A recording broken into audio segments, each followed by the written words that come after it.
In the middle of a great city, the Ares Empire, two guards are walking amidst the crowds of people. One of them remarks on how peaceful everything is. At the same time, the other, older, being more cautious and skeptical, isn't fooled by this state of things, telling his partner the revolutionaries could strike again at any time. However, he then proceeds to disregard the danger, saying there are no revolutionaries, just some peasants fooling around, and his partner agrees. They continue their conversation by acknowledging once again that things have been really quiet lately, thinking that the so-called revolutionaries realized their rebellion was pointless, and they just stopped, or maybe they were taken care of by the Empire's knights, expressing their wish for things to remain this way. Unfortunately for them, a group of men in armor are plotting their next move in some other place that looks like a seemingly lit dungeon. They plan to kill the Emperor and bring down the Empire once and for all. One of them, who appears to be the leader, states that this is the only way to regain the kingdom, and it seems that the most important part of this rebellion falls on the shoulders of a red-haired, tall, and muscular guy, Logan McLean,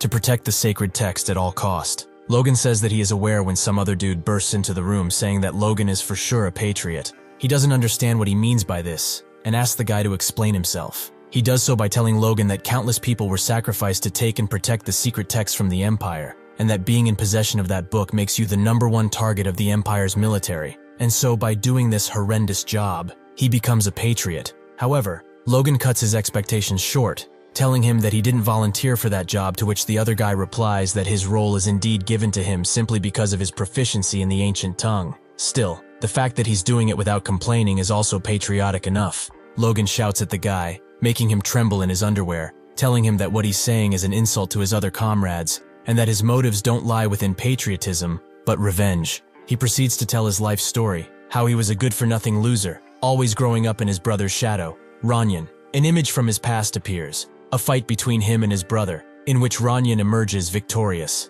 The crowd chatter about how it's only been 3 years since the young master has picked up a sword, while Logan has been receiving knight training for the past 10 years. This makes him the fool of the McLean family. Somewhere else, the aftermath of a disgraceful event takes place. Logan is schooled by his father for using paralysis poison on his brother, and is told that if Ranyan doesn't pull through this, the consequences will be severe. However, the patriarch doesn't finish his thought, and instead throws Logan out, telling him that for the deed he's committed, he's no longer his son. This event caused Logan to leave the family and become a mercenary, and so he says, it took him 2 years to realize how terrible of a person he was, but by that time, it was already too late. In the same city, a conversation between two women gets the attention of Logan, who travels with his identity concealed amidst the crowded town. A public execution is going to be held in the city square, and the prisoner's name is no other than Ranyan McLean. Hearing this, Logan starts running through the city, trying to get to the square in time, wanting to speak for one last time to his brother,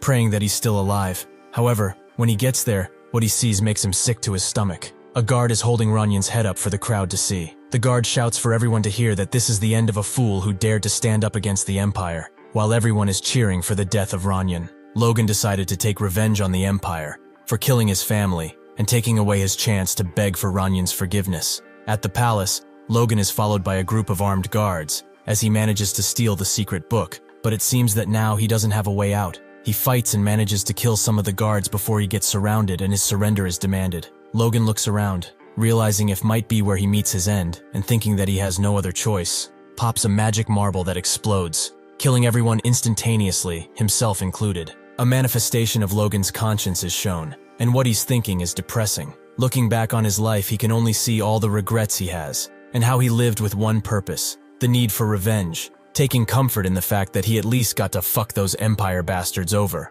However, his biggest regret, the one he won't even escape in the afterlife, is not begging for his family's forgiveness, and so he hopes that maybe he'll meet them again after his death, and get a chance to do that. Suddenly, he wakes up in his bed, with a tremendous headache, which he doesn't understand since he was dead just seconds ago. How could it hurt if he was dead? His thought is interrupted by his servant Rick, who asks him if he's alright. Logan, still unsure of his surroundings, asks Rick how he could still be alive since he died 30 years ago. Rick, scared for the well-being of his master, calls for the doctor. That's when Logan notices his family crest everywhere, and thinks that perhaps he is in a dream. However, this is not the case, as next, Ranyan enters the room and asks Logan if he's alright. So Logan recollects the memory of their first duel, and the scene when Ranyan came to visit him after he lost to him. He remembers throwing a pillow at his brother's face and putting him in his place, and being rude as always, calling him a bastard child. although he seems to handle things differently this time. As Rick tries to take Ranyan away, Logan says that there is no need for that, and tells Ranyan to get closer, leaving Rick in shock. Ranyan apologizes to his brother, saying that he should have been more careful, but Logan stops him and tells him there's no need for that, going on to say that he should be the one apologizing, but he doesn't get to finish his sentence, as he bursts into tears. Ranyan asks him if he's okay, telling him that he needs to rest. Logan starts thinking about his brother, how someone as kind as him was killed, how he fought on the front lines as ordered by the kingdom just to be butchered. Logan gets on his feet and tells Ranyan that he is sorry while jumping to hug him. Ranyan, a bit scared of his brother's behavior, asks him why he's crying, before starting to burst into tears as well. Next, Ranyan leaves, but not before telling his brother that he'll come to visit again. Logan smiles and tells him to take care and rest, happy that he got to see his brother gain. After his brother leaves, Logan looks out the window, thinking that if this is not a dream, and he was indeed transported back into the past, then he needs to change everything he did wrong. However, his introspection doesn't last long, as a maid enters the room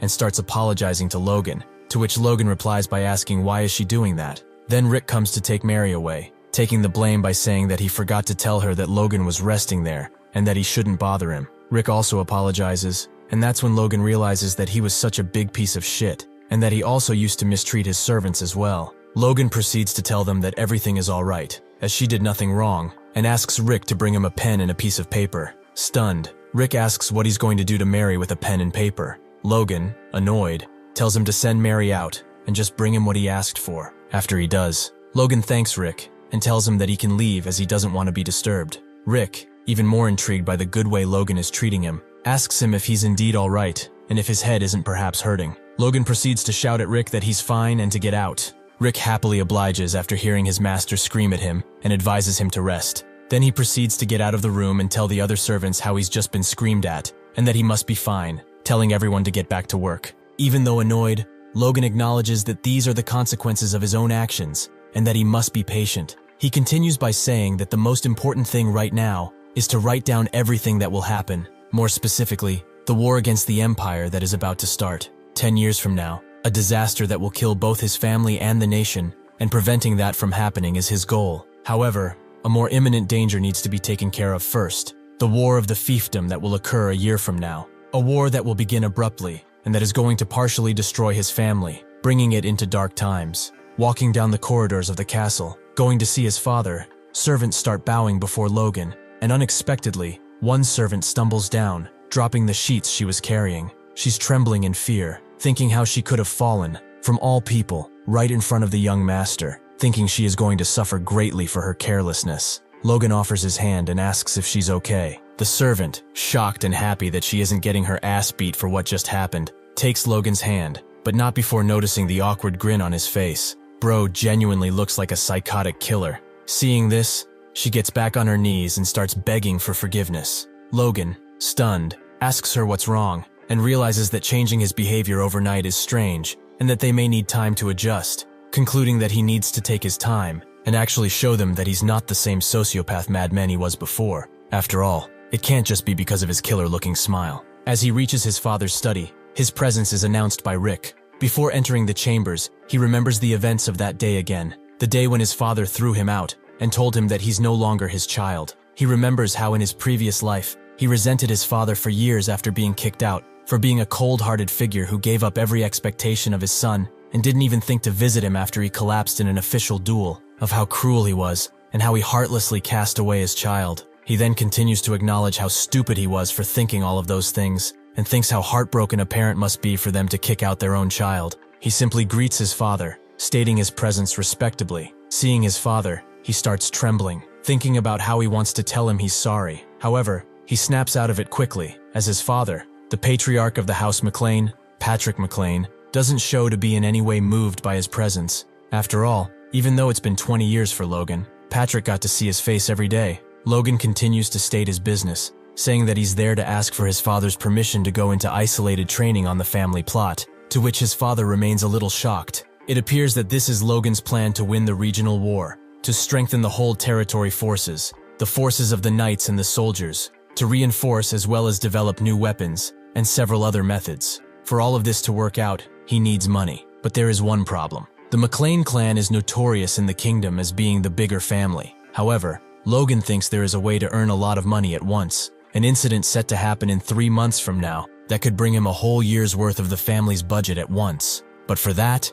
he needs to build strength and have a voice at the court. His father, knowing the kind of man he is, asks if he wants to run away because he lost the duel to Ranyan. Logan replies by saying that he's not running away at all, but that he's realized how lacking he's been this entire time. So even if it's late, he wants to try and get his act together. His father, still not convinced, tells him that his lack of effort is not the only reason for his situation, and that even after all this time, he still hasn't come to his senses. Logan realizes he's not getting his father's trust so easily, so he continues by acknowledging that he also realized that his behavior has also been a problem. His father, tired of hearing the same thing over and over again, tells Logan to leave. However, Logan starts crying like a baby and says that all this time he has been putting the blame on others instead of acknowledging his own shortcomings, being foolish and immature, and says that through this training, he wants to get that immaturity under control, and once again begs his father to allow him to go into training. After Logan's speech, his father acknowledges that everything he said this time sounds genuine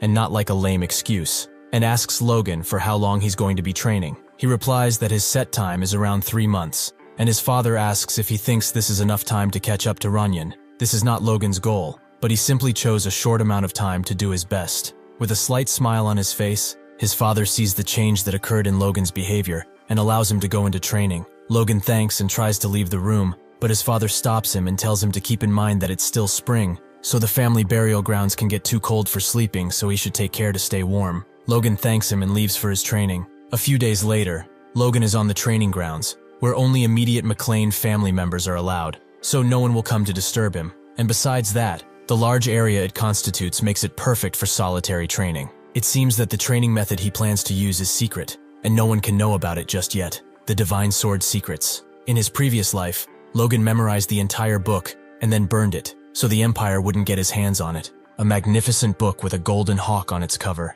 being burdened with the sacred passed down by the hero of ancient times, who slayed the evil dragon that used to rule this world. He transcribed the book using the Independent Army's secret code, so that no one else except him could read it. If what they wrote in the Book of Secrets was true, then after mastering the power of the Divine Sword, not even Empire Aura Masters, or even Archmages would be scary anymore. He continues by saying that before he regressed, because of his age and talent, it was too late for him to learn all of this, but now he has a chance. The basis of this power is modifying the body itself using life force. Then he must focus this force on the heart to create a so-called core. He says that this is a hard task for an average talent, and that in his past life, his body would have already broken down by that stage. But just as he thought, after regressing, his force appears to have evolved in all aspects, and so, after 3 days and nights of hard work, he is stunned to see that the core is already being made. It seems that while the core is being crafted, tremendous amounts of dense energy are bursting forth as if his whole body is soaking in rain after a long drought.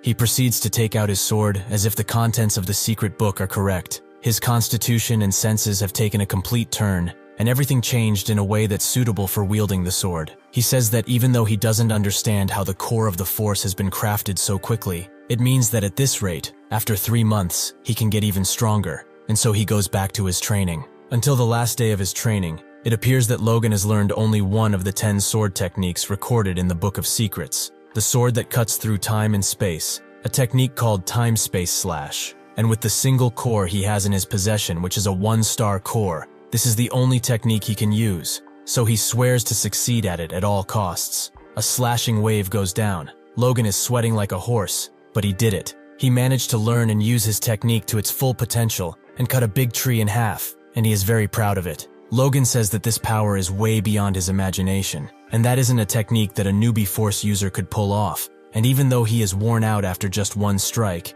it's going to be a good card to have up his sleeve. He's happy that he's accomplished the goals for his training, and that he'll be able to proudly report the results to his father. But before doing all that, he must take a shower because he stinks like a pig that shat himself twice. Back at the castle, as he tries to enter his father's study, a guard stops him, telling him that the patriarch cannot see him at the moment, and kindly asks Logan to leave. Logan, concerned for his father's well-being, asks if he's fine, to which the guard replies that the family law states that even direct blood relatives cannot see the patriarch without prior notice, mockingly asking Logan if he forgot about that rule. Rick, scared like a rat, with a trembling voice, tells his master that those rules are a few hundred years old. Logan replies to the guard that he had seen his father 3 months ago without any problem, to which the guard replies that in this case, the guard in charge at the time hasn't done his job properly. Logan thinks this is strange, and how this never happened in his past life. Thanks to his training, he overhears the conversation of 2 guards talking on a balcony, calling him a coward for running away after he lost to his little brother,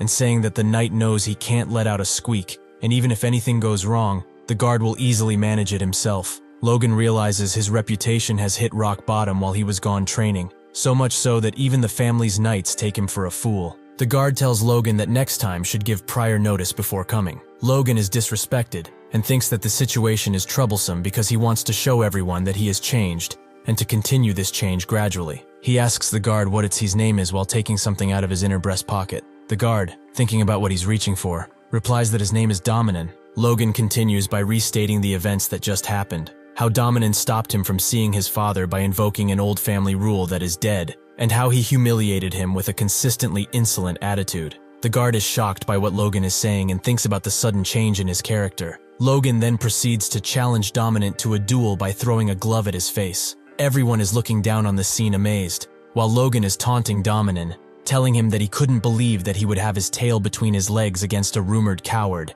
and how he must be all past his prime, and Rick is just standing behind Logan shitting his pants. Annoyed, Dominan picks up the glove that Logan threw at his face and accepts the duel. Next, Dominan and Logan are staring at each other, ready to face off in the Knights' training pits. 2 guards are talking about what's about to happen, not believing that Logan is going against a knight when it's just been 3 months since he lost to his younger brother, and say that this is going to end badly for Logan. However, thanks to his training, and the fact that now he's a force user, he can hear all the chattering about bets being made in Doinan's favor, how he's not going to last even 10 minutes and so on. Logan acknowledges that no one expects him to win. Suddenly, Sir Dominan tells Logan that he looks pretty relaxed for what's about to happen, and tells him that he should be careful not to get hurt, visibly mad about the situation. Logan thinks that even though he was brave enough to pick a fight with him, he still doesn't have the guts to say anything bad about the family in front of the other knights, since he is a little bitch. Next, an image of Rick shitting his pants pops up again, thinking that in the end,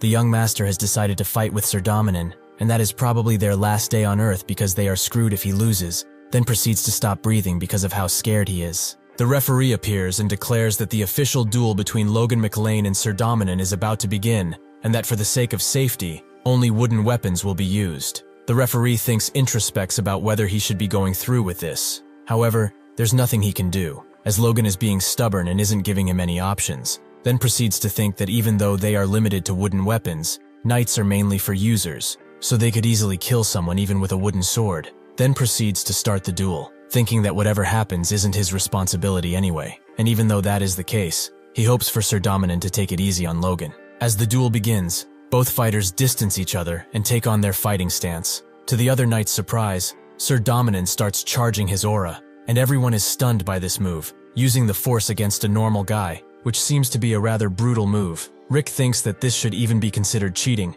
and doesn't even want to think what would happen if Logan gets hit by that. The referee asks Sir Dominan to be gentle. However, Logan isn't intimidated by this move, saying that for the untrained eye, the force Sir Dominan shows could be frightening, but it is a sign that he's clumsy with the force, as leaking force is the sign of someone unable to control it. Logan starts taunting Sir Dominan once again, asking if everything is okay and if there's something that upsets him. Sir Dominan thinks of how he is annoyed by that one comment, the way Logan told him he is past his prime. Turns out Dominan was never a good knight. In fact, he was the worst knight in the order, and at the age of 40, he decided to retire, just going around, doing his errands, waiting for the day he could go home and not give a fuck anymore. Still, so prideful, that comment was something that hurt his ego. Sir Dominan angrily leaps forward with all his force, while Rick begs the referee to stop him, as the young master will die. But the referee says there is nothing he can do. Sir Dominan is about to strike Logan with his secret technique, Mighty Triple Kill, but Logan gracefully pins Domino's sword to the ground and mocks him, telling him that if dares to call himself a knight, he must do better than this. Everyone is stunned by what just happened. It was so fast that no one even saw the moment Dominan was defeated, and no one knew that Logan was a force user. Logan calls upon the referee and says that he wants to give Dominan a second chance. The referee is okay with this, and asks Sir Dominan if he's okay. Dominan thinks about how something like this is possible. How could he be weaker than that kid? He picks up his sword, and once again he tries to strike Logan, but he gets hit in the face like a rug instead and falls on his back. Logan acknowledges that even though he even gave him another chance, it's about time that he tucks his tail between his legs. And as Sir Dominan is about to admit his defeat, Logan strikes him again, saying that he has shown more than enough mercy for a vassal who tried to rebel against a superior, and that whatever is left now is punishment. He continues to strike Dominan repeatedly, as the others look in disbelief, thinking how cruel Logan is. The knights remain astounded, and don't understand how such a change is possible in such a short period of time. Both his force being awakened, and his sword skills appear to be the same as for someone who has been a swordsman for decades. Eventually, the massacre stops, and Logan is declared the winner. Later in his father's study, Logan and Patrick start talking. His father tells him that what he has seen is impressive, acknowledging his awakening, and asks what happened during his training. Logan thinks about the fact that his father was watching, not thinking that he would, and tells him that he just got rid of his greed and let go of everything. As he kept training with that mindset, at one point, he could just feel the force filling up inside him. Logan introspects that even though it might sound like a lie, this is a realization he gained in his past life, that only after giving up on avenging his family, he could become a force user, and how he only awakened after turning 40. His father seems impressed that the simple realization did that to him and says that he has truly changed, however, is mad at him that after this realization, his first action is to assault a knight. Logan argues that the man deserved it, and asks his father if he heard the full story from the other soldiers. His father tells him that he did, but still, he doesn't think that those measures were necessary.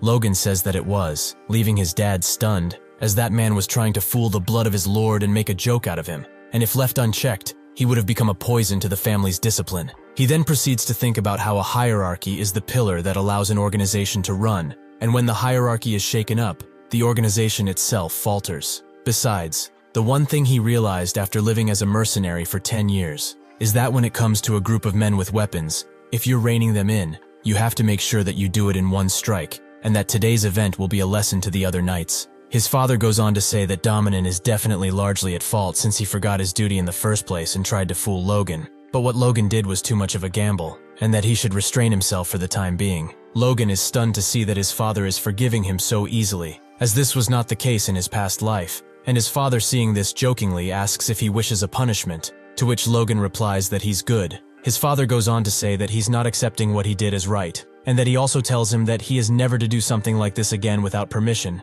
since he hasn't even officially received his rank yet, and Logan respectfully says that he'll keep that in mind. After that, his father proceeds to tell him that his fiancée, Rena, is going to be visiting soon. Logan seems to be taken by surprise by this news. However, this is not the case, since what he's experiencing is not a surprise but actually excitement, as his payday is closer. Soon after, Princess Rena Wolf is presented to us. Every maid looking remains speechless, and all the guards are jealous of Logan. As she approaches, she gracefully greets Lord McLean, saying it has been far too long, and inquiries about his well-being. The patriarch, stunned by Rena's beauty, comments on what a beautiful lady she has become since the last time he had seen her. Rick also looks at her from afar, and is stunned to see her all grown up like this, and yet, he looks at Master Logan, who doesn't seem at all impressed by her presence. Rena says that she has a letter entrusted to her by the Count, her father, and so she begins reading it. The letter is addressed to Baron Patrick McLean, and it appears to be so boring that for the next 30 minutes, even the guards almost fall asleep. However,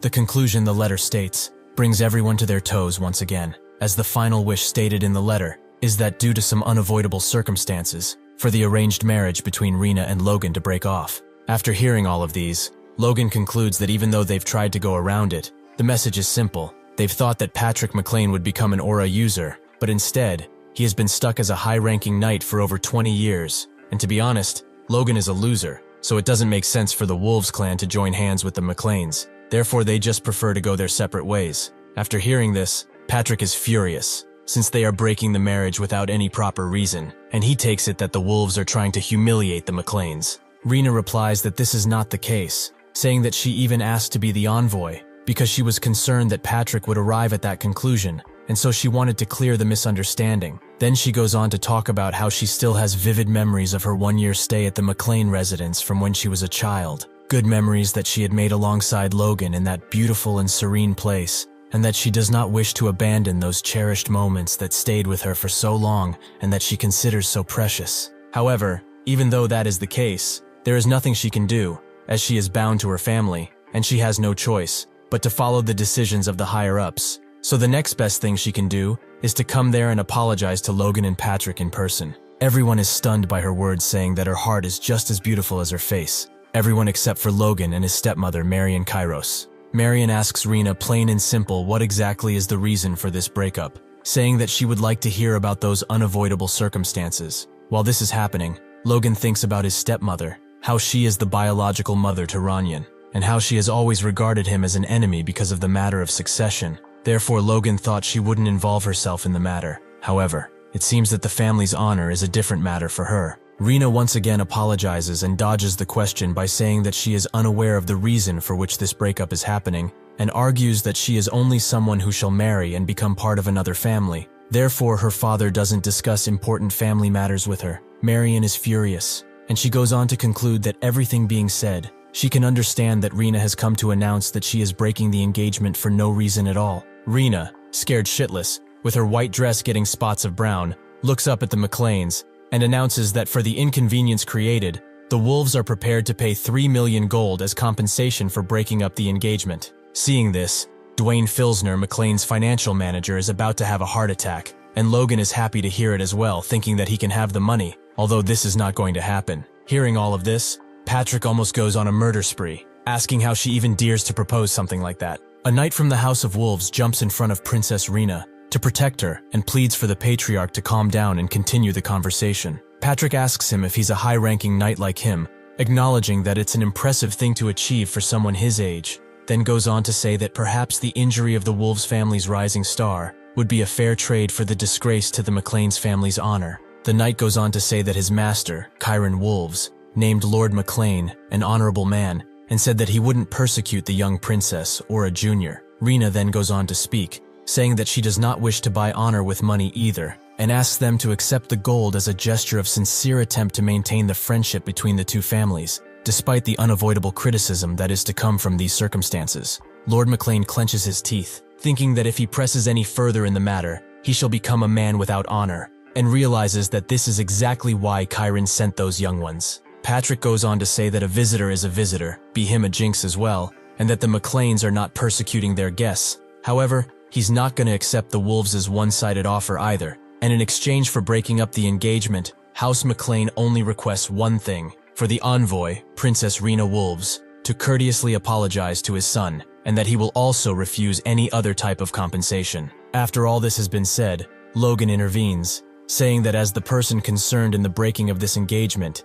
he has a request, and kindly asks to be heard. Logan ponders that they must take the money, thinking that letting them apologize with nothing more than words is insane, especially since 3 million gold is a whole year's budget for the House of McLean. Also, half of their current funding is support from his stepmother's maiden family, Kairos, and thinks that they will go bankrupt the second that support is cut off. And for what? For honor? He thinks that everyone is out of their mind, and that they must take those 3 million no matter what. Logan then goes on to speak to his father, and says that he would like to accept the terms of the Wolves' apology, and Patrick gets furious again, asking if Logan is going to make him go back on his word. Logan reflects on the pressure his father is under, thinking that even though he does not have an aura, he's still a high-ranking knight, but sadly, this is nothing compared to others in the kingdom, and thinks that if he's not going to be able to handle this, he'll never be able to go forward either. Patrick tells Logan that House McLean isn't so poor that they need to abandon their honor for the sake of money. Logan exhales deeply and says that they actually are that. He goes on to argue that House McLean owes the bank 3 million gold right now,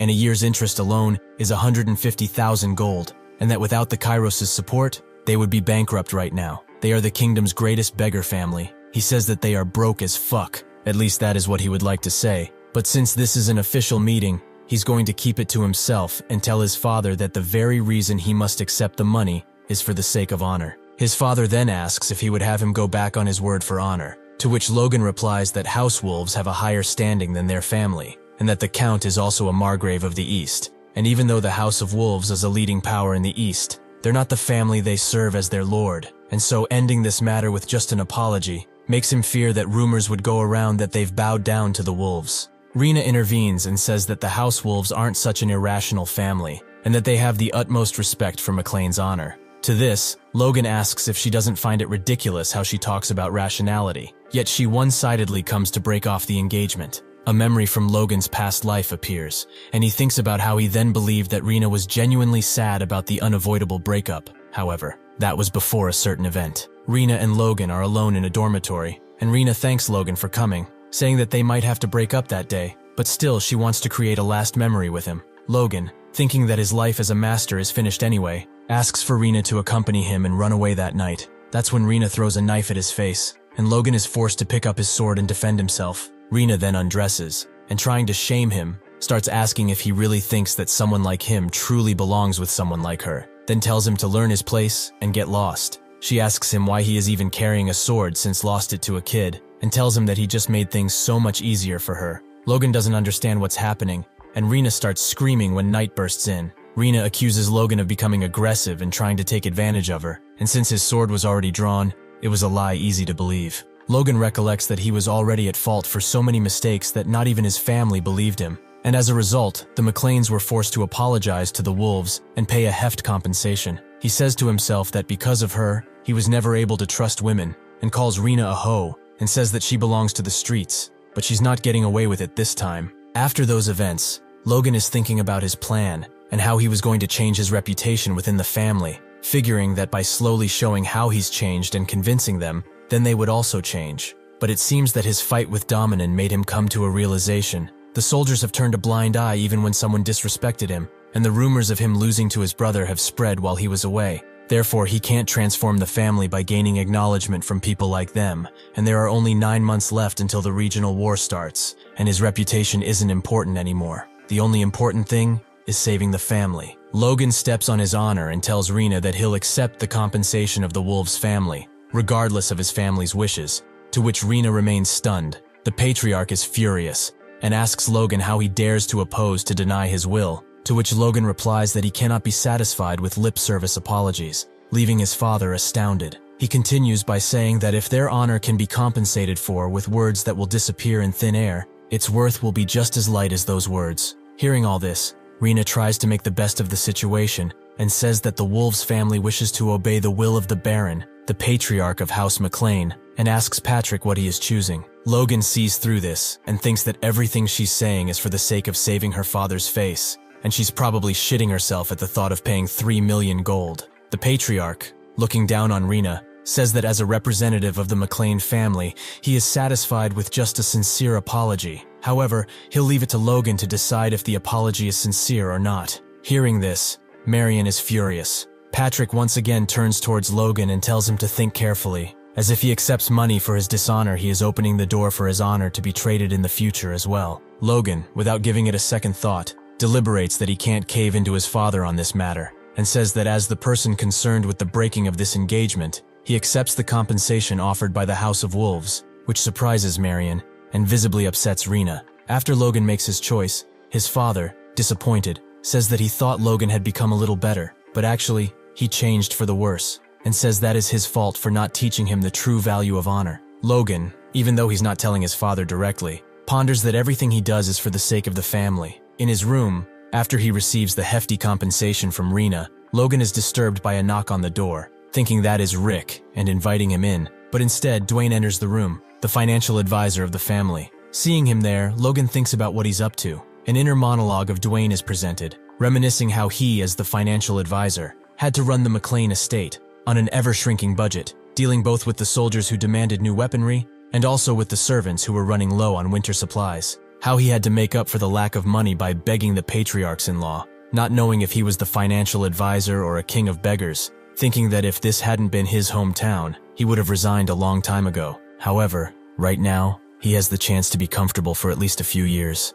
thinking that the only person standing in his way is this clueless, foolish kid, saying to himself that Logan will have to share the 3 million with him. Dwayne tells Logan that he only stopped by to greet him, as he left a great impression on him yesterday through the way he stood up for himself, and how he didn't cave in the slightest bit to unwarranted outside pressure, being quite literally an amazing apprentice, truly fitting to be the heir of the McClane family. As he says all that, he thinks that his flattery must have touched Logan deeply, as he never received it since he only did stupid things before, imagining that it would be so simple to take his money. However, Logan is not at all impressed by whatever he says, so goes on to say that in these times of hardship, 3 million gold is like rain in a drought, and that his wits have allowed his family a huge sigh of relief. And once again Logan stands unimpressed by Dwayne's words, saying that he doesn't understand why the family would breathe a sigh of relief as these are his money. Hearing this, Dwayne loses hope, thinking that Logan is really going to use all the money for himself but still tries to stay patient, since in the 20 years as a financial advisor for the McLeans, groveling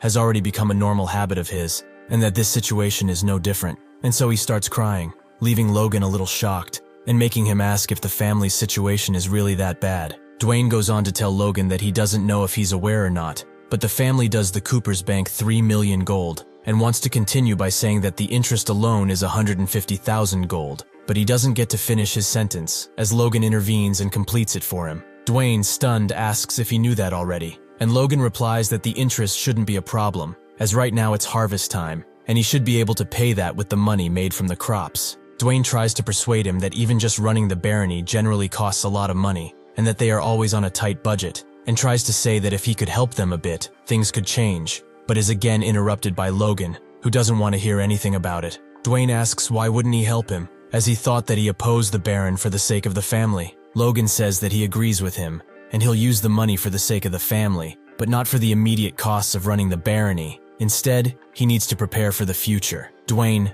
furious, thinks that Logan has no idea what he's talking about, and thinks that Logan should hand the money over to him. Logan then goes on to ask Dwayne if he's right when saying that even if he would pay off the family debts, that wouldn't change the family's situation much. Dwayne argues that having a bigger budget would make the estate easier to run for at least a couple of years, and Logan asks what happens after that, saying that even though that is the case, they will fall back into debt as they don't even have any specialty products to sell, concluding that it's a vicious cycle, and he's trying to break it by using a plan devised by him for which he also needs the money. Dwayne is stunned to hear all this, and thinks if this is really the same hooligan he used to know, saying that he thought Logan was just a kid who didn't care the slightest for the family affairs. Logan then goes on to say that he has a favor to ask of Dwayne, and that if he helps him, he might share part of the money with him, helping him to pay for some of the family's expenses. Dwayne asks what he needs, and Logan tells him that he needs to gather some mercenaries. Later, Logan speaks to Rick. It appears that he is preparing to leave again,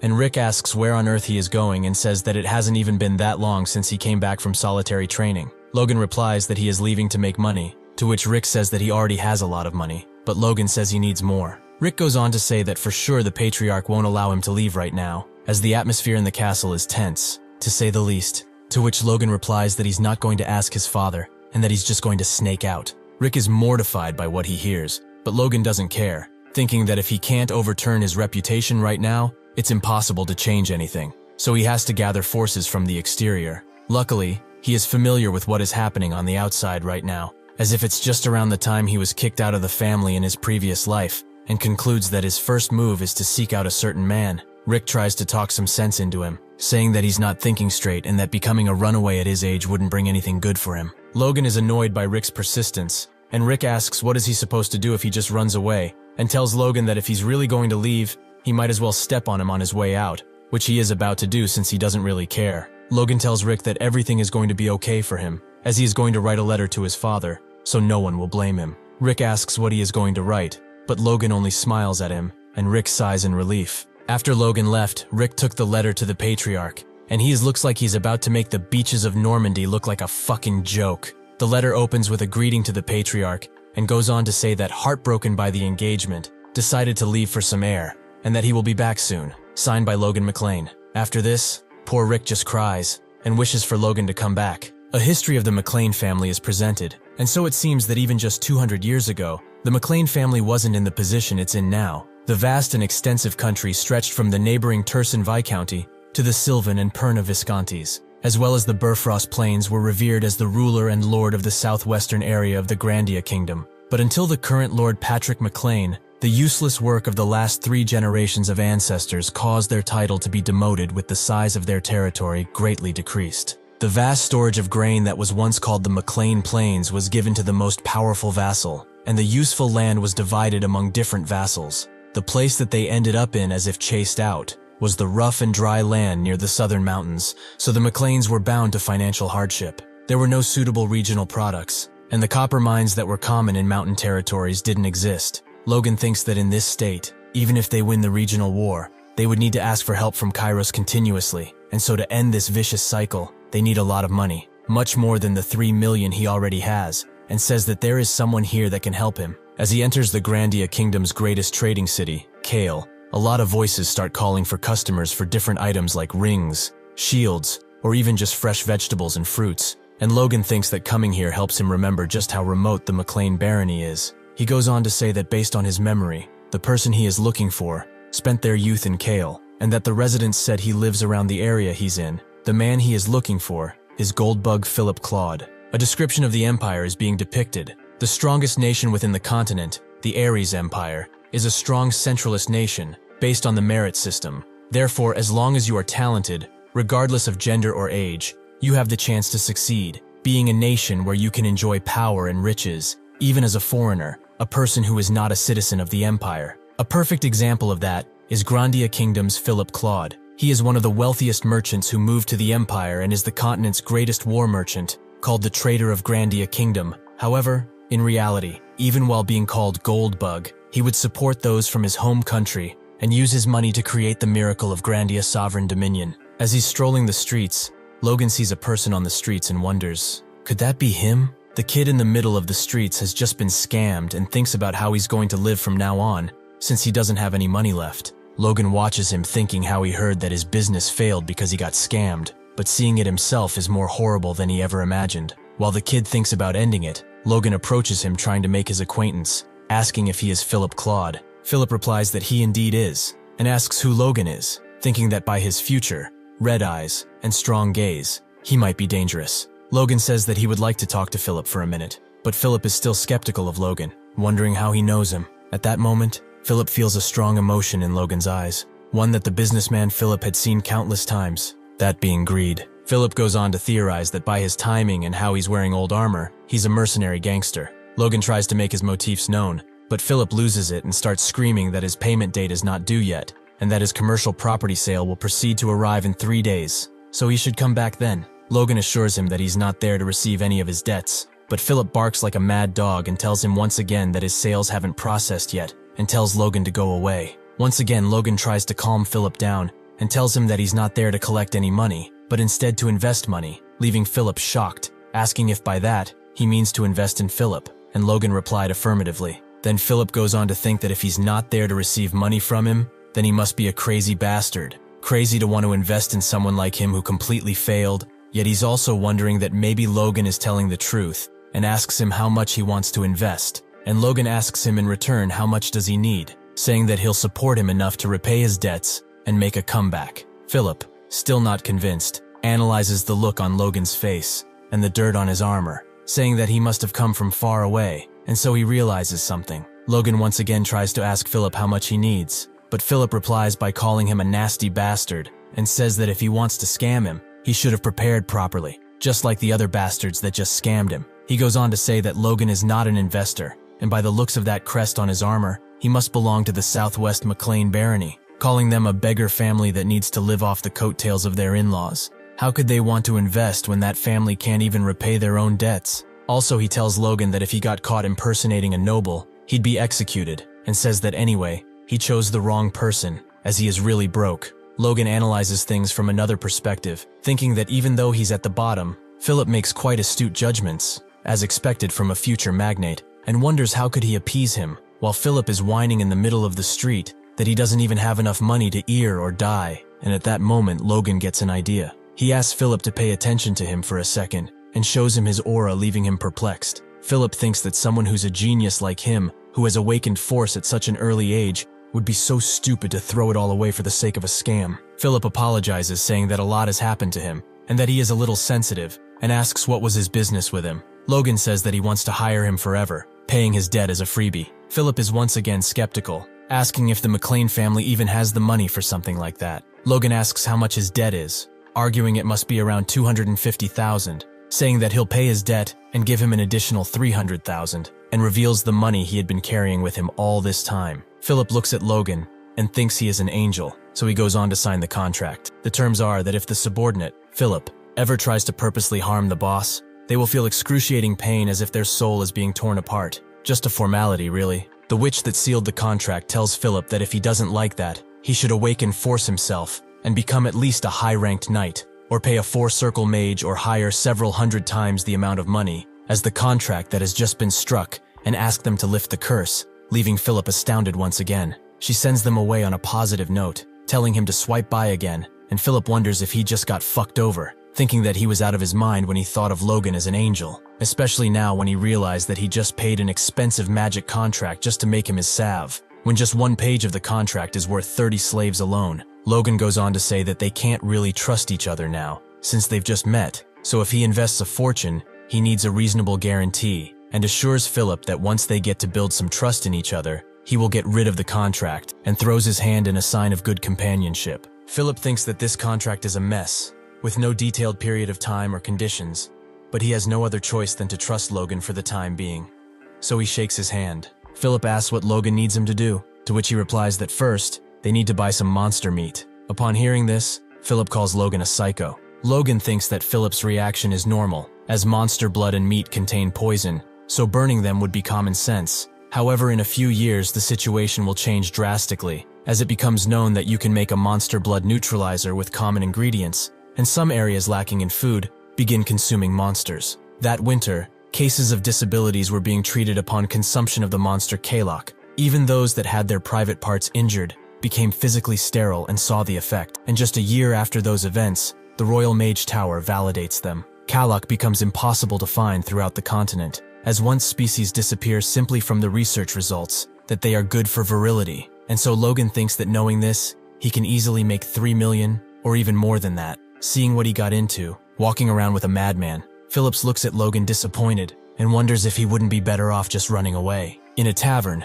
Philip and Logan start discussing their next course of action. Logan tells Philip that he wants to buy 1 million gold worth of monster meat, and Philip thinks he's crazy. Logan tells him to calm down, telling him that he would make money even if he would spend even more on it. Philip says he's against it and asks Logan if he's sure about what he's doing. He replies affirmatively. Philip asks him what the price range per unit to buy Kalok meat is, and he says that Kalok meat isn't worth anything right now, and that people are mostly burning it because of the lack of buyers. So if he zero orders someone to bring him the corpses, it would be around 200 gold, as per the kingdom's transportation charges, and also the transportation fee is charged per unit. So if he were to bring a lot of Kaloks at once, it will be way cheaper to transport. Philip finds Logan's thinking impressive, as he even thinks of the transportation charges and says that he is right about the costs, asking if, with that unit price and the budget of 1 million in mind, he's going to hire a mercenary guild for a kingdom-wide hunt and then buy everything for them. Logan tells him that he's correct and asks if he finds anything wrong with that.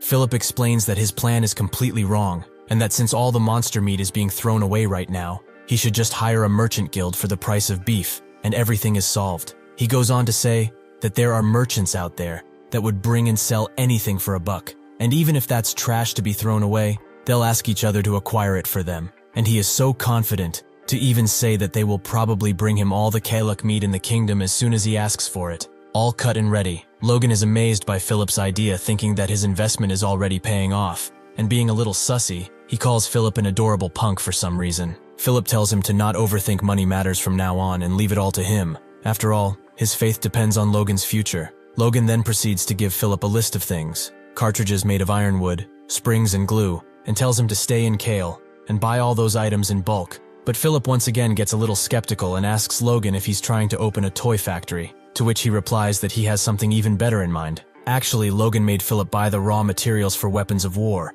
and goes on to remember how weapons made of these materials were used in the Grandia Kingdom's invasion in his past life, and depending on the battle conditions, a mere soldier could even keep a knight in check with those weapons. He also thinks that he entrusted Dwayne to hire mercenaries before coming there, so just getting these weapons into their hands could be enough to get an upper hand in the regional war. But first he has to find a craftsman capable of making these weapons, and an instructor to train the mercenaries as well. 2 days later, in Harun, the city of mercenaries, Logan talks to Kaisalan, an A-rank mercenary, trying to hire him as an instructor, but Kaisalan says he's never productively trained anyone before. Logan tells him that the job shouldn't be too hard, as he'll just be training the C-rank mercenaries he'll hire. Still reticent, Kaisalan tells Logan that he doesn't know what he's heard about him, but all he managed to do is guide a few youngsters, and that he should entrust this mission to professional educators. Logan thinks that Kaisalan can't fool him as he knows all of this stuff since he worked with him in his past life, and acknowledges that Kaisalan can wield every weapon there is, and even has excellent horse riding skills. Moreover, Kaisalan's value shines when he becomes an instructor. After all, the mercenary squad he raised after he had been gravely wounded and thus retired boasted skills better than any other of their kind, but he doesn't seem to be in the mood right now, so Logan offers him 4,000 gold for it. Kaisalon is being difficult and wouldn't take Logan's offer, so Logan raises the pay to 6,000. But Kaisalon still refuses, so Logan raises again to 7,000. Once again, Kaisalon is difficult, trying to tell Logan that money can't bring him everything he wants. But Logan raises the pay again to 8,000, and that is when Kaisalon caves and accepts Logan's offer, even thanking him in advance. They talk, and Logan tells him that he is the first son of the McLean Baron family, and Logan asks him if he's not curious about why he's hiring mercenaries from the countryside, and Kaisalon says he's not interested as long as he's getting paid. While walking the streets, they witness a man whipping a group of men, shouting that if he's going to be late, he's going to kill all of them. Kaisalon goes on to say that, as Logan might already know, the name of the nickname of the city of Harun is the city of mercenaries and slaves, and that they will see a lot more of these things as they go forward, because from there on, the city becomes a slave market, to which Logan replies that he is familiar with the situation, thinking that he's also going to buy a slave at this market. One merchant notices Logan, thinking that he must be a clueless country bumpkin, and calls him to show his goods, saying that he offers slaves at the cheapest price. But once he sees Kaisalon, he gets scared shitless, and seeing this, Logan relaxes, thinking that it was definitely worth it to hire him. At some point, he reaches a shop with more guards than the others, and thinks that he has reached the right place, and the old man greets Logan, and tells him that he assumes he knows what he gets himself into, and Logan says that he's there to buy a dwarf. The old merchant tells Logan that he has come to the right place, and says that other world races are rare, so they take special care of them, inviting Logan to step forward. He shows him a pair of elves, and tells him that they were very hard to acquire, and asks him if he has seen elves anywhere before. The old merchant tries to tell Logan about the two elves, but he does not care, and tells the merchant to give him the dwarf chained in the back of the room. The merchant says that he can clearly see he is a dwarf by the way he looks, and that he will find plenty of use for him, as even among dwarves who are well known to be great craftsmen, he's one of the few expert-rank craftsmen. Logan remains a little amazed when he hears that, and thinks that dwarfs are innately skilled with their hands, a race that creates and fixes objects and finds meaning in them from their youth until old age. And an expert-rank dwarf is even beyond what he was looking and doesn't even need to worry about the job he's going to give him. So Logan inquires about the price, and the merchant tells him that since he is an expert rank, the price starts from at least 200,000 gold. Logan looks down on the man and asks him if he looks like a pushover to him, and the old man almost shits his pants and lowers the price by 50,000 gold. Kaisalon thinks of how fast he made the old man drop the price. The dwarf looks at Logan and says that what he did was unrelenting, but Logan finds it basic. The dwarf goes on to ask where he's going now, to which Logan replies that he'll take him to the McLean estate in the southwest, and that he'll be making the things he requests of him, to which the dwarf replies, that is as he thought. Dwarves are known to be skilled with their hands, but that is not the case for slave dwarves, because despite being the race of craftsmen, without passion they can't create a true work of art. And Logan thinks that he wants to instill passion in this dwarf, and tells him that if he does his best for him for the next 20 years, he'll send him back to the mountains, saying that 20 years is nothing to his kind anyway. The dwarf is happy to hear that, and wants to thank Logan, when suddenly another slave cuts himself loose and starts running away from his master, and Logan sees all this. However, he doesn't get far, as a soldier manages to catch him. It turns out that Logan finds that slave familiar, a blue-haired and blue-odd-eyed slave, and suddenly he remembers and accidentally speaks his thoughts aloud, making Kaisalon wonder what he's saying. Logan is wondering how this could be possible, meeting the noble slayer here, reminiscing how in his past life there was an immensely famous aura user in the kingdom. Once a slave, he ran away after killing his masters, going on a murder spree, killing nobles and knights alike, and finally hiding for the next 10 years. When he reappeared, he used aura, proof that he had ascended past his humanity, making his life mission to kill every noble he could find in his path and earning the title Noble Slayer. Logan goes on to say that the slave escape incident happened about a year after he became a mercenary, and so according to the timeline, he indeed would still be a slave right now. If he rescues that boy right now, he'll have a future aura user on his side. But the problem is that this guy is an unstoppable homicidal maniac. Logan thinks that if he becomes a lethal weapon that will slash his own allies, he can just lock him up. As the master tries to hit the boy once again, Logan draws his sword and stops his leg, and gets the master by surprise, and when he notices the family crest, he tells him that he must be a customer and becomes a little bitch. The slave master goes on to say how embarrassed he is, and says that the goods weren't listening, so he had to train them, and asks Logan how he can be of service to him. Logan says that he would like to buy some slaves, meaning the two children, but the master tells him that because they are both rare red and blue odd-eyed children, the price is hefty, and asks him if he's sure about it. Logan asks for the price, and the master tells him that is at least 10,000s for each. Logan thinks that a sturdy young slave costs around 300 gold,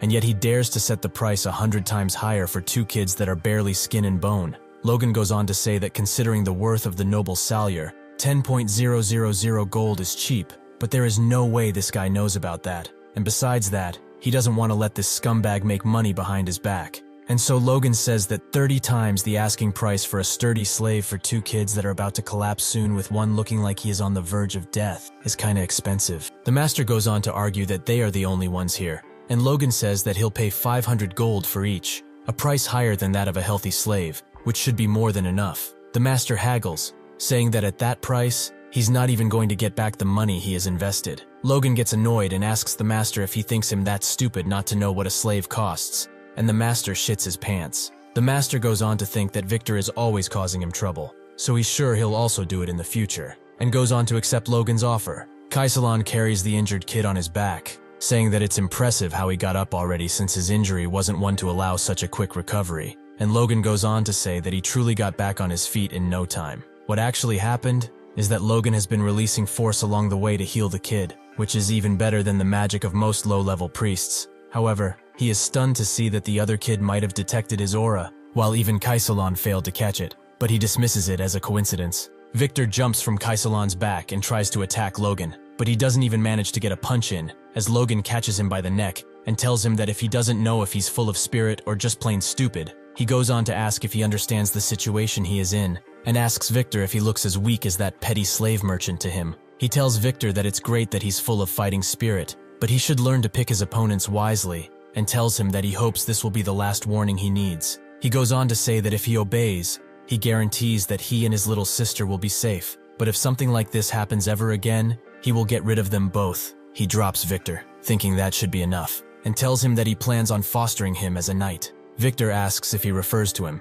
and Logan says that he does, and tells him that he should also know that knights are honorary nobles, and that naturally he should be able to escape his status of slave, and not just him, but also his sister. Hearing this, Victor looks at his sister and says he'll do whatever it takes. Logan looks at them and realizes that his assumption is correct, that his sister is the way to control the noble slayer's violent nature. He goes on to say that he'll start their training as soon as they get back to the house, and then proceeds to ask Hamar, the dwarf, to come closer for a second. He tells him that he'll start to write down the contract, a magic contract that will state the following. If Hamar works for him for the next 20 years, he'll send him back to the mountains. Hamar is stunned by this, not believing that Logan is actually going to send him back to his people. Logan goes on to say that it's hard to trust a promise that consists only of words in the air, and asks Hammer if there's anything wrong, or if he doesn't want to proceed with this, to which Hamar gratefully replies that he wants it with all his heart, and that he'll make anything he wants him to. He goes on to thank Logan again, saying that he didn't believe he'd do that. Seeing this, Logan thinks that if a contract was all that is needed to get him motivated, then he is the one in profit here, and goes on to acknowledge that he got everything he could possibly want from this outing, and even more, as he even manages to put his hands on the noble slayer, and says that the preparation for the war between the fiefs is going smoothly. However, at this point, Logan didn't know that rumors of his strange behavior had already spread in the entirety of the McLean grounds while he was away, that his reputation has hit rock bottom and was going underground, and that Rick was drowning in the mess trying to make amends, as he thinks what the hell is Logan up to.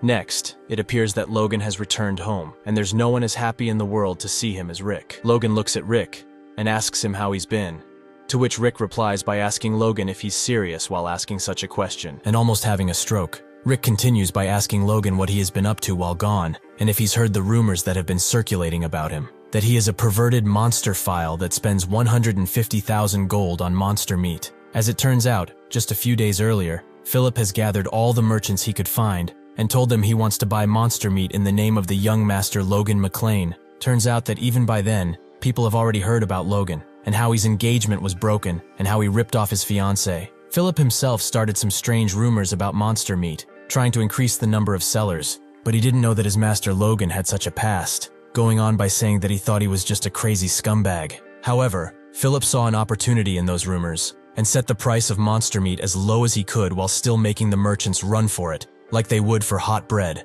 1 gold per kilo, saying that no merchant would refuse to sell trash to a scumbag who is willing to pay money for it. Then he went on to say that if they want money, they should bring him all the monster meat they can get. It appears that Philip's aggressive salesmanship thus resulted in merchants gathering monster meat, and rumors about Logan spread all throughout the fiefs near Kale as well. Hearing all this, Logan comments that Philip has done his job perfectly, and Rick is stunned and doesn't understand how Logan can laugh in such a moment, and then goes on to say that he should take a look at the faces of those that came with him and think of how many of the rumors they must have heard for them to look in such a way. To all this, Logan simply replies that he shouldn't worry, as all will be over soon. But Rick tells him that he shouldn't be so calm as next. He has to face the patriarch, and he is furious. In his father's study, Patrick asks Logan if he enjoyed running away from home, to which Logan replies that it was indeed a rewarding trip. Patrick goes on to tell Logan that he has heard rumors going around that he has been doing all sorts of crazy things, but he is glad that it has at least been rewarding.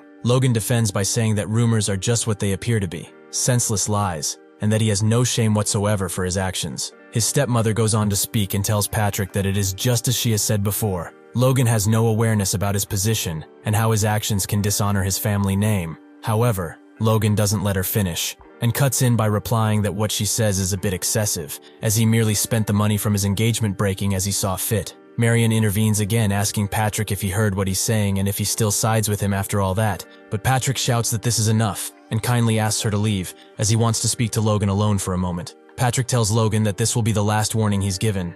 Logan looks afraid as he stands before his furious father. Patrick asks Logan what he's thinking, and tells him that they need to have a frank chat about what is going on with him. Logan introspects, and says that his father won't let his actions slide this time, and goes on to tell Patrick that he wouldn't understand even if he'd told him. Patrick replies by asking Logan if by any chance it isn't him who doesn't want to be understood, and if Logan realizes what people around him are saying, that he is violent, cruel, money-obsessed, and even insane. He goes on to ask Logan how much longer he has to cover for him, and if there is such a time in the future, that he begs him to give Patrick a notice. That way he can at least make the excuse that he tried his best for the sake of Logan's dead mother. Logan thinks that he cannot believe Patrick brought up his mother in the conversation, since he never mentioned her in his previous life, not even when he was kicked out, and how maybe Patrick hasn't fully let go of his hopes for him yet. Logan asks his father to give him 1 year, and tells him that in a year, he will prove to Patrick the reasons for his actions, and once again asks him to grant him this last favor.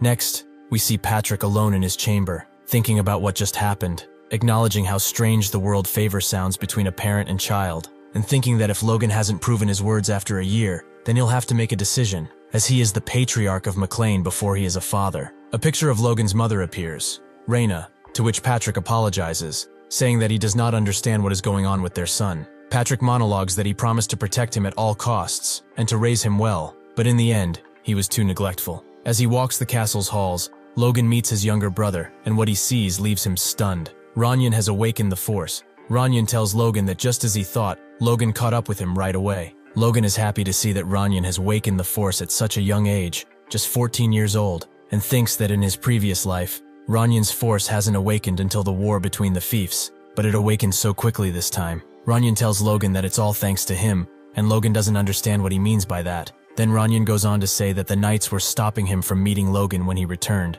and that is when he awakened. It appears that he defeated the knights in the process of trying to meet with Logan. Logan starts laughing and tells Ranyan that he did a great job, and thinks that if he teaches Ranyan the divine sword secrets as soon as the Force stabilizes, then he can become much stronger than he was in his past life. At a cottage in the south of the McLean estate, Logan goes to meet Dwayne, and he tells Logan that the 35 C-rank mercenaries he was asked to recruit are all there.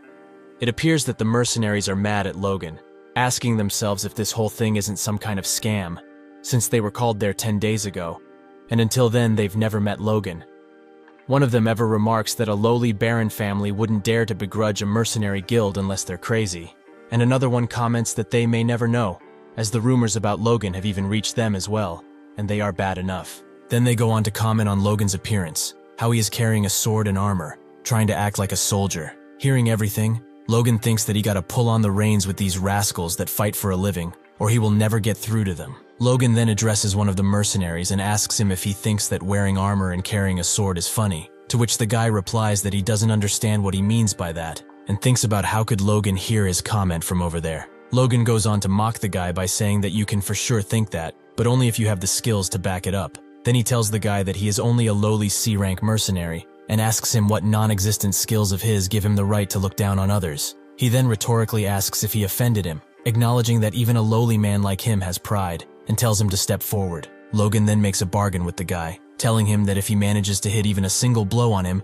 he will let him leave right then, and also pay him an entire year's worth of money, making it a promise with the honor of a noble at stake, and says that everyone there is a witness. The mercenary steps forward and tells him that everything being said is great for him, since now he can't go back on his word, and looks down on Logan, trying to scare him. How could you scare anything with that ape face, though? The crowd starts to comment on the mercenary's size and ask themselves if he might perhaps be a B ranker, to which another guy replies that he isn't yet, but he might get there after this job. Hearing this, Logan huffs and realizes that this must be the reason for which the mercenary is so confident. The mercenary tells Logan to take the first blow, and Logan replies by telling him that he will regret this decision. However, the mercenary disregards the danger, telling Logan that he has been using a sword so much longer than him, so he shouldn't worry about that, and asks Logan if he needs an upper hand by any chance. That is when Logan charges his force and punches the guy in the face. Everyone is stunned to see the sheer force of this blow, and it seems that Logan ended this duel in one blow,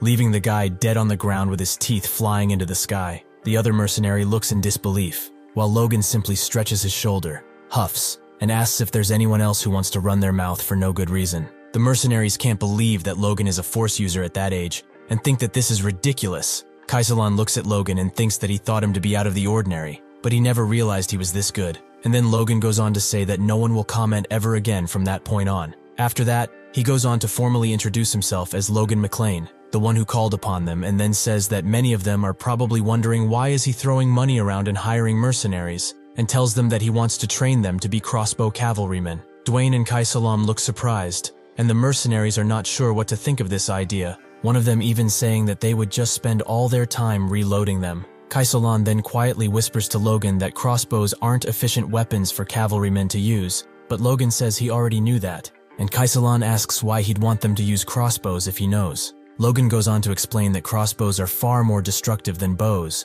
but for the inexperienced shooter it takes more than a minute just to load. But if you are on a horse, you're going to run out of firepower in just a minute, even if you're carrying 3 or 4 loaded crossbows, and it's no wonder they're baffled. Logan tells Kaisalan that even though he thinks that he is blowing money cosplaying as a soldier, he must train them thoroughly first, as he will find out the reason for this later, and as a last comment says, crossbow cavalrymen will be a great force for McLean, even for beyond the forthcoming war between the fiefs. Kaisalan is not sure what to think, but accepts his master's request. A few days later, Logan looks at a piece of paper in his room, and thinks that out of the 350 mercenaries they've hired, only 312 have passed the simple qualification test, and says that it's good enough. Then someone disturbed him. It appears to be Hamar, who wants to ask Logan what is on the piece of paper he has been given. Logan tells him that it's a schematic of the crossbow he's going to make for him, and continues by saying that it's probably crude to the eye of a professional. Logan thinks that it's a weapon he used for decades in his previous life, so he has roughly drawn all the structures he can remember, and since Hamar is an expert-ranked dwarf, he should be able to build it. Hamar acknowledges that he has to put a cartridge that holds bolts in the back of a crossbow and make it auto-load, and that it needs to be able to fire 3 shots in a row.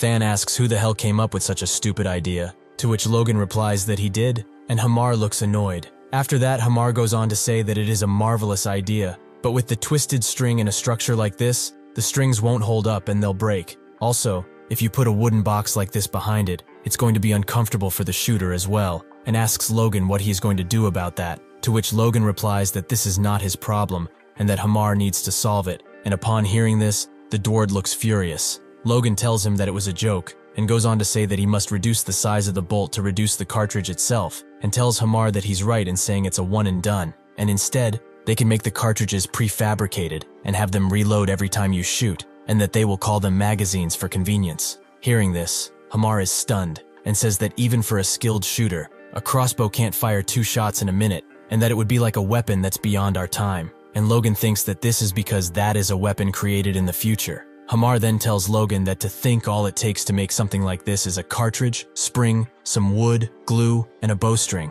This is a motivating challenge for him, and he says he will give it a shot. Upon hearing this, Logan asks Hamar when will it be done, to which Hamar asks if Logan is asking him to build something he's never heard of or seen with a deadline. Logan then goes on to say that it's still a weapon humans have made, to which Hamar remains stunned, asking where and who has made it. Logan disregards the matter by telling Hamar that he doesn't need to know that, and challenges him by saying that if doesn't think he can do it, he should give up. Hamar says that all he'll need is 1 month, and that he will build something far superior in that time. Seeing this, Logan is happy to find out what happens when you mess with a dwarf's ego. Later on the training grounds of the castle, Victor is seen running, and Logan tells him that he is once again slowing down and that he can do better. And so Victor tries to pick up speed again. Logan then goes on to think how he's only been feeding and making him sleep for days since Victor arrived. But he can't believe what a difference that little food made. Then he commands Victor to rest, and so his little sister runs up to him. Logan once again thinks about the good investment he's made by purchasing Victor, how a 14-year-old who is much smaller than his peers ran 20 kilometers without rest, saying that he is really talented after all. But what he loves most is his grit and perseverance to the point where he feels no worries about nothing. It's now clear to him that he wasn't the noble slayer by nature. Rather, that huge change in his life was probably because of his sister. Logan swiftly ends his thought and tells Victor that the rest is over and that it's time for the next training session. He throws a sword in Victor's hands and tells him that from now on, they'll be learning the Grandia Kingdom's sword technique, which every knight trainee in this country learns. Then he proceeds to ask for Victor's attention to demonstrate. Logan grips his sword tight and slashes the air with power. However, Victor seems to be unimpressed by this and thinks that all he wants to do now is pass out and sleep. Still, he bites his lip and thinks that if the price for this good food and a good night's sleep is exhaustion, then he'll do everything he has to. He then picks up his sword, just like Logan did, and cuts through the air flawlessly. Looking at this scene, Logan thinks that what he did was perfect, just the same as his strike. Not just the movement, but every single breath, and he's only shown it to him once. So he is stunned to see how easily he was able to follow it, and says that not even Ranyan was that good, and they are the same age. Seeing this, Logan tells Victor that if he can build up his stamina and perform the sword technique perfectly for more than 1,000 times in a row, by then he could probably call himself a knight as well. Upon hearing this, Victor's eyes light up, thinking of himself in that posture. Logan then asks Victor if he can do it, to which Victor happily replies affirmatively. Logan goes on to tell Victor that if there's anything else he wants for his training, he can ask Rick, and that he can probably take care of most things for him. But Victor says he doesn't need anything. Logan asks Victor if he's sure, and Victor tells him that his only request is for Logan to look after his sister, and that will be enough for him, which Logan finds to be perfect. While training Victor, Logan introspects that Victor might not be able to go to war right away, but he will be a great help to McLean in the future. He also says that both the mercenary corps and the weapon Hamar will craft will be a formidable force, and yet he shouldn't be so hopeful, since Hamar may not be able to make a good crossbow, and even if he does, the mercenaries may not be able to use it properly. Since he's put everything in someone else's hands, he needs to come up with a different plan. Next, Logan goes into his father's study and tells him that he wants to join the Knights training, and it appears that he accepts this request. On the Knights training grounds, Captain Heinkel makes Logan presences known to the other Knights, telling them that he will be joining the training from now on. It appears that the Knights don't take this news lightly, chattering to each other, thinking that Logan might take the Knights' order as a joke since he won against Dominion. A memory of the captain appears, setting him in the Patriarch's chamber, where they talk about Logan joining the order, and the captain doesn't seem to be happy about it. He indeed tells Patrick that if Logan joins the order, the Knights won't be happy. However, Patrick tells Heinkel that he's not asking for preferential treatment, and actually tells him to grill Logan through and through as he would foe to any rookie knight. In the present, Heinkel thinks that even though Patrick asked him that, he is still the Lord's son, and that it would have been easier if Patrick had asked him to treat Logan nicely. Logan sees the captain worried and tells him not to worry, as if he falls behind on any single training drill of the Knight's order during the next week, then he'll just pretend this never happened and get out of Heinkel's way. Heinkel is shocked by this and agrees with Logan. Upon hearing this, he decides that for the next week, the Knight's order training will be at triple the difficulty level. Next, a knight is seen carrying one of his peers on the back while running and wondering what the hell kind of training is this. Heinkel shouts at his pupils not to die on him and tells them that they are cavalry knights and they cannot be oblivious to what it feels like to be a horse. He tells them to feel what it feels like to be the horse that carries them through the battlefield while he's fully armored. The knights realize that this is the reason for which they have been training in full armor, and also say that all this is happening because of that damn troublemaker. They speculate for how long Logan might last with this training. A day, 2, or maybe 3. However, they all might be wrong as Bro is running at full speed storming through the crowd, leaving everyone astounded, even the captain, and to top it all off, he's also smiling while doing that. Heinkel is furious, thinking that at this rate, it will be the knights that fall behind instead of Logan. That being said, he tells everyone to stop and take a 10-minute break. He then goes on to ask Logan how's doing and asks if he is tired after that run. However, what he is actually thinking is that it's obviously tiring, and that all Logan's gotta do is give him an honest answer and he can ditch this crazy-ass training. but he doesn't get to finish his thought as Logan cuts in and tells him that it's doable, leaving Heinkel stunned. He asks Logan what he means, and Logan replies that it's great training, and if knights go through this every day, there's no way they're not strong. He then tells Heinkel that he looks forward to the next training, while two grounds on the ground look like they're about to give up. Heinkel thinks that this isn't what he was going for, and Logan once again looks unbothered. Late in the night, Logan looks around to find himself alone on the training grounds, and says that all of the knights must have returned home. He then goes on to reflect on his thoughts, thinking that training with the knights is his insurance policy, in case all of his plans fail, saying that if that happens, he'll join the knights and fight on the front line, so he might as well start hanging with them now and try to form a bond. Another reason for which he is doing this is his strength, as he can develop his force through meditation. But what is also important is to train his body. That's where the knight's order comes in handy, and just as he thought, as his force core is growing, he doesn't feel fatigued. He picks up his sword, and in one quick slash, he releases a slash of force, thus demonstrating his power. He thinks of how he has all this force, and it's just from a 1-star core, and thinks that once he reaches 2 stars, he'll have the power to rival a high-ranking knight like his father. In the morning, he tests crossbows, deeming all of them failures, and asks Hamar if this is all he can do. He then inquires about the thread he ordered, and says that this thing can only shoot 1 round, and he's not seeing the magazine either, and tells Hamar that it needs to be integrated. Hamar is furious, and Logan goes on to apologize, saying that he went a bit too far, to which Hamar replies that he is right, and even if Logan is his master, he should never insult a craftsman's pride. However, what Logan actually means is that if this is really Hamar's best, then there is nothing they can do about it, making him pop a vein. Logan goes on to say that maybe he expected too much of him since it's been weeks of work and there's nothing he managed to do right, thus Logan is at fault here. He taunts Hamar even more by telling him that he judged him incorrectly, saying that he was wrong and that he spent all that money on him for nothing. This motivates Hamar and tells Logan that he needs 1 more month and that he will come back in 1 month with something worth Logan's while, and furiously crushes the crossbow in his hand. Logan looks at Hamar as he leaves and thinks of how angry he got and about how that made him start all again from scratch, and then puts on a gruesome smile, wondering if Hamar will come up with something amazing if he grills him more. 1 month later, on one of the training grounds, Hamar demonstrates the power of his new and improved crossbow, which shoots 2 arrows at once. Hamar's invention leaves Logan stunned, and Hamar goes on to say that even though it has 1 less shot than Logan originally asked for, this one is easier to hold in one hand and you can change magazines. Logan, however, is amazed at how it only took him 2 seconds to load and fire, and thinks that it has less effective range than the weapon in his previous life, and it's smaller. But for a mounted soldier, this one's much better, or actually it's outperforming, and he can't believe that they've already got so far, and they are still months away from the war between the fiefs. Hamar asks Logan if he is listening to him, and Logan picks Hamar up and tells him what a wonderful job he has done, continuing to boast about the dwarves, and wishing long life to Hamar and the dwarves. Hamar, however, is not as happy as Logan, since he thinks that someone might see them, and tells Logan that he is not a kid wishing to be put down. Logan peacefully looks into Hamar's eyes, prepared to ask him a question, and when Hamar asks what is it, Logan slips back into his psychotic self and tells Hamar that he needs 400 of these in 2 months.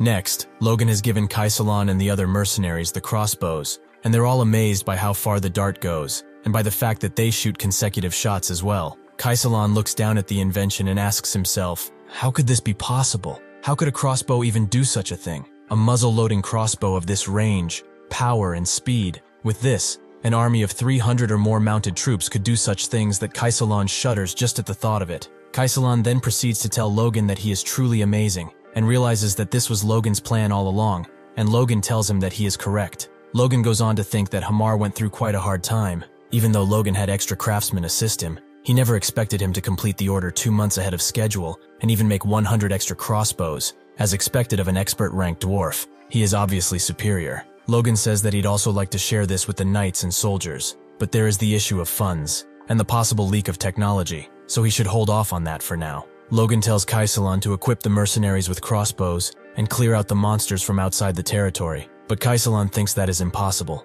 However, Logan is sure they can do it. Kaisalan tells Logan that it might be possible, but Logan isn't satisfied with this, and tells Kaisalan to make it possible because if he can't do that, everything else is meaningless. Kaisalan thinks that Logan wouldn't have made a weapon like this to subjugate monsters, and realizes that Logan is preparing for war. At the knight's training session, one knight comments on what tremendous stamina Logan has, and someone else asks if that ridiculous physical ability is genetic, to which some other knight says that if Logan is anything like the patriarch, he must be good with a sword. Then they comment about Logan's fight with Dominon, and one of the knights tells the other he shouldn't even dare to compare this kid to the old man, as Logan even lost to his little brother before awakening. However, despite that, it's kinda amazing how he has been consistently enduring the training for over a month. The training that was initially designed to drive Logan away now solidified as the new symbol of the Knight's Order. It is tiring, but it's way more rewarding than just running, and this feels like the right level of training fitting for a Knight's Order. It became an unexpected stimulus for the low-rank knights who had been taking it easy in the training.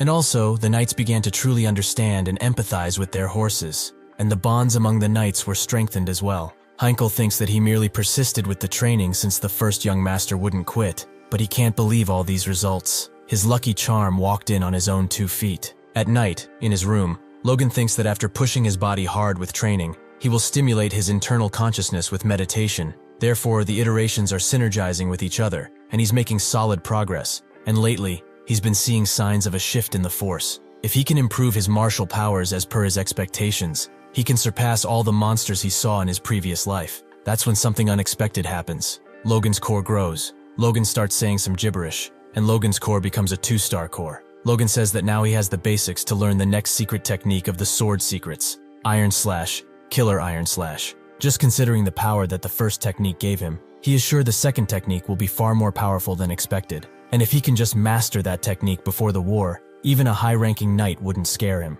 Next, Kaisalon and the other mercenaries are hunting a pack of goblins. His troops shoot the goblins, killing them instantaneously, and remarking upon how there's hardly any recoil on those crossbows, and one guy says that his dart went through one guy's head and plunged into the head of another guy behind him. Logan thinks that the swarm of over 100 monsters was wiped out in under 10 seconds, and thinks that the mercenaries' old habits of using basic crossbows have been broken quite a bit, and that they're much faster at changing the magazines, and tells himself that it was worth the effort to come for the hunt so far into the territory. Kaisalon asks Logan if he is satisfied, and Logan tells him that he is somewhat satisfied, and remarks how they were a complete mess during the first monster hunt, but they've gotten so much better. After that, Kaisalon asks Logan why he is doing all of these preparations, saying that he's never heard of a mercenary army with this much firepower, and asks Logan if he is planning on slaying monsters all over the continent. However, Logan does not get to answer Kaisalon as a mounted rider rushes to get a message from Rick through to Logan. It appears that yesterday Viscount Tesseron declared war against the House of McLean.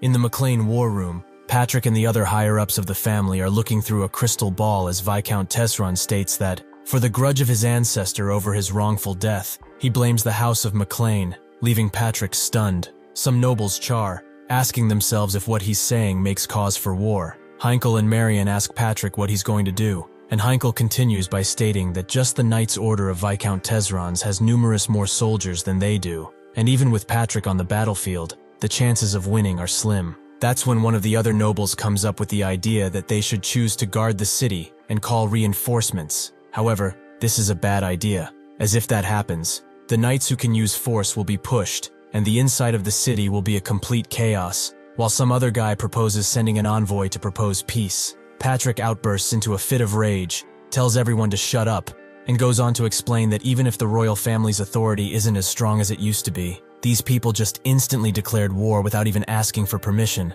so it's crystal clear that they've planned this out. Therefore, peace is completely out of the question. He tells everyone to prepare for war, and tells his generals to come up with a plan for victory, as he will not tolerate any dissent. After all this, in the tense atmosphere, some noble asks Patrick if the young master Logan will also go to war, to which Patrick replies affirmatively. Marion goes on to say that Ranyan's force has awakened, and Logan is of age as well, so he should do his part as well. Hearing this, Rick realizes Logan is not at the castle, so he rushes to send an envoy to inform him. After being put up to speed, Logan thinks that based on the memories from his past life, the war wasn't supposed to start for another 2 months, and wonders what could possibly had hasted the War of the Fiefs. The envoy rushes Logan to hurry, as apparently the Viscount is breaking very custom and has got on the move right after declaring war, so Logan must hurry to at least make it in the middle of the war. Kaisalon and the others shout that the Logan mercenary troops are ready any time, and seeing this, Logan tells Kaisalon how he doesn't appear to be too surprised about this situation,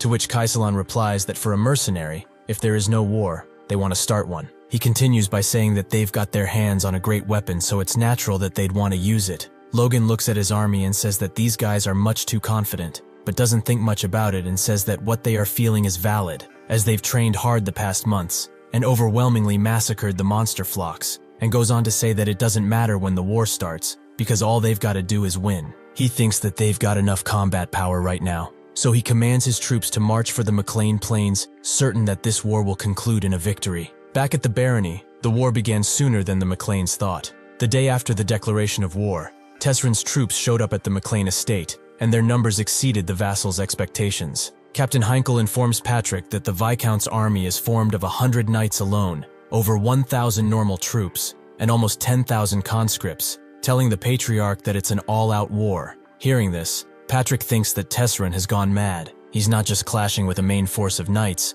who are basically superhuman for the average person in this battle, but he's also using conscripts in a war not even between nations, but in a simple domestic fiefdom war, thus making Patrick ask himself, why is Haman, the Viscount, going so far? And it looks like the bad news just keeps on coming. As next, the captain informs Patrick that the House of Kiros has informed them that they will not be sending any troops, leaving both Patrick and Marion speechless. Marion tries to argue that this situation is not possible and that it must be a mistake. She goes on to think that both Mr. Duane and herself checked with them and everything was set out to be fine, and that this wouldn't happen. Left with no choice, Patrick tells Heinkel to gather all men who can carry a weapon, saying that they will respond to this attack with full force. Patrick thinks how their trusted Kairos has turned their backs on them, and so backed into a corner. McLean gathered as many men as he could to fight against Tesran, and thus gathered 53 knights, 552 regular troops, and 4,418 conscripts, for a total of 5,023 troops.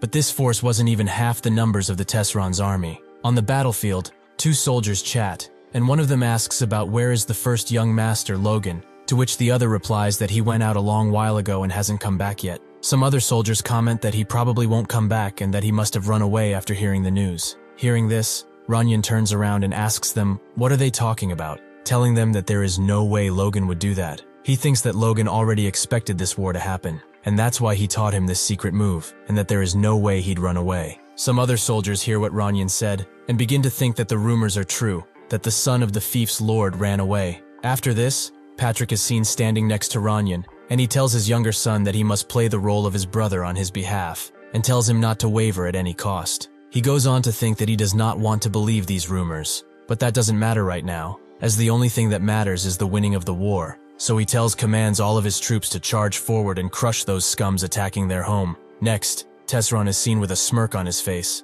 thinking that Patrick has drawn his sword at last, saying that his knights are his sword, and shouts at Patrick to face them. Patrick charges his attack with aura and tries to break through the vanguard, but he doesn't manage to, as a knight with a shield blocks his attack, leaving Patrick astounded. Rick is discovered to be on the battlefield as well, and he doesn't appear to be enjoying himself very much since he witnesses people being slain and torn apart in front of his very eyes. Rick reflects on how they are losing this fight, how they were forced to send out servants like him because of their extreme disadvantage, and how, no matter what, they will lose if they get caged where they are. As he is thinking so, he is struck in the head by a Tesran army member who is about to kill him, but he manages to avoid the blow, and an ally soldier saves him by killing the enemy and instructing him to get back up and prepare his spear. Rick reaches out and grabs his hand, attempting to express his gratitude for saving him, but before he can do so, an enemy knight murders his comrade and splatters blood all over Rick's face. Rick understands that his only chance of surviving is to flee as far behind the enemy as he can.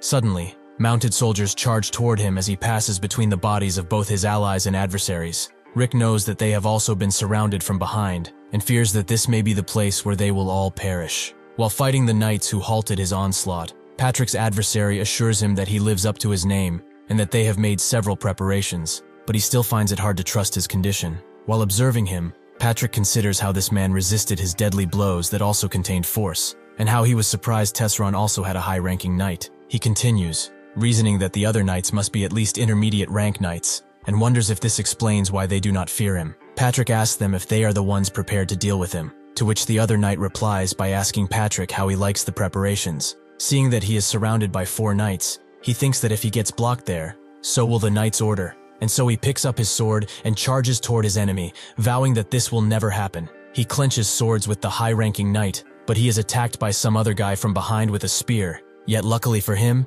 he manages to dodge it. Seeing that everyone is just attacking him from all directions, Patrick asks them if they have any honor as knights, and calls them bastards for fighting dirty. However, they don't seem to know the word, let alone care about it, and one of them even says that this is his last struggle before dying, so they should just let him be. Once again, Patrick charges full force ahead, clenching swords with one of his opponents, yet this time he's not so lucky, as he gets stabbed through the back of his stomach with a spear, leaving him gravely wounded. He goes on to think that while the high-ranking knight blocks his attacks, the others jump and attack him, an obvious trap, yet there is no way to escape it. And as the enemy even managed to take the rear, he thinks that Logan did well to run away, and staring his defeat in the face, he states his hopes that at least maybe Logan will be able to continue his family's legacy. As Tesrin looks from the distance at the battle between Patrick and the knights, he thinks that it was a smart good choice not to let the word spread that he has a high-ranking knight at his disposal, as now, all he has to do is have Patrick crushed and to take over the McLean castle. He's about to continue his thought, but he hears a strange noise from behind. It is the sound of cavalry troops, and a servant comes to inform him that they've spotted a unit of cavalry troops in the rear, approaching the battlefield, around 300 of them or more. Tesrin thinks about this, and asks the soldier who came to inform him if the McLeans had any other troops they didn't know of, to which the soldier replies that what's peculiar is the fact that cavalrymen are not even carrying spears, but instead, the only weapons they have are small crossbows. Hearing this, Lord Tesron bursts into laughter, asking if by crossbows he means the weapons that the hunters use, and tells the soldier to get the rear soldiers and archers to get rid of them, as they are no elite troops, just some trash soldiers. As he says that though, an arrow flies through the head of his soldier, making Tesrin shit his armor. It appears that Logan has joined the battle, and he is really pissed to see what is happening on the battlefield, so he gives his mercenaries the order to fire, raining arrows on the Tesron's army. The arrows of the mercenaries pierce the Tesron knights, decimating hundreds within seconds, slashing through shields and flesh alike. One soldier thinks of how all those who didn't ready their shields are dead, and how he would have been one of them if he were to be 1 second late. The archers of the Tesron are prepared to fire their arrows toward Logan's troops. However, they don't reach, as their bows are too weak, and so the mercenaries fire once again, killing more and more of the Viscount's soldiers. Seeing this, Tesrin wonders how this could happen, acknowledging that the rear has turned into chaos in seconds, and Logan's mercenaries didn't even use magic, just those damn crossbows, so he asks himself what the hell kind of weapon Patrick has made. He shouts for the cavalrymen, ordering all of them to get to the rear and catch those bastards. The cavalry is rushing towards Logan's troops, and Logan couldn't be more thrilled to see this, as he says they're coming to him on their own. Next, a fight between Ranyan and some other knight seems to be afoot. Ranyan dodges an attack, and his enemy tells him that he did a good job, trying to mock him. Two enemy soldiers start fighting, one of them telling the other to stop toying with this kid, as the battle is taking a strange turn, but the other replies that he's doing his best, and that Ranyan, even though a kid, is not to be underestimated. Hearing all of this, Ranyan thinks that he gets it now. After he's been exposed to an actual battle and not just sparring, he realizes that he's not actually a genius, but a simple kid who had his awakening. Regardless of that fact, he cannot lose, as there is too much at stake. Ranyan thinks of his father, and how he counted on him to do Logan's part as well in this war, and then says that he cannot crumble down there, no matter what. As he thinks about this, an opportunity arises that Ranyan notices instantly. He sees one of the soldiers with their backs turned, and asks himself why the hell would they do that, and thinks that whatever the reason, this is an opportunity that he cannot lose. So he swings the sword in one long stroke and slashes through the body of the soldier. He does so easily that even he remains stunned. Then he notices the arrows on the soldier's chest, and when he raises his head, he's happy to see his brother, shouting his name aloud. However, this happiness only lasts for a second, as the other cavalrymen storm from behind Ranyan toward Logan, trying to attack them at the Viscount's command. Seeing this, Logan remarks upon the kite shield formation the cavalry have adopted, saying that it's a remarkable defense formation, but that wouldn't stop him, as his evil plan is just now revealed. Logan instructs his soldiers to aim their crossbows diagonally toward the ground, leaving them to question Logan's judgment once again. That is, until Logan once again shows his psychotic smile and tells the mercenaries to aim for the horses. Bro is really playing every dirty trick in the book to win this war. Upon hearing this, the mercenaries are thrilled, sharing the same killer smile as Logan, and so a rain of arrows falls down on the cavalrymen's horses, leaving all the soldiers on the ground. Logan goes on to think that it appears he was there in time to be able to help Ranyan, but there's still the matter of his father. He thinks about how he vowed to save his family in this life, and how there is no point in winning the battle if he loses his family. Thus, he gives Kaisalan the command and rushes for his father. Seeing this, Kaisalan tells Logan that this was not the plan, and worries about what might happen. He thinks that victory is right in front of them, and wonders why would Logan try to get himself killed like that. He goes on to think that even if he's stronger than him, if he runs into an intermediate rank knight, things might not work in his favor anymore. Kaisalon finally takes command and tells everyone to cover Logan as he rushes through the enemy troops. Patrick is still dueling the high-ranking knight, and it looks like he might be losing. The high-ranking knight tells Patrick that he can't believe he ran at him even though he knew he would get stabbed. Patrick manages to dodge his attack in the last second and then jumps back to create some distance. He realizes that something is strange in the way his enemies have started to fight. They are all pushing themselves and basically throwing themselves at him, and Patrick wonders why are they so desperate when they have the upper hand. Once again, he manages to pair the two spears that are coming toward him, and in the next second, Logan jumps in front of his father, defeating two of the intermediate rank soldiers in a split second, leaving Patrick to wonder what has happened. Patrick goes on to think that he saw Logan coming with the mercenary corps from behind the enemy, but he's sure that place is pretty far off from where they are now, and as he's turning his head to look to the back, he wonders how Logan got all the way there through so many enemies. What he sees leaves him in shock, as behind him there's a sea of corpses, and wonders if Logan was the one to take all of them down. Patrick wants to ask his son how he got so strong, but says that this is not important right now, and that he doesn't understand what's going on. Instead, he asks if the fact that Logan is here means that they have the upper hand, to which Logan replies affirmatively. Upon hearing this, Patrick rests his hand on Logan's shoulder and tells him that he did a good job. The high-ranking knight is looking at Logan and wonders if he saw what happened right, how a mere 20-year-old country bumpkin pushed off to intermediate rank knights at the same time. He thinks that he was toiling to death at that age to become a knight, but none of that matters now, as he is going to kill Logan right then and there, and then he commands his fallen comrades to get back into position. Seeing what just happened, Patrick thinks that the attack Logan used was just enough to tell him that Logan might not be a high-ranking knight, but he is strong enough to handle most intermediate rank knights, and thinks that if Logan takes on the intermediate rank knights,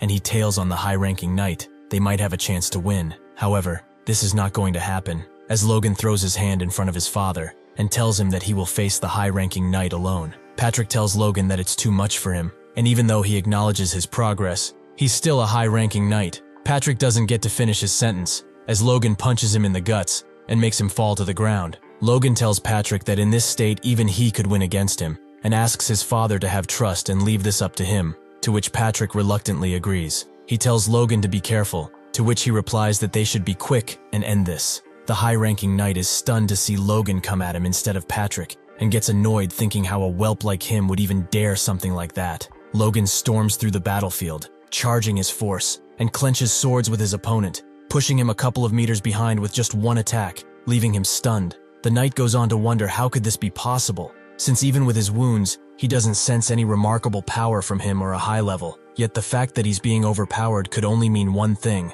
that Logan is pushing himself way too hard, and as he prepares to rush towards Logan thinks that otherwise, none of it makes sense. He attacks Logan with murderous intent, and they jump a couple of times from one place to another, dodging each other's hits. As their swords are clenched once again, the knight thinks that only if he wasn't injured, he would get the upper hand and kill Logan. But as he's thinking that, Logan sees an opportunity and manages to slash through his opponent, hurting him, and in a second, he jumps back to avoid a counterattack. Looking at this scene, the knight thinks that there isn't even a single opening and that he needs to grab a chance to attack him. He seems to notice something that Logan also acknowledges. The force from Logan's sword is absorbed into his and thinks that this is also an opening, and says that Logan fell for it. He prepares to attack Logan, and it appears that his attack will land this time since Logan has lost his center of gravity. However, this is not the case, as next Logan gets back on his feet, leaving the knight to wonder if he's too slow. Next, Logan is charging his aura again, prepared to use his sacred technique, and seeing this, the knight says that he needs to get away quickly. Logan reveals a slashing wave of force, killing his enemy instantaneously and leaving everyone around him astounded by what just happened.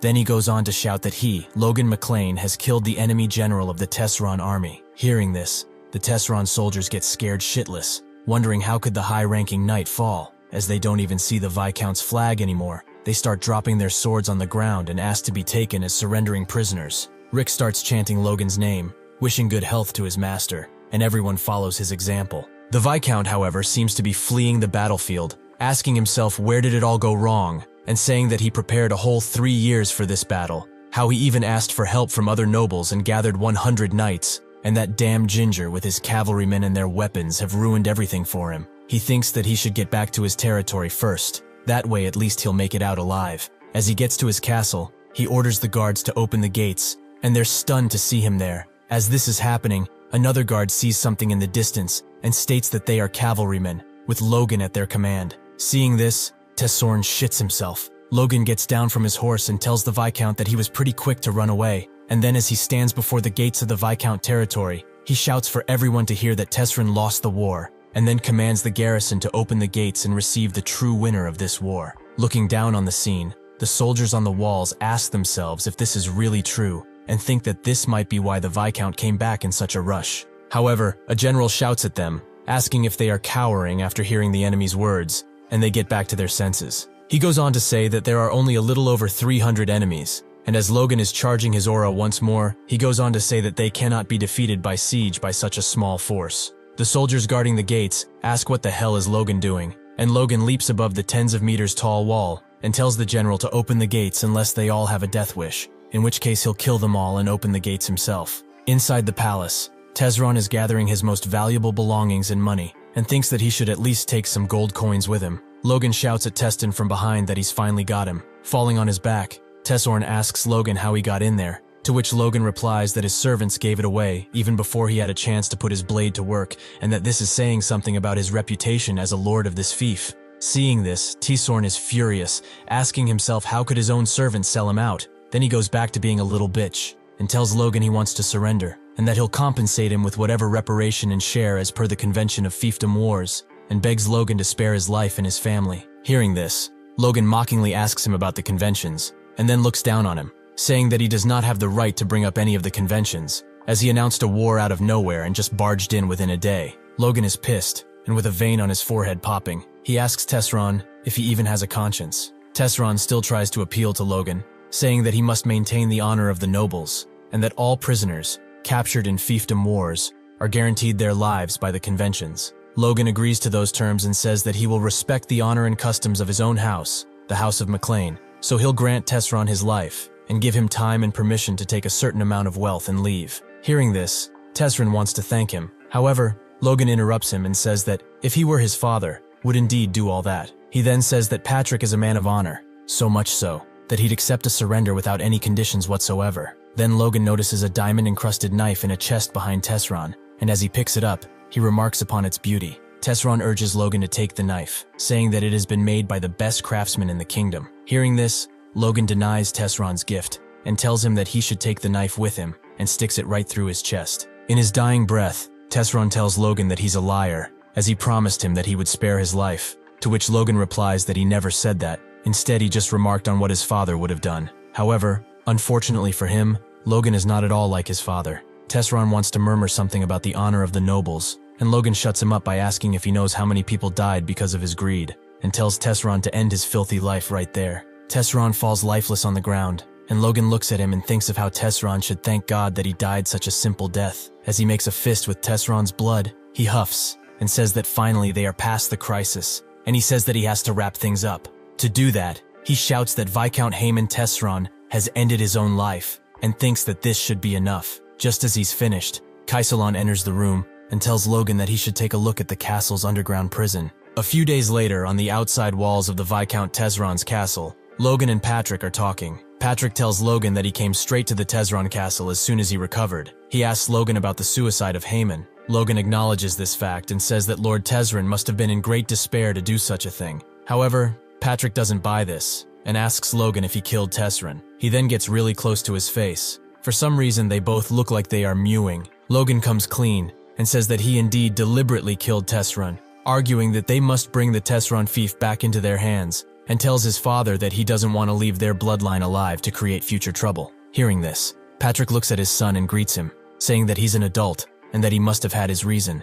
He then goes on to tell Logan that no matter what anyone says, he played the greatest part in this battle and thanks him. Hearing this makes Logan happy, and he looks toward his father with a great old smile. "Good job, big boy." Patrick blushes and tries to clear his throat and give Logan even more good news. Patrick goes on to tell his son that he'll be named the official heir to the House of McLean. Logan is happy to hear this, so he nods, with a smile on his face, and tells his father that he's sorry and that he'll have to refuse. After hearing this, Patrick remains stunned and asks Logan why he'd do such a thing. Is it because he's worried about his reputation? If that is the case, then Patrick reassures Logan that his feats in this battle are enough to turn it around. However, Logan says that this is not the reason, leaving his father to wonder. Logan goes on to say that since the McLeans are a family of knights, Ranyan would be far more fit for the position. He then tells his father that Ranyan became a force user at the mere age of 14, which is 4 years faster than him. There's no telling what kind of feats he can achieve when he comes of age. Hearing all of this, Patrick is left speechless. However, he argues that even if what he says is true, your martial ability doesn't make you the lord of a family. Logan goes on to think that this may be the case according to the common knowledge of today. But if Ranyan receives the title of the youngest force user of the continent, like in his previous life, there won't be any problem whatsoever. And more importantly than that, there is no benefit to Logan becoming the successor. Neither does he want to waste his time to be the next Baron. Logan tells Patrick that as the older brother, he would like to give his younger brother a chance, so he hopes that his father will wait until Ranyan comes of age to choose his successor. Patrick replies that he didn't think Logan would be so mindful of his brother, and tells him that he will accept his wish and push the selection of the heir to 5 years from now, when Ranyan becomes an adult. And hearing this, Logan thanks his father. However, that being said, Patrick will still grant Logan another reward. They will go back to the McLean and calculate the exploits from this war, which will probably come out to a few 100,000 gold. Yet it seems that Logan already has something in mind for his reward. Next, a guard shouts for the gates to be opened as the knights of the McLean have returned. The people of the city remark on how they've returned within only a week of the war, and how they've heard that the war has ended in just 1 day. 2 guys begin to speak, and one of them wonders how that is even possible, and asks if their knights were always that strong toe, which the other guy replies by asking him if he heard the rumors, that it's all thanks to the first young master, Logan McLean. He goes on to say that according to the soldiers who came back first, young Master Logan's mercenaries turned the battle around. They jumped out from behind the enemies as if they knew it would happen. Another guy comments that they've annihilated the enemies with some mysterious weapon, and that Logan has even taken down a high-ranking knight all alone. Then a girl asks if the young master was always such a great person, to which some other guy says that he always thought that Logan was just fooling around here and there. The citizens begin to wonder that maybe he has bought all that monster meat in the past for a good reason, and that he must have had a bigger picture in mind. The crowd begins to theorize that maybe Logan was just acting all this time, and they get goosebumps over it. They even begin to praise Logan, saying that prodigies are simply on another level. Thanks to the fact that he is now a mana user, Logan hears everything, and says that it is so embarrassing to hear people talking like that about him. Even Ranyan goes on to ask him how it feels for everyone to praise him, and Logan replies that all that is doing is making him red in the face, and tells his brother not to overdo it. But Ranyan tells his brother this is impossible, as everything he says is true, and that Logan should smile at the people, since they are so glad to see him. Logan thinks about it, and seeing all those excited faces, he decides to go for it, and gives them a killer smile. Literally, he looks like he's trying to keep the poop in until he manages to get to the castle. He's quite frankly fancy pants Rich McGee, or maybe Medusa, as they all turn to stone after seeing Logan's smile, making all of them believe that Logan wants to chop their heads off with his thumb. Yet Logan doesn't understand what he's done wrong, and Ranyan just pities him. Patrick turns his head to look at Logan, and he appears to be really proud, as next, he shouts that the next praises should be for the champion of this war, and to begin the grand welcome. Long live McLean! Long live young Master Logan! Next, the grounds of the castle are shown, and Logan strolls through the court, thinking that a welcome ceremony lasting till the morning is impressive, especially for people who just got back from war. However, his happiness is short-lived, as his mother shouts at him from behind and asks him what is he scheming. Ranyan pulls on her mother's arm, trying to stop her, but Marion goes on to say that she has heard everything and asks Logan if he's really rejected becoming the successor, and what in the hell is he plotting, as he might have fooled the others, but she doesn't fall in that category. Ranyan tries to de-escalate the conflict and tells Logan that the matter with the Kairoses really affected Marion, but Logan tells him everything is okay. He turns back to Marion and thinks that despite her long-lasting resentment, right now she's lost all real power because Kiros betrayed her and she can no longer be a threat to him. He goes on to think that as long as he's doing this right now, she might accept his apology sincerely. He acknowledges to Marion that his actions in the past few months were not at all trustworthy, and that he too is even regretful of his actions that were driven by jealousy and inferiority. Hearing this, Marion shouts at Ranyan that she was right, as Logan even admitted it himself that it was all his plan. However, Ranyan interrupts her and once again begs her to stop. He apologizes to Logan once more and tells him that she's not normal right now. However, Logan doesn't seem to care much about Marion, as next he appeals to Ranyan and tells him to listen carefully, because he's actually the one who deserves an apology. Ranyan is stunned to hear that, and asks Logan what he means by that. Logan goes on to say that he's been apologizing to him ever since he came back, but he could never say exactly what for. It seems that the regrets and cowardly nature he's built up over the years weren't so easy to overcome. Runyon asks his brother what on earth he means, yet Logan implies that Runyon already knows what he's talking about, that for the past years Logan actually detested Runyon. Logan goes on to say that he tried to avoid his own incompetence by hating Runyon, and that right now he genuinely regrets those pathetic years of his existence, and asks Runyon to allow for a formal and genuine apology. Logan bows down his head and tells his brother he is sorry. After all this, Runyon looks at his brother without saying anything, and Logan, still staring down, thinks that ultimately, your wrongdoings can't just be covered up by your good deeds, and says that he is just as naive as ever. Runyon finally breaks the silence and tells Logan that everything is okay, and Logan is stunned to hear that. Runyon goes on to say that he believed that as long as he was nice to Logan, even when Logan was cold towards him, someday the brother he knew would return, and smiled at Logan. I'm not gonna lie to you all, this is enough to make a grown man cry. Logan is happy, and wonders if maybe he hesitated to do something this easy for this long. He then goes on to speak to his mother. Logan tells Marion that he genuinely cares for Runyon, and that he honestly hopes for Runyon to become the successor. He goes on to say that he knows well that asking Marion to trust him immediately is a hard favor to ask, so he instead asks her to keep watching him, as everything he does going forward is for the greater good of the family. And as Marion leaves, Logan thinks that this apology should suffice for now. Next, in some forest, Logan and Hamar walk together, and Hamar asks Logan where on earth are they going right after returning from war, but Logan tells Hamar he had enough rest, and it's about time to get back to work, to which Hamar replies that he's only anxious about the task, and murmurs that he's actually anxious about how Logan is going to squeeze everything he's got in him this time. But Logan assures Hamar he will definitely enjoy this task, but Hamar is reluctant, thinking Logan has no idea what he's talking about. They stop in a clearing, both looking in the distance, and Hamar seems to be stunned. It appears that Logan wants to develop a mine. Next, the conversation from Tesron Barony is completed, and Patrick goes on to tell us what Logan wants as his reward. It appears that what he wanted is the chance to develop the hill near Tesron's border. Patrick says that they may call that place a hill, but it's actually a wasteland, as there's nothing there, and he asks Logan why it has to be that place. But Logan just smirks, and says that there might be gold buried underneath that wasteland. It seems that the real reason for which Tesron forcefully started a war came to light a year after the war ended. Tesron had begun exporting gold from a hill in the McLean territory they had taken over. The gold from that mine alone made Tesron far more influential than the average Count family. That was until Runyon McLean massacred their family in revenge. In the underground prison of the Tesron Barony, Kaisalon says there are a few peculiar people there, so he thinks Logan should have a look. One of the prisoners states that they didn't do anything bad to get imprisoned, just what the Count asked, to bring gold from the mine as they were hired to, yet the Viscount locked them up anyway. Logan places his hand on his face in disbelief, thinks how stupid Tesron was, and doesn't believe he locked up 5 of those precious mine specialists. Seeing this, one of the prisoners asks Logan if he's getting mad on their behalf, but what's actually happening is that the businessman inside him came to light, and Logan thinks that he has found a way to some unexpected profit. The old man looks at Logan and wonders what even is the deal with this guy. We all wonder, Pops. Logan goes on to think that they've won in the fief war against Tesron, but that is the equivalent to barely making it past a small wave. If invasion by the Empire led to the collapse of the nation in the final hurdle, the event that will happen after 1 year will be the downfall of the nation. That is the death of the present king,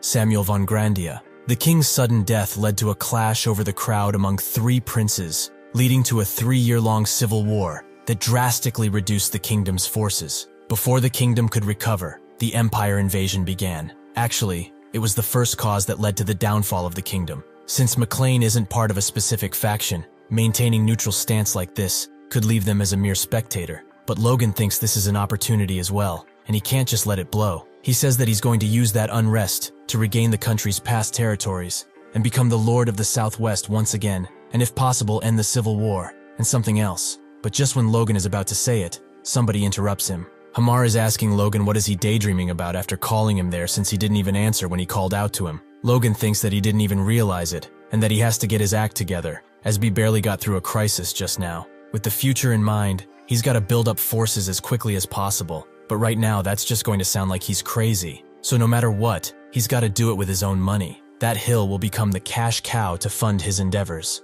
Logan tells his servants that there's gold in the middle of this hill, and he wants to dig it up to develop a mine, and asks them what is the estimated cost. His servants look mesmerized, and Hamar thinks that this is another ridiculous request. The old man thinks that Tesron was paying them a lot, so he agreed instantly, but a gold mine might be too much, and asks Logan if he's sure there's gold in there, to which Logan says that he is sure, and tells them he saw the gold, and the old man asks how that is possible. Logan tells them that this is a secret operation, so only the 6 people that are there will do the drilling, and hearing this, the old man thinks that Logan might want to kill them. The old man asks Logan how can just the 6 of them do the drilling, and tells him that he is being excessive. He wants to say that even with a dwarf this is just too much, but he doesn't finish the sentence and prays for Hamar to do it instead. But Hamar looks him in the eyes and says that he might as well be prepared to die, to sleep a little less and give up on living like a normal human, and seeing that look, the old man thinks he is screwed. Logan thinks that as expected of Hamar, he's got the mindset of a slave, or better said, of a worker. Logan says that now Hamar and the old man are ready to work, and once again asks to hear for the estimate. The old man tells Logan that they need to drill to get an estimate of the gold deposits inside the hill, but only the initial investment will have to be 5 million gold. Hamar also says that the safe development of the mine will take a long time, and just the preparation will take 6 months, and the full force mining will take another 6 months. Just as he thought, Logan says that it's going to take a lot of money and time, but this mine made Viscount Tesseron richer than other Count families, and he needs to develop this mine at all costs. He argues that only if he were able to sell the monster meat right now, he would have enough money, but the effects of it will only become well known around 6 months from now. However, Logan realizes that maybe he doesn't need to wait, and that if he addresses its toxic nature, he can use it as medicine right away. He thinks that he has used neutralizing agents countless times when he was a mercenary, so he can make it as well. If he makes it himself and sells it, he will get a fortune. A week later, at the Southwest McLean Villa, Rick brings Logan the shady medicine made by grinding nightgrass, plot herbs, and leaky grass. Logan tells Rick not to call it shady, as it's only a neutralizing agent. Logan then asks where is the monster meat, and Rick tells him it's in the villa's warehouse just as he asked. Logan tells Rick that this is great, and that they're going to put the medicine in the monster meat. Hearing this, Rick goes crazy, and asks Logan if he has to go with him, and Logan tells him that of course he has, but it seems Rick is not so excited, and tells Logan that he's never been there, so he doesn't know what he's up against. Logan is annoyed and wonders why is this brat fussing so much all of a sudden, but then he suddenly understands. The smell is so bad it could even make a sewer look more favorable. Logan says that he knew it smelled bad, but this is making him want to throw up, and it seems that Rick is already at it. However, Logan finds a solution. He uses his aura to block the smell of the monster meat. After that, he is prepared to go in, and he tells Rick that they need to get started, but Rick is stunned to see Logan is okay, while he's still about to barf, and when he asks Logan about it, Logan tells him that he paralyzed his sense of smell using force. Rick calls Logan selfish, and Logan tells him that if it bothers him so much, he should awaken the force himself, and do whatever he pleases. Logan gives Rick a white powder that is the neutralizer, and tells him to sprinkle it on the meat. He tells him that he should sprinkle enough to make the outer layer look white, and the black part that's left is the poison, so he should be careful. After that, he needs to mince it finely, and make it into small balls. After he prepares a sample, he asks Rick if it looks like medicine, and he replies affirmatively. Logan goes on to say that they're going to sell this as medicine. Rick is going to be the one making it, so he needs to pay attention so he can remember it. Rick protests, and tells Logan he won't do that at any cost. Logan tells Rick that he's going to pay him 100 gold for each pill made, and that makes him change his mind. However, Logan is sad, because he thought he could get it done for free. Logan tells Rick that he needs to test how effective it is, and Rick asks what it's used for, and Logan tells him that it's a medicine that's good for men, but Rick doesn't understand what Logan means by that. Logan tells him that he's so frustrating, and that he'll explain it only once, so he should listen carefully. A picture of 2 rabbits appears, a male and a female. The male seems unhappy because he is weak and can't stir his little stick inside the pot, so the woman taps him on the shoulder and gives him a chill pill. The chill pill turns him into a super rabbit and makes his stick 4 times the size it was before, so he can better use it to stir the pot. After hearing this, Logan asks Rick if he understands, and he says that he's got it, and tells Logan that there's a perfect person for him to test that. Logan asks who that is, to which Rick replies that it's Mr. Dwayne. Next, Dwayne is seen knocking on the door of Logan's study, and he tells him to come in. Dwayne tells him that he's sorry to bother him, and that he heard Logan called for him. As he enters the study, Dwayne can't see where Logan went. That's until he appears like a Dracula behind Dwayne and scared the shit out of him, as he tells him he was waiting for him. Dwayne jumps back like a professional basketball player almost having a heart attack, and tells Logan that he can't just pop behind people out of nowhere. Logan gets close to Dwayne and tells him that he was just going to massage his shoulders, as he has been so tired these days from cleaning up matters after the war. But Dwayne says he is fine,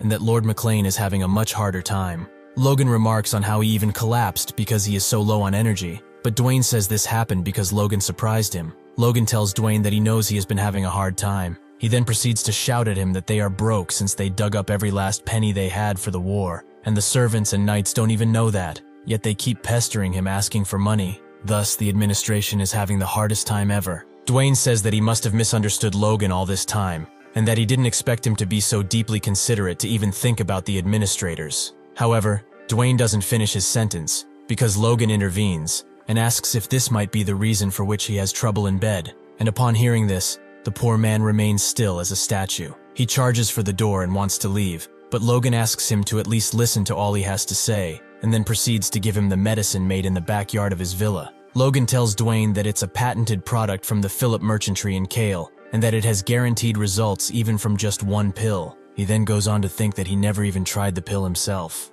Dwayne takes the pill reluctantly, and looks at it while Logan goes on to ask him what he thinks about this deal, as he is giving Dwayne the pill as a present, before giving it to anyone else. After some time, Dwayne is seen running the castle corridors towards Logan and Rick. They both turn when Rick hears Dwayne shouting after them, and Logan already thinks that his plan works, as Dwayne came back for more medicine. Rick starts to school Dwayne for running the corridors, but Dwayne doesn't care one bit about it, and jumps right to asking Logan how much he wants for the pills. Poor guy looks like he could murder for those pills. Seeing this, Logan puts on a killer smile, and says that the medicine is a hit. Rick looks annoyed at the scene because no one is giving him any attention, while Logan tells Rick to give him his hand. Dwayne huffs and sweats intensely, and kneels before Logan. Blood looks like he's about to propose, and Logan looks like he might accept, while Rick is just amazed by whatever is happening. Logan hands Dwayne a wooden box of pills, and Dwayne accepts them, as if he was just given the biggest honor there is. Turns out that after the first successful trial, men bowed their heads in front of Logan, and the experiments continued a few more times. Sometime later, in Logan's study, Logan talks to Heinkel, telling him that he had heard the rumors that he and his wife had been fighting every night. Yet Heinkel doesn't admit to these rumors, and asks Logan who dares spread lies like that. He doesn't get to say another word, as Logan tells him to stop the yapping, and shoves a pill in his mouth. He turns out to be Logan's second experiment subject. Heinkel swallows the pill, and instantly feels the effects. He turns his leg towards the door, and wants to tell Logan something, but he cuts him out, telling him to go to his wife, as he will straighten things out with his father for him. Upon hearing this, Heinkel thanks him with a smile on his face, and as the force of nature he is, leaves the room for what we can assume will be one good tumble. Later we see Patrick in his study. He was the third person he experimented on, and Patrick also seems to be satisfied with the results of the medicine. As Logan turns around to look at his father's room, he introspects that he feels bad for Ranyan, as they might get another baby brother soon, and he won't be the smallest anymore. Upon seeing everything that has happened, Rick is pissed, and asks Logan why he never asked him to try the pill. After all, he went through the most hard work. Logan stares him blankly in the eyes, and then reverts his gaze to his crouch, after which he just turns around and leaves, while Rick shouts after him, "What was the meaning of that look he just gave him?" Logan stops in his tracks, with his back turned to Rick, and tells him that he wouldn't get any opportunity to use the pill anyway, so it would just be a waste of product on him. He then tells him not to follow him, as he stinks. At this point, I truly believe Logan enjoys torturing this poor bastard. Logan is then seen talking to Philip through a magic globe, and Philip acknowledges the fact that if the medicine is as effective as Logan says, it will definitely be in demand. He asks Logan how much he thinks about pricing it, and Logan says that it will be 100 gold for one pill, and 10,000 for a set of 10 pills. Phillips looks reluctant to Logan's price point, and asks if he's not taking the nobles in the capital to be pushovers, and says that he will get in trouble at this rate. Logan tells Philip that he's not, saying that he's only confident in what he is selling. That is because in his past life too, the medicine sold so much the price got ridiculously expensive. He says that if Philip supplies only a small amount through limited production, it'll sell at even higher prices. Upon hearing this, Philip says that it makes sense, as he pays for 10 more minutes for the communication channel. Logan goes on to say that he is positive that great results will be afoot if someone famous tries it and gives a testimony about it. Someone famous who needs this medicine, that is. Phillips doesn't know what to say, arguing that no noble would advertise that his impotence got better after taking the pill. Logan then says that they don't exactly need to advertise it, as there are so many ears listening in on the nobles, that even if a secret rumor spreads, they'd still come flocking like bees to flowers. And after hearing this, Philip comes up with an idea, telling Logan to go to the party in the capital. But Logan is pissed hearing this, asking Philip if he's serious about this. He thinks that the only party he has ever been to is the mercenaries' party when they've won the war, and that the family didn't even have any money to hold a party. Philip goes on to say that parties are best for making connections, though for it to be of help in business, that would take some time. And it's not like Logan could sell the medicine at the party himself, but actually this gives Logan an idea. Philip proceeds to ask Logan if he's actually thinking about doing something like that, saying that his family will be ostracized by the high society if he does that. Logan tells him that this will of course not happen if he doesn't sell it. He then tells Philip about a grand informant in the capital and tells him to go to him and find out everything Logan needs to know. Hearing this, Philip is reluctant, asking Logan what informant is he talking about and what is he putting him up to this time. Yet Logan only replies by saying he will come to Grand soon and he'll tell him all the details when he gets there. Hearing this, Philip is having a bad feeling about it. A week later, Logan has arrived in the capital city of Grandia Kingdom Grand, and Philip looks at him in disbelief that he actually came. Philip asks Logan how he got permission from his family, a son of a noble coming to the capital to sell aphrodisiacs, not a sight you would want to see. Logan assures Philip that he didn't tell his family the truth, although bringing around 3,000 boxes without a servant was a bit of an issue. Logan goes on to think that his father also sent him way easier than expected, and thinks that it's because of his feats during the war. Philip says that if he thinks about it, Logan didn't have any servants the first time they've met either, and asks him if he's sure it's okay for a noble's son to go around like this. Logan replies that having a servant with him actually makes it hard to get anywhere, not to mention that that guy has got his own work to do. Logan thinks about Rick, and the fact that he gave him quite a huge task to take care of. Logan goes on to say that even if he treats him harshly from time to time, in his past life, and in this one as well, Rick has done everything for him, and he goes on to say that he is thankful for him, but not before a picture with Rick and his monologue being shown. How Rick stole a bunch of pills from Logan, and Logan telling Rick that if he shakes him and any pills come out, he will hit Rick for each one. This is what I call tough love. Logan goes on to say that he has made up his mind,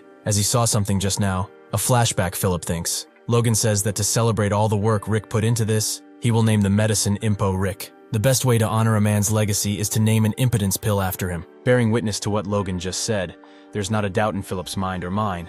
Logan must be a lunatic inside a dormitory. Philip tells Logan that he must be tired from the long journey, and that it would be great for him to recover from all that fatigue in a bar. Logan replies by saying he should really talk about people who can't get that up in a place where there are so many ears listening, and Philip tells him that the room is definitely a better place for a chat on that topic. Philip goes on to tell Logan that he has met with that informant Logan wanted him to see, and asks Logan if he is sure about giving him 900 gold for each document. Logan says that he is pricey indeed, but he's just as skilled too. He tells Philip that as long as he ordered correctly, they'll get the perfect information, and then Philip says that he has placed the order word by word as Logan told him. One document with the names of grand nobles who've been married in the last 10 years, yet don't have a child. Second, names of nobles who haven't taken in any second wives or lovers. And 3, names of nobles who often look for food that's good for stamina. Upon hearing this, Logan says that everything Philip said is right on the spot, and that they will be fine. He praises him for the great job, not just for this task,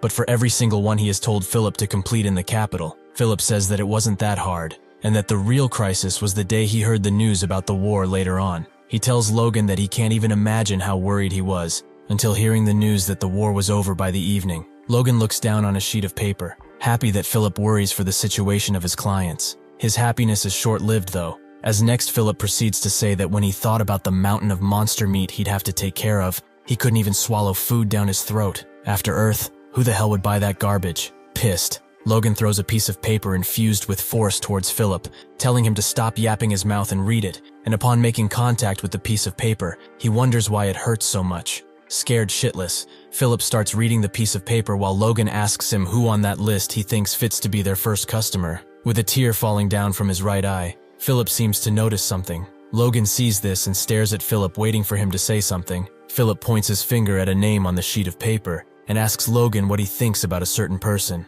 Logan takes a look at the name Philip is pointing, and suddenly his face expression changes to wonder. He recognizes that name. Later, inside a ballroom with an amazing chandelier, people are drinking Dom Perignon, and the figure of a rather large man, with a red blazer and black suit pants, is shown talking to some beautiful women. This man is Count Davis, and his name has just been reverberated by Logan to acquire his attention. The Count looks back in disbelief, with a rather disgusted or frightened look on his face. Logan goes on to make his acquaintance, stating his name, Logan McLean, and his title, the eldest son of the southwestern region of House McLean. Count Davis tries to keep his manners, and suppresses his laughter, acknowledging his new guest, and welcoming Logan to the party. Looking at Logan's outfit, he thinks that it's really tacky, and wonders what farm he came from, saying that it looks like those are the trendy clothes of the Southwest. Bro looks like a buffoon ready to do the most degrading things in existence just to be left alive. Logan goes on to think that he wore the clothes Philip recommended, and just as he thought, no one likes them, and says that these clothes were a good choice. That is because he doesn't have the time to be forming useless connections in a pointless party like that one, and that his only target is Count Davis. Fallon Davis, despite being an important figure in the treasury of the Grandia Kingdom, and having married at the age of 20, he's a pit bull man who still doesn't have a child. Logan says that he was shocked when Philip pointed him out in the name list, since in his past life he became quite famous. Not for a good reason though, but for being the Count, who offed himself because of his wife. A fight from the past between Count Davis and his wife is shown. His wife is shouting, asking him if he's done talking, calling him an impotent bastard in the middle of a party. Due to this incident, the bomb his wife threw in that party took him to death's door by his own hand. Logan says that his reputation and perception in others' eyes was just that important to him, and that anyhow, he fits all three conditions that he gave the informant. He is perfect to be the first customer of Impo Rick. Logan addresses the Count by telling him that he came to the capital on a business trip and heard of his prestige, so he came to give his greeting to him. The Count asks Logan what business could he possibly be conducting in the capital, as the city already has everything.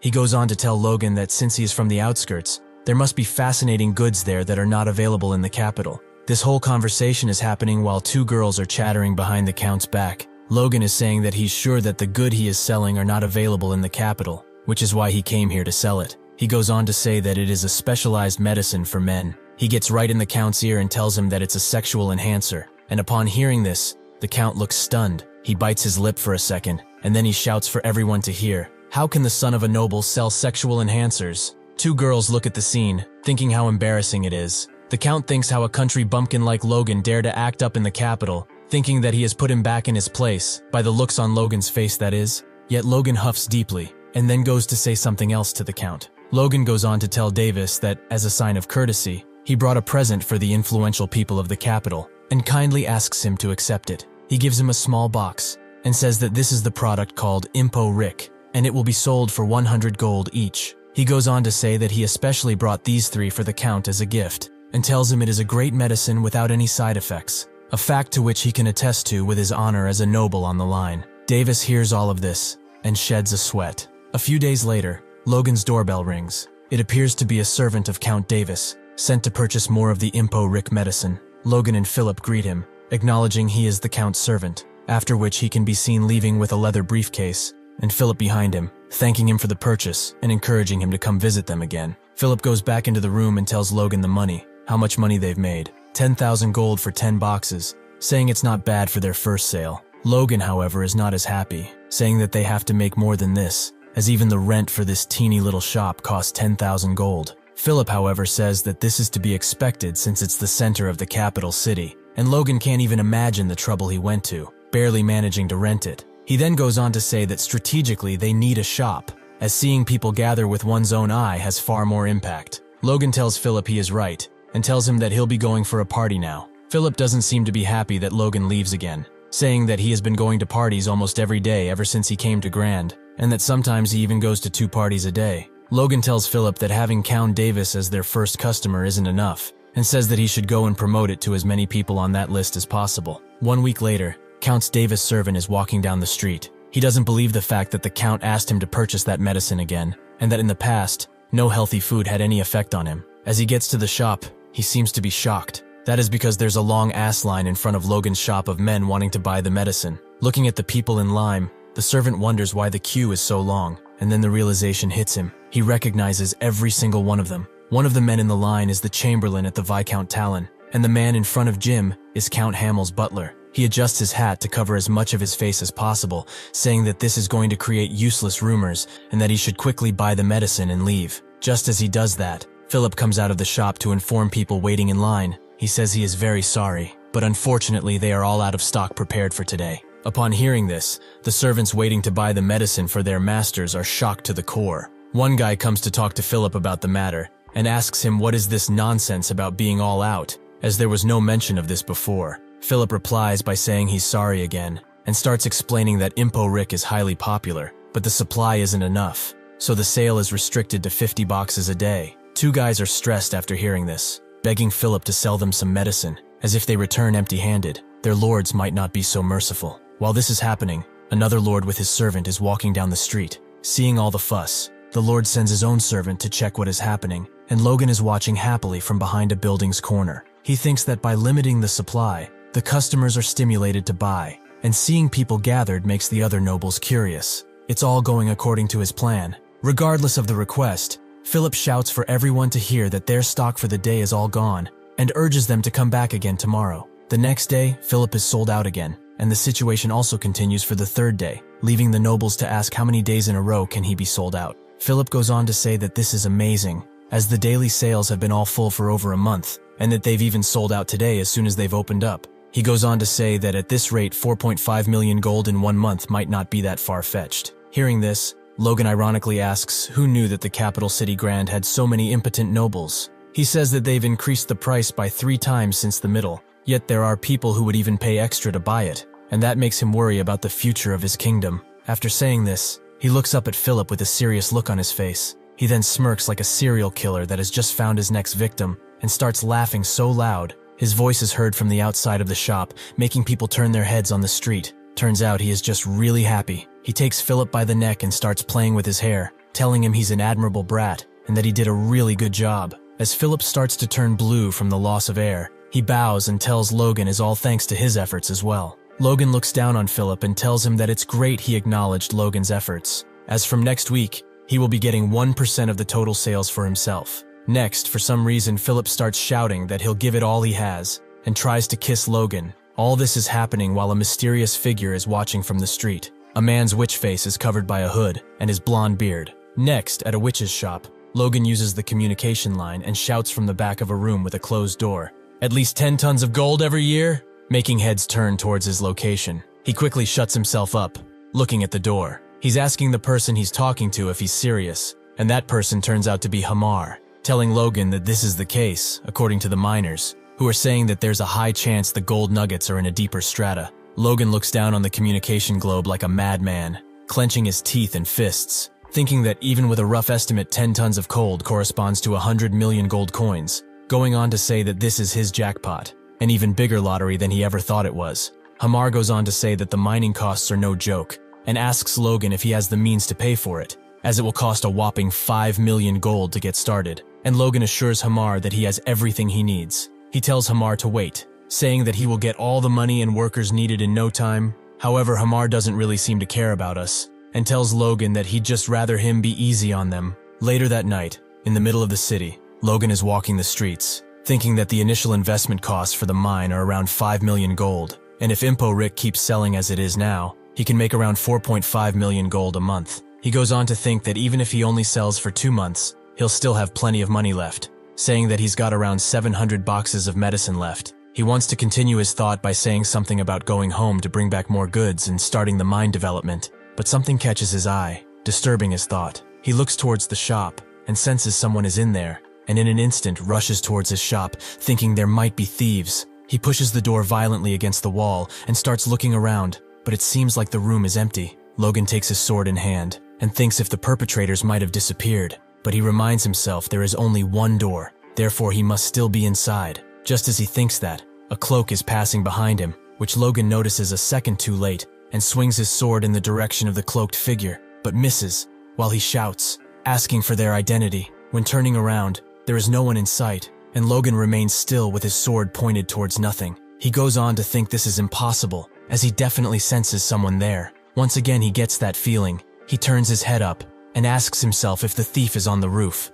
He takes a leap, jumping towards the roof, aiming for the cloaked figure. He readies his sword, and is prepared to pierce the thief, but he moves at the last second. Logan is staring at the thief on the roof, with his sword in one hand, prepared to strike once again. Bro looks like a dementor. I wouldn't fight that guy for any pill. Logan once again asks for the man's identity, but he doesn't get a reply. Instead, the man just disappears instantly, without leaving even a trace behind. Logan is stunned to see what just happened. He goes on to think that there is no sign of any presence at all, yet he was right in front of him just now. He looks down at his hand, realizing he got a piece of the man's cloak, and asks himself what the hell just happened. Next morning, it appears that Logan has told Philip what happened, and it appears that they have come to the conclusion that it was an aura user thief that snuck into their shop. Logan says that he is just speculating, but he was at least an advanced force user. a term meant to describe those even more powerful than high-ranking knights. Logan goes on to say that it wasn't simply a feeling that he was a high-ranking knight, but he was on a completely different level. Philip is stunned to hear someone that can use aura is doing petty theft,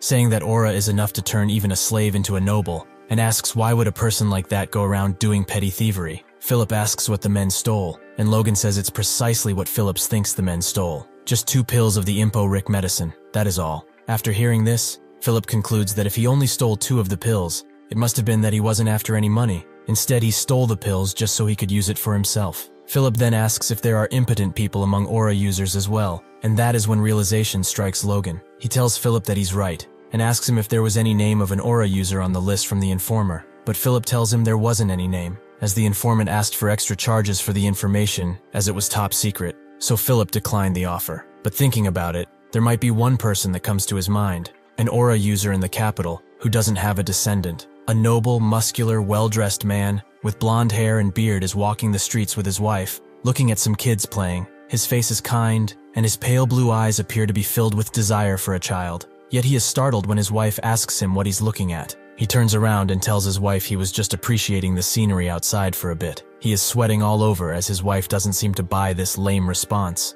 She asks him if he was looking at the kids again. He tries to tell her that he was just enjoying the scenery and that he doesn't think about useless stuff like that. He then proceeds to hug his wife and tell her that they should head back home. However, his wife doesn't really mind what he's saying and tells him that she is really happy to have met him and asks him if he is aware of that. The man looks down at his wife, with happiness in his eyes and a slight smile in the corner of his mustache. He then hugs her tighter and tells her that he feels the same. This man is the kingdom's best swordsman, Felix Esperanza. It turns out that the deep-rooted sadness and regret in his heart has all started with an unjust injury he suffered as a young man. While fighting for his country, he suffered an injury between his legs of all places. It was just an honorable wound for a knight who was wounded in the line of duty, and as a young man, he didn't think much of it. However, Felix goes on to think, what is the point of having the title of a duke and being known as the strongest in the whole nation without having a child to take over after him? For him, it appears to all be in vain. A scene from the past is shown. Felix is explaining the situation to his wife that is much more appreciative and sympathetic to the situation than Felix probably anticipated, as he looks shocked. His wife acknowledges the fact that he must have been in agony, and AKS Felix, that if he is okay with this, she would want to serve by his side, all of this while crying crocodile tears. Seeing this, Felix thinks if there is any way for him to repay the overwhelming love that he's received. Next, Felix and one of the servants are walking down a path on what we can assume are the castle's grounds. The servant is telling him that the time of the family meeting is just around the corner and asks him if he is sure it's okay not to rush, to which Felix replies that there is no point in being early, as all that is going to happen is him being pressured to have an heir. His servant reluctantly looks towards Felix, not sure about what he is going to say. He then goes on to tell Felix that he is being very careful while saying this. But recently, a very effective medicine has been circulating in the capital. Hearing this, Felix ironically asks about that being the case, and his servant continues to say that apparently it even heals physical wounds as well. Once again, Felix doesn't pay much attention to it,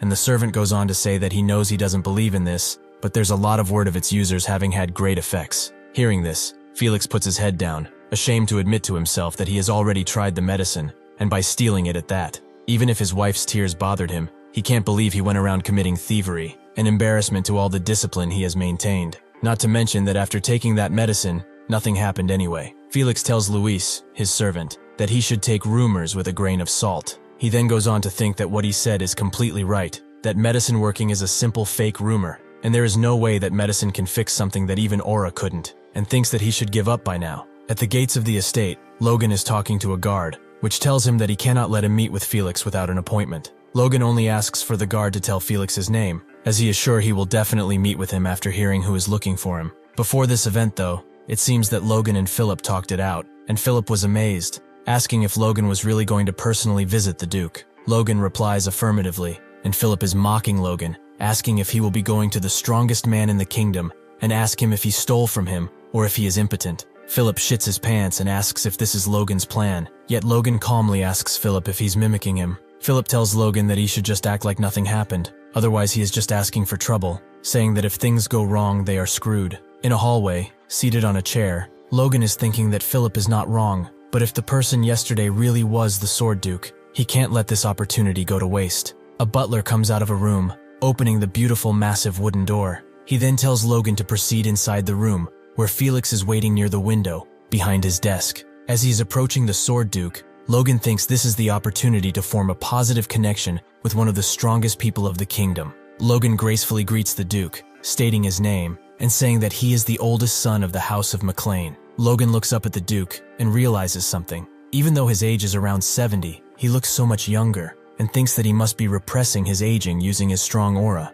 The Duke acknowledges that the House of McLean is in the southwest region, and asks why Logan has come so far from home. Logan thinks there's no need to bring up the reason right away, and instead he says that he has recently started a business in the capital, and so he brought the goods here as a present. Logan slides a small box across the table to the Duke, and says that it's an excellent medicine for men, and it has proven effective for countless nobles. The Duke is looking down to the box, asking if this is really the case, without giving any hint that he knows about it, or that he is impressed. Logan keeps his head down and thinks that this is confusing him, not knowing for sure if he was actually the thief from yesterday, and so he decides to proceed to the next level. He goes on to say that a superhuman like Felix wouldn't need stuff like this, and that is why he has brought something more special, making Felix draw a small gesture on his face. Logan is happy to see this, as the reason he was disinterested at first is because he didn't see any effect after using Impo-Rick. As in the current Impo-Rick, the poison in the monster meat is neutralized for consumption as an aphrodisiac and treatment for dysfunction,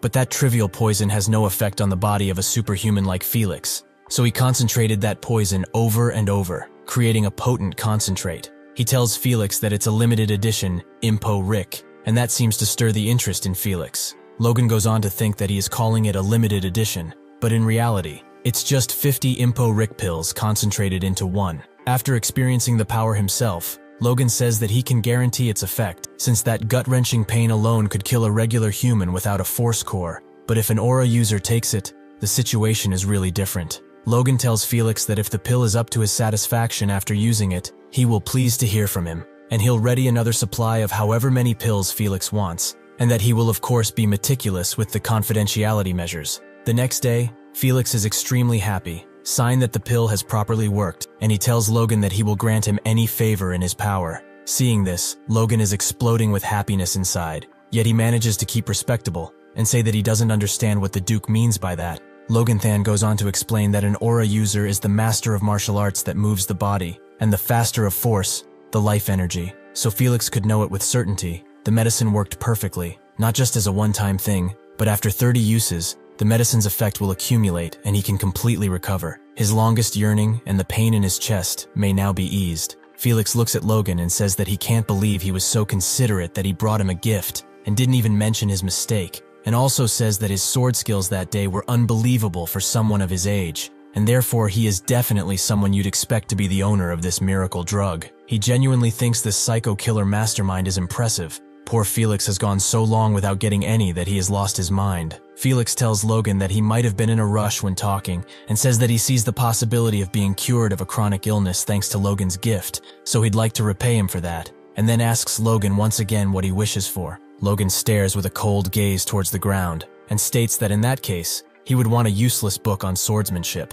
Felix looks through his library, and picks up a book for Logan, saying that training in only the areas stated by the book will hurt his body, but it's worth a read since it has a few eccentric points. After this, Logan thanks Felix, and asks one more service of him, to write a letter as proof that he has got the book from him, to which Felix says that this will not be a problem. Logan thinks that he now has what he needs, and says that it's a shame he's only taking a book on swordsmanship from the Duke when he's ready to give him anything, but his actual goal is something else anyway. Just as Logan is finishing his thought, Felix talks, and says that he has thought about it, and this situation doesn't feel right. Logan asks what he means by that, and Felix says that he will personally teach Logan a sword technique, leaving him astounded. The greatest swordsman of the kingdom will teach him. Felix goes on to say that he understands Logan's desire to be humble and not desire much, but giving him just a low-grade swordsmanship book won't put him at ease. Logan thinks that even if he has the divine sword's secrets, he doesn't need to refuse when the kingdom's strongest man is offering such,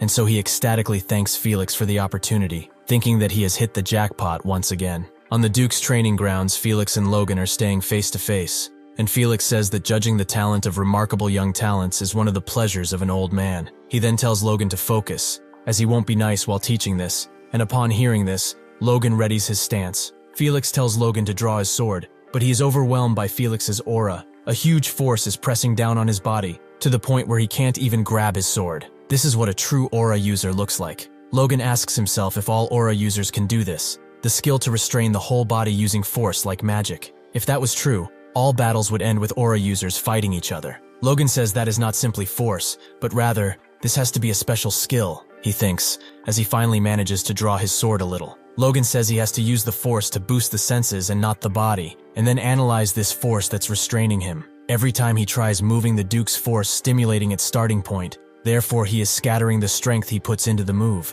Logan thinks that he doesn't understand how such a thing is possible, but he knows how to deal with it, thinking that when Felix is about to scatter his strength, he has to move half a beat faster, thinks Logan, just as he gets into a proper fighting stance with his sword fully drawn. Felix is looking at Logan and says that just as he taught, he is talented. Logan is sweating like a pig, barely standing up, and Felix is telling him to look carefully at what he is doing. He appears to be concentrating his aura at the tip of his blade, preparing an aura blade attack. As Logan tries to withstand overwhelming presence, Logan is scared shitless. As looking up, he realizes what he is up against: Felix Esperanza's force blade.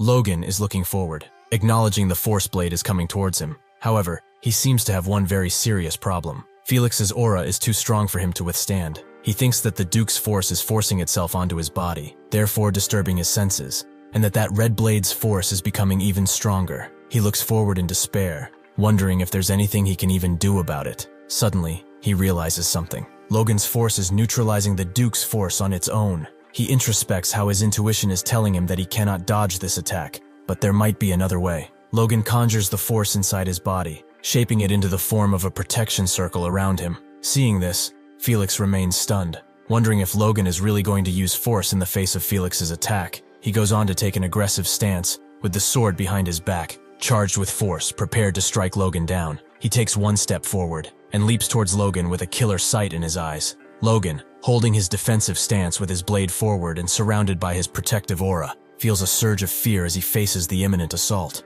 Just as expected, Felix's attack connects, and sends Logan back flying. Logan hits the wall behind him, and even his sword appears to have taken some damage. Felix, however, doesn't seem to even break a sweat. He is calm and composed, looking towards Logan with a cold gaze. Using his sword as a cane, Logan tries to push himself up, but he is still trembling due to Felix's powerful attack. His sword is shattered, and he can only think about what happened, about Felix's aura blade. Felix turns to Logan and asks if he really thought he'd teach him something he couldn't figure out on his own. He then reveals that he saw everything, and points out that without even realizing it, Logan got serious toward the end. With a proud look, Felix praises Logan, marveling at how he faced the attack head-on, thinking that some are just destined to excel. As Logan faints, Felix remarks that it's going to be fun watching him grow even stronger. Sometime later, Felix's butler asks Logan if he's already leaving. He goes on to say that the Duke said he is welcome to stay until he is fully recovered, so there is no rush in him leaving. To which Logan replies that he is okay,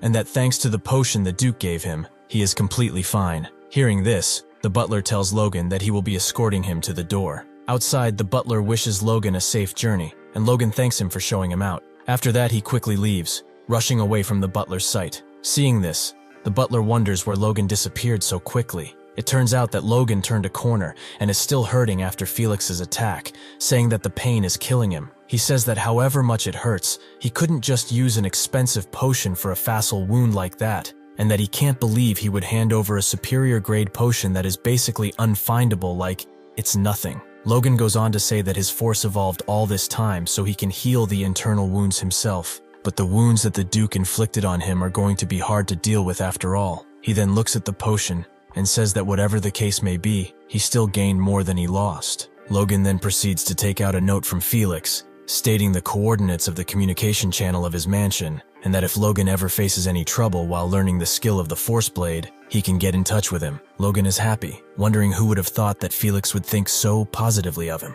Logan thinks that Felix is practically treating him like a disciple, so this relationship is going to prove greatly beneficial later on. Just as he says that, Philip appears from behind, taking Logan completely by surprise. Logan turns his head around, asking Philip what he's doing there, to which Philip replies that he was at a distance, waiting for Logan to come out. Then he goes on to ask Logan why he looks so pale. Philip, concerned, yells at Logan, asking if he didn't by any chance do something rude in order to infuriate the Duke, to which Logan replies that it's quite the opposite, as he just got a little swordsmanship lesson from the Duke. Logan then cuffs, and blood comes out of his mouth, which scares Philip shitless. Seeing this, Philip says that he will make preparations for them to run away, and that he will get the fastest horses. Logan tries to tell Philip that he misunderstands the situation, but Philip just keeps on mumbling. A week later, at Logan and Philip's store, a sign on the door reads that Impo Rick is currently out of stock, asking customers to check back later. Inside, Logan appears with a majestic gaze,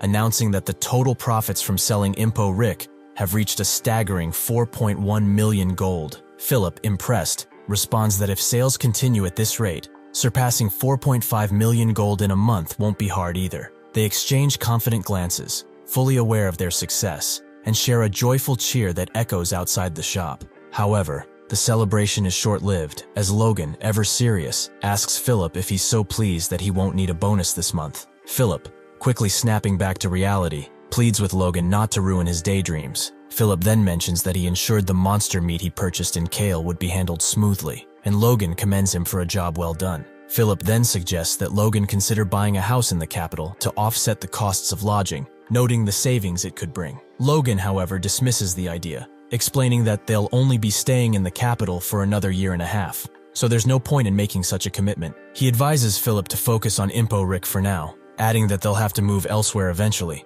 even if they don't want to. When Philip asks what Logan means by that, Logan simply replies that it's something Philip doesn't need to worry about. Lastly, Philip asks Logan to take care of his health for the smooth running of the business, as he was shocked to see him cough up blood, to which Logan replies by saying that's why he stayed shut inside his room for a whole week. Hearing this, Philip asks Logan if he was really focusing on his recovery during that time, as every time he came in the room, he saw Logan at the desk doing something. But once again, Logan tells him that this is another thing he doesn't need to worry about. Philip tells Logan that he has too many secrets, yet Logan is happy that despite the fact that Philip is grumbling about it, he is not further inquiring in the matter. As if it were to be Rick the one hearing about this, he would have definitely gotten to the bottom of his secrets. Philip goes on to ask Logan if he's returning home now, to which Logan replies affirmatively, telling Philip to make sure he calms the customers down until he sends him more Impo Rick from home. And besides that, Logan has to tell Philip one more thing. He instructs him to send food rations worth 100,000 gold each month to Tesseron and McLean estates. And hearing this, Philip is stunned. He asks Logan if he plans on feeding the whole region with this much food, to which Logan replies by saying that's enough mumbling, and that they need to do that for a whole year, so Philip should start looking for a vendor. Philip realizes Logan is serious about this, and says that he didn't realize Logan cherishes his people so much. However, this doesn't seem to be the case. As Logan is about to leave the room, he thinks that he doesn't cherish his people, but this is just what he needs to do. This is because it's going to take at least a year for McLean's chronic food shortage to be solved. Even with the Tesseron plains in his hands, with McLean's infertile land, it's going to be a minus as always. He says that people's labor is a huge part of his plan, so he can't have them starving. Logan prepares to leave the room and casually tells Philip that he has work to attend to, so he'll be heading out. Philip, however, doesn't bother asking for details, knowing all too well that it's just another one of Logan's secrets. Elsewhere, a group of impoverished people huddle on the cold concrete floor of what appears to be a storage room, using whatever scraps they can find to keep warm. One man, bleeding from his cheek, stares down at the floor with a sorrowful expression. Meanwhile, Logan stands inside a magic shop, handing a piece of paper to a sorcerer. The sorcerer, glancing at the paper, asks if Logan truly intends to find the people listed. He hesitates, explaining that with only names, a few distinct features, and no idea where they live, the task would require searching the entire continent. Logan, unfazed, asks the sorcerer whether he can do it or not, adding that he will generously compensate him for the effort. The sorcerer, sweating and unsure, looks down at the paper again. After a tense pause, he reluctantly agrees to take on the job. As Logan leaves, he reflects that, as expected, it's likely going to be difficult to track them down. After all, even the names he has might be fake. Yet Logan knows he has no other choice. He must gather all the independent superhumans at any cost, those who reached the superhuman stage in his past life but never joined any organizations. Each one of them will be a crucial ally in the coming war against the Empire, especially one particular mercenary who once fought for the Empire. As he walks, Logan suddenly stops, exhales deeply, and realizes he's been rushing things. With everything progressing well in the capital, he's been moving too quickly. He glances peacefully at the sky and reminds himself that he has enough time. He can afford to go slowly. However, Logan's belief that he has enough time might not hold true. In a dark, dungeon-like room, a man tries to calm down a furious elder chief. The elder is livid, ranting about someone mistreating his disciples and demanding to know if the man has any other workers, specifically mentioning some tower master. The man explains that he's only there to relay information, but the elder doesn't care. His rage remains unchecked. The elder then asks why his disciple was summoned this time. The man replies that the disciple has been sent to the countryside, to the far southwest, to the McLean region, for a 6-month business trip. Upon hearing this, the elder places a heavy hand on the man's shoulder and declares that he won't let this magic tower master get away with it. This time he insists the matter must be dealt with once and for all. Next, we are introduced to the grand site of the Earth Magic Tower in the Kingdom of Grandia. Inside, a man approaches a desk where another man is fast asleep. The approaching man greets him, and the sleepy clerk squints, raising his eyes to see who it is. As soon as he recognizes the visitor, he stands up cheerfully and offers a warm welcome. Curious about the man before him, the clerk can't help but wonder what his deal is. At first, he had assumed the man was a noble, but seeing him now in a cheap suit, the clerk begins to doubt his initial impression. The man in question is indeed Logan, who has come to the tower to research magic scrolls. Watching him, the clerk behind the desk assumes there's no way Logan is here to meet their high-ranking mage. Instead, he expects Logan to purchase a few basic scrolls, likely similar to one another. With a smile, the clerk listens as Logan requests 150 destruction magic scrolls, which momentarily surprises him. However, Logan's expression remains stone cold. Logan then presents his account certificate from Cooper's bank and tells the clerk to take a look. As the clerk begins counting the funds, his disbelief grows.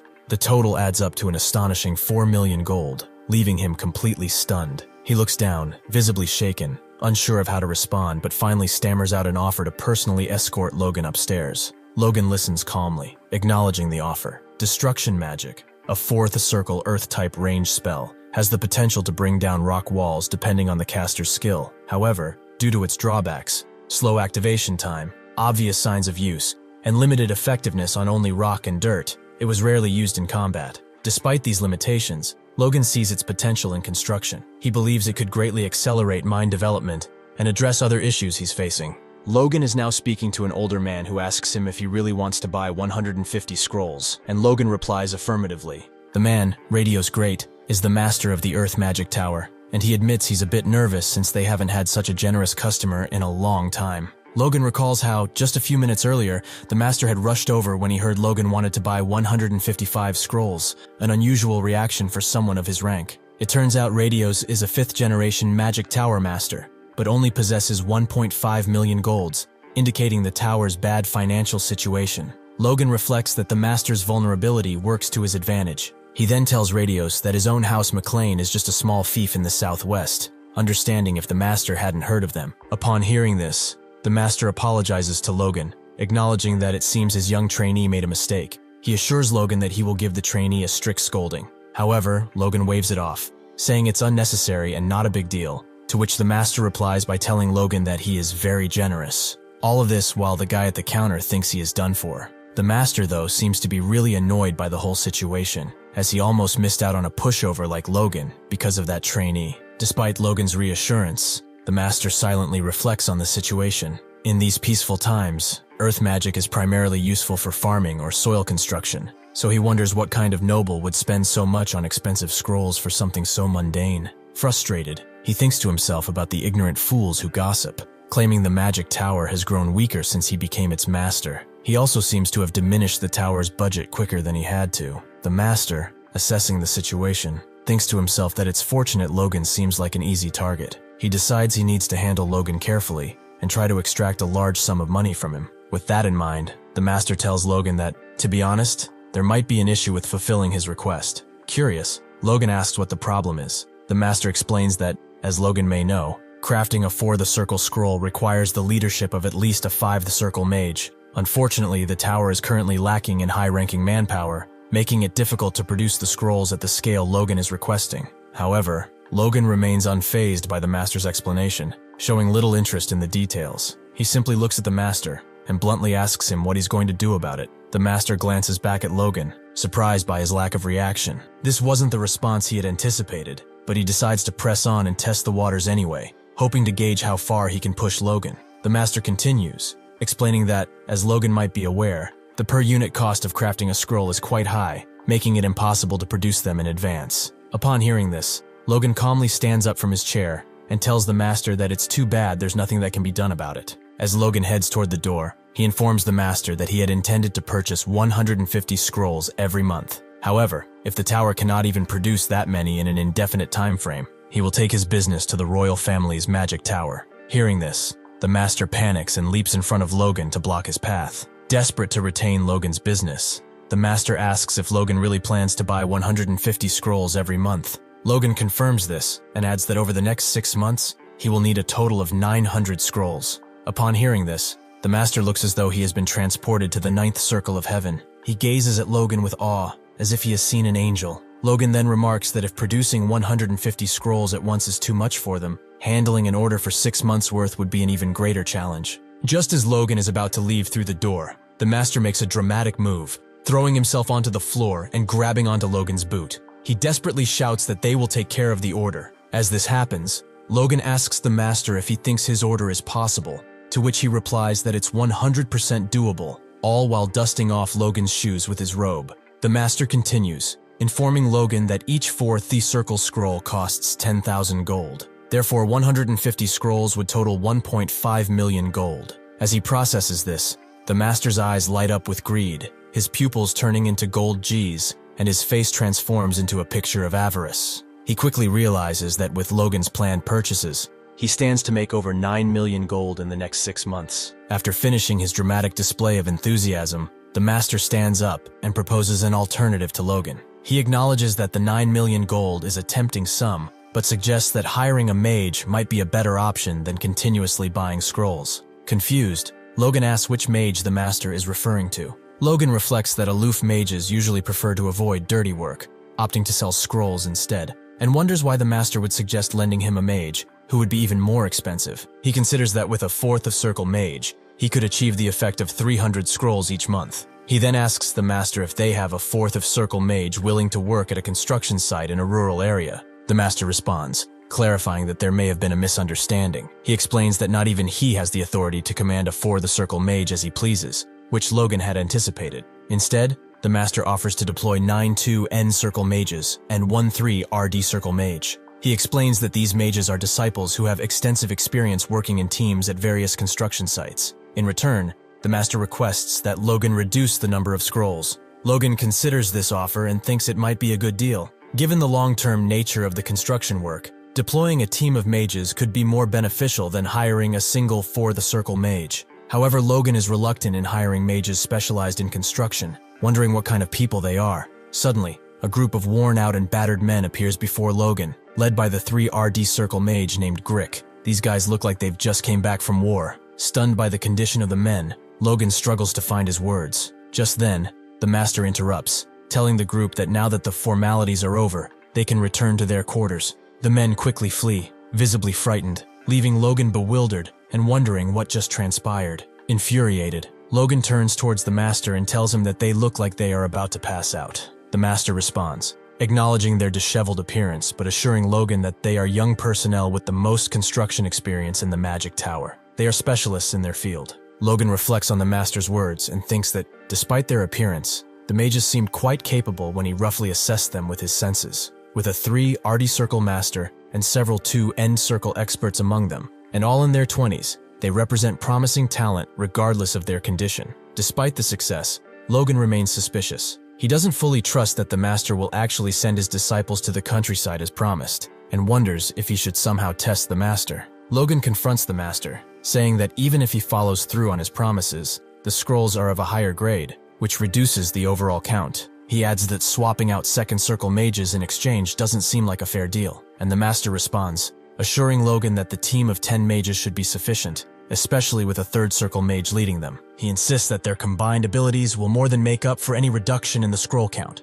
Upon hearing the master's response, Logan once again flashes his signature killer smile. Every time he puts on that expression, it sends a chill through my spine, and I remember the guy is still a psycho. Logan, still smiling, begins to negotiate with the master. He proposes that for 120 destruction magic scrolls and the deployment of 10 mages, the price should be set at 1.2 million gold per month. The master tries to keep his calm upon hearing Logan's decision, but he is visibly struck by what he just said. Logan then goes on to think that this is a dirt price considering the talent of those mages, and that he wouldn't send any normal mages at that price. Not that Logan would mind if it works. However, he is still stunned to hear the master agreeing to the price Logan set. The master then pulls out a contract and urges Logan to sign it right away, so as not to lose the opportunity. Logan looks down at the piece of paper and wonders how could someone actually agree to those terms, and in such a rush nonetheless, as not even the ink had time to dry on the page. Just as Logan thinks that something is off, the Elder Chief comes bursting through the door behind Logan, while two of the disciples hold on to him. The Elder Chief tells the master that he has heard everything he has been doing with his disciples, and that they will have a chat right there and then. While the disciples try to stop the Elder Chief, begging him not to do whatever he is about to, Clayton just rushes forward, like an unstoppable force of nature. Logan turns his head around to see what the whole fuss is about, and he is amazed by his sight. The Elder Chief, a 5 the Circle mage, is visibly furious and confronts the master, demanding to know if he's sending his disciple off again. The master responds, asserting that everything he does is for the benefit of the tower, and that his disciples are the most talented available. The Elder Chief then questions why only his disciples seem to be assigned to the tough tasks. The Elder Chief, still fuming, points out that the master is not just sending any disciples, but rather young ones who have just returned from previous assignments. The master responds by reiterating that the young are capable of enduring hardships and emphasizes that all his decisions are made with the well-being of the tower in mind. The elder accuses the master of mistreating his disciples ever since Clayton became an elder and a 5 the Circle mage last year.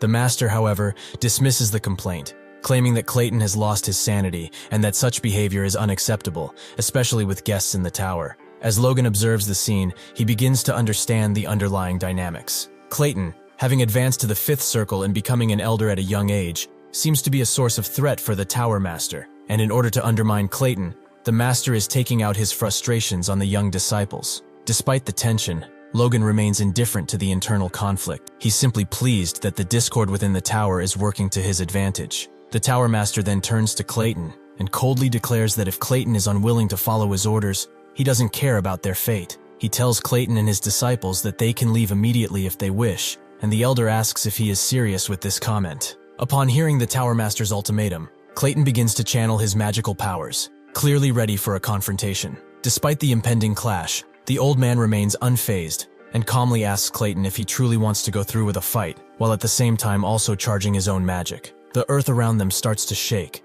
and objects are almost falling apart in the room. One of the disciples acknowledges the danger of the situation and says that they need to stop those two. Clayton then shouts at the Tower Master, telling him that he'd better be ready for what's coming, while the Tower Master just looks at Clayton, taking his fight stance. Out of nowhere, Logan a hand bangs the table with a stamp.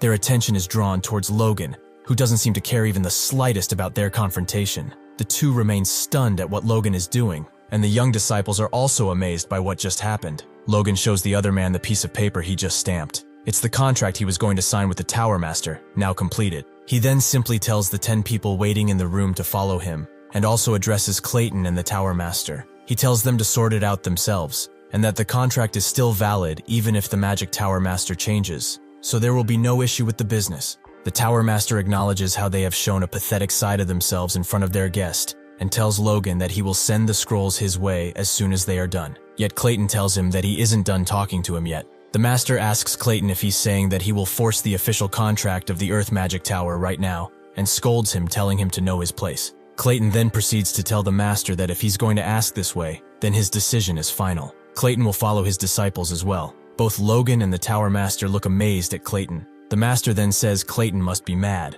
An elder following his disciples to a construction site is unheard of to this day, and Logan shouts that he has never hired a 5th Circle mage. To this, Clayton replies by saying he doesn't want Logan to pay him separately. He only plans to cooperate with him to help his disciples and get the work done sooner. And upon hearing this, Logan bows before the elder and says that he shall serve him devotedly. All Clayton asks is that Logan will postpone his disciples' dispatch by a day, for they need to recover before they leave again, and Logan gracefully agrees to the request and tells Clayton to meet him tomorrow at noon at the west gate. The next day, a carriage is seen leaving through the tower's gate. Logan stands outside, leaning against a wall with a backpack slung over his shoulder, waiting for Clayton and the others. As he waits, he reflects on how yesterday's contract turned into an unexpected jackpot. Hiring a 5 the Circle mage through a standard contract would have cost him 1 million gold alone, yet he secured much more for far less. Logan thinks about how he wants to return to his home territory as soon as possible. He needs to send more Impo-Rick to the capital and take care of some other matters.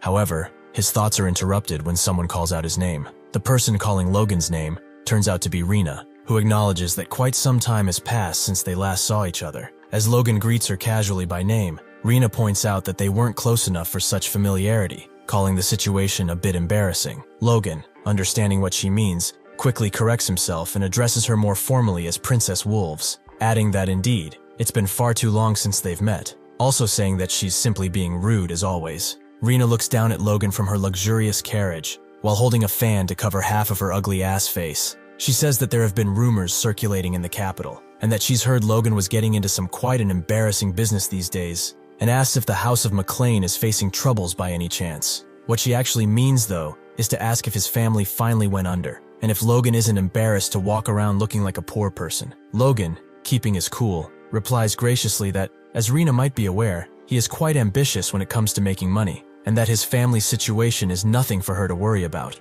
Of course, what he really means by this nicely arranged words is that his family situation is none of her fucking business, and she should just stop bothering him and go her way. Once again, Rena steps on Logan's nerves and says that she knows the amount of money she gave him when they broke off the engagement wasn't that small, yet this is probably normal for a barren fief like Logan's. I swear I would slap her just for fun. Logan, eager to get rid of Rena as quickly as possible, agrees with her comment and attempts to walk in the other direction, making a dismissive remark about her being so filthy that he'd rather avoid her. However, just as he's about to leave, Rena stops him by mentioning that she's heard about his impressive feat in the feudal war, where he used a special weapon. She then asks how he would feel about selling it to her. Trying to remain polite but wanting to escape the conversation, Logan downplays the weapon's significance, saying it's not that great, and though he's embarrassed to refuse her offer, he will have to decline. Logan then basically runs away from Rena's carriage, which seems like the best he could do in this situation, and Rena looks at him disgusted from the window of her carriage.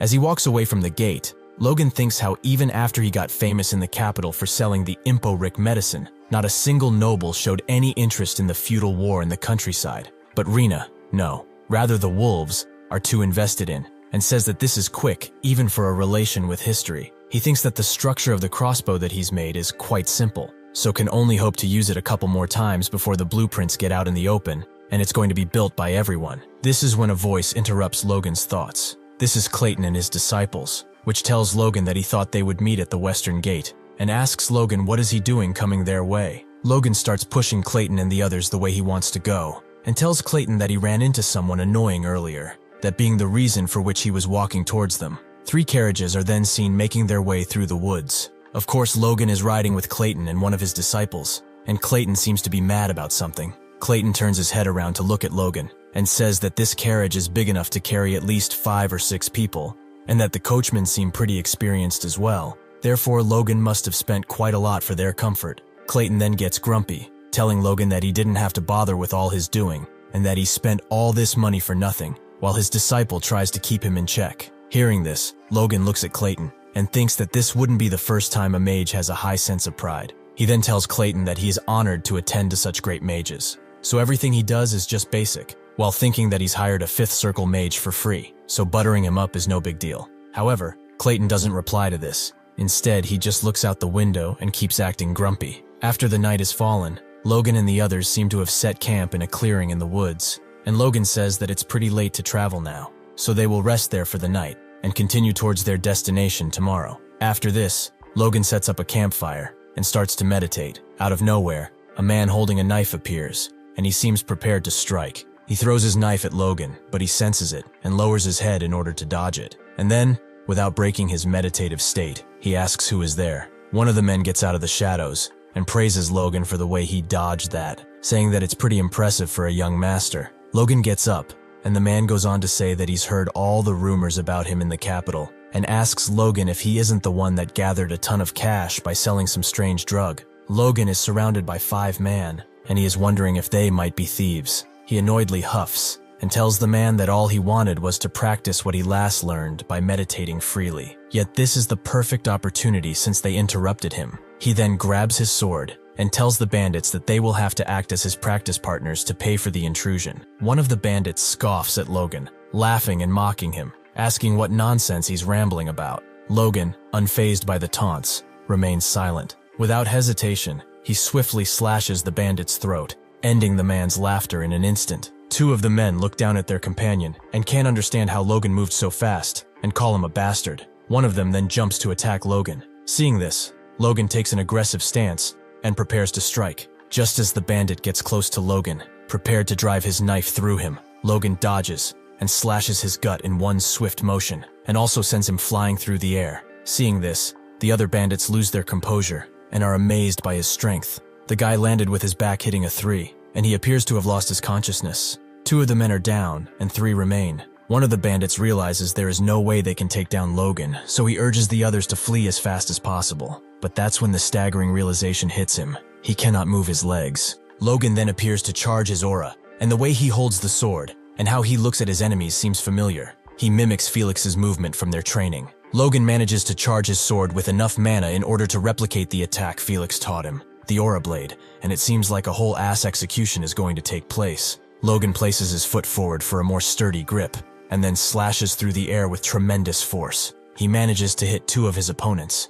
and downs them instantly. Then something odd happens. He loses the aura he managed to conjure, which confuses him a bit. He then thinks that this skill must be hard to maintain over a long period of time, while he is looking at the last bandit that fell down on his butt and is scared shitless. Logan is happy. He managed to use the move taught by Felix. While he is not paying attention, the last bandit crawls away to safety, trying to escape the imminent danger that Logan poses. Logan then goes on to think that focusing and compressing the force through the new authority gives birth to aura. That day, along with the pressure blade he's learned from the Duke, he also showed him the Force Blade, which is a weaker level attack, considering Logan Aura Core level. However, he thought it impossible to imitate at his current level. His cheeks then blush, and he says that he cannot believe he managed to use the Force Blade even for a short moment. He then realizes that the last bandit is trying to escape, so he turns his head around to him. Logan looks towards him, while he is crying and asking what the hell he got himself into, trying to attack and kill this guy. And Logan then prepares to attack once again, which seems to terrify the poor bastard. While walking towards him, Logan explains to himself that using the force exuding from the sword to forcefully disperse and overpower the opponent's enemy creates the skill known as the Pressure Blade. And just as he's about to stab and kill the last bandit, Logan puts on his killer smile again and says that this skill should be good enough for him to use in a fight. He then looks around at the bodies surrounding him and asks himself if he might have gone a bit overboard. A voice is then heard from behind, which really takes Logan by surprise, telling him that he has witnessed everything that has happened. The person that spoke these words is Clayton, and he seems extremely furious and prepared to take Logan down. Logan glances at Clayton, puzzled by the source of his anger. He wonders if perhaps Clayton believes he went too far, even though the attackers were thieves. Whatever the reason, if Clayton chooses not to work with him anymore, Logan will be in serious trouble. But that's not the case. Clayton looks down at Logan and, to his surprise, praises his skills, calling him amazing. Stunned, Logan is momentarily speechless. Still as gruff as ever, Clayton adds that, while he doesn't know much about Force users, what he just witnessed isn't typical for someone of Logan's age. Logan thanks Clayton for the compliment, admitting he's being too generous, and realizes that Clayton wasn't actually angry. It's just how his face always looks. Clayton and Logan walk together through the forest, and an uneasy silence fills the air. Logan glances to his side, reflecting on how he had intentionally distanced himself from the campsite to avoid exposing his abilities to anyone who wasn't an ally. He wonders if Clayton had come all this way just to find him. Breaking the silence, Clayton remarks that his disciples are struggling because they don't have the best teacher, so he's trying to teach them as much as he can while they're still together. Logan responds, reassuring him that he's already doing a good job, then asks why Clayton felt the need to share this with him. Hearing this, Clayton then stops in his tracks. He turns his head towards Logan, telling him that even after they get to Logan's territory, he wants his disciples to take breaks and shifts, and also have a chance to train with him. Clayton then tells Logan that he will work as much as it's needed for them to have this chance, and asks Logan if they can have an understanding, to which Logan immediately agrees. Then Logan looks down and realizes something strange. He looks behind Clayton and sees mana flowing out from the ground, and asks himself where it is going. It turns out that the mana goes towards the tent where the mages are sleeping. Once again, Clayton is looking at Logan, asking him if they have an agreement, all while Logan is left to ask himself, why would he go so far to share his mana with his disciples? Logan acknowledges that Clayton is cherishing his disciples greatly, and Clayton replies that, as their teacher, he at least has to do the minimum. Logan then asks Clayton if fighting with the Tower Master for their sake wasn't doing the bare minimum, but Clayton says that the Tower Master was the one asking for it.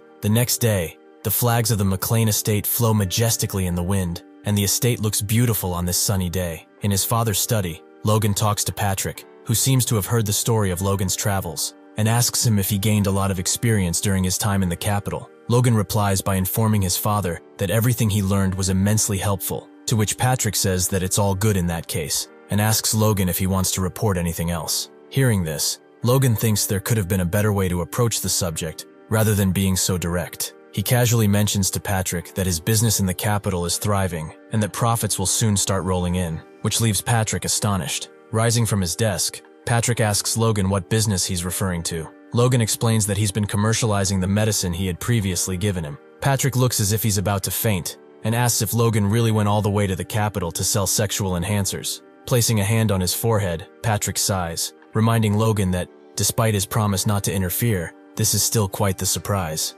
Patrick then asks Logan to be more mindful of the family's reputation and dignity the next time he takes action like this. Logan quickly promises his father that he will, feeling relieved that Patrick is handling the situation better than he had expected. Patrick, however, raises an eyebrow and asks if Logan answered his question without giving it much thought. Once again, Logan gives the same swift affirmative response. Logan then informs his father that he's also made the acquaintance of the Sword Duke and has established a strong connection with him. Upon hearing this, Patrick, stunned about the information, immediately asks if he's referring to Felix Esperanza. Patrick, fuming, then asks Logan if he also sold the medicine to Felix. With a grin, Logan replies that he did exactly that. Furious, Patrick shouts at Logan, demanding to know how far he plans to drag the family's reputation down. Unfazed, Logan calmly pulls out a book Felix gave him and says that in return, he received a valuable intermediate sword technique. Patrick, now calmer, takes the book from Logan's hands and reads the title aloud, The Iron Blood Sword. He remarks that it's a genuine intermediate sword skill,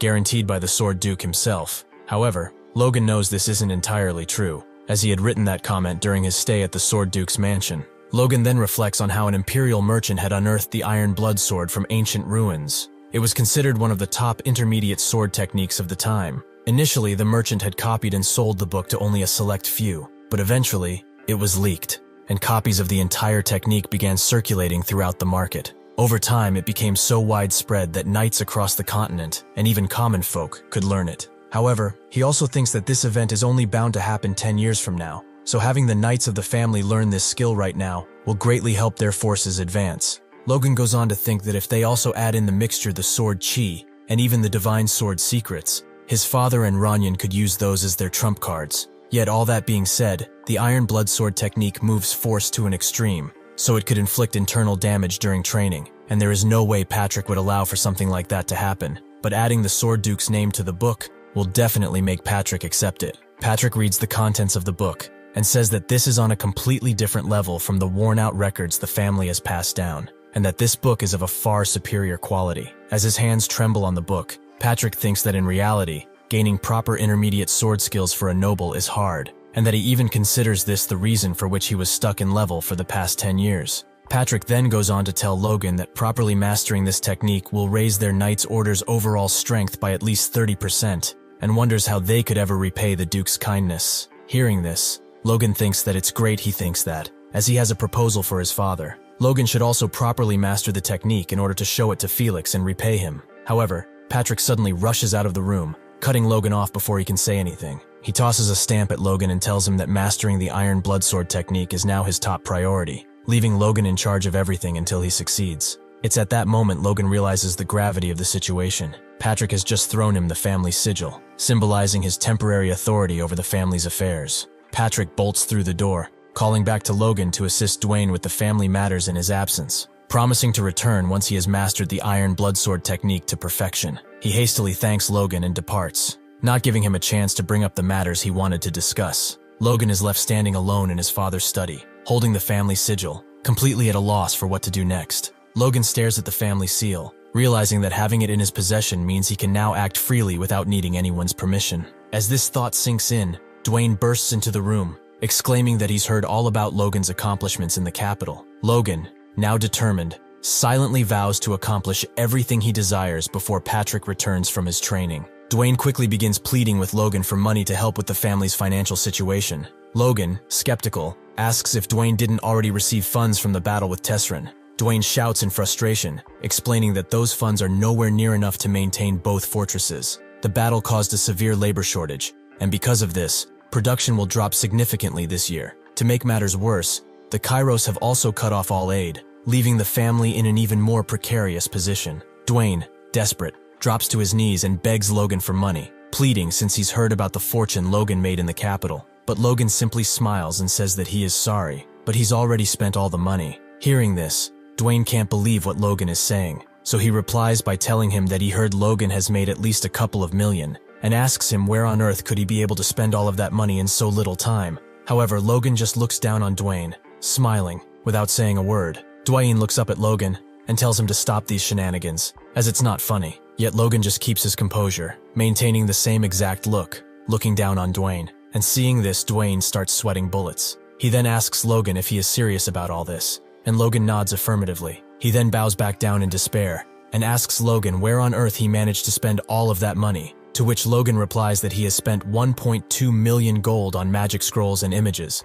Plus, he also bought construction materials and food to support the people of their regions, so there's nothing left. Dwayne looks at Logan, reiterating what he just said. He said that buying a little food and giving it to the people is not going to make a difference. But that's when Logan tells him that he spent 1 million gold on food alone. Dwayne isn't sure he heard that right, and asks Logan to tell him once again, and Logan obliges, by telling him that he will distribute food worth 1 million gold every month for a year among the people. Hearing this, Dwayne starts shouting, asking Logan if he ate something to make him crazy, and Logan thinks that this is a normal reaction, as him becoming a bit of a war hero isn't going to change Dwayne's view about him. Logan then tells Dwayne that he is completely in his right mind, and asks him if the food he has bought is enough to feed the people. Dwayne tells him that it is indeed, and asks him what he plans to do with the construction materials and the scrolls, and then proceeds to ask him if he is starting some construction, and Logan tells him that they will be constructing a dam. 2 weeks later, a note starts circulating the city, and it reads the following. The feudal lord calls upon everyone eligible for statutory labor, for those in the McLean Fortress and the West Gate in their city,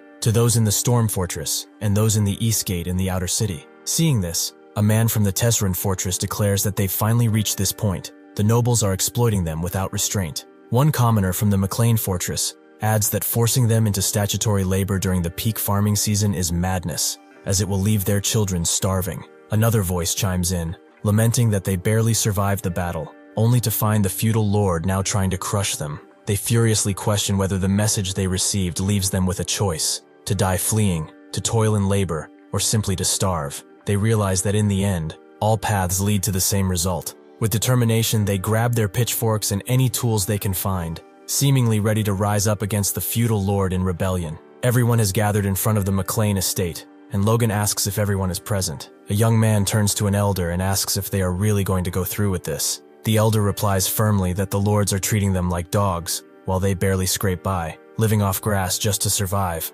Also, the nobles can thrive. The elder observes the large crowd gathered and declares that this time, it's truly worth picking a fight. A bead of sweat trickles from the younger man's forehead to his cheek, as he looks at the elder and agrees, saying he'd rather seize this opportunity to fight and drag those miserable nobles out of their stronghold. Just then, the castle doors swing open, and the people, fueled by determination, take their stances, ready to confront whatever lies ahead. As the gates swing open completely, the silhouettes of several knights become visible behind the rows of prepared fighters. One of the knights shouts to his comrades to get ready for distribution. The gathered crowd, initially tense for a fight, calms down and begins to wonder what the knight means by distribution. The elder steps forward, cautioning the people that it's a trick and reminding them of the true nature of the nobles. Just then, a man places a bag in front of him. The knight explains that, per young Master Logan's orders, those who participate in the compulsory labor duty will receive a month's worth of grain suitable for a family. He instructs everyone to form a line at the gate for the distribution to begin.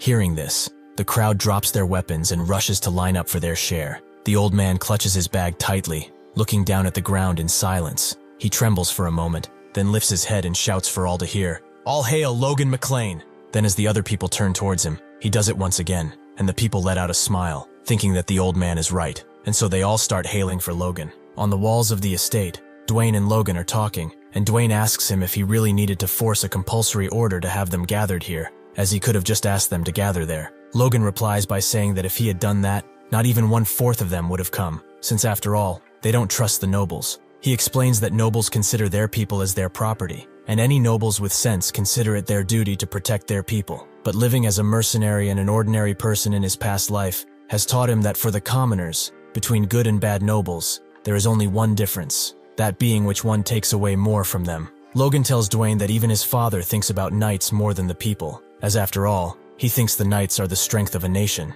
This is why, despite the lack of budget, he still maintains a knight order of 50 people. This is why Logan has forced them to gather here and let them see it, so they can actually believe it. Logan then turns his head towards Dwayne and asks him why he is staring. Dwayne replies by saying that he was just surprised, and that Logan is surprising him quite a bit these days. Logan tells Dwayne that he is being silly, and that anyway, since Dwayne listens and trusts Logan like this, he can go ahead and start the construction. Dwayne is annoyed to hear about that damn dam again, and asks Logan to think it over one more time, as there's no point in spending 2 million gold on that construction, and then proceeds to ask Logan if it is even possible to construct it, to which Logan replies by saying that Dwayne sounds just like Hamar and Clayton. Logan has revealed his plan to Hamar and Clayton, who are amazed by the idea of constructing a dam. While having dinner, they ask if his intention is to draw water from the dam and build a floodgate. Logan confirms, stating that it's not only correct, but also entirely feasible, and he insists that the project be carried out exactly as planned. He then adds that the McLean territory is surrounded by dense mountains and wastelands, making the land barren and in need of this transformation. Logan explains that even the relatively shallow mountains to the north are blocking the flow of the Luther River from turning south. To achieve the transformation of the land, he instructs Hamar and Clayton to create a large hole through these northern wild mountains, allowing the river's water to flow through. Hamar, irritated, retorts that it would be more believable if Logan had asked them to simply knock down the mountain. Logan clarifies that they will instead build a tunnel, connecting directly to the Luther River, with a diameter of 30 meters at ground level, which will act as a floodgate. He adds that this method is used in the western part of the continent, where it is known as a dam. In truth, Logan knows this isn't entirely accurate. It's actually a flood control method that will become popular in the Empire about 20 years into the future. He also doesn't fully understand the principles of its construction. However, with a master-level dwarf and a fifth circle mage at his disposal, Logan believes this ambitious project might be possible. If the two successfully complete the construction, Logan will be able to turn the barren wastelands of Western McLean into fertile, arable plains. Clayton is about to comment on Logan's plan, but Hamar interjects, stressing the importance of carefully selecting the location. He explains that the ground composition is critical, and they must also consider the water levels and channels. To prevent the tunnel from collapsing, they'll need to construct an arch structure and enlist the help of mages. After hearing all this, Clayton turns to Hamar and asks if Logan's idea is truly feasible. Hamar, surprised at himself for having said all that out loud, can hardly believe it either. Hearing all of this, Logan, holding his glass of wine with a glimmer in his eye, confidently acknowledges that the plan is indeed possible. This makes both Clayton and Hamar break into a nervous sweat. Hamar, trying to explain, begins to tell Logan that he's already busy with other tasks, including the newly started mining operation. But before he can finish, Logan cuts him off, saying that this is exactly why he has prepared magic scrolls and mages to assist in the project. Logan then tells Hamar that he will leave finding the right mountain up to him, and hearing this, Hamar reluctantly says that he knew there was something off when Logan decided to treat him to some delicious meal out of nowhere. And seeing all this, Clayton just asks himself if everything that's happening is really okay. At the construction site, Clayton stands ready, channeling his magic as he prepares to cast a spell. A safe distance behind him, two workers watch nervously, wondering if they might still be in danger. One of them dismisses the concern, assuring the other that since Logan is present, they should be fine. Hamar then shouts to Clayton, letting him know that if he's ready, he can go ahead and begin his work. Clayton presses his magic-infused hand against the mountain, and with a sudden surge of power, the mountain's surface shatters into millions of pieces. The people present immediately scramble to dodge the falling debris and rocks raining down from the sky in chaotic bursts. Seeing the chaos caused by the shattered mountain face, Hamar scolds Clayton, reminding him that he had instructed him to go easy and questioning why he felt the need to show off his strength unnecessarily. Logan, observing this, begins to explain that besides physical force, there is another supernatural power that humans can wield, mana. In his previous life, Logan could only faintly sense mana, but now he can see it clearly. He marvels as the Earth's power, originating from the mana circle within Clayton's heart, intricately weaves constant patterns to stimulate and break the rock wall. Astonished by what he's witnessing, Logan realizes that the development of his force core has enhanced his senses to a transcendent level. Clayton turns to Logan with a smirk and tells him to watch closely for his next spell, insisting that what Logan saw was just the beginning. Logan, unimpressed at first, observes as Clayton raises his hand and suddenly clenches his fist. In an instant, All the rocks from the earlier explosion pile up and begin to float in front of him. Logan quickly realizes what's happening. The debris from the shattered cliff is gathering into a massive shape. The sheer size of the newly formed structure makes Logan look up in awe, while Hamar, overwhelmed, hides behind Logan's leg like a frightened child. Clayton has transformed the scattered rocks into a towering rock golem. Logan, astonished that Clayton could create such a colossal figure without any tools, begins to contemplate the possibilities. He mutters to himself that if they could make a few more of these golems, not only would the construction be completed much faster than anticipated, but they could even be used in warfare. Overwhelmed by Clayton's power, Logan excitedly grabs Clayton's hands, his face filled with a mad intensity, and asks how many golems he can create. Excited by the potential, even asks Clayton if his students are also capable of creating golems. Clayton confirms, explaining that since they hail from the Golem School of the Earth Magic Tower, they can indeed create golems. Logan is thrilled by this revelation, but Clayton quickly tempers his enthusiasm by pointing out a significant limitation. He explains that the spell formula required to create a golem's core with mana can only be performed by 5th Circle mages. His students, while skilled, aren't strong enough to form golem cores on their own, and instead require mana stones. Even with those, the golems they create will be much smaller and considerably weaker than the one Clayton just summoned. Hearing this, Logan's facial expression changes drastically. He explains that mana stones are a mineral as rare as orichalcum or mithril, imbued with the natural energy of mana, making a rare ore.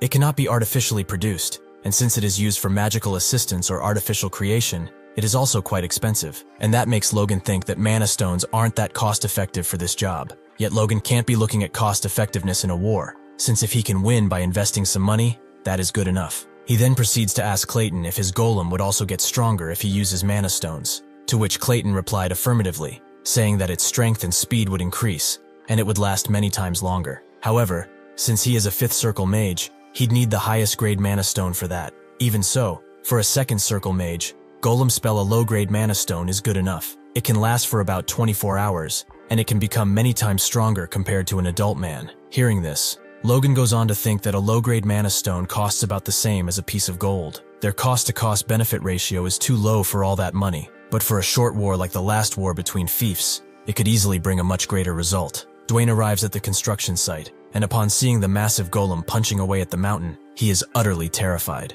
His eyes widen in shock as he assumes that the golem is trying to destroy the territory. Logan quickly tries to calm him down, explaining that the golem isn't destroying anything but is actually digging a tunnel as part of the plan. However, Dwayne is too overwhelmed by fear to listen. Without hearing Logan out, he panics and runs off, shouting that he must inform the patriarch about what's happening. Logan turns to Hamar and instructs him to take the workers to start on the water channel, noting that there's no need to leave anyone behind for the tunnel construction, since the golem is more than sufficient for the task. Hamar, nodding in agreement, turns his back to the group and begins ordering the workers to stop being scared, telling them to gather their tools and leave. Meanwhile, Logan reflects on the fact that he now has 3 construction projects underway, feeling a mix of excitement and determination about the progress they are making. First is the tunnel and the dam. Second is the water channel that'll distribute the river water to every place in the wasteland. And third is the mine, for which Logan already got the results from the drilling while he was in Grand. Therefore, he already deployed workers there before anywhere else.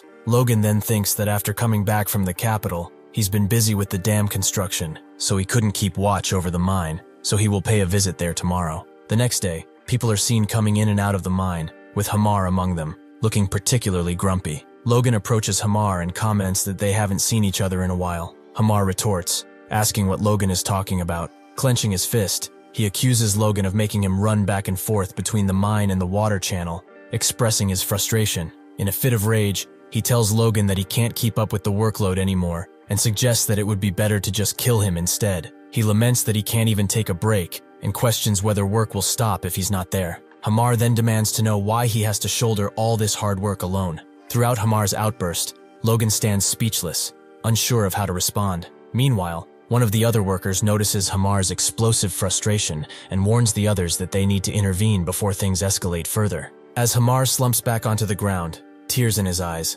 Logan gently places a hand on his shoulder in an attempt to comfort him. He acknowledges the hard work Hamar has been putting in, assuring him that he understands and appreciates everything he has accomplished. Logan tells Hamar that from now on, he will let him take care of and manage everything on his own. Hamar's expression shifts to one of disbelief, his face paling as he asks Logan if he is serious. He wonders if Logan truly intends to dump all the chores onto him. Logan feels a twinge of sadness that Hamar has caught onto his intention. With a playful yet earnest gesture, Logan extends his pinky finger, promising Hamar that once the construction is complete, he will allow him to take all the rest he needs. Hamar, feeling overwhelmed, tries to push Logan's hand away, insisting that he won't accept such an arrangement. But Logan firmly catches hold of Hamar's finger, almost causing the poor dwarf to yelp in pain as he threatens to break it. As Hamar is standing on the ground, annoyed by the whole situation, Logan just turns his back and brushes his hair with his hand, saying that he is just trying to act all cheeky. He then looks at the mine, saying that now the mine will be developed faster than in his previous life,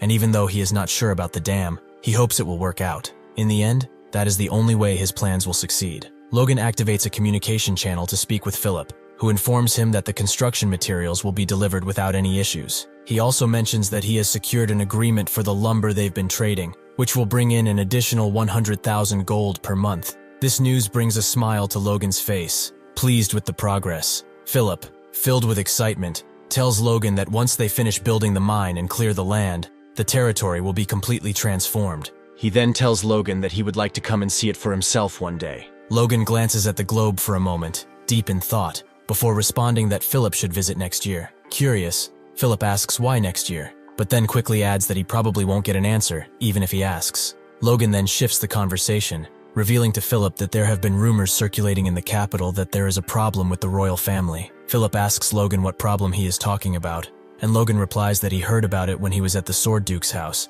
and he doesn't know the details, but it seems like a big issue. He tells Philip that he should try to find out about the rumors while he's doing business. Logan reflects on his memories from his past life, recalling that next winter, the king suddenly dies, leading to a civil war. However, he acknowledges that the information he has as a low-ranking mercenary may not be entirely accurate. If the king's death is indeed sudden, it will follow the same pattern as it did in his previous life. Otherwise, the timing could vary. Just like the war between the fiefs, the onset of the civil war could be influenced by unforeseen factors. Logan understands that he cannot begin to prepare until he has confirmed the situation. His primary focus is to ready the McLean family for the impending chaos that will upend the kingdom's order. Logan instructs Philip to allocate the remaining budget as an emergency fund and to purchase as many weapons and armor as possible, specifically enough to equip 1,500 men. Upon hearing this, Philip breaks into a sweat, expressing that this is no small undertaking. He questions why Logan needs so much equipment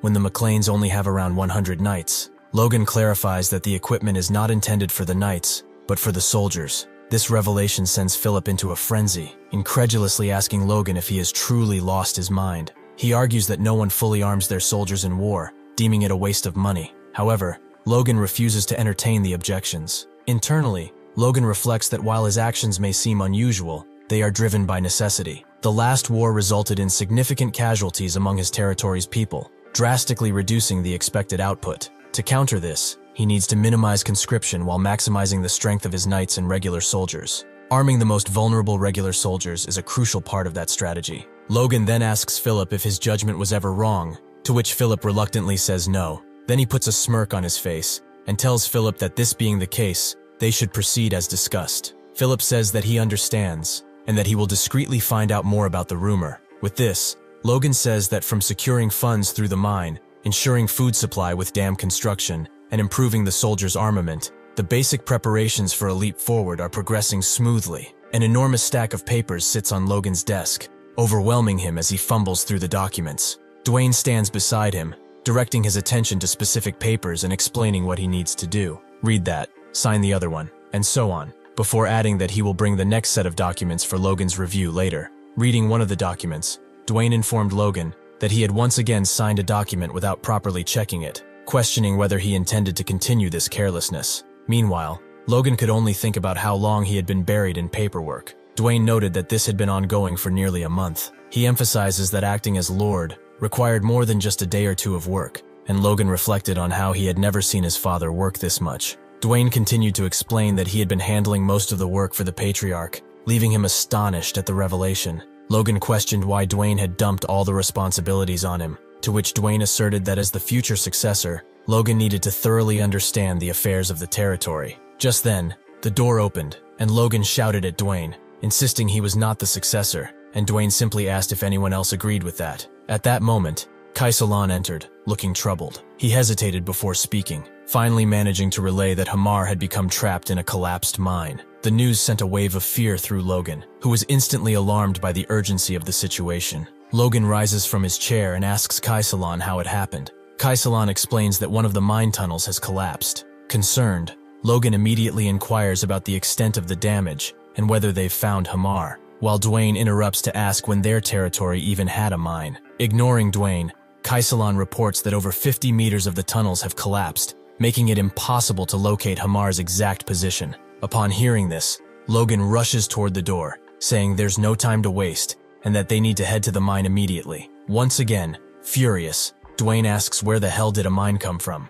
Logan arrives at the mine on horseback and quickly asks the workers which tunnel collapsed. One of the men points to the middle of the 3 paths, explaining that it's the deepest one. He tries to warn Logan about how dark it is inside, but Logan doesn't care. He storms past him and heads straight into the tunnel. Inside, Logan channels his aura into his eyes, giving himself night vision. What he sees unsettles him. Massive boulders are blocking the tunnel, and a few people are struggling to move them. The elderly foreman overseeing the mine notices Logan, and Logan instructs the workers to step aside. Logan places his hand on one of the boulders and infuses it with mana, sensing the presence of 10 people trapped beneath. One of them matches Hamar's size and shape. Logan tells the foreman they've avoided the worst, but there are still many casualties. The foreman, puzzled, asks how Logan knows this. Logan brushes the question aside, insisting it doesn't matter right now, and instead asks how long it will take to clear the rocks. The foreman estimates at least 3 days, assuming everything goes smoothly. This worries Logan. He knows even the toughest dwarves can't survive long with severe injuries trapped under the rocks.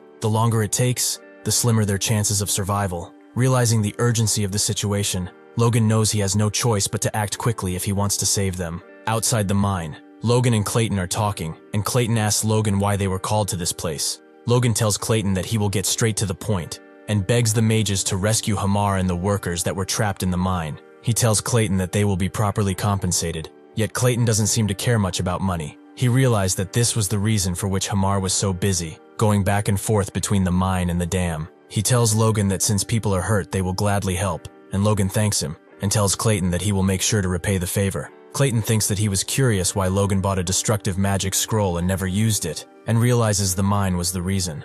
As Logan points them into the direction of the mine, he thinks that since he has been so secretive about it, it must be really valuable, and yet Logan told him about it, all in order to save a slave and some workers. Inside the mine, Clayton uses his magic to hold up the tunnel, and tells his disciples to use the golems to clear up the rocks, and they seem to be using mana stones for this to work. Clayton's disciples, holding their mana crystals tightly, began chanting their spells. With swift motions, they cast the mana stones into the rubble, and as the magic took effect, Logan watched in awe. The collapsed rocks stirred and transformed into towering stone golems, each lumbering into motion to clear the debris. The sight terrified the mine workers, who were not accustomed to witnessing such raw displays of magical power. Logan, observing the efficiency of the mages, marveled at how they had managed to clear several meters of rubble in mere moments by creating the golems. Clayton, however, remained focused, urging his disciples to hurry. The urgency in his voice reminded them all that there was no telling the condition of Hamar and the trapped workers deeper inside the collapsed mine. The golems, controlled by Clayton's disciples, methodically cleared the rubble, effortlessly carrying massive chunks of rock from the mine entrance. Logan, however, didn't just stand back to supervise. He joined in, hauling rocks alongside the mages and workers. Clayton, noticing Logan's involvement, was momentarily stunned. It was an unusual sight, a noble, engaging in manual labor to save commoners, and a dwarf. It was unheard of for someone of Logan's rank to do such work, especially when most nobles wouldn't think twice about the lives of those beneath them. Watching Logan's determined efforts, Clayton couldn't help but feel a flicker of hope. Perhaps the world, despite its flaws, hadn't completely gone to ruin. Next, the mine master breaks a sweat from his forehead and shouts for everyone to hear that he's found the injured. Hamar is seen being hurt, half under the pile of rocks. Seeing this, the mine master shouts his name, scared, and Logan tries to assess his situation.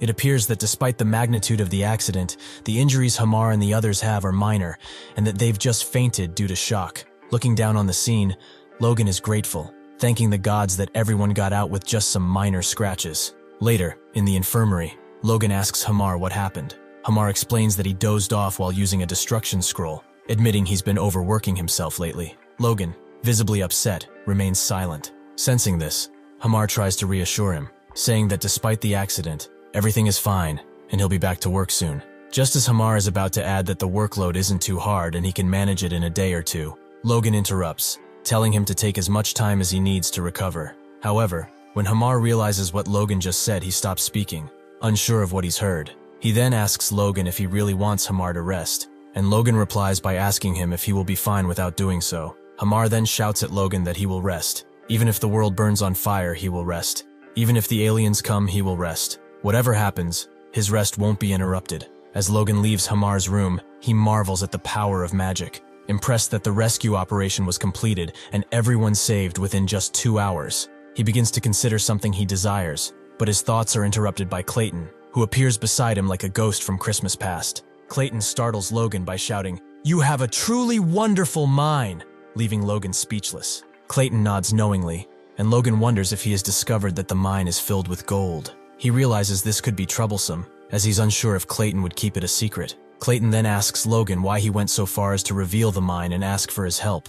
Logan remains silent, but he reflects on the real reason. There's no one else skilled enough to replace Hamar at the moment. He thinks saving Hamar was worth the risk, as the mine's development would have been delayed without him, which would disrupt Logan's future plans. However, there's a deeper reason, which Logan voices to Clayton. If he can't protect his people, there would be no one left around him. This response piques Clayton's interest. Clayton then asks if Logan would like a magic tower in his territory. Logan is stunned. Clayton explains that it's time for Logan to part ways with that awful tower master, and that his territory seems capable of supporting a small magic tower. He asks Logan what he thinks of the idea, and Logan can see that Clayton is serious. Overjoyed, Logan tells him he would be honored to have a magic tower in his territory, his eyes lighting up and his cheeks flushing like a child seeing candy for the first time. Logan then asks if Clayton's disciples would join him there and what kind of support he would need. Clayton tells Logan that his disciples coming along is a given, and that when it comes to financial support, his demands are low. Clayton would only ask Logan for what's necessary, telling Logan that he trusts in his character and abilities. Seeing what just happened, Logan drools like a hungry dog while looking at Clayton. Also being a witness to what was just discussed, Hamar asks Clayton if he also perhaps hit his head, but Logan tells him to go back to rest. 1 week later, Hamar presents himself before Logan, telling him that he is fully recovered, so he will resume the construction. He goes on to tell Logan that he will try to make up for the delay, and Logan wishes him luck. Just as Hamar leaves and the door closes, there is another knock that disturbed Logan. It appears that Dwayne creeps in from behind the door with a scary look on his face, asking Logan if it isn't about time for Logan to tell him about that mine. Dwayne shouts at Logan, demanding to know how long he's been developing the mine without telling him. Logan simply apologizes, saying it slipped his mind. Frustrated, Dwayne questions how something so important could possibly slip his mind. He presses Logan, asking why he kept the mine a secret and what kind of mine it is. To answer Dwayne's question, Logan puts on a big old smile, revealing that it's a gold mine. Dwayne doesn't believe him and tells Logan to stop joking around. There's no way people like them would have a gold mine. Annoyed, Logan asks what's so unbelievable about it, calling Dwayne a rascal. Then, regaining his serious tone, Logan informs Dwayne that the mine is expected to generate around 100 million gold per year, and asks if Dwayne really thinks he'd joke about something like that. Hearing this, Dwayne is left speechless, asking Logan if he is serious about what he's saying. Next, Dwayne just stands there, and Logan looks at him dead in the eye, but something is wrong. Logan touches Dwayne, wondering if he is okay, and Dwayne almost falls on his back. It appears that the information he has received is making Dwayne faint, as he cannot comprehend the amount of money that mine is going to bring in, and Logan is sweating, trying to make Dwayne snap out of it. Despite the minor incident with Hamar's injury, the plan proceeded smoothly, much faster than Logan had anticipated. In the forest, a group of people walks along, puzzled as to why they've been called together again, especially now that the dam construction is complete, and in such an unusual place, the mountain peak. One man asks another if they're sure the dam is finished, as it was supposed to take 6 months, yet they completed it in just 3. Another confirms that the construction is indeed done. These men seem to be the administrators Dwayne has gathered for a final inspection, all brought to Logan's side. Logan greets them warmly, expressing his pleasure in having them there.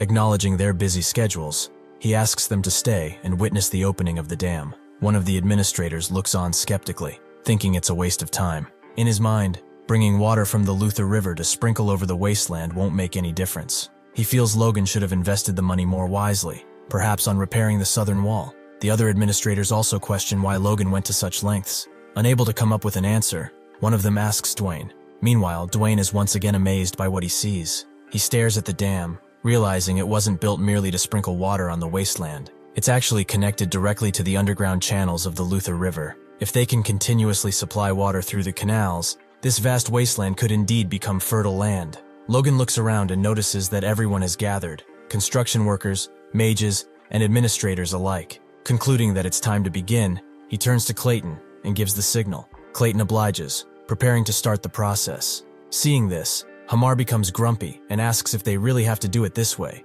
complaining that they put in all the effort so the workers could open and close the floodgates themselves. However, this won't happen, as Logan thinks that the first time the dam is open, it should be grand and memorable, as he wants to show everyone in the McLean estate what they have created with their own hands. As he says the last part, an image of the dam is shown, and it appears that there are some golems that stay before the floodgates, prepared to lift them. Seeing this, the administrators are stunned. One of them even remarks the presence of the monsters towards the other two, but just a second later they seem unfazed by this event. Even the administrator in question realizes that he has seen quite some magic lately, and that he shouldn't be impressed by it. Next, Clayton shouts loudly, for everyone to hear, giving the command to the golems to open the floodgates. They reach towards the gates and start lifting them up. Seeing this, Logan looks happy, as his plans unfold just as he imagined they would. The event leaves everyone speechless. Both the administrators and the common workers are amazed by the sheer display of magic and force, but something strange seems to happen. The golems are struggling to lift the floodgates. With a murderous smile on his face, Clayton looks down on Hamar, murmuring, asking Hamar what the hell is he doing. Yet it seems like Hamar also doesn't know what's happening, as he definitely told the workers to open the gates when the golems start lifting them. Seeing this, Logan starts sweating, as he needs to come up with an idea fast. An event from the past is shown, a chat between Clayton and Logan, where Clayton informs Logan that the lifting the gates would be too much for the golems, and Logan tells him to just pretend.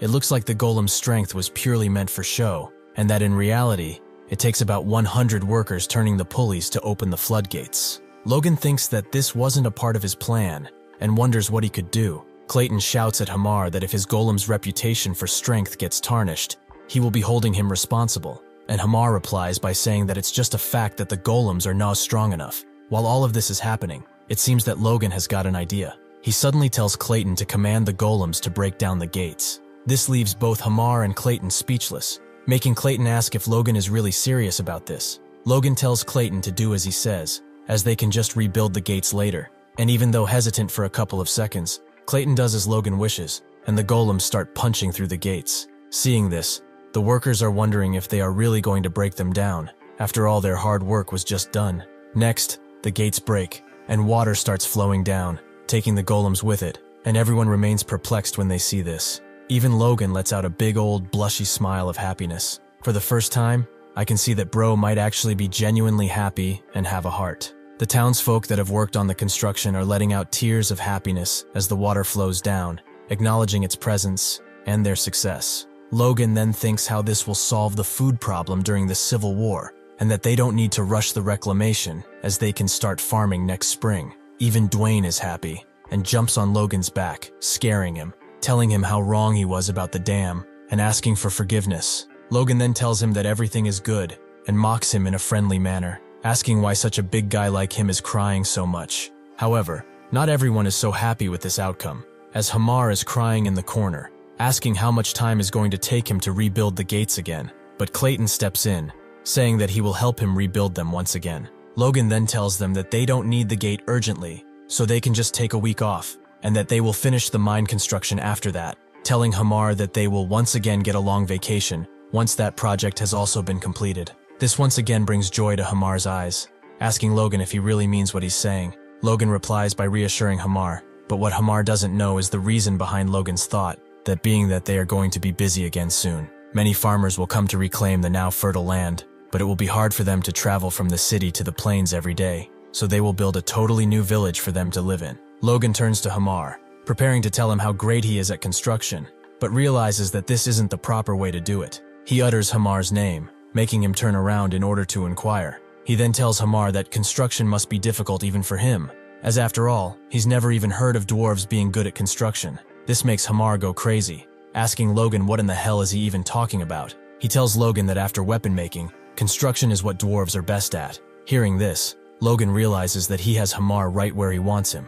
Logan tells Hamar that this is really impressive, and that it's great to hear that. Hamar replies by telling Logan that even if he praises him, he's not getting anything from him, and proceeds to ask Logan why he's even interested in construction all of a sudden. However, Logan just dismisses the question, telling Hamar that he was just curious. But as Hamar turns away, Logan thinks that after he has his 1 week rest, the thrilling experience of house construction will start, and he won't be laughing then. He once again shows his true psychotic and sadistic nature. I would honestly be scared to see his face at night. After his discussion with Hamar is ended, Logan addresses the people that came to the inauguration, telling everyone to listen up. He restates the promise he made when they gathered to open the floodgates. First, that everyone will be able to cultivate the McLean Plains. Second, they will receive tenant rights equivalent to their labor, and taxes will only be 30%. He then turns his head to look at the vassals. He thinks that if he announces it like this, even the vassals won't be able to oppose it. In fact, they seem overjoyed with the appearance of the river, realizing that their territory might be finally changing. 4 weeks later, Logan is in his study talking to Rick, revising a schematic sent by Hamar, in which he's already completed the village layout and a model house, saying that he knew he picked the right person for the job, and Rick replies by saying that Hamar is amazing. Logan then thinks how he never thought Hamar would actually take the job when he came by a few weeks ago, as he was hesitant at first, but just as always, once he starts he does a good job. In the background, the events from 4 weeks ago are shown, in which Hamar asks Logan if he is crazy, wanting to build a village, and Logan mocking him, saying how he taught dwarves were supposed to be good at construction. It seems that Hamar has laid out the roads in a cross pattern, and placed houses of the same size at regular intervals, created communal wells and toilets in each section, and built sewers to dispose of waste outside the village. Watching the piece of paper, Logan thinks that he's also put down the planned city he saw in his previous life as best as he could remember, and that with this, they can successfully establish the large settlement McLean Town. Logan thinks about what he wants to have half of the population doing, but suddenly a smell strikes him. He turns towards Rick, where the smell is coming from, and asks him why he smells so bad, to which Rick replies that it's all Logan's fault. He asks Logan why in the hell is that drug selling so well, saying that if it weren't for that, he wouldn't be suffering like this. All of this while Dwayne just burst into the room shouting for Logan. Logan asks Dwayne if he isn't even going to knock from now on, and if he thinks this is his room now. However, Dwayne doesn't seem to care about that one bit, and proceeds to start telling Logan something about Hamar. All of a sudden, Dwayne's expression turns into pure joy, and he tells Logan that Hamar has sent word that they can start mining the gold. He shows Logan a couple gold nuggets, telling him that it has been brought from the mine. He tells Logan that usually, you would have to extract small amounts from the minerals, but they've already found this, making them both drill over the site of their treasure. Next, Logan tells Hamar that he's done a great job, and Dwayne hugs him, asking how they've managed to get so lucky as to have Hamar with them. However, Hamar doesn't seem to care about any of this, and he just wants to go rest, as his eyes look like he's been awake for eons. Logan then asks Hamar how much they can start mining, and he tells Logan that it's just as they've estimated, 1 ton of gold a month, and that even with a low estimate, it should last for at least 10 years from there on, and once again asks Logan if he can go rest. Logan is reluctant to Hamar's request, saying that they still have much to do, as they've just started the town construction, and they need more crossbows, and the knights need new weapons, asking Hamar if it would be possible. This strikes Hamar like a hatchet, making him sweat and grab his head with his hand, as Hamar lays down on the ground to rest, and Dwayne bows to him, calling him the treasure of their territory. Logan proceeds to think about how he's sole proceed going forward, since there's still a lot of work left to do, but Hamar really needs a break, so he thinks that he should be recruiting another dwarf later. Just as promised, Logan tells Hamar that he will keep his promise, and that he can go have his break, and just as he wants to say that a month seems a little too much time, Hamar starts shouting of happiness. He then runs away like Flash when he turns back time, and shouts for Logan to hear that he shouldn't be looking for him, as he will be sleeping for the next month. Seeing how fast Hamar was running, Logan asks himself if he managed to awaken force, as he is too damn fast with those short legs. Behind Logan, Dwayne starts crying of happiness, and Logan asks him what happened. It appears that the reason behind his happiness cry is the amount of money that the mine is going to bring them, as 1 ton of gold per month adds up to a staggering 100 million gold per year. Dwayne tells Logan that the Kairosis can screw themselves, and that our territory is saved, as they don't have to worry about anything anymore. And seeing this, Logan mocks him, saying that he cries even more than when the dam was complete. Logan then calmly looks down on Dwayne and states one crucial fact, the only one he should be afraid of. Logan tells Dwayne that he should be aware of the fact that this mine is his as well. Hearing this, Dwayne's gaze turns into one of terror, as Logan continues to say that of course he will pay 30% taxes to the family, but that will be it. Understanding what's happening, Dwayne doesn't see anything and just raises from the ground. He then gracefully kneels before Logan and tells him that he trusts in his judgment to handle the money well, as after all, the dam project went well, and he hasn't made any mistakes so far. He then tells Logan that he trusts him, making him wonder if Dwayne really just accepted this so readily. Logan then tells Dwayne that they of course have to keep the mine a secret, as if news of the gold mine spreads, the Befros, Kalia, and the Margrave will all cause him trouble. To this, Dwayne simply replies that he will take care of it, which makes Logan feel uneasy, since he isn't used to this yet, but still thanks Dwayne for the deed. However, he disregards this concern, since his mind is bothered by another one. He thinks that his father will be a problem, since he has made a lot of changes before his returning from the training. A week later, Logan and his dad are walking on the edge of the river, admiring its beauty. Logan looks at his father from behind, remarking something different coming from him. Patrick has become an advanced knight. Logan thinks that he has been expecting it when he handed him the book of the Ryan blood technique, but to think his skills would progress in such a short time after stagnating for a decade is amazing. Patrick then acknowledges that while he was away, Logan has managed to accomplish a great deal of things. Logan wants to defend his actions and tell his father about his plans, but Patrick just reaches downwards for the water in the canal. He puts his hand in the water and grabs a handful. He then tells Logan that to have water flow through this wasteland is truly amazing. He says that him reaching a higher level, and even the transformation of the wasteland, are all Logan's feats, and that Logan is far better at running the estate than he ever was. Logan wants to stay humble and tells his father that these accomplishments are only based on recent actions, but Patrick cuts him off, saying that he has managed to do more in 3 months than he has done in the past 10 years. He then tells Logan that he feels blessed to have such a son, and thanks him. I think someone is cutting some onions around here, or there might be something in my eye. Logan wants to tell his father that he is thankful, but he is once again cut off, and Logan tells him that from now on, he will be handling all the Lord's duties, as he wants to focus on training the Knight's Order from now on. Hearing this, Logan is left in shock, not knowing how to react or even what to say. Logan once again wants to tell his father that he doesn't plan on becoming the Lord of the estate, but Patrick just cuts him off again, and asks Logan if he knows what he has realized during his training, the answer being that he has grown old. He tells Logan that even though he has managed to grasp the basics of the iron blood technique Logan has given him, he couldn't master the secret techniques at all. If he had learned the secret technique when he was younger, when his force had just awakened, it might have been possible. But with his current force, which has already formed its own flow after all these years, it is impossible for him to even create a core. He tells Logan that as he gave up on that, it might be the time for young kids like Logan and Ranyan to try. Thanks to Logan, he could finally break through the barrier that had blocked him for years. Now Patrick wants to step back and be a guide that opens the path for them. Logan takes a good look at his father, thinking about what he said. He then nods and thinks that if he puts it like that, there is no way that he can refuse, so he just agrees with his father. Patrick then turns around and says that she should know that as well. It appears that he was addressing Marianne, and he continues by telling her to help Logan in order to make sure he fulfills his role properly. Marianne nods and keeps her head down. Then Patrick pushes Logan forward, encouraging him to talk to his mother. Logan approaches Marianne, who is dressed in a beautiful long dress, holding a sun umbrella. Marianne starts by saying that the achievements Logan has shown are enough to prove he is capable of being the successor, addressing him as young master. She then continues by saying that she now only wishes for Ranyan's success, that being the only reason she has clashed with him before. Hearing this, Logan apologizes to Marianne, but she stops him, saying that if anything, she should be the one apologizing. She acknowledges that Logan has once before apologized to her, and that pathetically enough she couldn't accept it, stating that it was narrow-mindedness from her, and that she hopes Logan can be generous and understand.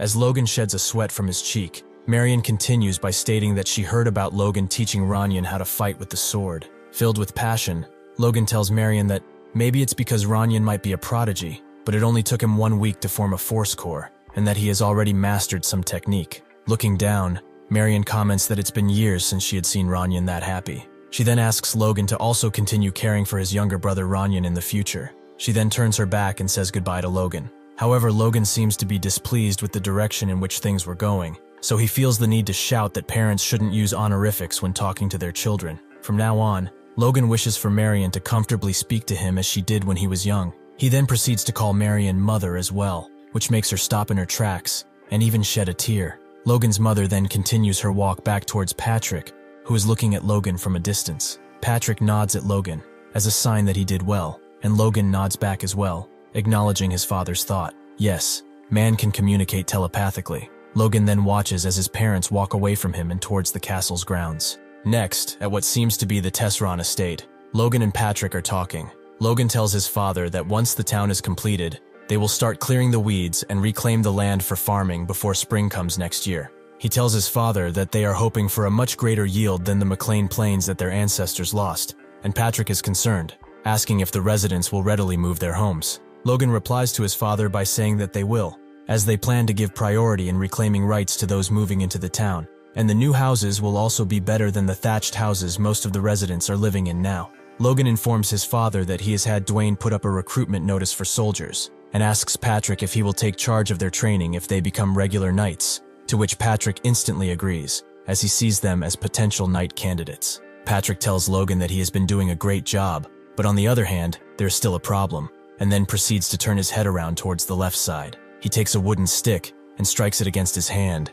as if he is prepared to beat someone to death with it. Patrick stands before the Knights of the Order and tells them that they are hopeless, asking since when do they have 2 knight orders. His facial expression alone sends a shiver through my bones. Looking at the scene, Logan acknowledges that these are the McLean Knights, and those who defected from Tesseron after losing the war between fiefs. They've been part of the same knight order for a while now, yet they still act like they're on opposite sides. Patrick then speaks, telling the knights that he knows it is hard to get close with someone you once fought to the death, but he thought that they'd find a way to realize what the duty of a knight is. However, that didn't happen because they have no hunger at all. Patrick states how he has been training to death in order to become stronger, and how Logan has been running around tirelessly for their territory, all while the so-called knights are fighting over their pride like children. He says that he has been far too neglectful of them all, and that he is entirely to blame. He is at fault. As the captain of the order looks at them, they shout in unison that this is not true, and wish for Captain Heinkel to somehow get them out of this shithole they are about to be thrown in.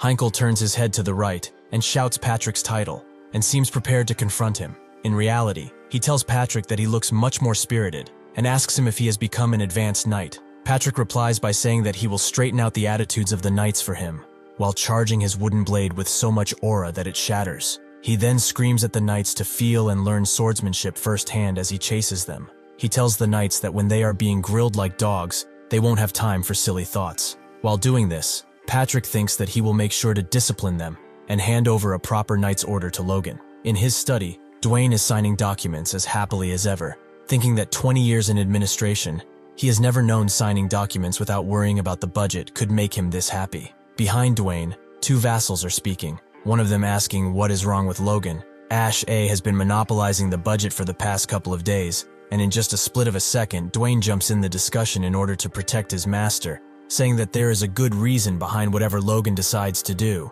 He then asks the vassals why they are questioning Logan, mocking them, asking if the increased budget blinded them.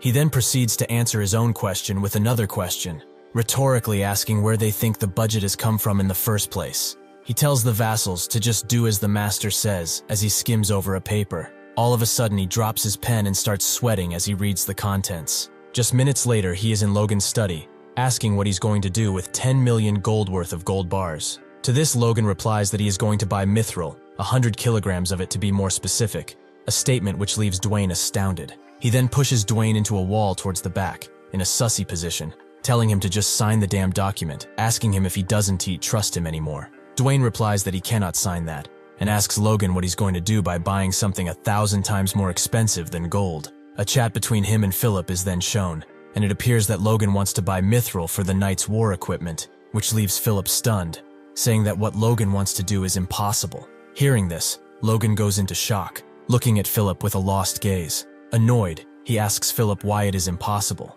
and Philip replies that mithril isn't something you can buy just because you have money. It's a metal that contains mana, has 10 times the strength of steel, and only 1/3 of the weight, often called the silver of the gods. You can't just buy something like that even if you are rich, as even the wealthy can't obtain it. Philip goes on to say that not to mention 100 kilograms is a huge amount, and for such a large purchase, you would need not only money, but also power, which gives Logan an idea. If it's power Philip needs to do the deed, he might have a way. Inside a castle, a guy looking through a communication channel seems a bit disturbed by what he sees. Another servant asks him what seems to be the matter, and he replies by saying that he received a message from some countryside region, the McLean estate, and asks where that is. The servant that seems to be in charge tells the lower grade that for now he should pass it on to the Duke, even though he might be too busy for that kind of message right now. It appears that this was Felix's house, and 30 minutes later, he has come straight to the communication channel, asking his servants if they really got a message from McLean.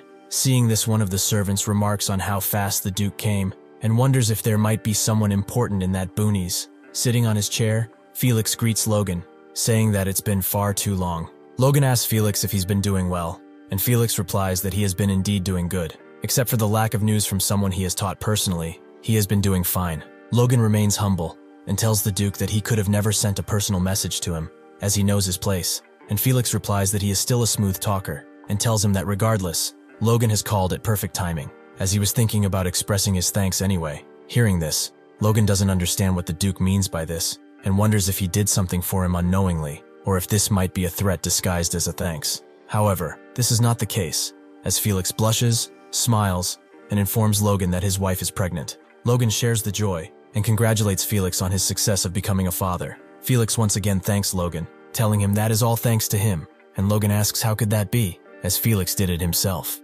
Logan goes on to say that it must be a blessing from the heavens. Felix tells Logan that he is still as cheeky as ever, and acknowledges that it is indeed a blessing from heaven, and also thanks to his efforts. But before all that, it is thanks to Logan, and he is truly grateful. Felix tells Logan that when the child is born, he would like him to come to the capital again, as his wife also wants to thank Logan personally. He then tells Logan that while he is there, he will also teach him his next technique as well, which leaves Logan amazed, as he wasn't expecting an honor like this. He bows to the Duke and thanks him. After that, Felix acknowledges that not refusing is more like Logan, and tells him that this was all the business he had planned to tell him, and asks Logan what was the reason for which he contacted him.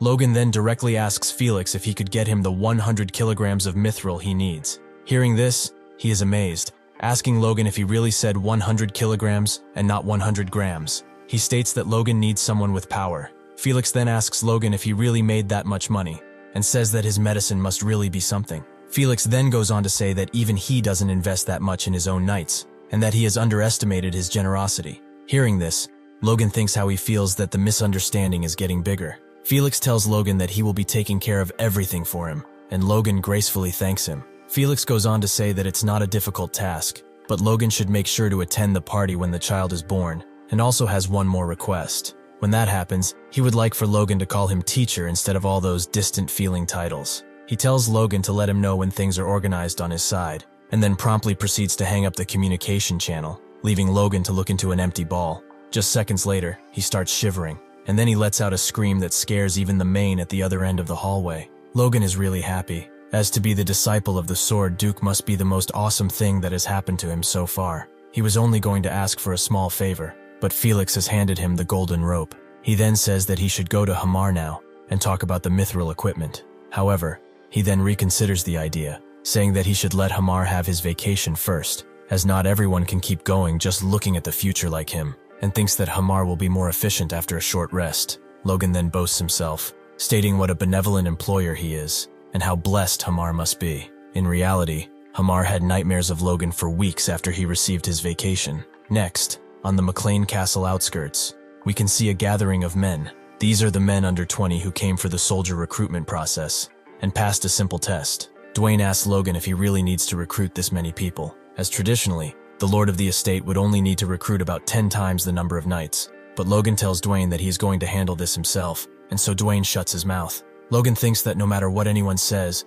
expanding their forces is a crucial endeavor, and that he will personally select them, even if they suffer from some drawbacks. A territory's power is symbolized by their knight's order, and supporting them from behind is an elite force. These elite forces are often amended regular soldiers, or knight trainees. Most fiefs test the physical abilities of boys just before they become of age, and they accept and train only those that surpass a certain physical standard. Those with talent among the selected soldiers undergo rigorous training that tests the limits of human capability, resulting in the awakening of their force and then becoming knights. But the Empire had a new theory and tried something different. An elder says that physical capabilities and force awakenings are two separate matters, and what really counts are senses. With this theory, the Empire used an overwhelming force of 50,000 knights in the war to crush its neighboring countries 9 years later. Logan thinks that they gather all existing soldiers and select from them again to form a trainee knight unit. By doing this, the Grandia Civil War, which is about a year away, might be tough to handle, but they will have a strong force against the Empire's invasion in 9 years. Logan thinks how he would wish he could gather people over the age of 20 as well, but then there wouldn't be enough manpower for the upcoming town construction. One of the vassals screams at the boys to be quiet, as they are in the presence of the young Master Logan. Logan then asks the vassal how they picked out the soldiers before, and he replies that they had all of them run and selected them in the order they finished the race. Thinking about this, Logan realizes that this is simply a crude selection method based solely on physical strength, and that there is no wonder the number of knights has barely increased. He then tells the vassal to select only those with good eyesight, hearing, and quick reaction time. Hearing this, the vassal doesn't know what to think, wondering if this is the test. The first test that Logan devised was to walk towards a picture until they can see it clearly and stop when they do. Some of the kids stop right away and shout for Logan to say that he has chosen a weird picture and that he is very handsome, while others struggle to see it at all. It turns out that the picture was of a chicken, and Logan says that they don't need flattery right away and tells the knights to get rid of that one kid that called him handsome. One kid from really far behind raises his hand. He tells Logan that seeing he has a comb, the bird must be a rooster, and asks if this is so. Seeing this, Logan is impressed, asking himself if he really saw that small comb from that far away. For the second test, Dwayne shouts that he will be repeating the same word over and over, and tells the participants that they should walk until they can understand the world, and stop when they do. One of the kids says that he cannot hear anything, and another one tells Dwayne that his voice's volume keeps changing. Just then, another kid shouts towards Dwayne that the answer is the world sparrow. He then tells Logan that Dwayne has also just called him a son of a bitch, and asks if that is also part of the test, which it wasn't, as Dwayne shits his pants, thinking how he was talking to himself when saying that. Logan tells Dwayne to select the kid that just spoke, and tells Dwayne that he needs a beating. Looking over some documents, Logan can't believe that 250 people have passed with flying colors just by testing their eyesight and hearing, and thinks that they should generously select about 500 to make up a force of 1,000, including the ones from the Tesron territory. However, Logan thinks of how there were a lot of notably small and thin kids, which probably happened because they grew up malnourished.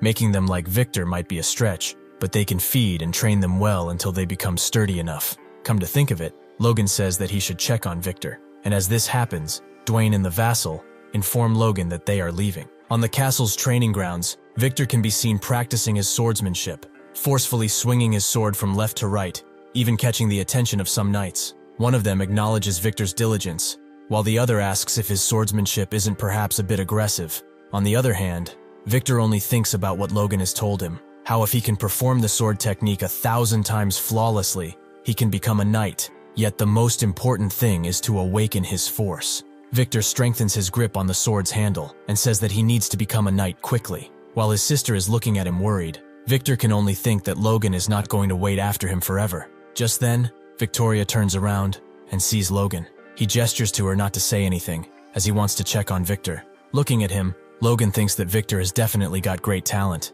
A 16-year-old boy who's only been learning swordsmanship for a year is maintaining proper basic stance, even while swinging the sword wildly. Moreover, the momentum of the sword when he swings wildly is actually higher than when he's using standard sword technique. Logan goes on to wonder if his martial arts skills still resemble his nickname Noble Slayer, even though his personality doesn't. Anyhow, Victor can't go much longer perfecting that style of swordsmanship by practicing alone, so he will be in need of a partner soon.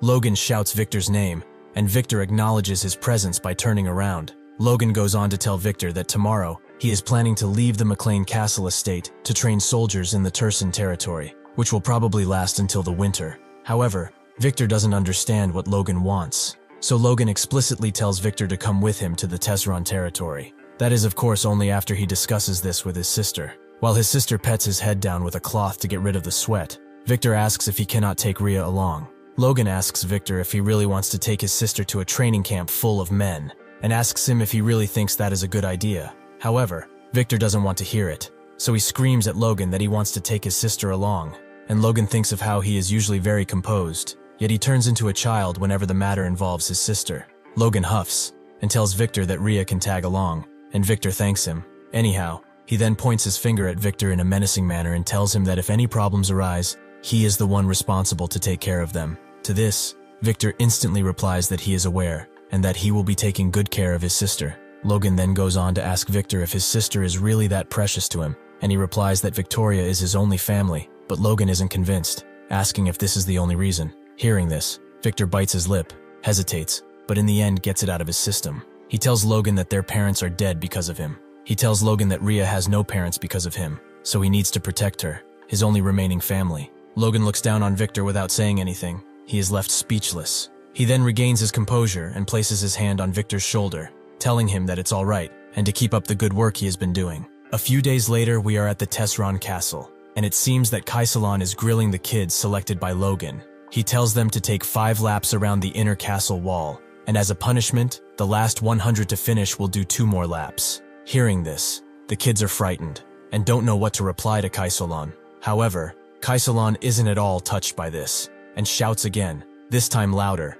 to stop playing with him and start running. In just a split of a second, they do as they are told and run away as quickly as they can. Seeing that just happened, Logan praises Kaisalon, telling him that having experienced people around him is great and that he suits the role of being a drill sergeant. Kaisalon replies that since he is treating him like a knight, he accepted the offer to renew his contract. So yeah, the job does seem to suit him well. Kaisalon goes on to tell Logan that he was surprised when Logan offered to renew the contracts of the mercenaries as well though, and Logan says that he cannot have the crossbow's information leaking out. Hearing this, Kaisalon gets close to Logan's ear and whispers, asking him if he plans to start some kind of war in the next 2 years. But Logan remains silent, looking towards the ground. With a smile on his face, he tells Kaisalon that he is not a warmonger. However, inside, he knows that war is something that will be unavoidable in the future. Then they are both distracted when one of the trainees yells something about someone else being a monster. It appears that they are talking about Victor, as he is the first one in the race.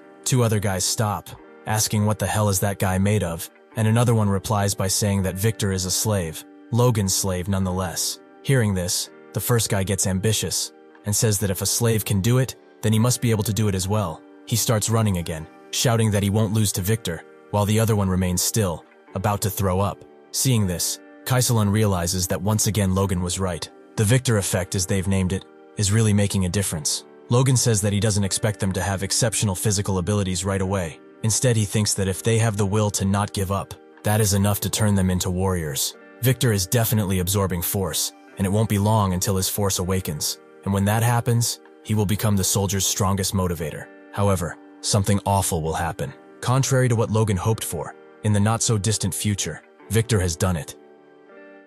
Next, the kids are brought to the Tesron barracks, where tables are piled high with food to help them replenish their energy. They eat heartily, repeatedly thanking Logan for the meal. One boy comments on how delicious the food looks, while another admits he endures the grueling training solely for these meals. He jokes that he's gained weight from eating so well over the past few weeks, and says if he could eat like this forever, he'd have no other wishes. Rhea is also in the barracks, busily preparing and serving meals to the trainees. All the boys are utterly captivated by her. As she turns to leave, some of them whisper about how cute she is, while one boldly calls her an angel. One boy asks his friend if he should try talking to her later, but the friend doesn't respond. He's still mesmerized by the sight of Rhea. This trance is short-lived though, as Victor, seated at a nearby table, emanates a menacing aura. He points a finger at the boys and warns them to look away before he gouges their eyes out. The boys quickly quiet down, dropping the subject entirely. As Rhea hurries from table to table, serving everyone, Victor wonders if she even had time to eat before starting her work. Meanwhile, behind Victor's table, another boy stares at Rhea with a lustful gaze, licking his lips. Outside the barracks, Victor sprints with a piece of bread in his hand. He had asked one of the older women preparing food where Rhea went, and she told him she'd use the back door to take out the trash. Concern grips Victor. Rhea shouldn't be wandering so far from him this late at night. Suddenly, Victor hears a noise coming from a back alley. He heads over to investigate, intending to ask his sister what she's doing out so late at night, alone. But what he sees leaves him speechless. The trainee who had been licking his lips earlier is trying to take advantage of Rhea. Tears stream down her face as she whispers Victor's name, and the bread in Victor's hand falls to the ground. The trainee stammers, attempting to explain, but Victor is already leaping into action. With a single powerful knee strike, he shatters the man's nose and sends him sprawling onto his back. Victor fearlessly steps in front of Rhea, shielding her. Standing over the fallen man, Victor is poised to strike again, his expression dark with fury. Behind him, Rhea trembles, terrified of what might come next. The commoner trainee sneers at Victor, calling him a bastard and demanding to know how a mere slave dares to lay hands on him. He tells Victor to know his place, but the words barely leave his mouth before Victor lands another blow, nearly knocking him unconscious. Rhea gasps in fear, frozen and unsure how to respond. Victor grabs the man by the hair and begins punching him relentlessly, snarling for him to die already. From behind a nearby corner, another trainee witnesses the scene, his face pale with shock. Panicked, he runs to get help, muttering that this is really bad. Victor, meanwhile, sees nothing but red. Each punch brings flashes of his past, fragmented memories of the night he and Rhea lost their parents. He remembers his father's desperate command, "Run away, protect your sister, no matter what, take care of Rhea." Suddenly, a voice shouts from behind, breaking Victor out of his rage. He turns and sees Logan standing there, his expression calm but commanding. Logan tells Victor to regain his composure and take in his surroundings. A maid steps in, gently guiding Rhea away, her face pale and her movements shaky. Kaisalon remains rooted in place, struggling to process the chaos unfolding before him. Logan gestures toward the lifeless body and instructs Kaisalon to deal with it. He adds that Rhea should be allowed to rest, as the ordeal has clearly left her in shock. Victor stands before Logan with his head bowed, waiting silently for his punishment. He apologizes, admitting that he is sorry. Logan looks at him and asks if he regrets what he has done. Victor, keeping his head low, says he doesn't regret his actions. Logan, raising an eyebrow, questions what Victor is apologizing for, prompting Victor to explain that he is sorry for killing one of Logan's soldiers without permission. Logan acknowledges that Victor isn't entirely wrong, but points out there's more he should regret. He reminds Victor that bringing his sister to the camp was a mistake. Logan explains that Victor's stubbornness nearly led to Rhea being hurt, and that blindly dragging her around under the guise of protecting her isn't always the right choice. He asks Victor if he plans to take her onto the battlefield too, leaving Victor silent, unable to respond. Logan continues, explaining that it's better to leave Rhea in a safe place rather than bringing her into danger and trying to shield her.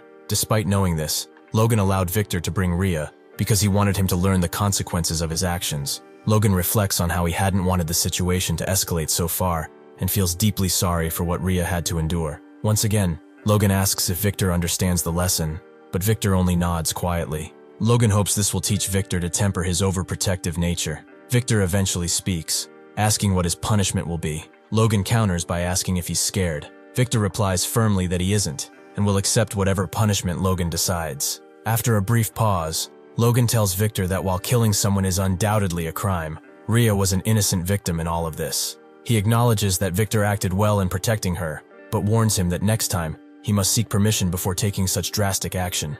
Victor, puzzled by this, asks what Logan means. Logan clarifies, saying he doesn't want his future nights to be delayed or compromised because of some worthless pervert. Hearing this, Victor nods and promises to keep it in mind. Inside the castle, Kaisalon and Logan are deep in conversation. Kaisalon questions whether Logan should really decide this matter alone, especially since it involves his own slave killing a commoner.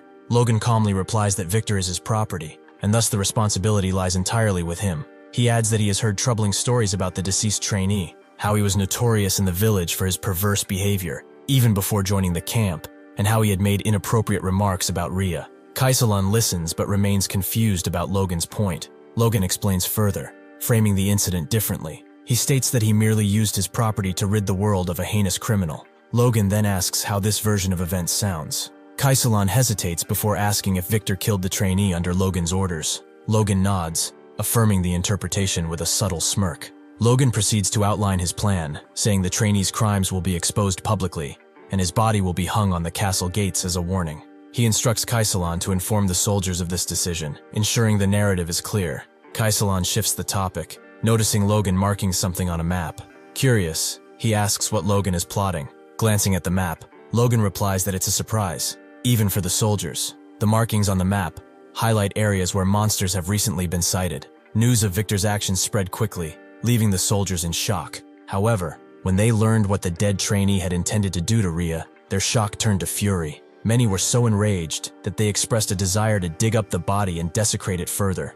Overhearing a conversation among the trainees, Logan listened as one of them admitted he had always felt something was off about the man, while another remarked that he'd long suspected he might commit such an act. Logan couldn't help but think the situation had resolved itself rather neatly. Time passed, and 3 months later, snow blanketed the trees and the ground, signaling the arrival of winter. Logan and Kaisalon stood in conversation, watching the serene landscape. Logan noted the approach of the new year, and Kaisalon, with a reflective tone, remarked on how quickly time had flown. It had already been 2 years since their first meeting. During the 90-day training period, the initial group of 1,000 trainees had dwindled to 987. 1 death and 12 failed recruits had thinned the ranks. Kaisalon, however, seemed pleased as he observed the remaining group, remarking that no more trainees were dropping out. Only those with sufficient stamina and determination had endured. Logan, watching the scene, reflected on how basic training was now complete. He had already tasked Hamar with crafting an additional 400 crossbows, not enough to arm all the soldiers, but sufficient for another purpose. Turning his attention, Logan asked if the trainees were ready for joint combat training. Patrick stood nearby and confirmed that they were. He suggested the forest at the base of the mountain range as a suitable location. Patrick added that it was about time to advance their training, as the knights would soon require practical combat experience. Logan then asked Patrick if the knights had mastered the iron bloodsword technique. Patrick, giving Logan a sharp look, replied that while they had learned the basics, true mastery could only come from real combat. Logan's smile widened, his expression taking on a disturbingly psychotic edge. He agreed with Patrick, stating that improvement only comes through the crucible of battle. The two men exchanged smiles and shook hands, united in their plan. Meanwhile, Kaisalon stood in the background, pale and uneasy. The scene made it clear where Logan had inherited his intense and slightly unhinged tendencies. A bead of sweat trickled down Kaisalon's cheek as he thought grimly about the challenges ahead. A few days later, deep in the southern mountain range of McLean, Patrick stood fully armored, exuding authority. He instructed the knights to draw their swords and steady their breath. The air grew tense as the knights charged their aura, the energy rippling around them. At Patrick's command, they slashed forward in unison, their blades slicing cleanly through the massive trees in front of them. Even the knights were stunned, marveling at the sheer power they had just unleashed. Cutting down such enormous trees in a single strike felt surreal. Logan, standing beside his father, watched with satisfaction, but Patrick remained composed, as though unimpressed. The trainees, however, were left in awe. They whispered among themselves, amazed by the knight's strength and wondering if they could ever reach such a level. Logan, breaking the moment, shouted at the trainees to stay alert, ensuring their guard was up. He reminded them that this was no ordinary forest. They were standing in a monster forest. As if on cue, goblins began to emerge from the shadows, their grotesque forms moving toward the group. The knights, itching for combat, wasted no time. They charged forward, striking with precision and ferocity, cutting through the goblins like a storm. The goblins, overwhelmed by the knights' power, tried to flee in panic. Logan, anticipating this, commanded the troops to ready their crossbows. At his signal, a hail of arrows rained down on the battlefield, swiftly taking out any goblins attempting to escape. The cavalry laughed, mocking their earlier fear of the creatures. In the face of their newfound strength and coordination, the goblins seemed pathetic, a reminder of how far they had come. However, their happiness might be short-lived, as their expressions change in an instant. A massive, terrifying paw appears before them. The knights take their stance, ready to attack. A pack of wolves charges toward them, poised to strike. But these are no ordinary wolves. They are horned wolves. The knights quickly form a defensive line, bracing themselves against the horned beasts. In an instant, one of the wolves clamps its jaws onto a knight's sword with murderous intent. Swords slash through the air, flying left and right, but the situation grows dire for the knights. Suddenly, Kaisalon orders the cavalry to deploy their crossbows. Arrows streak through the sky, striking the wolves. The creatures let out horrific cries of pain, but the arrows seem ineffective, breaking upon impact. One soldier, trembling in fear, exclaims that the arrows have no effect on the beasts. Logan shouts for the knights to hold formation. Their task is clear. Not a single wolf must break through. They must protect the cavalry. At the forefront of the line stands Victor, ready to heed Logan's command. He leaps forward, prepared to clash steel and teeth with one of the wolves. Swinging his sword with fierce determination, he strikes with enough force to hurl the wolf back several meters. But there's no time to celebrate. A blood-curdling scream pierces the air behind him, grabbing Victor's attention. He turns to see a wolf sinking its teeth into a trainee's leg, while another trainee stands frozen, trembling in terror at the gruesome sight. A fiery slash cuts through the air. Logan unleashes his fury on the wolf attacking the trainee. He intervenes just in time, ending the beast with a single, decisive strike. Turning to the terrified trainee, he commands him to get a grip on the situation. Logan orders him to fall back and carry the injured to safety. The trainee responds immediately, rushing to follow the orders. Logan reflects grimly that, as he suspected, most of the trainees are unprepared for chaotic skirmishes. However, those who ranked in the top 100 during the census test stand out. One such trainee finds himself locked in a fight with a wolf. As he struggles, he notices a second wolf closing in from behind, ready to attack. Just as he braces for impact, Victor leaps into action, appearing out of nowhere. With a swift strike, Victor slashes the second wolf's neck cleanly. Victor glances down at his bloodied sword, a small smile forming on his face. The other trainees stare at him in disbelief, their eyes betraying a mix of awe and fear. Logan, however, sees the moment differently. He recognizes that Victor has finally broken free of his limitations. Logan knows it won't be long now before Victor steps into the realm of aura users. As the battle nears its end, the final wolf is felled by Patrick himself. Turning to the captain, Patrick asks if that's all of them. The captain confirms with a nod. Patrick remarks that it's been a month and a half since the combat training began, and clearing out all these places has taken far longer than expected. The captain agrees, explaining that discovering 3 towns infested with thousands of monsters was a monumental task. Patrick shudders at the thought of all those monsters swarming the castle at once. The mere idea sends chills down his spine, and he silently thanks God they found the threats in time. He wonders briefly if Logan had somehow foreseen this danger, or if something else is at play. Logan is seen directing the knights and soldiers, urging them to hold on just a bit longer. He points to a group handling a massive tree trunk, instructing them to finish cutting it down and carefully transport the felled trees to the town construction site without damaging them. The knights, however, are far from pleased. They grumble about how they've been chopping down monsters and trees non-stop without a break, complaining that this endless labor is far removed from what they trained in the Iron Blood Sword technique for. Logan, unfazed by their protests, brushes off their complaints entirely. He remarks that it's absurd how such valuable trees were left unused simply because monsters were nearby, calling it a waste of resources. With his signature killer smile, Logan adds that this situation is perfect. He's managing to train the soldiers and gather timber for the town at the same time, a classic case of hitting 2 birds with 1 stone. Patrick, observing this, can't help but think that Logan seems more interested in acquiring timber than in training the troops. Logan reflects that while there were more monsters than anticipated, which delayed their efforts, they managed to gather plenty of useful information. During the census test, he recalls, some cadets ranked between 200 and 500 were weakly absorbing force. Others swung their swords with desperation to survive, revealing raw determination, while a few displayed exceptionally strong survival instincts.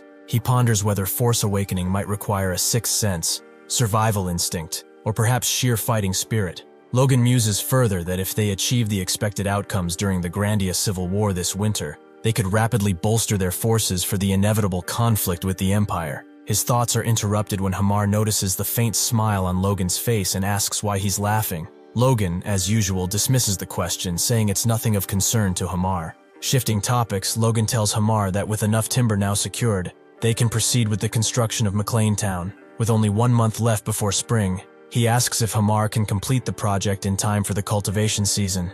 Hamar nods confidently and replies that he can. Logan, visibly pleased, presses him again, asking if he's truly certain, as he initially assumed it might be a stretch to finish everything on time. Hamar explains that with the support of the mages, the workers' high motivation following the dam construction, and their current food supplies, the task should be manageable. He adds that building similar houses repeatedly will only improve their efficiency. Logan listens, a rare look of appreciation crossing his face. He wonders to himself if Hamar has always been this dependable, then silently credits the vacation for this newfound reliability. But just as Hamar's confidence seems to reach its peak, Logan throws in a curveball, reminding him of another task, the magic tower that also needs to be built in the center of town. Clayton casts a spell, summoning an impressive earth wall that rises steadily from the ground. The workers beside him watch in astonishment, momentarily frozen by the display of magic. Noticing their reaction, Clayton urges them to stop gawking and start gathering the soil as planned. The workers quickly snap out of it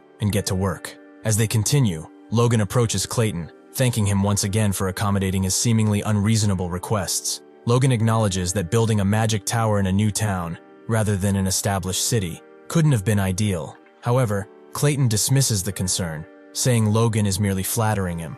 He points out that with Logan's promise of an annual support fund of 10 million gold, it hardly matters whether the site is in a city or a town. Clayton adds that, considering the size of McLean, it's even larger than many cities in the kingdom, and this fact excites him. His enthusiasm brings a rare smile to Logan's face. Clayton goes on to explain that if everything proceeds as planned, this town will become the central hub of the entire territory, surpassing even the McLean estate and the Tesron estate in importance. He begins to suggest that building a castle in the middle of so much open plain might not be the best idea, but Logan cuts him off. Logan questions the necessity of a castle, stating that his only goal is to make the town a convenient place for people to farm and live in peace. That, to him, is good enough. Clayton considers mentioning that a large town like this could attract many people, potentially increasing the risk of rebellion. But before he can, Logan dismisses the idea, saying rebellion won't be an issue as long as the people are not exploited. Hearing this, Clayton is momentarily stunned. He marvels at Logan's perspective, exclaiming that McLean truly is a territory for the people, ruled by a noble who refuses to exploit his workers. Grinning, Clayton shouts dramatically, "Vote for candidate number 0, Sir Logan McLean!" He laughs, declaring that no matter what, Logan has his vote. Logan, confused by Clayton's sudden outburst, dismisses the comment, not understanding what he meant. Clayton then asks if Logan is sure these earthen walls are good enough, and what will happen if this place gets invaded. Logan replies that they are good enough, as this place will never become a battlefield, because he's never going to allow that to happen. After all, he plans to invade someone else before that happens. Looking up to Logan, Clayton says that he really cares for his people, and Logan replies that this is nothing compared to Clayton's care for his disciples. In the stillness of the night, Logan stands in the woods, gripping his sword in an unusual stance. His right hand firmly holds the handle, while the blade rests upright, aligned with his chin, and his left hand supports the underside of the blade. Suddenly, with a burst of energy, he thrusts forward with immense force. A single radiant beam of light streaks out from the sword, tearing through the darkness. Moments later, the beam explodes, illuminating the night sky in a dazzling flash. As the light fades, it becomes clear that Logan was aiming to shatter a massive boulder. Though the attack wasn't powerful enough to completely break it apart, Logan's expression reveals satisfaction. He inspects the results, and notices the beam didn't just pierce the boulder, it continued through the trees behind it. Looking down at his sword, Logan mutters to himself about the technique he just executed. This was the second form of the divine sword secrets, the Killer Iron Slash, a small but devastating strike capable of penetrating even steel. With his sword still in hand, and the echoes of his strike fading into the night, Logan's focus sharpens. The territory is developing steadily, the progress undeniable. But for him, one objective remains paramount. He needs to grow stronger. 2 months later, the village construction is finally complete. Families begin moving in, and the houses, crafted with care and precision, look remarkable. Soon after, early summer arrives, bringing a sense of vibrancy to the newly built settlement. In his study, Logan sits with Dwayne, discussing the town's progress. Dwayne reports that the town reclamation is proceeding smoothly, but notes a shortage of manpower due to the vast size of the land. Logan reassures him, mentioning that refugees have been arriving steadily after hearing rumors about the flourishing town. He instructs Dwayne to accept all newcomers to address the labor shortage. Logan then inquires about Hamar, and Dwayne informs him that there's no news since Hamar is still on vacation.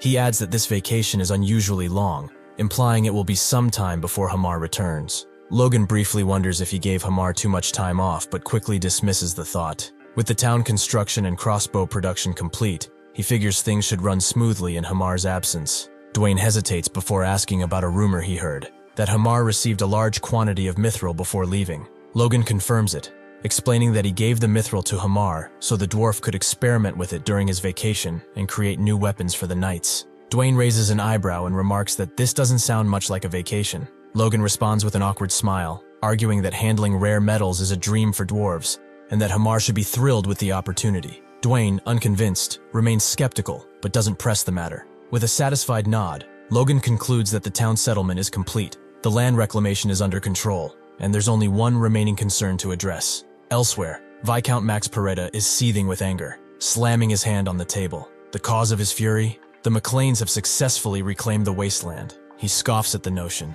declaring that barren land like that couldn't possibly be cultivated. The vassal explains that rumors are circulating about the source of their wealth. Some say the McLean's first young master made a fortune through business. Others claim he discovered a gold mine, and there's even talk of money raining from the sky. The Viscount dismisses the gossip, instructing his vassal to focus on verifiable facts. He then inquires about the potential yield from the reclaimed land. The vassal estimates conservatively that it will produce at least double what their own territory yields. This news only fuels the Viscount's frustration, as he realizes they can't afford to sit idly by while a neighboring territory grows wealthy and powerful. The Viscount bluntly asks his vassal if they can fabricate an excuse to invade. The vassal hesitates, then suggests there might be no need to fabricate anything. He reveals that some people from their territory have fled to the McLean town, and they could use this as a pretext to infiltrate. He proposes they claim either the reclaimed land or the neighboring Tesseron plains as compensation. However, the vassal admits a potential issue, which the Viscount immediately identifies. It would be too risky to act alone. The primary obstacle is a man named Soto Silvan. Recognizing this, the Viscount devises a plan.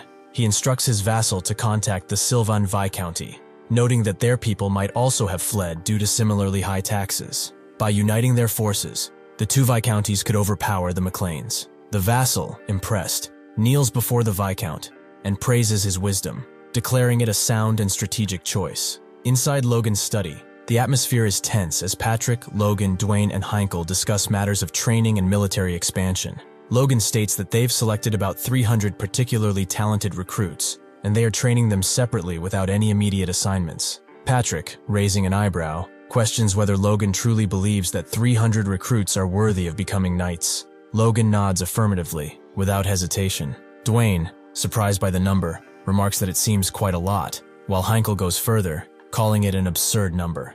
Heinkel argues that even if soldiers were trained intensively for 10 years, only 1 in 100 would awaken their force. This would mean only about 10 knights out of 1,000 soldiers, a ratio that astounds Dwayne. Logan remains unbothered by these statistics, asserting that they will maintain the current training system. He adds that they will continue bringing in new soldiers every year and annually reinforce their horses and weapons. Dwayne, unable to contain his frustration, exclaims that Logan is wasting money in such peaceful times. Patrick, weighing in, reminds Logan that their family is in a period of significant development, and any excessive military expansion could provoke neighboring territories. But Logan remains resolute, replying that those territories will provoke them regardless of their peaceful intentions. Patrick, puzzled, presses for clarification. Logan explains that now, with the McLean town fully operational and the wasteland transformed into fertile land, there's no way the greedy Viscounties of Sylvan and Parita will remain silent. He adds that these Viscounties already have ample excuses to act.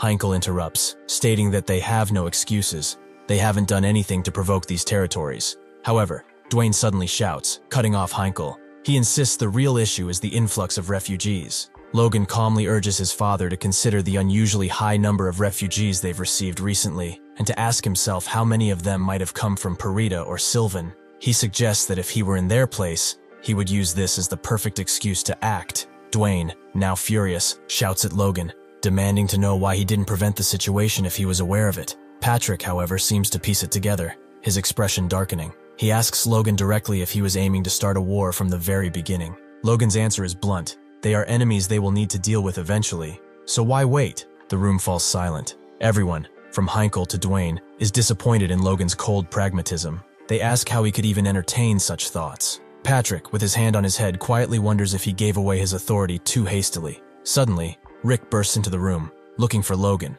Logan turns his head, and Rick states the first part of his urgent message. Sylvan and Parita. They have sent envoys, leaving everyone in the room besides Logan puzzled. Hearing this, Logan puts on a cold gaze and says that things have already begun. He then tells everyone that they should discuss how they will handle this moving forward. Just outside the city gates, 2 flags flutter in the breeze, one bearing the image of a flame behind 2 crossed swords, and the other featuring a bird soaring above the same flame. These banners belong to the envoys of 2 rival Viscounties, who are being escorted toward Logan's estate. As the envoys stroll through the city, they marvel at its unique beauty, commenting that they've never encountered a place quite like this before. They note how the houses are neatly arranged around a vast crossroads. While the city lacks the refined elegance of a major metropolis, it possesses a rugged freshness that is distinctly appealing.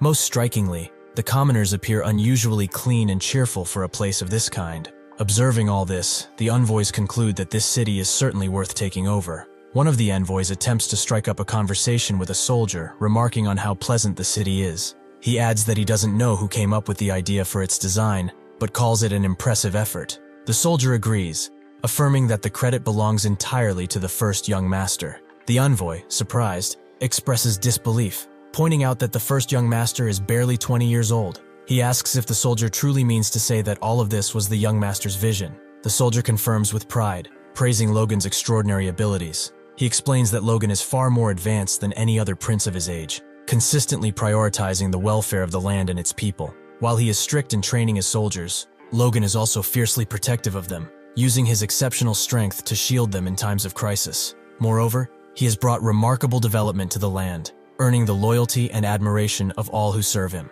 The soldier keeps on going, telling the envoys that he will tell them an anecdote to keep them from getting bored on their way to the castle, and he starts saying something about Logan's feats in the last war, but the envoys don't even want to hear it, almost wanting to tell the soldier that he is a maniac and that he should stop. In the meeting room, the envoys have appeared before Logan and Patrick, who greet them, thanking them for coming such a long way. Logan then remarks upon the fact that the envoys seem quite exhausted, and asks them if they are all right, to which they reply that they are, and with some pale expressions on their faces, they tell Logan that he has truly splendid soldiers. However, it seems that the envoys want to get right to business, saying that they can't keep all those people in the room waiting, so they should get straight to the point. The envoys state that they demand the return of the escaped refugees, and for recurrence prevention, they demand control over the Tesseron Plains, along with the southern part of the reclaimed wasteland. That is the land adjacent to Parida, of course. Hearing this, Logan and Patrick just look down with an unimpressed look on their faces. As Logan prepares to reply, he thinks of what the envoys really mean by what they've said. Give up the entire castle and half of the developed land.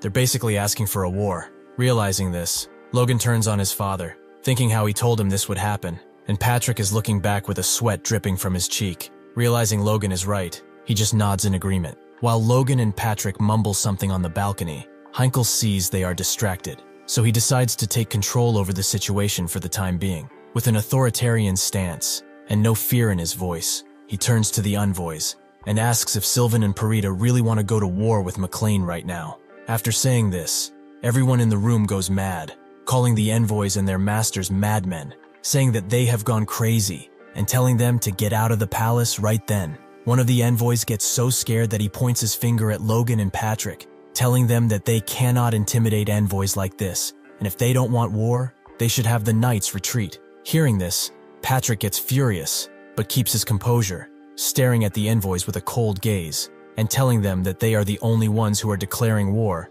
and that the McLeans are not fearing war. The envoy goes even further, telling Patrick that if it gets there, the McLeans will be left with nothing but ashes, asking Patrick if he really wishes for destruction. Hearing everything that has been said, Logan gets sick to his stomach, so he intervenes, asking how refugees fleeing tyranny can be a bargaining chip. He then turns to his father, telling him that these envoys have forgotten their obligations as nobles. Therefore, there is no need to negotiate. Thus, the knights gather around the envoys, pointing their swords at them. Seeing this, the envoys are asking if Logan and Patrick are seriously intending to go to war, and if everyone in that room has a death wish. Logan, stepping down the stairs, tells the envoys that this is really all-out war. He then tells the envoys that they've got some nerve, coming into his castle, calling everyone crazy. He stands before them, asking how they dare point fingers and use foul language against the ruler of this land. He pulls his sword out, telling them that they are the ones who seem out of their mind. The envoy wants to call Logan out of his mind,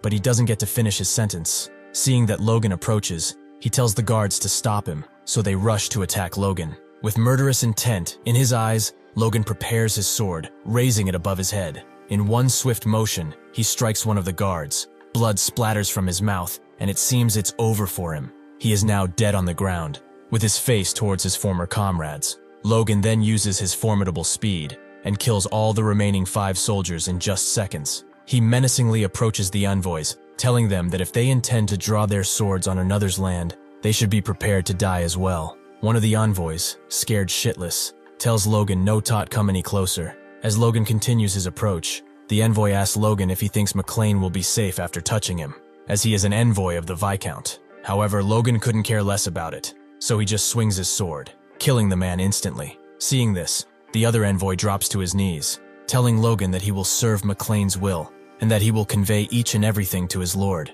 He then asks Logan to forgive his rudeness, which Logan calls a wise decision, as the envoy keeps his head down, trembling in fear. Logan then turns to his father, nodding in agreement. His father returns the gesture, nodding back, after which he tells the knights to get ready for war, and everyone starts cheering, prepared to fight and die for the McLeans. Next, it appears that on the very day they killed the Sylvan envoy, the McLeans also sent a magical transmission to the 2 Viscounts. Hearing about what happened, Viscount Soto Sylvan is furious, hitting the table with his fist, asking if everyone in the McLean has really gone mad. The vassal of Sylvan informs his master that the McLeans have also demanded compensation for the envoy's insolence, and asks Sylvan what they should do. Sylvan, stirring a glass of wine, mocks their demands, asking if just because those beggars got a little better off, they are fearlessly going to act up now. Viscount Sylvan goes on and says that the McLeans don't have the force to fight them anyway, so they will show mercy one more time. Inside the Tesron barracks, Logan and Patrick are looking down on a magical transmission globe,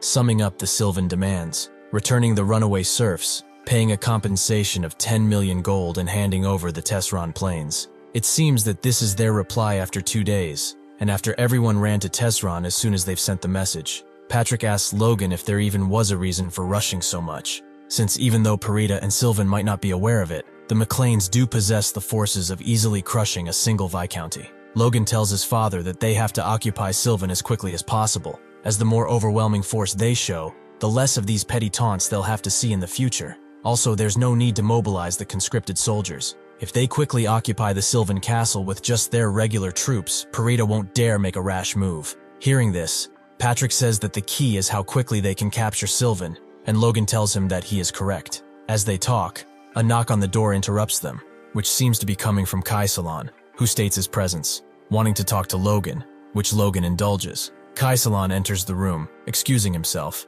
and taking a respectful stance before Patrick and Logan. He then informs Logan that the counting is done, and he has 1,389 regular soldiers, excluding the 100 stationed at the McLean's main stronghold, and 313 mercenaries, all standing by for Logan's orders. Logan tells Kaisalon that he has done an amazing job, and then asks him what is the status of the soldiers' armaments, to which Kaisalon replies by telling Logan that armor, spears, crossbows, and cavalry have all been supplied, and that he is confident they won't be outmatched by any force.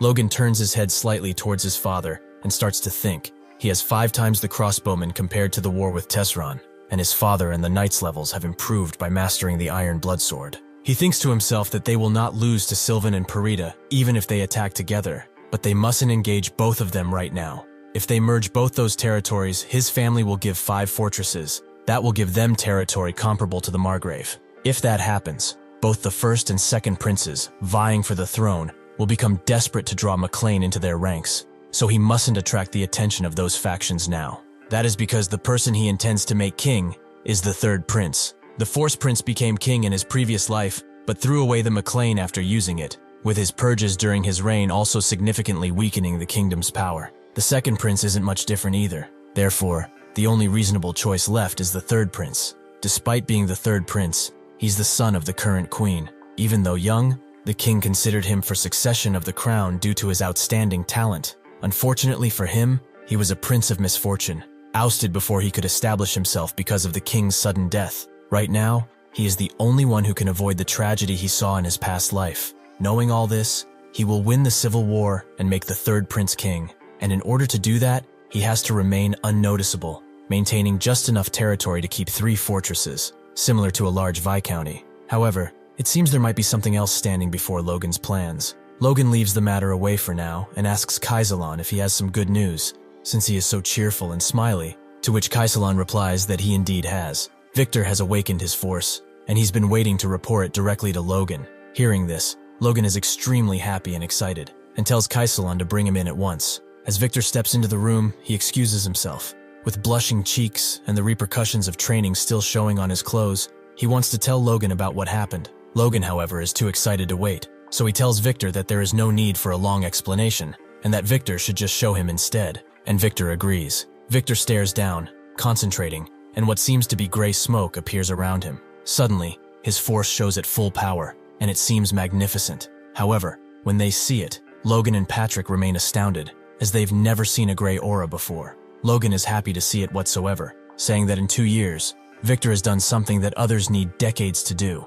It seems his talent as an aura user is just the same as in his past life. He tells Victor that he has done a great job, which lights up his face. Logan then gives Victor his slave document, telling him that he will become a knight now, so he won't be needing that anymore. Victor asks Logan if he has been carrying that around all the time, and Logan tells him that he had a feeling Victor was going to awaken soon, so he kept it with him just in case. Logan then tells Victor that, however, his promotion to a knight will be postponed until after the war, which seems to strike Victor unpleasantly. Victor asks Logan why, and Logan tells him that he cannot have someone that just escaped his slave status clashing with other knights. He then tells Victor that he will burn his slave document immediately, so he just has to be patient a little longer. Logan then asks Victor if he doesn't trust him, and Victor shouts that this is absolutely not the case. He wants to tell Logan something, but it seems that Logan has already anticipated it. This is not what Victor is upset about. As he burns the document, Logan thinks that Victor just wants to fight right now. He wants to clash swords with powerful opponents.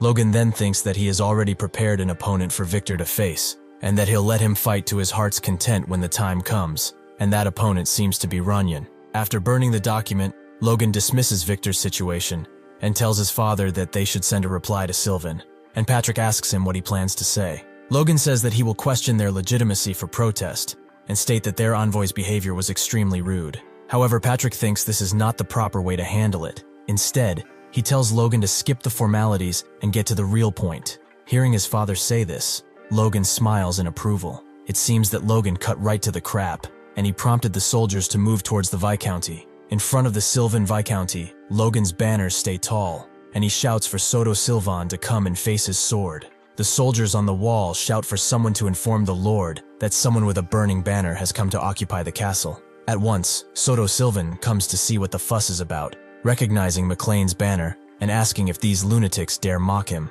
Sylvan's captain asks Soto Sylvan for permission to lead the charge, stating that he will stop Patrick McLean and that all 120 knights of the Sylvan Order are ready. The captain tells Soto Sylvan that the 2,512 soldiers have also been on standby ever since they heard of McLean's outrageous demands. Hearing this, Soto Sylvan feels relieved, as even though the head count of McLean's forces is higher than he thought, they still have the advantage. Besides that, the captain of the Sylvan Knights Order, Callian, has also become a high-ranking knight, so Patrick McLean isn't the only high-ranking knight in the region anymore. Sylvan stays quiet for a couple of seconds, then asks his knights if they have any information from Parita. One knight informs him that they're silent, and it looks like they're still negotiating internally, to which Callian replies by saying that even if Parita sends reinforcements, it'll take half a day, and that there's no need to wait. However, this is not what Sylvan is afraid of. He thinks about what happens if they take down McLean, and then Parita betrays them.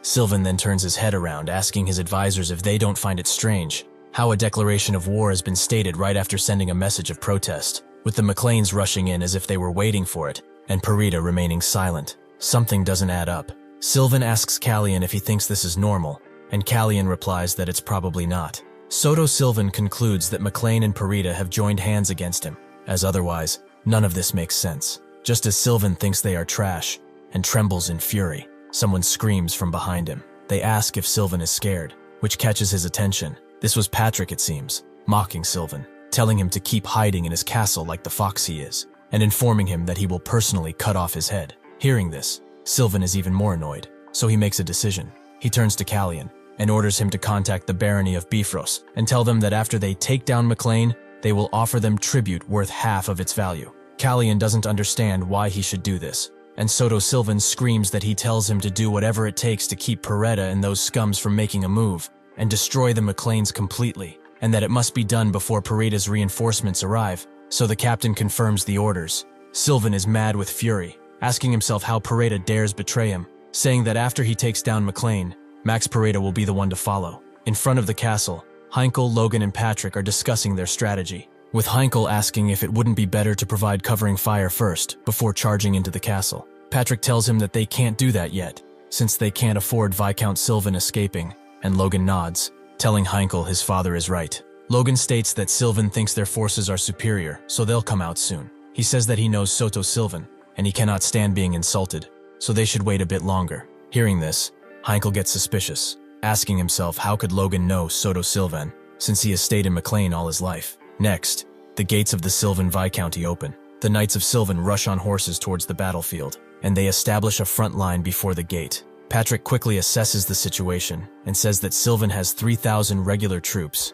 with Heinkel intervening, saying that is 1.5 times more than the McLeans have. In front of the Sylvan troops is Callian. He tries to say something about the McLeans, calling them shameless. However, Patrick doesn't seem to be in the mood for listening, as in the same instant he prompts his soldiers to move forward. Seeing this, Callian calls them insolent, asking himself if Patrick can even count. Besides that, he takes a look at Patrick's soldiers, saying they're all just a bunch of ragtag soldiers with decent armor, all new though.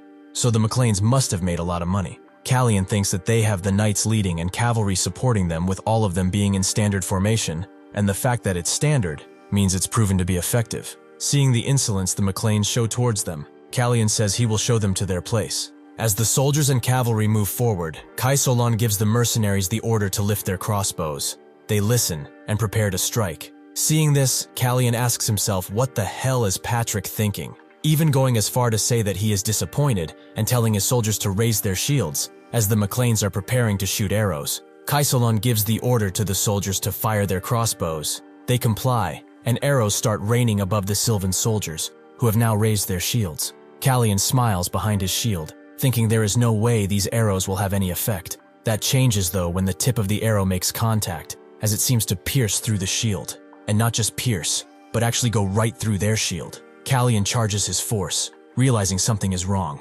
He turns his head to the soldiers, telling them to gather and maximize their force, as this is no ordinary attack. He instructs them to protect their bodies with force and charge forward. Callion is furious, asking himself how could crossbows be so powerful, as even knights would be dead if they'd react a little too late. They get into formation, prepared to go forward, thinking that the McLeans have been hiding something so powerful for so long. He gets more and more furious, shouting that he will kill every single one of them as they charge forward with force. Seeing this, Kai Solon gives the order for everyone to spread out. This confuses Callion, as he doesn't understand what is happening. The crossbow cavalry divides, going on each side of the unit controlled by Callion. As they move away, Kai Solon shouts for the cavalry to ignore the enemy knights and instead target the soldiers. Seeing this, Callion gets scared, calling the McLeans bastards. Callion thinks that they should maybe take that change and retreat, but it seems it's already too late for that, as Patrick wants to tell them something. Callion turns his head in disbelief,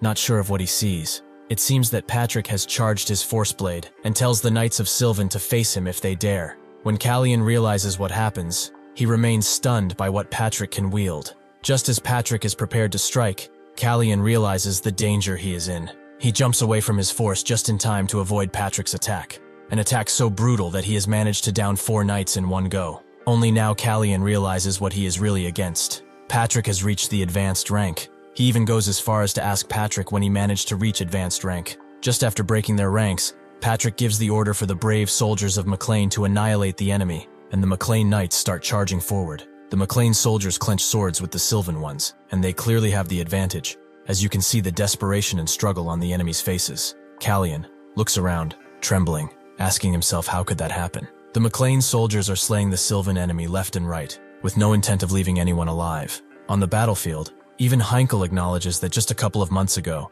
the Knights of Sylvan were at the same level as them. But that has clearly changed. They are overwhelming them in every aspect. Moreover, some of the McLean Knights are advancing to the next level right then and there on the battlefield. Seeing this, Heinkel puts on a smirk, happy to see his knights becoming more and more powerful. He then takes a look at Logan and Patrick, and says that their lord's training wasn't in vain after all. Just as Heinkel thinks of all of this, he has his sword clenched with a knight from the Sylvan army, and it seems that some more are coming to his help, asking Heinkel how long he will be able to laugh after this. They don't anticipate Heinkel's brute force though, and it seems that he has managed to disarm 2 of them in an instant. Looking down at their hands, the knights realize that the captain is also a high-ranking knight like Callion, but he is not as fast. However, Heinkel doesn't care, and thinks that with learning the Iron Blood Sword, he overcame the wall he was stuck behind for a long time to become a high-ranking knight, and that intermediate-rank knights are no problem for him now. Right now, the only real threat to them is that one high-ranking knight,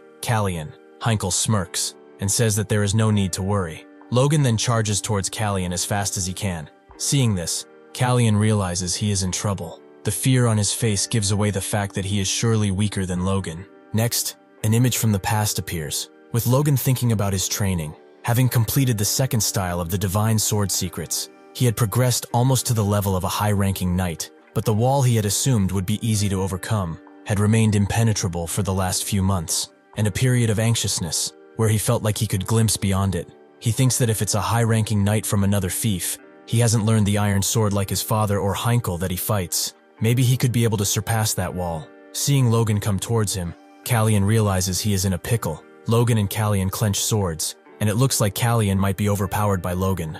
Every single attack that follows seems to favor Logan, with Callion stepping back each time. Seeing this, Callion calls Logan a numbskull, thinking that every time he attacks, he does so by clashing with brute power. No technique whatsoever, just brute force. With his next attack, Callion was even pushed back by Logan. Seeing this, he gets furious, and Logan stands before him, prepared to attack once again. Standing before Logan, Cannell says that he has let his guard down, but that won't happen again. He tells Logan that he won't go easy on him anymore, calling him a brat. But Logan simply thinks this is bullshit. However, the look on his face changes, realizing this might not be the case. It appears that Callion has his own aces under the sleeve, as out of nowhere, 2 aura swords appear at his sides, floating, and Callion seems much more prepared for a fight now. He engages Logan with full force, prepared to strike him down. Logan looks composed and awaits his attack, thinking the other 2 swords might be fake, and regardless of the number, the only sword he should be watching for is the one in Callion's hand. On second thought though, he thinks that might be too obvious for a high-ranking knight. Callion strikes, with full force and a killer look on his face. Fortunately, Logan manages to move his head and dodge most of the attack. It seems that Callion has only managed to cut his ear, and Logan realizes that all of the blades must be real. Preparing to strike again, Callion turns towards Logan and tells him that he is lucky he aimed for his neck. Otherwise, he would have been dead already. Logan turns towards his enemy and applauds his stunt, acknowledging how he didn't think all of those swords were real. Right after, Callion tells Logan to enjoy the show while it lasts, and jumps to attack him once again. It appears that Callion has conjured yet another sword, but Logan doesn't seem bothered. Callion notices that, and wonders what Logan might be thinking. Logan thinks that he has some tricks up his sleeves too, and suddenly Callion seems to be at a disadvantage.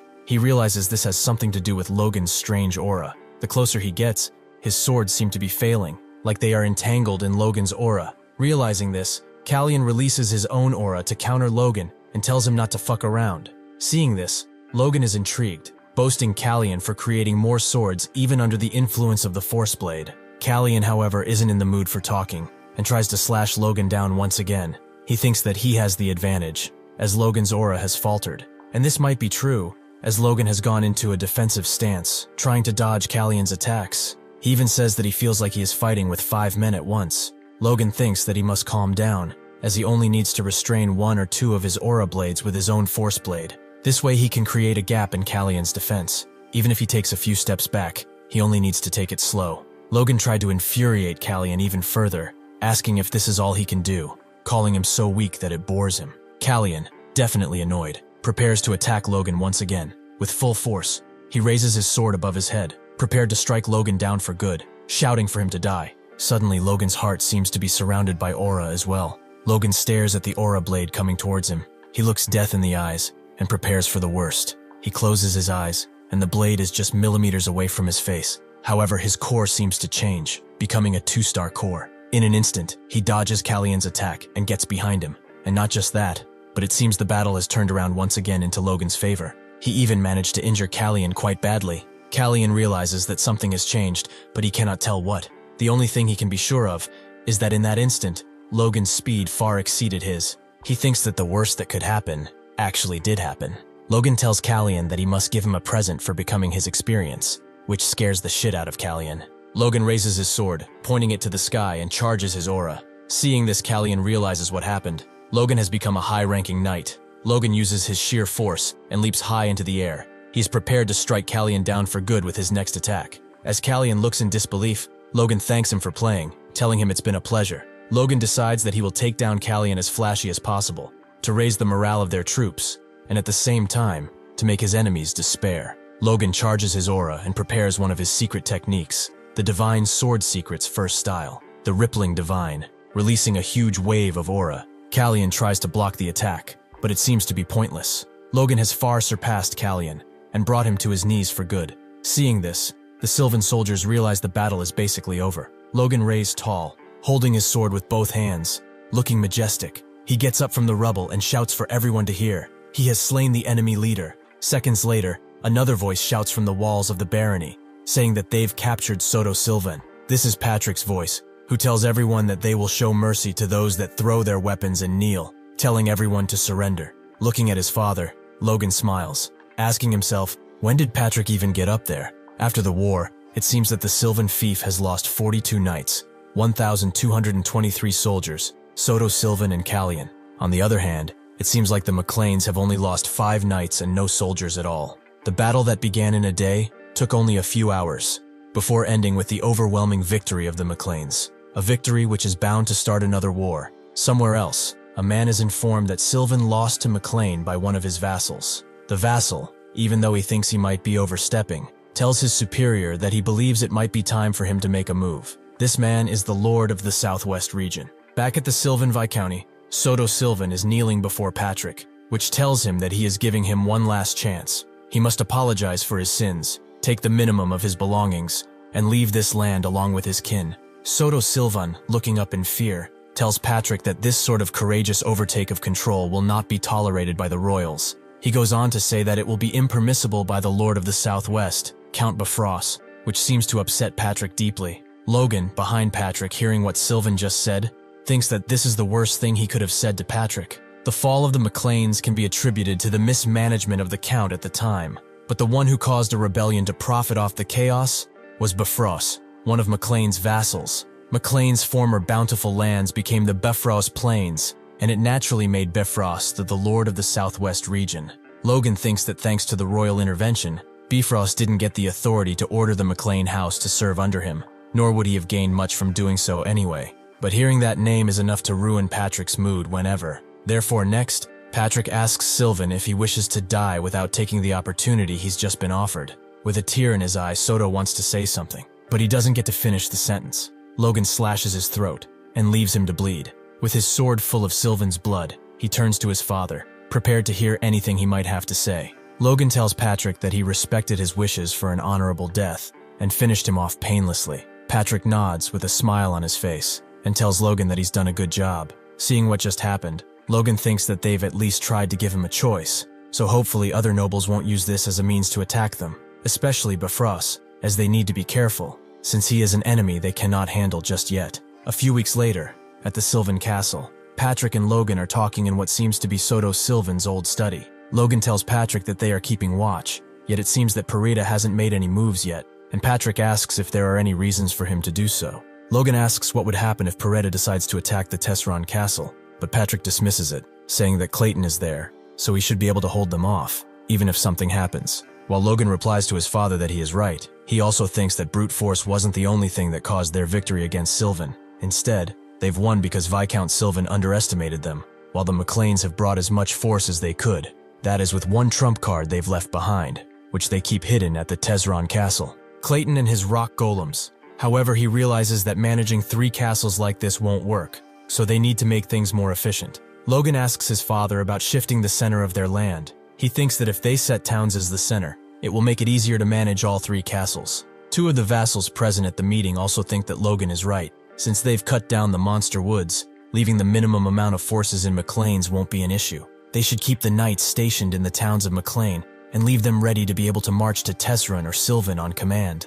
Hearing this, Patrick also agrees that it would be a good idea. Logan is also happy, saying that now he won't have to take care of the things himself. Patrick then asks Logan how many knights they've captured, and Logan says that they've captured 75 knights, which are all imprisoned in the cells, 8 of which are intermediate knights. Logan asks his father if he could maybe try and pressure them to serve under the McLeans, as no man would have sworn absolute loyalty to Soto Sylvan, so it shouldn't be a problem. Logan even goes as far as thinking that a single battle brought them so many knights. It might be more efficient than picking out young talents. However, he also thinks about the other side of the story, how if Sylvan had moved even a little more cautiously, they would have had quite more casualties, and they'd only have been able to capture a quarter of the knights. He thinks that this is most likely not going to happen again in the future, so they shouldn't dwell on this victory, and that he should warn his father to remain vigilant. Patrick, however, is happy, telling Logan that with this forces, even Parita doesn't seem fearsome, saying that it's all thanks to Logan, and smiling like the proudest father in the entire world.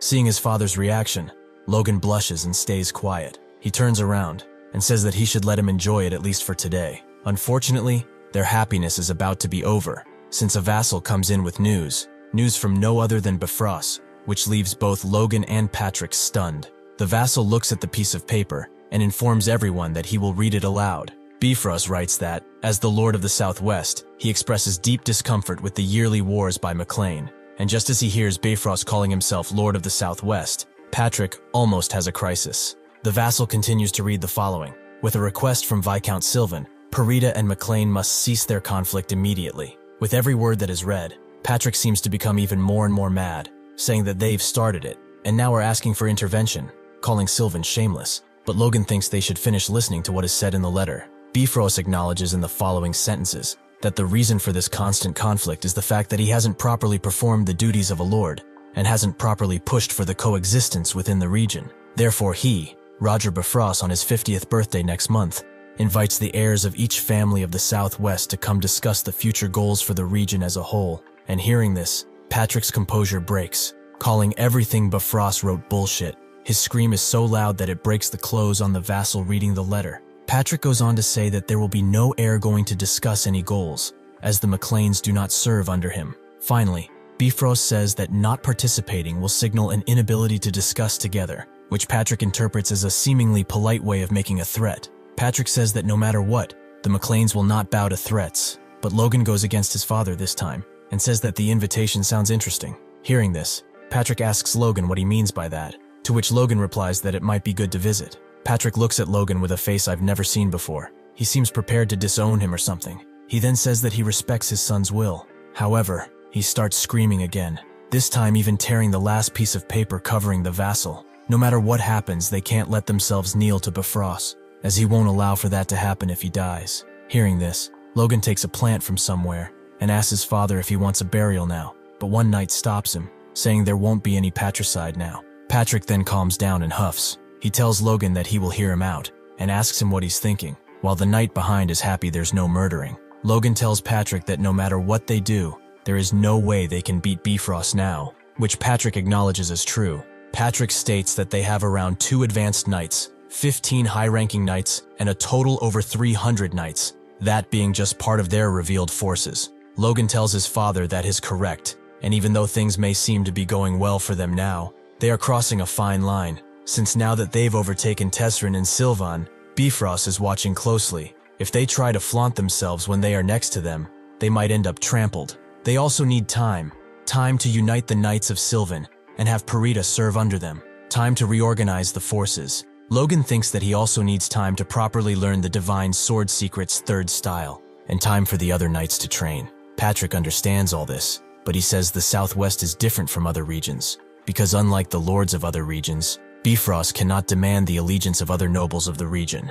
He says that the reason for which he can't is complex, but true. If he attempts to exercise his right as a lord, other nobles will undoubtedly express discontent. However, Logan says that this is not true, because when he went to the capital, Percival and Roofman to the north of Bifrost have done something unexpected. They had long sworn loyalty to Bifrost, information which leaves Patrick in shock. Logan thinks that he in fact saw this in his previous life, but Patrick doesn't know about the information he has received. He looks down in disbelief, sweating. He then tells Logan that he has to face shame because their family lacks power, and says he is sorry. Yet Logan is smiling, unbothered about this, happy that he has got permission to go. Logan tells his father that he shouldn't be worried, since he knows the skills Logan has, so there shouldn't be any issue. He tells Patrick that they should see this as a chance to see how the lands of their ancestors have changed. Next morning, as Logan gets back into the McLean town, a voice calls him from behind. This is Hamar, asking Logan if the rumors he has heard are true, that he's being sold off to the enemies. Logan, however, doesn't know anything about these rumors, and asks Hanar what he's talking about. Hamar wants to say something about Logan's death, and hearing this, Logan interprets it as Hamar thinking they are close enough to be worried for each other. But actually, Hamar just wants to know what will happen to him and the promise Logan has made towards him, and asks him if he'll ensure it's kept. Realizing what really happened, Logan punches Hamar's face in, and tells him that he is not going to die or be sold off, and that he should learn to ignore stupid rumors like that. To this, Hamar replies that most of the rumors about him are true, so it's not his fault, and Logan doesn't know what to say anymore. Hamar then takes off the thing he has been carrying around on his back, and tells Logan to take it with him wherever he goes. He unwraps it, and tells Logan that he didn't have time to decorate it properly, but it's a gift for him, and also that he assures him of its quality. It appears that Hamar has made Logan a sword of pure mithril, leaving Logan astounded. At the Bifrost estate, a guard informs a man in a carriage that they've arrived at their destination. He is telling the young man in the carriage that they have been told to wait there until someone comes to receive the men. This man is Plone Parita, the heir of the Parita estate. As he stands in the carriage, Plone notices something strange. He sees a man in armor, traveling alone, with a cloak covering his appearance. However, he realizes that this is Logan McLean. Seeing this, he thinks of how he cannot believe that the McLeans have managed to occupy the Sylvan barony, and wonders why he came all alone, with no guards. He then concludes that they must have taken quite a bit of losses in the war with the Sylvans, and that must be the reason for which he is all alone. Looking at Logan, he even thinks that if it weren't for Bifrost, they, the barony of Peritas, would have easily taken their heads. Trying to start a conflict, Plone gets down from his carriage and asks why he gets the same treatment as someone that looks like he is a nobody. A guard tries to intervene, trying to quiet Plone up, but he doesn't care, saying it's not like Logan is going to hear him. He says that if it weren't for the Count, then they'd be on their knees, begging for him to save their lives. Plone goes to Logan, introducing himself, stating that he is Plone Perita, and saying that he has heard everything about him from Rehalt, especially how Logan managed to kill 6 knights in an instant. Plone then looks down and notices something strange. Logan is wearing armor under his clothes, but the hilt of his sword is clean. Logan greets him, shaking hands and stating his name, and Plone thinks that maybe what he has heard might be just rumors. Trying to shame him, Plone tightens his grip and says that he looks much younger than he imagined, and that he is starting to think that what he has heard are just exaggerated rumors. Hearing this, Logan looks down without saying anything, and an instant later, he let out a smirk. He clenches Plone's hand so hard he almost breaks it. That is when Plone realizes that Logan is actually much stronger than he thought. They release each other's hands, and Logan apologizes, with Plone's hand trembling and looking like it was just crushed by a rock. Logan says that he misunderstood Plone's intentions, and that he thought Plone was trying to initiate a contest of strength. Hearing this, Plone tries not to cry and calls Logan an asshole. He then goes to take his sword out, calling Logan an insolent bastard. Standing before Logan with his sword pointing at him, Plone tells Logan that he will teach him the despicable McLean family a lesson on manners. The guard behind Logan tries to tell him that personal fights are forbidden in the Bifrost territory, yet Logan just takes down his cloak and tells Plone that he keeps spouting out bullshit he can't take responsibility for. He then tells Plone that since he is an heir of a territory, he should know his place and not start fights like a little entitled kid. Hearing this, Plone gets mad, prepared to attack Logan. He then gives the order to his knights to attack Logan, telling Logan he shouldn't dare insult him like this. Seeing this, Logan prepares himself. He charges his aura and navigates through each of Plone's guards in an instant, ending up behind them without a scratch. It appears that he has managed to break all their swords with his bare hands. Logan is holding his sword to Plone's neck, while Plone thinks that he didn't feel any force coming from Logan, which means that he has managed to do that with just the power of his sword. Looking at Logan's sword, Plone thinks that he didn't feel any magic power either, so that means Logan isn't using a magic artifact either. The guard stationed at the Bifrost gate tells Logan that he has an incredible sword, and if he is not too rude, he wishes to ask where he bought it, yet Logan tells him that this is indeed rude. Hearing the conversation, Plone thinks that Logan is just lucky, and that he has found a good sword somewhere. From the Bifrost gate, a man in full armor steps out, and the guards seem to be on alert seeing this. Logan and Plone also look back, realizing this must be someone of importance. It appears that this is Sir Franz, the Knight of Moonlight. Seeing this, everyone is stunned. As the upper advanced knight, Sir Franz has come to receive someone in person, something that was unheard of before. Looking at him, Logan realizes that he is one of the 2 upper advanced knights of the Bifrost. With silver hair and eyes, Sir Franz definitely stands out. Seeing that Bifrost has sent an upper advanced knight to receive them, it could only mean 2 things. Either Bifrost really cares what they think about him, or something else. In the next second, Plone introduces himself to Sir Franz,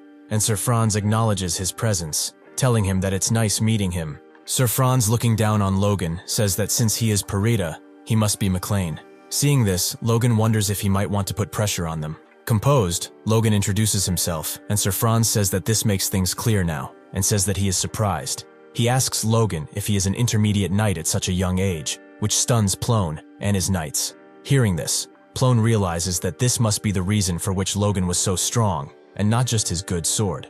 However, Logan thinks that what he wanted to do worked. Starting from a high-ranking knight, there's a unique sharp energy about them, which can't be hidden, and can only be detected by knights of the same rank or higher. But as he reached the level of a high-ranking knight and achieved a 3-star core, he is able to control the faint energy that he has. He thinks that it's better to show only this amount of strength for the current Bifrost, to lower their wariness, this also being the reason for which Logan didn't bring any guards. Logan places his hand on his chest as a sign of respect and tells Sir Franz that he is working hard in order to someday become someone as powerful as he is. Hearing this, Sir Franz tells him that he should not be satisfied with becoming just like him, but with his talent, Logan should aim to become a superhuman at least. In any case, Sir Franz tells Logan that it's nice meeting him, and that he will bring them into the castle now. He then turns around and tells Plone and Logan that this is the VIP building of Bifrost. He says that the heirs of Percival and Ruffman have already arrived, so he asks them to wait there and rest until tomorrow night's party, to which Plone and Logan agree. After Sir Franz leaves, Plone once again tries to mock Logan, saying that there is no way someone who came without any servants would have clothes for a party, and asks him if Logan wants to borrow some pajamas from him. Logan, however, doesn't mind Plone, and just asks a servant where his room is, and the servant tells him that he will show him. Seeing what just happened, Logan thinks that he already guessed it when he led his knights to fight despite being warned not to. But Plone really doesn't understand his situation, and if that's the level of Parita's heir and knights, then occupying them won't be difficult. While this is happening, Plone is just getting angrier and angrier. Logan looks up at the building and thinks back to what Plone said about the party clothes, thinking that he doesn't intend to take off his armor in this place anyway. He looks up and thinks that this is the land his ancestors lost. Therefore, he must not let his guard down, since he doesn't know what could happen. Next, Logan is staying before Lord Bifrost, which tells Logan to unsheath his sword immediately. Logan, once again placing his head on his chest, lets his head down and tells Bifrost that he, son of MacLean, is honored to greet the ruler of these lands and wishes Bifrost a happy birthday. The people looking around find the way Logan came to the party stupid, asking if that country bumpkin doesn't know any manners. Looking at Roger Bifrost, Logan thought that since he is a potential enemy, he might have had to fight a few days before he arrived at the castle. However, he looked around the nearby castles and towns, and he expected it to be as discontent as Sylvan or Tesseron, but that was not the case. The people are actually quite friendly, with people saying that Bifrost is a good man, and that taxes are low. That can only mean that they are sufficient to the point where they don't need to extort their people. Bifrost also welcomes Logan, and tells him that since he came here, he assumes that the MacLeans intend to follow his wishes. Logan tells him that if Bifrost's wishes are for peace, MacLean will always be ready to lead the march. Hearing this, Bifrost tells Logan that he has expected more resistance, but a young man like him is really enlightened. Bifrost then tells Logan to enjoy the party, and Logan says he will do as told. However, Logan isn't concerned with the party. Instead, he realizes Bifrost is also pretty amazing, as is a fifth circle mage. There's a rumor from Logan's previous life that Count Bifrost showed incredible martial prowess in battle. Bifrost was on the side of the second prince who lost, so Logan didn't pay much attention, but the fact that he's in the fifth circle is true. A fifth circle mage is treated as the same level of power as an advanced knight, especially in war. When that power extends far beyond individual battle, it's considered even more formidable. Logan thinks that he also has 2 advanced knights, but his thought is interrupted by someone announcing that Count Bifrost wants to give a speech. Bifrost starts by saying that he first must thank all of them that came there and gathered for his birthday, the birthday of a still insufficient man like himself. Also to a man that hasn't come himself to the party, but has also thanked him, the second prince, for bestowing him with the Tear of the Sun. Hearing this, people can't believe Bifrost is talking about the prince himself, as they knew Bifrost was trusted, but to be that close is stunning. Bifrost goes on to say that for a long time,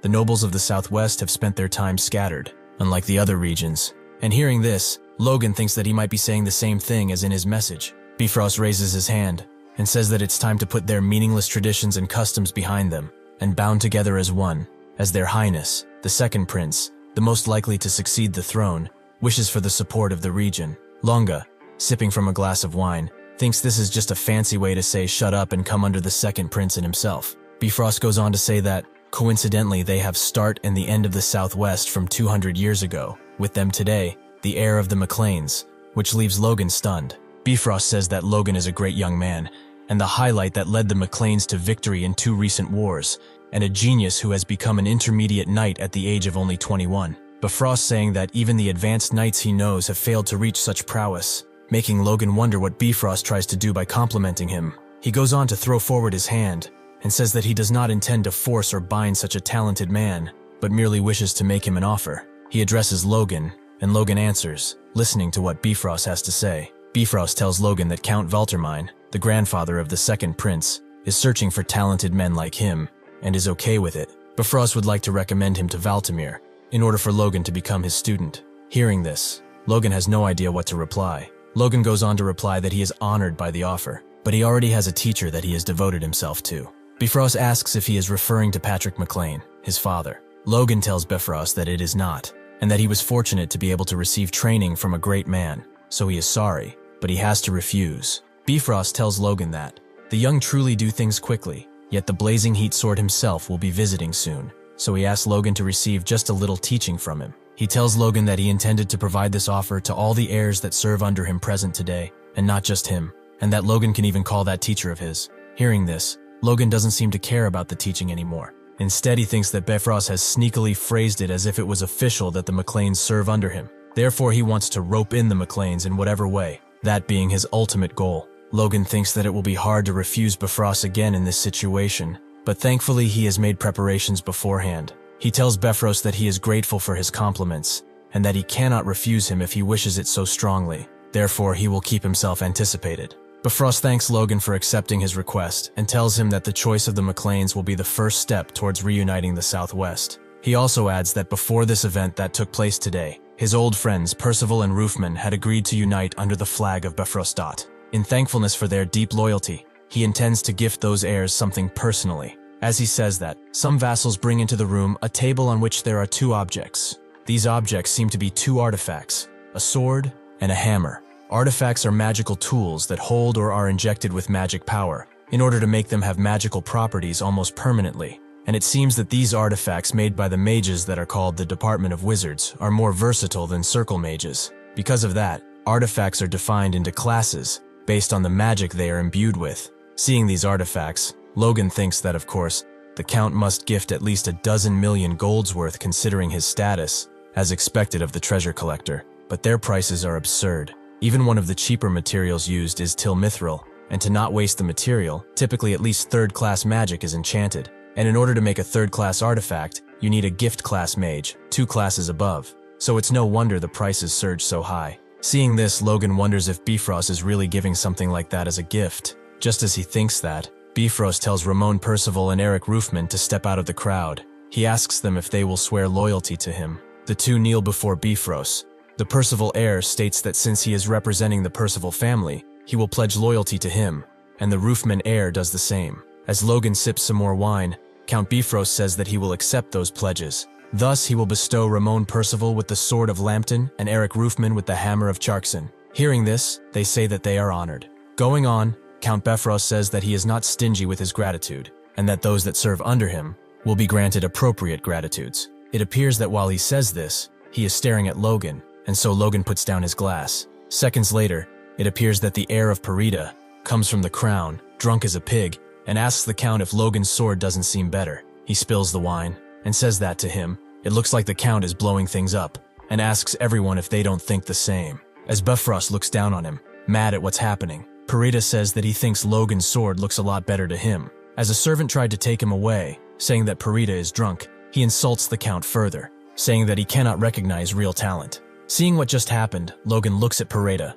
calling him an idiot, and asking himself if Parida didn't just dug his own grave now. Logan thinks that the sword made by Hamar, named Lux, meaning twilight or hope in ancient words, certainly has a force to match that of most artifacts. He thinks that a master craftsman dwarf crafted it to fit him specifically, so it's a masterwork filled with soul. Logan thinks that it's not hard to get a proper item from dwarves, but greedy nobles never seem to be able to figure it out. He thinks that in the worst-case scenario, if his plans didn't work, and the Count was forcing him in, he was planning on using the sword to negotiate or buy time. But that damn Parida idiot just jumped in and ruined everything. Hearing what Parida said, Count Bifrost asks Logan if his sword is indeed that great, and Logan replies by saying he was lucky to get a dwarven craft. Bifrost says that if that sword really is a dwarven craft, that rarity alone makes it match artifacts. He then looks down on Logan and asks if he could inspect his sword. Hearing this, Logan thinks that if he gives his sword to Bifrost, he's not getting it back. So he tries to calm things down, saying that even if he is young,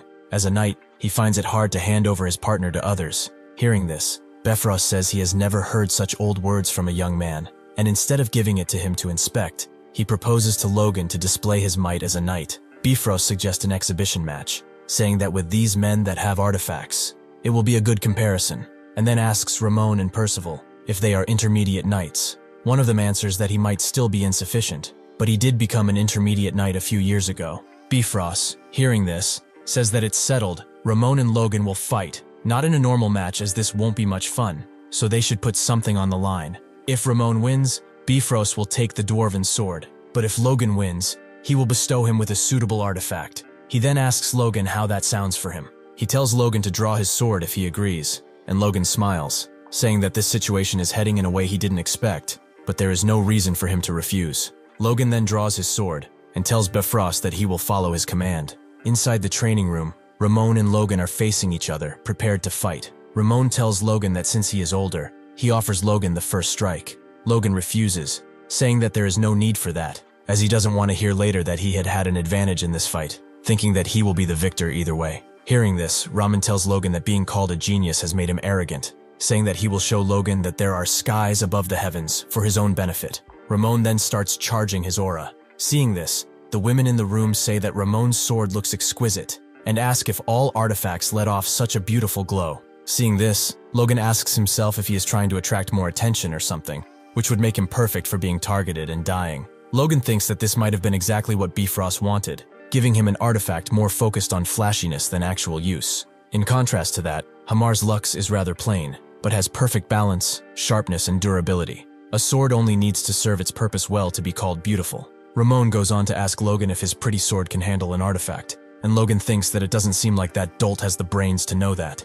but he is actually worse than that idiot Pareda. Ramon leaps forward, prepared to strike Logan down. Seeing this, Logan looks in the audience where he sees Franz, the Knight of Moonlight, and thinks that he can hide his full strength from him, but he needs to be careful to hide his confidence even more so. Realizing this, Logan thinks that he must match him somewhat. He must stumble a few times, let himself get scratched a bit, and occasionally pull off a nice counterattack. He must show a little vigor, and after he defeats him, he must end it with a line. And as he holds the sword to Ramon's neck, Logan says that he was lucky. Logan also says that upping his metabolism with Force Core to make himself swear also made everything more convincing. Seeing himself defeated, Ramon shouts to the Count that what happened was a mistake, and that he was not used to the sword. Hearing this, Count Bifrost says that this is enough, and that Ramon disappointed him, then asking if Ramon intends to say that his gift caused him to lose. Ramon apologizes, and Logan looks rather disappointed in Ramon too. Following Ramon's downfall, Count Bifrost says that he apologizes for making him such a sorry sight.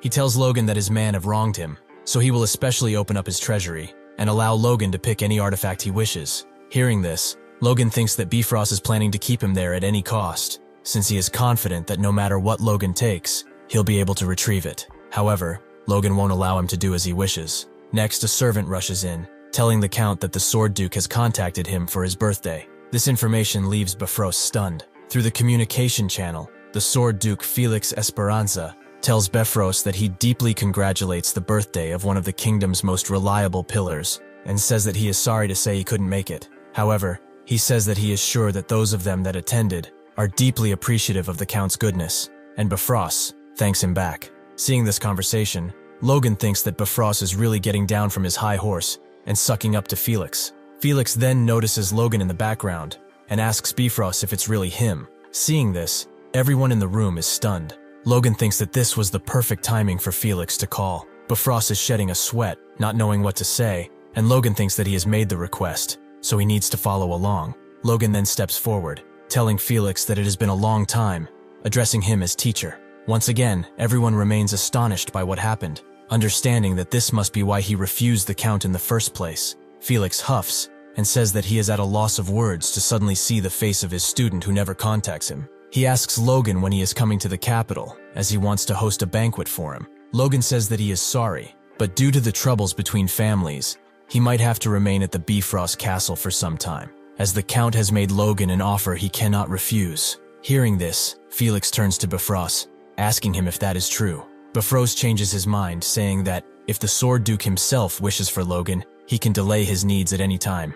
After this, Logan thinks that he has made the right move asking for Felix's help. Despite being a neutral party that is not associated with either of the princes, he's the superhuman who holds up the royal family, thus, even the Count can't refuse such a man's orders. Felix then winks at Logan, saying he can't wait to see him in the capital. Logan lets his head down, and thanks Felix, once again addressing him as teacher. Seeing this, Bifrost almost breaks a vein on his forehead. The next day, Logan is in Bifrost's artifact room, and a guard tells him that he has an hour to look around. The Count has guaranteed a single treasure, only one, so Logan is free to choose from the bunch. Logan looks around thinking that there's about 30 treasures, so Bifrost must have removed the most important ones. However, each one of them is still worth 10 million gold, so he should try to pick a good one. Logan thinks that his enhanced senses from learning the Force Core allows him to sense the differences in the energy contained within artifacts, so that alone lets him judge their power. He skips the weapons, saying that Lux is good enough, and even at a glance,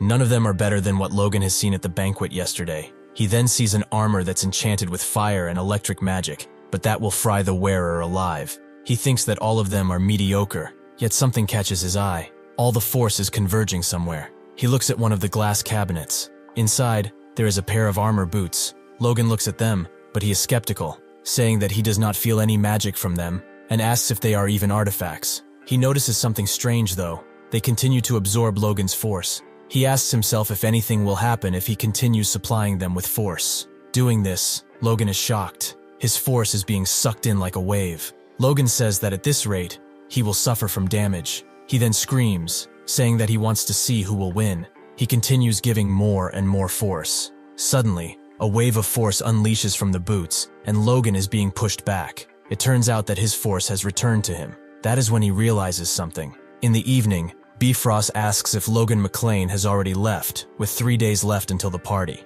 He concludes that Logan really wanted to screw him over. Mad, he tells his knights to follow him and retrieve the artifact, and that sword of his, telling his knights that they can do whatever they want as long as he survives. In the forest, Logan chills next to a fire. Suddenly, he senses something, a killing intent which makes him stand up. Looking at the trees, he realizes it has to be a pursuer sent by Bifrost. A man steps from the bushes, telling Logan that he has got keen senses. He is using a distorted voice, which makes Logan think that he has to be trying to hide his identity. It appears that Bifrost has sent a group of 4 people. Logan asks the man if it isn't stuffy going around like that, and that it must have been tough to get there from Bifrost. The man in front tells his accomplices that they can do anything they want, as long as they don't kill Logan. The 3 men jump Logan, prepared to bring him down. However, Logan doesn't just wait for their attacks. Instead, he moves faster, attacking them himself. Seeing this, the man panicked. Logan's attacks seem to be too much for what they can handle. They ask themselves how an intermediate knight could move so fast. Seeing this, Logan thinks that he has made a good choice in choosing these boots. When the boots expelled the force he has pushed into them, he thought it might have been a flunk, but only after putting them on he saw their true value. The boots seem to give him enhanced reaction time and a triple jump in the air. And on top of all that, they also have self-mending and adjustable size. Logan concludes that they must be at least an artifact above the 4th rank, and a suitable name for them should be the Boots of the Wind God. Seeing that they cannot bring Logan down, they ask for the permission to aim for vitals, saying that otherwise, they cannot suppress him on their own. Hearing this, the cloaked figure lets out a sound of disgust, saying it's embarrassing. The man jumps from the back, with a silver aura around his blade, prepared to strike Logan down. Seeing this, Logan remains astounded. The cloaked figure lets out a wave of aura. Logan manages to block it, but you can see him struggling. He is pushed back, and he charges his own aura, prepared for what seems to be a brutal fight. He then tells the man that he never knew that the title of Moonlight was earned through sneak tactics.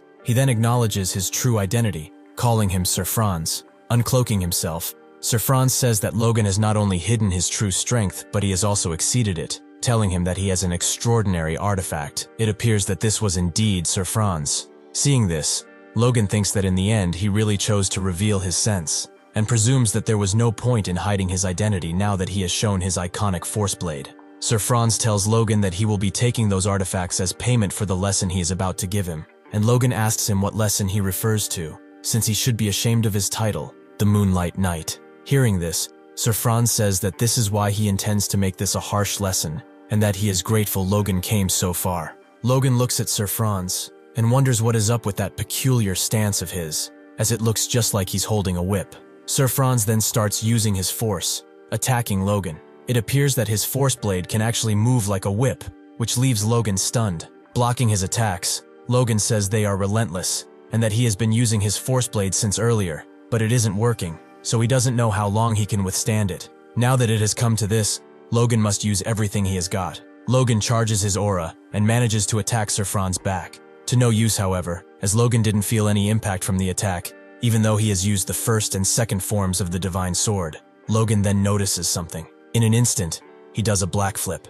Thanks to that, he manages to dodge one of Sir Franz's attacks. And as Sir Franz rises from the ground, Logan says that this attack was pretty close, and that he would have died if he wore it to let his guard down. Seeing Logan's dexterity, Sir Franz asks Logan how he manages to dodge his attacks, as it can't all be the artifact's doing, and asks if those were the secret arts of the Sword Duke. Logan, however, doesn't seem to be interested in what Franz says, and thinks that he is still standing, so his attack wasn't good enough. He thinks that if he wouldn't have had those amplified abilities thanks to the boots of the wind god, he would have taken that attack just head on. Therefore, he is just not strong enough to take on someone like Sir Franz yet. But doing this well against an advanced knight is decent. Logan then goes on to answer Sir Franz's question from earlier, telling him that he wasn't using any secret arts. He tells Franz to give him a moment, and he will show him a secret technique. Logan says that he is still a little unproficient with it, and Sir Franz tells him to go ahead, and that he will wait. Seeing this, Logan thinks that an arrogant man like him being excited as well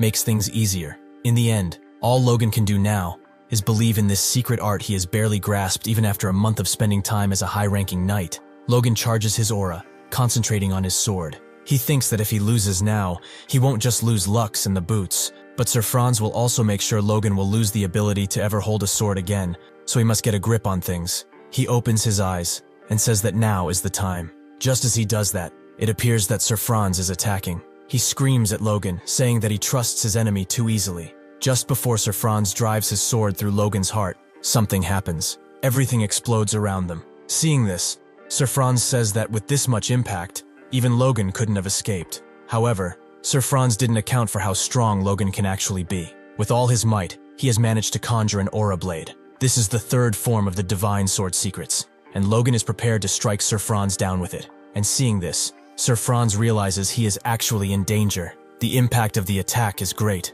Seeing the destruction and the flames, the knights that came with Sir Franz start looking for him. It appears that he is on the ground, coughing blood. He has managed to dodge the attack. However, he says it would have been better to die alongside Logan than go back defeated. Logan left on horseback, thinking how he let his guard down.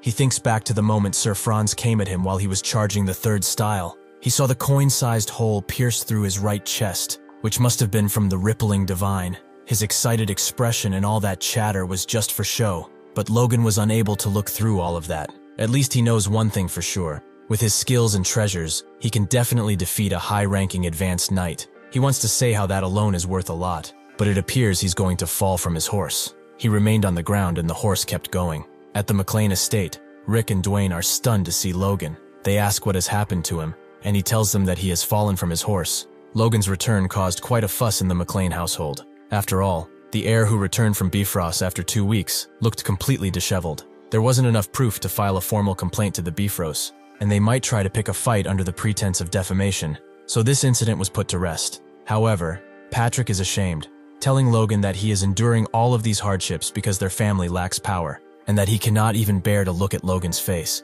Logan tells his father that they will be able to pay them back soon, but for that he needs to reorganize their forces. On the training grounds, Ranyan is swinging his sword, using force. He thinks back to what Logan told him before he went to fight with Sylvan, how this war will end easily, and there is no need for Ranyan to come with them. Instead, he should be honing his skills. Thinking back to this event, Ranyan realizes that he can't allow Logan to keep treating him like a child, since he is also a sword of their family. He thinks that Logan had to suffer such humiliation in Bifrost because of something, but he is interrupted before finishing his thought by someone that is acknowledging his hard work. Ranyan turns his head and remains stunned to see his brother, who tells him to take a break, as he wants to introduce him to the person he'll be training with from now on. This person appears to be Victor, who's dressed in a new shiny armor, and stating his presence and title, one of the new knights. Ranyan strikes a conversation, asking Victor if his armor fits well, but in reality, he can only think of how Victor looks his age, but asks himself if he is also a force user. Logan tells Ranyan that it hasn't been long since Victor has awakened, so he's been spending time adjusting to his force until now. He tells Ranyan that Victor is indeed his age, so it should be a good motivator for both of them.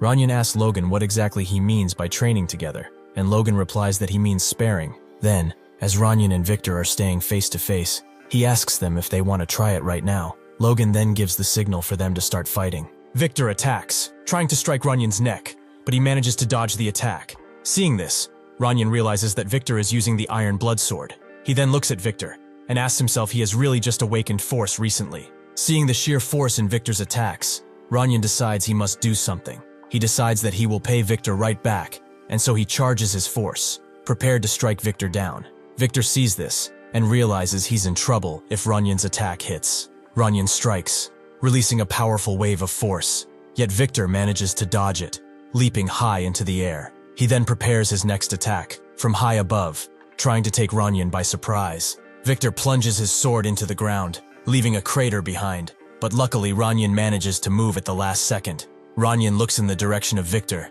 and tells him that he is a monster. Victor, however, doesn't seem in any way bothered by this. Hearing this, Logan starts laughing, asking Ranyan who's calling who a monster, and it seems that Ranyan is embarrassed. Ranyan then takes his stance once again and thinks that he should try his best. Victor on the other side is smiling, looking pretty relaxed. Next, Ranyan has also put a smirk on his face, looking confident. Logan looks at the fight from a safe distance and realizes that his thought was true. They have synergy. He thinks that Victor had not only perfected learning the Iron Blood Sword, but he's adjusting it to fit his style better as well. And Ranyan, who could outclass intermediate knights with his limited knowledge of sword styles, is moving freely, unbound by forms. Logan thinks that the Violet, Free Blade, and the Pure Precise Blade should reflect qualities they mutually impart to each other as they fight. Just as he thinks that, Ranyan shouts that Victor can't use his punches, and Victor states that everything goes in a fight, which makes Logan laugh once again, telling them not to fight too hard. Logan goes back to thinking that there are 7 more years before the War of the Empire begins, and those two, meaning Ranyan and Victor, might be completed in 5 or 6, and that it would be good if Victor could also learn the divine sword secrets right about now. The question is, however, if Logan can really trust Victor that much. He then thinks that some sort of catalyst that will bind him there would be nice. In Logan's study, it appears that Logan has informed Clayton of something that leaves him and his disciples stunned. He told everyone that Victoria can see the band of mana. It appears that Logan has tried to make Victoria learn something that she likes in order to keep her at the castle, and when Victoria told Logan what she wants to learn, he remained stunned. She asked Logan if she could learn things like how to move clay dolls with that yellow string. Logan thinks how he had his suspicions when he first met her, but thinks she can actually see the band of mana. Clayton then jumps in, telling Rhea that he is sending his mana in a certain direction right now, and asks her if she could tell her where it's connected to. Rhea looks at Clayton's palm, and then she speaks. He points to one of the disciples, calling him an old man, and tells Clayton that this is the place where he's sending his mana. They try once again, and this time Rhea tells Clayton that he is sending his mana to the water bottle, and to another disciple. He then takes Rhea by the shoulders and tells Logan that she is the real deal. He starts shouting that not even the grand mages of legends could see mana with their eyes, and hearing this, Logan wonders if seeing mana is really that impressive,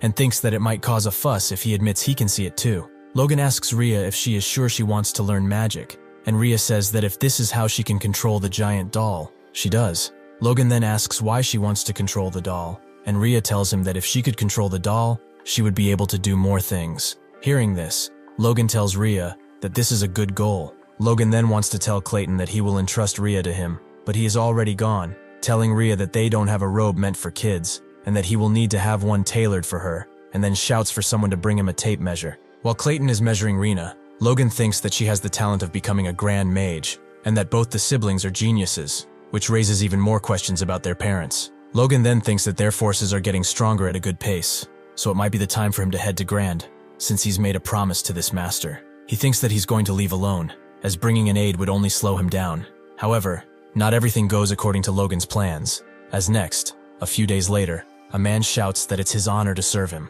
It appears that 7 knights are surrounding Logan, prepared to defend him, while shouting that they will serve him with all their hearts. Logan, though, only seems annoyed by this, and tells them to get lost. This man is Captain Henderson of the 18th Squad of the McLean Knights, reporting for duty at Logan's command, stating that it's an honor to serve Logan. Just after saying that, Henderson thinks that being able to accompany the young master to the capital means that he is serving a future legend, therefore is his chance to claim his place as one of his trusty hands. Logan then looks in Henderson's direction and tells him to go gather some firewood. Instantly, Henderson does as he is told, and Logan can be seen huffing in the background. Logan thinks how he wanted to go by himself, but Patrick told him it would be impolite to the Sword Duke, and that Logan will take at least the minimum number of aides. Logan thinks that a few knights are fine, but then asks Rick why he is there, and he shouts at Logan, asking him what he means by that, asking what would people think if the heir of a noble family would walk around without a personal servant. Logan, however, doesn't fall for this,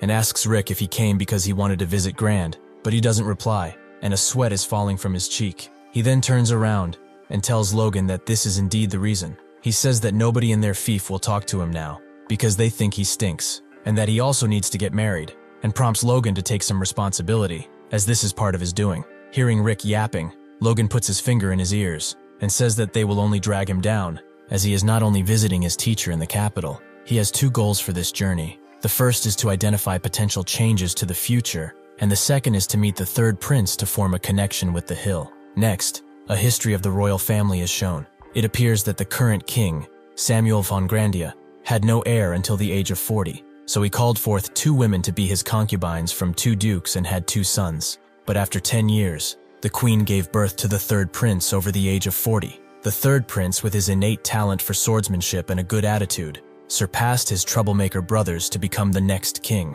The king also held him in high regard, but the families of the 2 princes did everything they could to stop the expansion of their prince's influence. From here, what Logan is about to say are the events of the future. This winter, just before the third prince becomes an adult, the civil war begins with the sudden death of the king. The first prince, Juan Douglas, a 6th circle mage, receives the support of his grandfather, as well as the second prince, Jordan Valtermine, the young superhuman. And just as the third prince, who is unable to match the political power if either faction is about to be executed, someone steps in.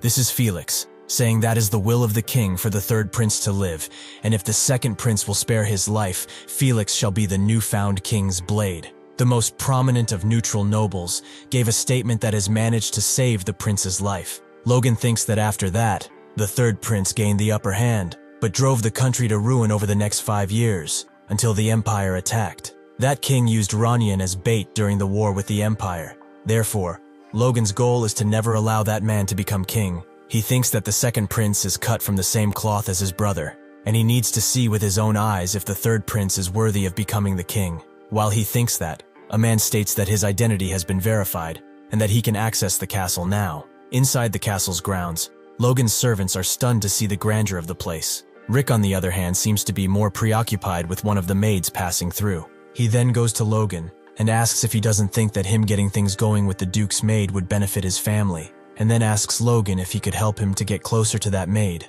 But Logan looks annoyed by this request. He bumps Rick in the head, leaving him dead on the ground, and steps away. A man comes to greet Logan, and Logan seems intrigued by his presence. The man tells Logan to follow him, while the other can follow Sir Ermin, and that's when Logan realizes who that is. Logan asks for the man's name, and the man iterates that he must have forgotten to introduce himself. The man introduces himself as Luis Hayan, the Duke's overseer. This is when Logan realizes he is exactly who he taught, Captain Luis of the Grandia Liberation Front. Unlike Logan, who was burning with vengeance, he was a man with ideals. Logan thinks about how he still remembers the last time they met. It was when Captain Luis gave Logan the divine sword secrets and asked him to interpret it. He's told Logan to memorize everything, and even if he must burn the book, Logan must remember everything and pass it down to someone with talent. There was something else that the captain had given him along with the secret text, but Logan cannot remember what. As he cannot remember, Logan wonders why, as it should be an important memory. Seeing his struggle,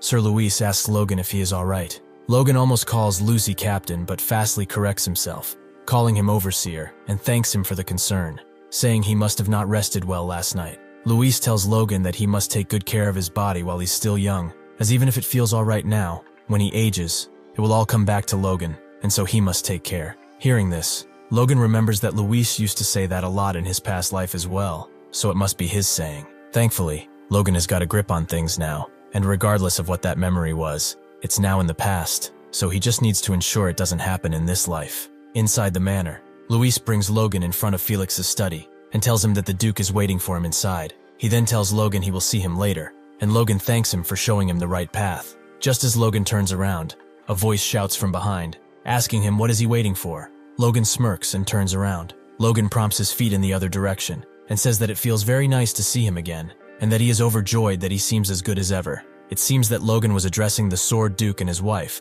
which acknowledges Logan's presence, and states that she has heard a lot about Logan from Felix. She tells Logan that they owe him immensely, and Logan replies by saying it's nice to finally meet the Duchess, and congratulates her on the birth of her heir. The Duchess says that on that note, there is something she wants to ask Logan, and Logan says that is open to anything she might want to ask him. She places her hands on her stomach, and prompts the question. She asks Logan if he could choose the name of the baby for them, and Logan remains stunned when hearing this. Felix steps in and says that he and the Duchess have been discussing it for quite some time now, and it's all thanks to Logan, so they wish for Logan to choose the name of the child. He then rhetorically asks if Logan is going to refuse this proposal, but Logan is still speechless. Logan then thinks about how a name decides and illuminates the path a child is to walk. This is the belief the people of Grandia have held since ancient times. Nobles seek out well-respected individuals the moment their children are born to name them. They even hold feasts in celebration of their children's names. But to leave such an important task on Logan is something else. They've only met twice, and he can see that he and the Duke have had a significant influence on each other's lives. Logan thinks that it's a heavy responsibility, but he sees no reason to refuse, and so Logan states that it would be an honor for him. Hearing this, both Felix and the Duchess are overjoyed and thank Logan. Felix then tells the Duchess to go get some rest, as he has told her already that there is no need for her to strain herself since she is with child. But the Duchess says there are still manners to be had, and that this is a request. Looking back, Felix says that this is still beneficial for Logan, thinking that the one who named the Sword Duke's child would be a good title for Logan. Felix then manages to get his wife out of the room, and as he leans on the closed wooden door, he says that he is not that good with words. He then tells Logan that they should talk about their bodies, but Logan doesn't understand what he means by that.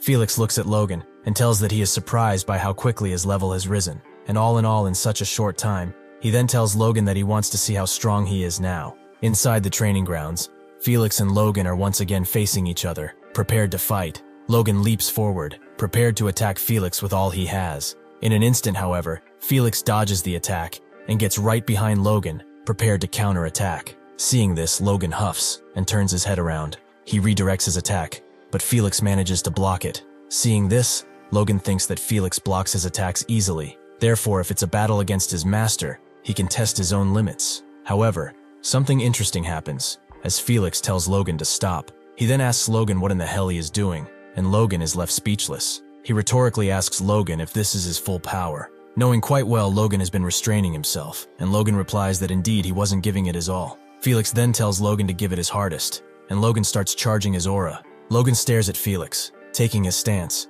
and thinks that this is the first training they've had since they've become teacher and student. Therefore, he cannot let Felix down now. Logan uses a powerful attack, which shakes the Sword Duke, but still he manages to easily block it. The explosion is so great you couldn't even see them from the light. Logan thinks that after the rippling divide, he must use one more move. That is the Killer Iron Slash, which Logan charges and directs towards Felix. However, Felix calls this nonsense, and Logan seems shocked. It appears that Felix has easily dodged all his attacks and got behind him, with his sword up to his neck, stating that since Logan is so weak, he probably intends to fall down after only 2 attacks. Felix then punches Logan's knee in, which makes him fall to the ground. He stands above Logan, asking him if wasting his force like an idiot is all he knows to do. Logan clenches hard on his sword, getting mad, after hearing that Felix called his divine sword's secrets combo idiotic, as he even wounded the Moonlight Knight with it. Felix stares Logan down, telling him to show him everything he's got, his true swordsmanship, prompting Logan to not disappoint him any further. Logan clenches his teeth and says that he will demonstrate properly this time. Logan leaps away from where he was standing. In an instant, he has prepared his attack, once again charging his Killer Iron Slash. However, doesn't seem to be impressed at all, saying Logan has misunderstood him. He then moves so fast, not even Logan was able to see him. Logan sees that he has disappeared and thinks how he didn't even hear him take a step and wonders where he could have gone. The next instant, Felix appears behind Logan, stating his position, and prepares to strike Logan down, leaving Logan to tremble in fear. Logan turns his head around in shock, but it is too late. Felix uses the handle of his sword to punch Logan in the face. Logan is downed instantly. Next, it appears that Felix and Logan are still sparring, with Logan trying to attack Felix once again. To no extent though, as Felix disarms Logan with ease. Logan is left with no sword in his hand, and probably a sprang wrist. Felix stares Logan down, asking if he really calls that swordsmanship, and if he is even really trying. Logan can't understand what Felix really wants continuously going on about swordsmanship. Felix tells Logan that he might have made gains in sheer power since they've met, but his swordsmanship is unchanged, or actually, it has worsened. Felix then turns his back towards Logan and tells him that his fundamentals have broken. He tells Logan that instead of putting all his force into one special move, he should train his fundamentals to be the basis of him getting stronger. Even if Logan will manage to get to the next level with luck or talent, it will merely raise the height of the next wall. Hearing this, Logan realizes this might be true, as he easily gained power because he regressed, along with the memories he had from his past experiences, and spent all his time on the divine sword secrets, and acted all arrogant with just that. After he'd come back from the past, he misjudged himself, because things were going his way. Logan asks Felix to spare him one more try, and Felix seems to be intrigued. As Felix turns towards Logan, He's already taken his stance and asks Felix for one more change, saying that he will repave his fundamentals from the start. However, it seems that Logan had no chance and is now lying conscienceless on the ground. 2 knights come and state that he is an emergency patient and that he must be taken to the medical ward as fast as possible, all while Luis and Felix are watching from the training grounds. Felix tells Luis that the sword is learned with the body and that the more painful it is, the better one learns. Hearing this, Luis says that Felix has taken a liking to Logan. Felix replies that this would be the case if Logan wouldn't be wasting his talent. Still, he likes his determination. Next, it appears that someone is interrupting the Sword Duke and Luis by excusing themselves. Felix asks who this is, and it appears to be Rick, stating his name and the fact that he is Logan's servant and holding a letter in his hand. He gives Felix the letter and tells him that it's from Baron McLean. Felix reaches to take it and acknowledges this is Logan's father, and they could have done so virtually. However, Rick says it wouldn't be appropriate for Logan to know about it. Felix opens the letter and starts reading it. The letter starts with a formal introduction, with Patrick addressing Felix as Count Esperanza, who he dearly respects, and to whom he must make this request. Patrick states that he understands that they are in debt to him for a favor they could never repay, but thanks to the secret bestowed on them by Felix, their family's knights have grown stronger, and they were able to make it through many hardships. Patrick says that he also understands it may be shameless of him to ask anything further, but knowing how dearly he has bestowed Logan with these great secrets of the swords, he must make this request. Reading this, Felix doesn't really understand what is happening, as he thinks he only gave them only one low-rank manual, and wonders what great secrets of the sword Patrick is referring to. Patrick goes on to say that Logan has suffered a small pain last year, and if Felix were to take this request, the McLeans would forever be in his thanks. Reading it, Felix thinks this is an interesting request, but doesn't state it aloud. Felix then turns towards Rick and asks if Logan doesn't know anything of this request, and Rick replies that he indeed doesn't, as Logan believes it's not the time to worry over such things. Looking back on the letter, Felix is furious, asking himself, how could a 20-year-old not be interested in women? And he tells Rick that he will do his best, and Rick thanks him. 1 week later after training, it seems that Felix has proposed to Logan to go on a date, and he is not sure what to say about it. Felix states that this is a step Logan must take as an heir with no fiancé at the age of 21 is shameful. Therefore, Felix tells Logan that he intends to find him a match, and Logan asks Felix if he didn't want him to focus on training while he is there, and asks why this is so sudden. Felix tells Logan that a calm heart is needed to train properly, saying that this is something he has realized only after he has met his wife. Logan, however, thinks of what he wishes he could say to Felix now, how a war is about to break out in a few months, and how this leaves him with no time for any engagement. Logan then tells Felix that this is too sudden, and asks him why he brought this matter up now. And Felix tells Logan that he can only say he has received a request, and also that he worries for the future of his beloved pupil. But Logan seems to still be concerned with the request. Logan then asks if the request was received from his family, and Felix states that his family is rightfully worried, as a grown heir should be engaged by now. Hearing this, Logan thinks this is pointless, but still, he cannot just ignore his teacher's words, so he lets his head down and prepares to tell Felix that he will meet the girls, and that one day wasted should be fine. The next day, on the manor's grounds, a beautiful woman stands before Logan, saying it's nice to meet him. She then states her full name, Eileen Floyd. Standing behind Logan is Rick, and seeing the girl, is freaking out when seeing how beautiful she is, and Logan also seems shocked. Rick looks at Logan and says that Eileen is almost too good for Logan, and that even he, who typically would show no interest, seems surprised. Logan looks at Eileen and wonders how this could be. To think that his potential fiancé is a force user, and a pretty one at that. He looks at Eileen and thinks that it's incredible to see the pinnacle of a low rank, almost intermediate, and that at the age of 18, which is unbelievable. Logan then recognizes her name, Floyd, from his past life, the talents of Grandia that died so easily in the 3 years of war, and one man who stands out from the rest, the one who guarded the doors to the inner castle and cut down 100 knights, the rose of steel who bloomed from a fallen family. That is Eileen Floyd. Realizing this, Logan thinks that this is an unexpected meeting, and that it would be nice to get her into their family before the war breaks out. Logan thinks that if it was a proper marriage instead of just engagement, he could bring her to the McLean using that. However, he's never heard of a noble who actually married their fiancée within a few months of meeting her, and wonders what he should do. Eileen is looking at Logan, with a sweat breaking from her cheek, with the intention to speak. After Rick and her own servant have left, Eileen tells Logan that it seems he was also forced to come there, and asks if that is true. But it seems like Logan wasn't paying attention. Eileen tells Logan that he feels the shame, and that she would like not to waste any time. Logan apologizes to Eileen, saying that he was caught up thinking about something else, but she doesn't seem to care about it. She then gets close to Logan and tells him that they should go and spend some meaningful time together, at a place that seems to be the Floyd training grounds. Eileen is talking to her father and asks him if he hadn't yet given up on the thought of her getting a fiancé while she has taken a break from her sword training. Count Robert Floyd states that Eileen's beauty still calls for popularity, and that this time it's a recommendation from Felix Esperanza himself. Hearing this, Eileen asks if her father means the Sword Duke, and thinks that this is interesting, as Robert states this possible match is actually Felix's pupil. Robert tells Eileen that not many people know that yet, but he's heard he is soon to become renowned, although he thinks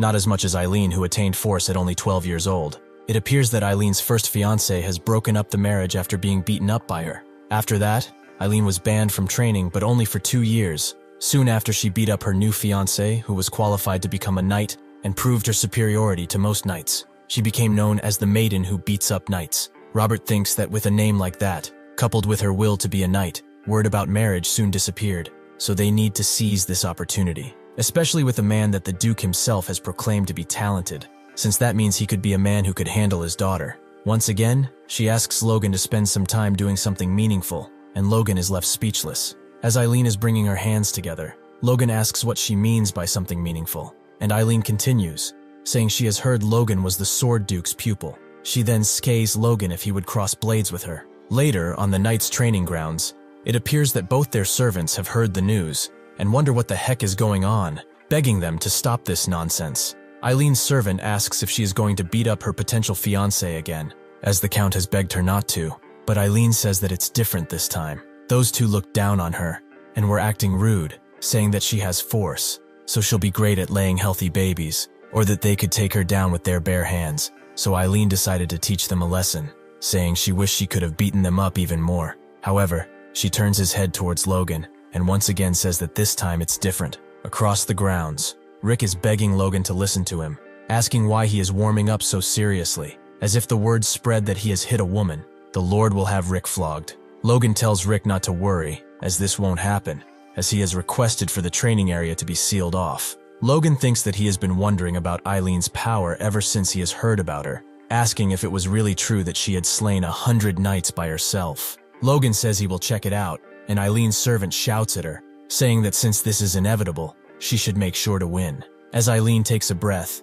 and prepares for the fight, Rick and her servant can be seen fighting in the background, with Rick asking her if she knows how skilled his master is, and Eileen's servant replying that he has no idea how skilled her miss is. As Eileen approaches Logan, she tells him that she has been training alone for 10 years. She tells Logan that she's beaten a knight before, so she hopes Logan won't underestimate her. Logan replies that he doesn't plan to underestimate her one bit. In fact, he tells her that he won't go easy on her, so he hopes she'll understand if he is rather harsh, and hearing this, Eileen starts to blush. Eileen and Logan are facing each other, with totally different stances. Logan with his sword pointing towards Eileen, and Eileen with her sword pointing towards the ground behind her. In a split second, Eileen leaps from her place and attacks Logan, yet he manages to easily block her attack. He then counterattacks and manages to hit Eileen. With only one attack, he brings Eileen to the ground and tells her that he only used the flat side of the sword. As Eileen tries to rise from the ground, her servant tells her that her sides are open, so she should watch out for that.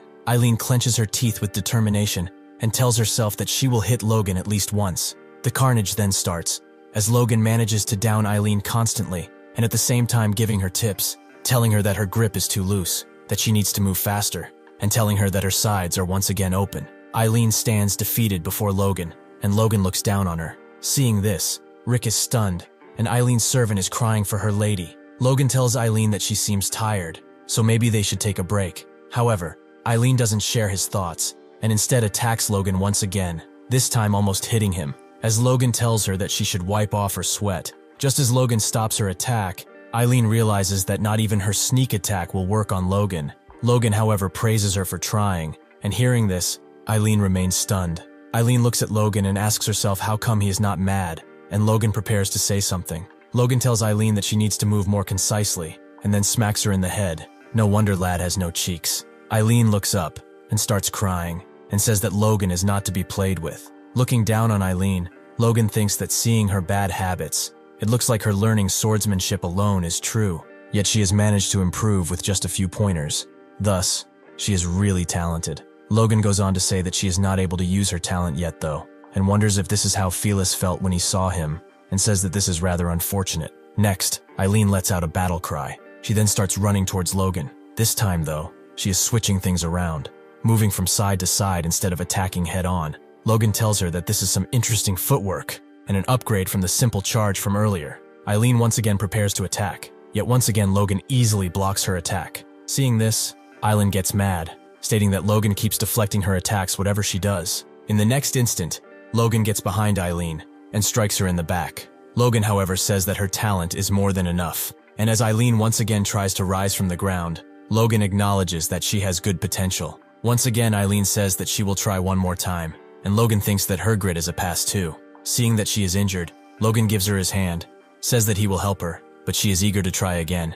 She eventually caves in, grabbing Logan's hand, and Logan tells her that he will give her the opportunity to try again next time they meet. He then yoinks her, pulling her close to him. They look like they're out of a telenovela or something. I honestly love this. Logan gets close to her ear and tells Eileen that she has amazing talent and invites her to come with him back to McLean. Later, in Felix's study, a discussion takes place, and it seems like Logan asked Felix why he chose Eileen from all people, and it seems that Felix has done that for 2 reasons. Logan asks what those 2 reasons are, and Felix states that one reason is that, while the Floyds aren't involved with either of the prices, they still have quite the influence in the capital. Felix says that they are a family that can represent the McLeans in the capital. Thus, Logan thinks this is one more reason for which Bifrost needs to wait. Logan goes on to introspect that he wasn't too worried since the Civil War breaks out soon, but this is a reasonable choice from his point of view. However, Felix goes on to say that the second reason is much more important. Hearing this, Logan stays quiet,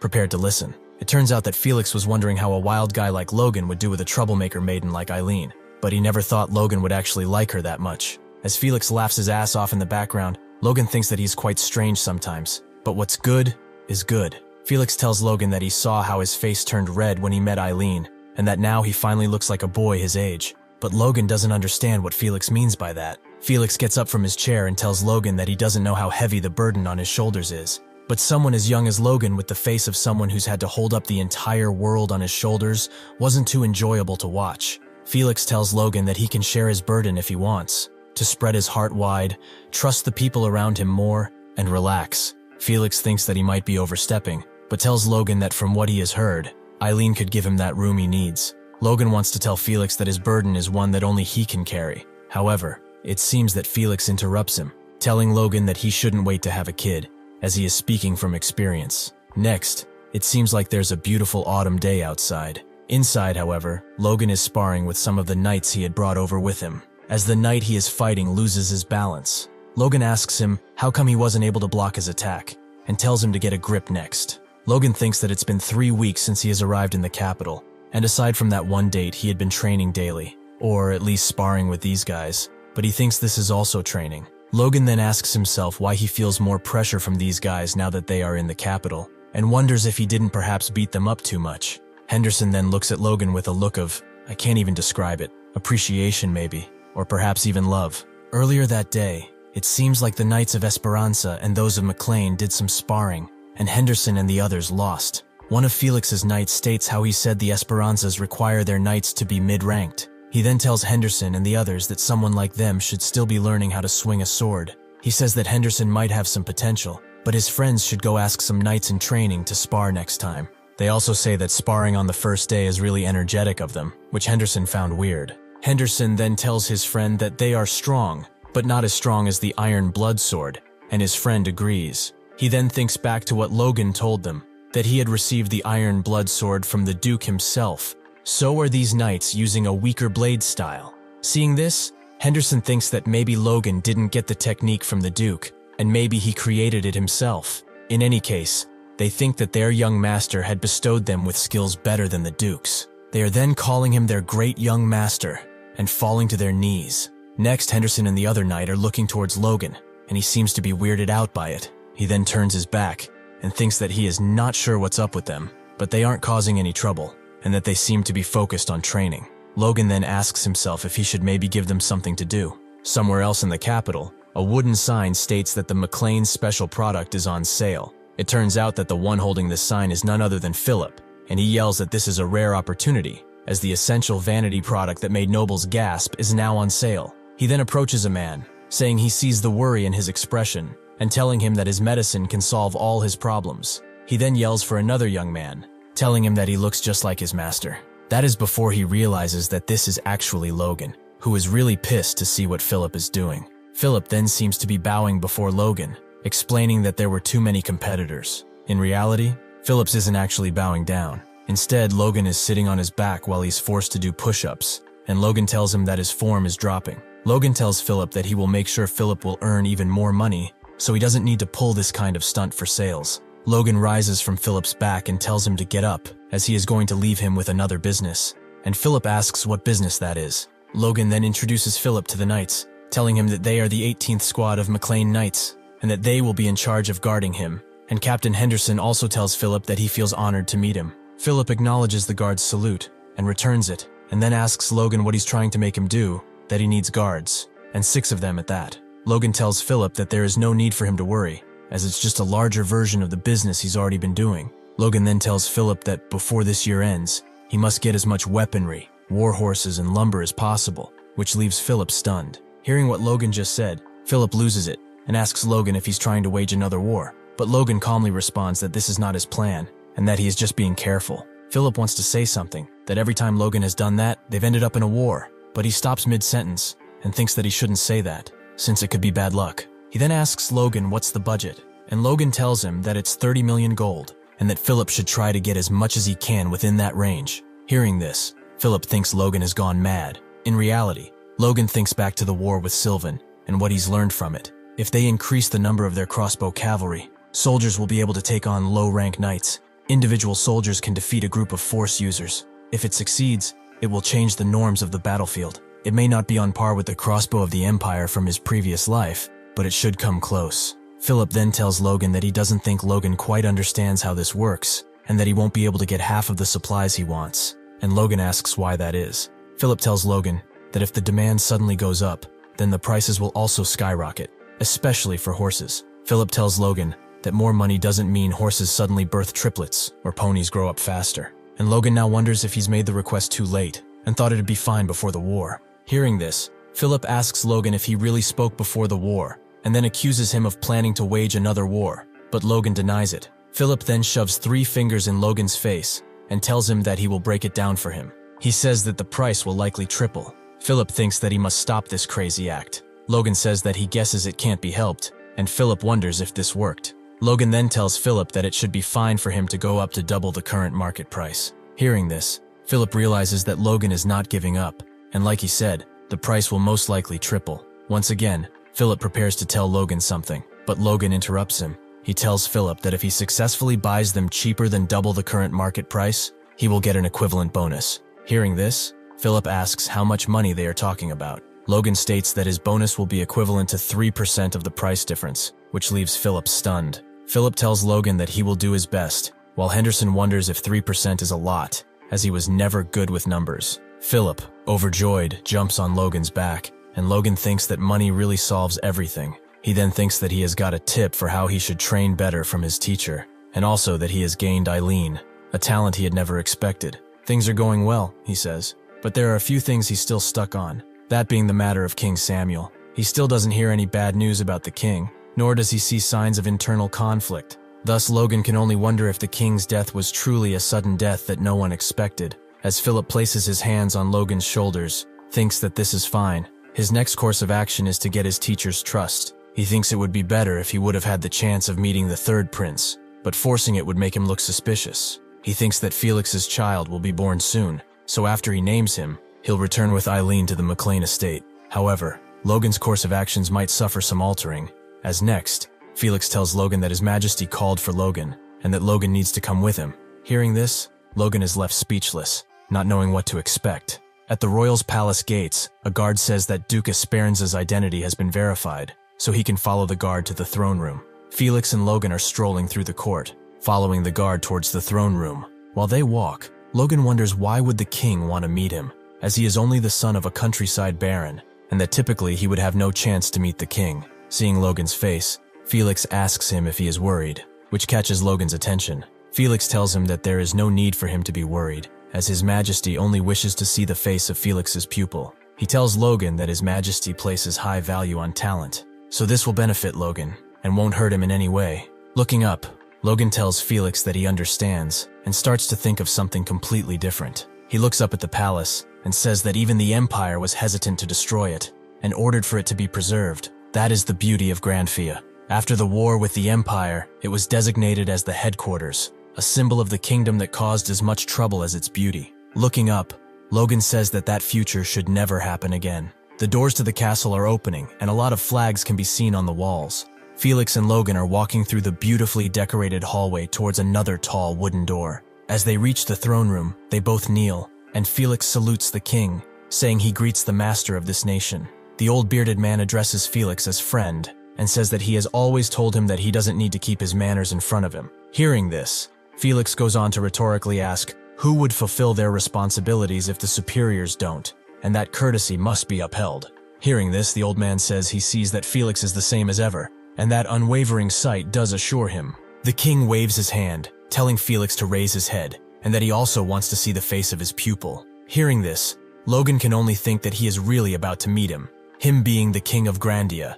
King Samuel von Grandia. That old man eventually comes to be known as the Worthless King. Looking at the king, Logan thinks that he's looking quite healthy, and that there is no wonder nobody expected him to die. He goes on to say that if he had shown any signs of weakness, the power struggle would have been sorted out, and there wouldn't have been a civil war. Logan thinks that the things are still going as he has thought. That is when the king makes a comment about Logan, saying that he seems to have the grit sufficient for Felix to teach him. He then tells Logan that he is the first youngster to stare at him so intently, and hearing this, Logan bows his head back down and apologizes. The king, however, tells Logan that there is no need for him to learn any more of his teacher's excessive manners, and that he is quite fond of energetic young men. Felix then steps in, saying that Logan's prowess is as strong as his will, and that since he has the bravery and wisdom to lead his fief to victory despite the odds, Logan will for sure become a good foundation for the kingdom to progress. Hearing this, the king says Logan does seem worthy of being Felix's pupil. The king then asks how the two have met,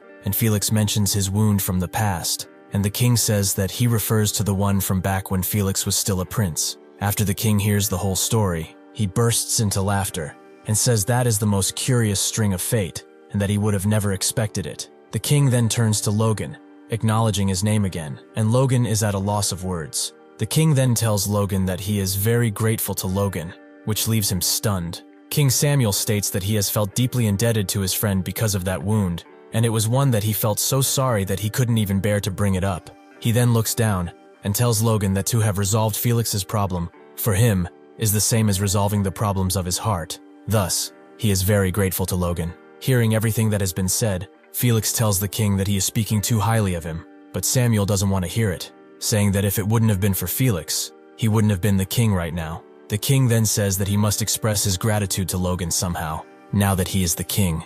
As he is taking one of his golden bracelets off his wrist, he tells Logan to come closer. Seeing this, Felix almost goes mad, telling His Majesty that he cannot give a royal family treasure, and that he will take care of Logan's compensation personally. It turns out that this is no ordinary bracelet, but one that's brimming with mana. It must be at least a 5th-class artifact, which the king now holds up for Logan to take, telling him to think of it as a compensation for resolving their troubles. While Logan looks scared shitless, the king tells him to hurry and take it before he changes his mind. Logan takes the bracelet and tells the king that he will carry this overwhelming gratitude in his heart. Seeing this, Farlix shouts from behind that Logan cannot accept this gift so lightly, and the king asks Logan if he also finds his gift to be excessive. Logan, however, replies that as overwhelming as it is, he will use it meaningfully. Seeing the expression on Logan's face and hearing his words, the king concludes by saying that Logan's ambitions are better than his teacher's for sure, while Felix seems to be dying in the background. The king then throws his hand forward and tells Logan that this meeting is the result of a good acquaintance,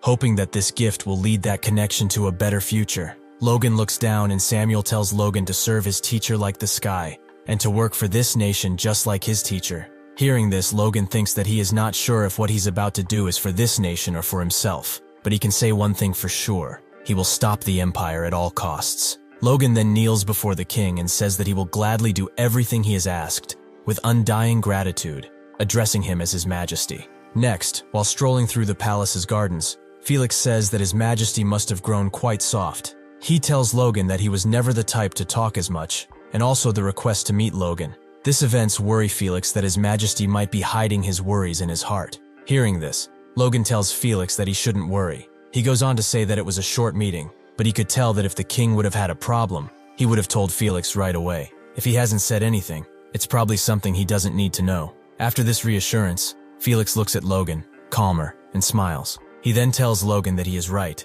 and that he must have gained more worries with age. His heart wavered just because his pupil took a royal treasure so lightly, and hearing this, Logan is sweating, not knowing what to reply. Felix then tells Logan that the name of the bracelet he was gifted is the Bracelet of Regeneration. It's an artifact imbued with the 5th class magic of rapid healing. Since it only has a single magic imbued, it's quite powerful, so it should have the strength of a high-ranked priest's holy spell. Hearing this, Logan can only think of the potential it has, as a spell of this level has the power to change critical wounds into scratches. That bracelet has as much regeneration as you could get from a spell. Felix then tells Logan that he feels reassured he got that kind of magical object, and Logan tells him that it's all thanks to him. However, Felix interrupts him, saying that now he can push Logan to the brink of death and that bracelet can just repair him, so Logan should brace himself. Until I saw this face of Felix, I thought Logan was the only man this mad in Grandia, but it seems like Felix might be surpassing him. Hearing this, Logan looks like he might have shitted his pants.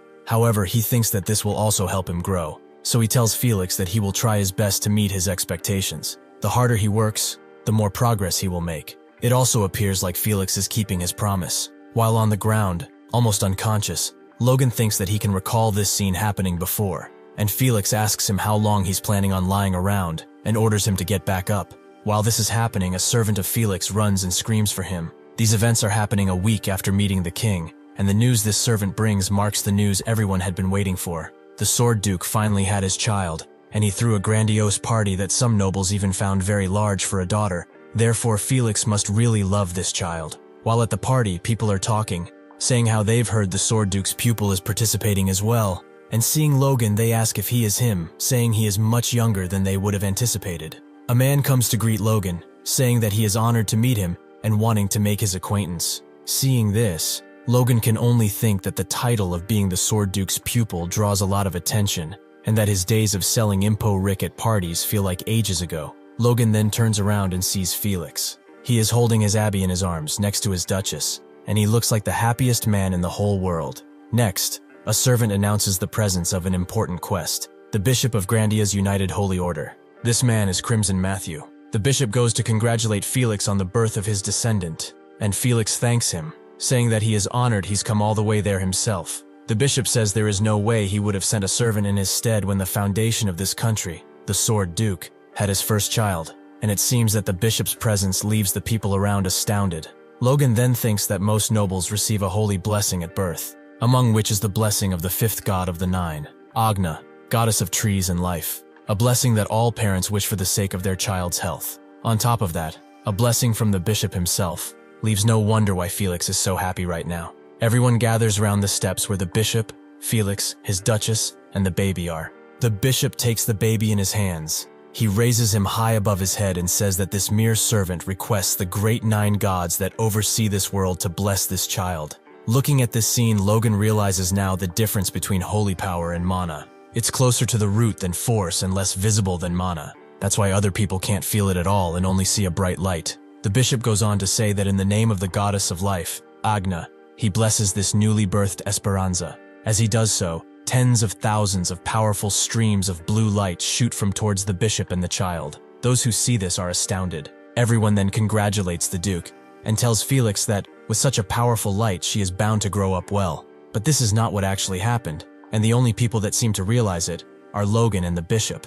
The holy power was deflected off the baby's body. Seeing the bishop's face, Felix worries and asks the bishop what's wrong, to which he replies that nothing is wrong, and that it seems he is quite tired from giving a blessing after so long, so he apologizes, but now has to make his return. As the bishop descends the stairs, the Duke and his Duchess are looking towards him, and their expressions seem to say that this event is quite unusual. Looking at the scene, Logan thinks that given the nature of holy power as one of many powers, it's possible that the baby has a peculiar constitution that resists it. However, Logan still has an uncomfortable feeling, and it seems that this feeling comes from Lord Bifrost, that was staying before Logan, and that is now saluting Logan. Bifrost is then telling Logan that it's a shame that he appears to be rather unwell. Logan responds to Bifrost's greeting and tells him that he has been quite well, thanking him for the concern. Bifrost tells Logan that he is as cheeky as ever. Logan, however, tells him that this is one of his many charms. In the next instant, Bifrost clenches his fist and shatters the glass in his hand.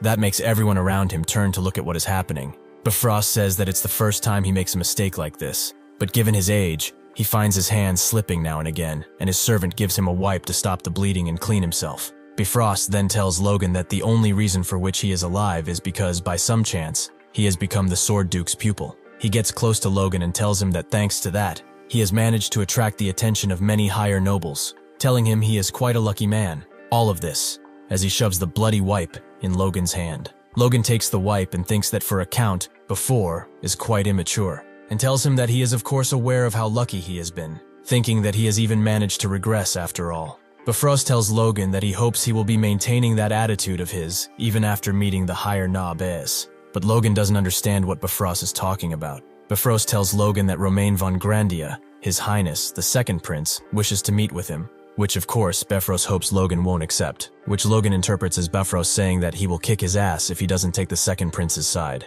Logan tells Bifrost that it would be an honor for him to be introduced to His Highness, the second prince by Bifrost, and that he will carefully deliberate on this suggestion. Hearing this, Bifrost finds Logan's words arrogant, saying that he cannot take the prince's orders as mere suggestions. Logan gets close to Bifrost and tells him that he believes it is just a suggestion, and that Bifrost doesn't perhaps wish for him and his teacher to do something foolish, something like joining the other side, saying this while putting the bloody wipe in Bifrost's breast pocket. Bifrost clenches his fist and tells Logan that he will soon notify him of the date. He then tells Logan that if this is another deception of his, then he will be paying a debt far greater than he could ever imagine. Logan just smiles from the crowd and tells Bifrost that he will be waiting for his message. As Bifrost is leaving, Logan thinks that he can run his mouth all he wants now, since once the Civil War begins, Bifrost won't have the time to even think about Logan. There are only a few months left, so he just has to push off meeting him until then. Logan thinks that, anyway, despite having power equal to that of a Margrave, he's acting as a messenger for the second prince.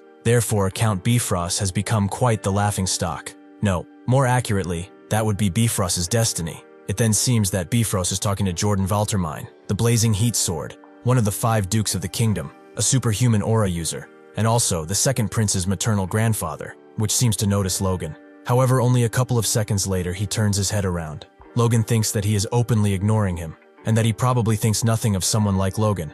After all, what they want is not him, but Felix. While he was thinking about this, a man comes from behind Logan, telling him that it would be good to make his decision carefully, addressing him with his full title, Young Master Logan. This man is Lord Varen Kairos, Logan's uncle, who laughs at Logan, happy to see him, acknowledging it has been a long time since they've last met. Varen tells Logan that seeing him all grown up like that makes him proud as an adult of the family, but Logan asks him what the hell is he talking about. Varen Kairos is Logan's mother's elder brother, and the successor to the Kairos family, related to the McLeans by marriage. However, says Logan, not once has he acted as his uncle. A memory from when Logan was a kid appears, and it seems that Logan has addressed Varen as uncle during some kind of gathering. Looking down on him, Varen mocks the young Logan, telling him that they shouldn't cross any lines. He was looking down at Logan like he was some kind of vermin. In the present, Varen tells Logan that they might not have any blood ties, but there isn't a single house who wouldn't know that the McLeans and Kairos are families bound by marriage. Hearing this, Logan asks Varen if their ties aren't already severed. Varen laughs, telling Logan that he shouldn't use such hard words and say something so sad, as mistakes may have been made in the past, but kin is kin, and that Logan should think of the support they, the Kairos family, has provided to the McLeans over the past decade. He then asks Logan if he couldn't turn a blind eye to a single mistake. Remembering his mother's face when the Tezzeret attacked and the Kairos abandoned them, Logan says that it's a shame. He tells Varen that if that mistake weren't closing his eyes to his kin as they fell off the edge of a cliff, then perhaps he may have been able to forget it, but not under these circumstances. Hearing what Logan said, Varen finds it impudent, thinking that Logan has grown so audacious after gaining only a bit of fame. He then thinks that Logan hasn't grown out of his recklessness, acting without thought, but coaxing a fool like him shouldn't be a difficult task at all. Varen then tells Logan that what his family has done was indeed an atrocious mistake, and even though it's long overdue, he would like to formally apologize on behalf of his family. Hearing this, Logan tells Varen that he seems well aware of the fact that it's too late for an apology, and Varen calls Logan a bastard. He then tells Logan that if it's an apology that he wants, he shall do as he wishes, and proceeds to take something out of his pocket. He tells Logan that it might be better for kin to reconcile than never see each other again, and gives Logan a blank check. Logan takes the check and asks Varen if he's really not going to say anything after handing him a compensation, since after all he has come to apologize. Hearing this, Varen clenches his teeth in disgrace. He then bows before Logan and asks for his help, saying that he shall do whatever wants, hoping to look not at the past, but at the future. Seeing this, Logan thinks that he cannot believe that the successor of Kairos cannot believe that the master of never reflecting on himself is acting this way, and realizes that something putrid is going on. This must be because of pressure from above, and Logan notices a man in the back. That man is the first prince's paternal grandfather, Duke Juan Douglas, the man standing in stark opposition to Jordan Valtimir, the only sixth circle magician in the kingdom. Logan thinks that, whether it's Kairos or Befores, 2 of 3 richest men in the kingdom are brought to heel in the end by the Duke's plans. But if it's the 3 richest men of the kingdom, then he has something to entrust to them. Logan tells his uncle to raise his head. He tells Varen that there is nothing so difficult about small favors between kin, and asks him if he agrees. Logan then gets close to whisper something into Varen's ear, and Varen thanks Logan. But after he hears what Logan wants, Varen's expression suddenly changes to despair, and Logan is left with a big old grin on his face. Logan tells Varen that if he does this one thing he has asked, the meeting with His Highness the First Prince wouldn't be hard at all. Hearing this, Varen says he understands, sign that he will do whatever Logan wants. Next, someone interrupts them, asking for everyone's attention. The man who interrupted them is Lefman, a vassal of the Esperanza family, who announces that the most important ceremony of this party will now begin. With the safe return of the young lady, they shall now welcome the person that will give the young lady a name. As he wants to read the name, Lefman turns to the Duke and Duchess to make sure it's correct, as he cannot believe it, and they nod their heads in agreement. Lehman then announces that His Grace, the Duke's pupil, young Master Logan, will be the one to name the lady. And just as Logan passes Lefman asks him why he is the one to name the young lady, which annoys Logan. Logan climbs up the stairs where Felix awaits him. Logan takes the baby in his hands, and you can just see how precious her little eyes are. And Logan thinks that he has received an aura shower from Felix as soon as she was born, as her vitality is overflowing. As Logan takes the baby in his arms, she seems happy. She even reaches with her hand towards Logan's face. Logan blushes, thinking that he has already thought about plenty of names. But as of this moment, he cannot recall any of them. Logan then states that this child's name will be Stella. This name carries the meaning of star in the ancient language. That being said, Logan hopes for her to become a beacon of light, shining radiantly in the night sky. Logan then holds the baby, and both Felix and the Duchess seem very excited and pleased with the name Logan has chosen. Felix then lets his head down, with an appreciative and proud look on his face, and tells Logan that they will accept this name for their daughter. As he stays on the stairs alongside the Duke and the Duchess over the eyes of those invited to watch, Logan still thinks it's strange that the holy power was deflected off her. However, he seems too happy to think of the consequences this might have, and so he says he is sure it's nothing much. Next, Rick comes with his hands full of letters, prompting Logan to look at the amount of messages they've got, informing Logan that the nobles have sent them as they wish to meet Logan after the naming ceremony. However, Logan doesn't care about them, telling Rick to leave them in his room, as he will refuse them all, and Rick can't understand why. Logan tells him that they must return to their fief, and thinks that the civil war will break out soon. He thinks that it's unfortunate that he has never got the chance of meeting the third prince, but he needs to head back and prepare. The fief also seems to be progressing well, as Dwayne contacted Logan, telling him that this year's harvest will be 20 times greater than they've expected, and that it will last them at least 3 to 4 years. Thus, Logan thinks he must return and see it with his own eyes. As he is talking with Rick, someone interrupts them, asking Logan if he's heading back. This can't be anyone else than Felix, which tells Logan to stop his training for now. He then tells him that he has a final secret art to teach him, which leaves Logan stunned.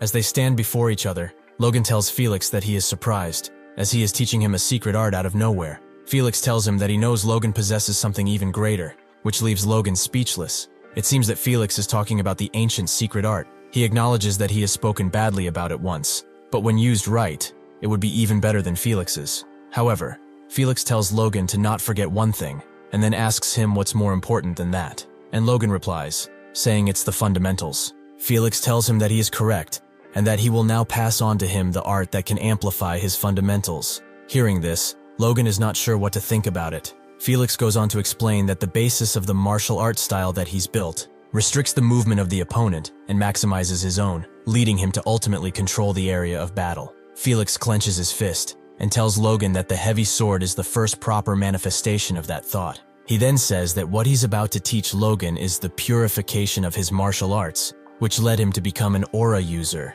He tells Logan to watch closely as he disappears like a shadow. Seeing this, Logan is astounded. He thinks that he didn't even see Felix take a step, and it seems like Felix is not approaching Logan from the back. He manages to grab Logan by the neck without him even noticing his presence beforehand. Logan says that this strange movement Felix is using, that he cannot chase with his eyes, he has seen this movement in their previous sparring matches. Felix then asks Logan what he thinks about it. Logan, however, is still speechless. He thinks that it's quite impressive, but wonders if this alone can make someone an aura user. Of course, a superhuman like the Sword Duke would be impossible to track, but what about the normal people? Felix, however, tells Logan that he can see what he's thinking. Felix asks Logan what is the basis for all martial arts, and Logan states that it's the legs and steps you take. Felix says that it's correct, but only applies to non-force users, or that is what it seems like Logan wants to say. However, Felix tells Logan that the reason for which he is considered higher than other aura users of the kingdom is because of the technique he's just used, the Spirit Shadow. Hearing this, Logan thinks that this is a pretty creepy name, but since Felix is so proud about it, it's probably worth learning. Felix tells Logan that he has heard about him having trouble with that knight called Franz. He then takes a goofy and sarcastic pose on his face and says that this wouldn't have happened if Logan would have learned this technique. Felix asks Logan if he wants to learn the technique, and it appears to me that there isn't one single sign of hesitation on Logan's face. They all have been burned by the flames engulfing his resiliation. Next, Felix is teaching Logan how to use the technique, telling him that he must take lighter steps, and that his heels should only touch the gourd the moment he jumps, while also thinking Logan has amazing talent. Not only has he almost mimicked the move in just a few hours, but he's also internalizing it as if he can learn it completely. Felix is happy to see that those decades spent waiting for someone who could learn the technique have finally paid off upon meeting Logan. He then proceeds to shout at Logan, telling him that he is still slow, and that he must make lighter movements and leave his force stronger. He does this because he thinks that excessive praises to a genius are poison, and Logan still seems to think of himself as inadequate, though a little humility isn't a bad thing.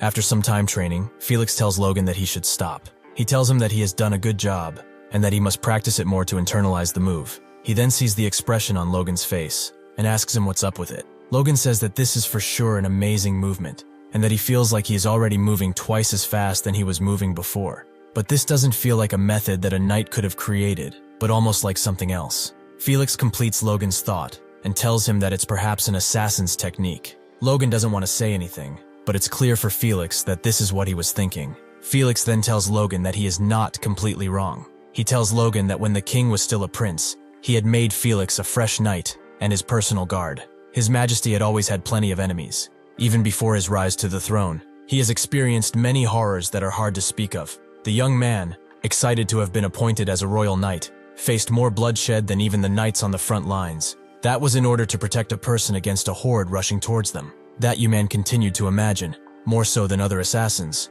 that he needed to move faster and more stealthily. He needed a martial art that can control space with a single slash. That would be the solution. Felix tells Logan that when he had learned the Spirit Shadow, he felt like he had somewhat reached that goal. That is when he was finally able to awaken his aura. He then tells Logan not to get cocky simply for having understood the theory, and train his whole life with the sword. Logan says that he understands, and then bows his head before his master. He thinks that this is the path the greatest swordsman in the kingdom took to become a superhuman. Felix goes on to say that there is one more reason for which he has called Logan there before he left. He then tells Logan that the third prince wishes to meet with him. In the night, Felix and Logan seem to use the newly learned technique to move quickly and freely through the town and towards the palace. Logan asks Felix if traveling in this manner is why he has taught him the Spirit Shadow, and Felix replies that this is indeed part of it. Then they step down to the ground, and Felix states that they've arrived. It seems like their destination was an abandoned house in the woods. As they enter the place, Logan looks around, asking himself if the third prince would really live in an abandoned house on the outskirts of the outer castle. Felix then knocks onto the floor. Suddenly, some hidden underground stairs appear from the floor. As they go down the stairs, Logan asks if he needed to venture so far just to meet with them, and Felix says that there are a lot of eyes on him right now. Besides that, he is meeting the Sword Duke's pupil. Felix then asks if he has heard of the third prince before, and Logan is not sure what to say. He tells Felix that he has heard rumors about the third prince being the only one fit to become king, and Felix tells him to never say such things in public. This could cause issues for everyone. At the end of the stairs, Felix knocks on a door. He then states his presence, which catches the attention of the man inside. The men tells them to come inside, and Felix opens the door. They take off their hoods, and Felix says that it's been a long time, happy to see the prince. The prince also says it's nice for them to finally meet again, and then he acknowledges Logan's presence. With a bright smile on his face, he asks if he is the Duke's pupil. Logan goes on to step in front of his teacher, and Felix has a serious expression on his face.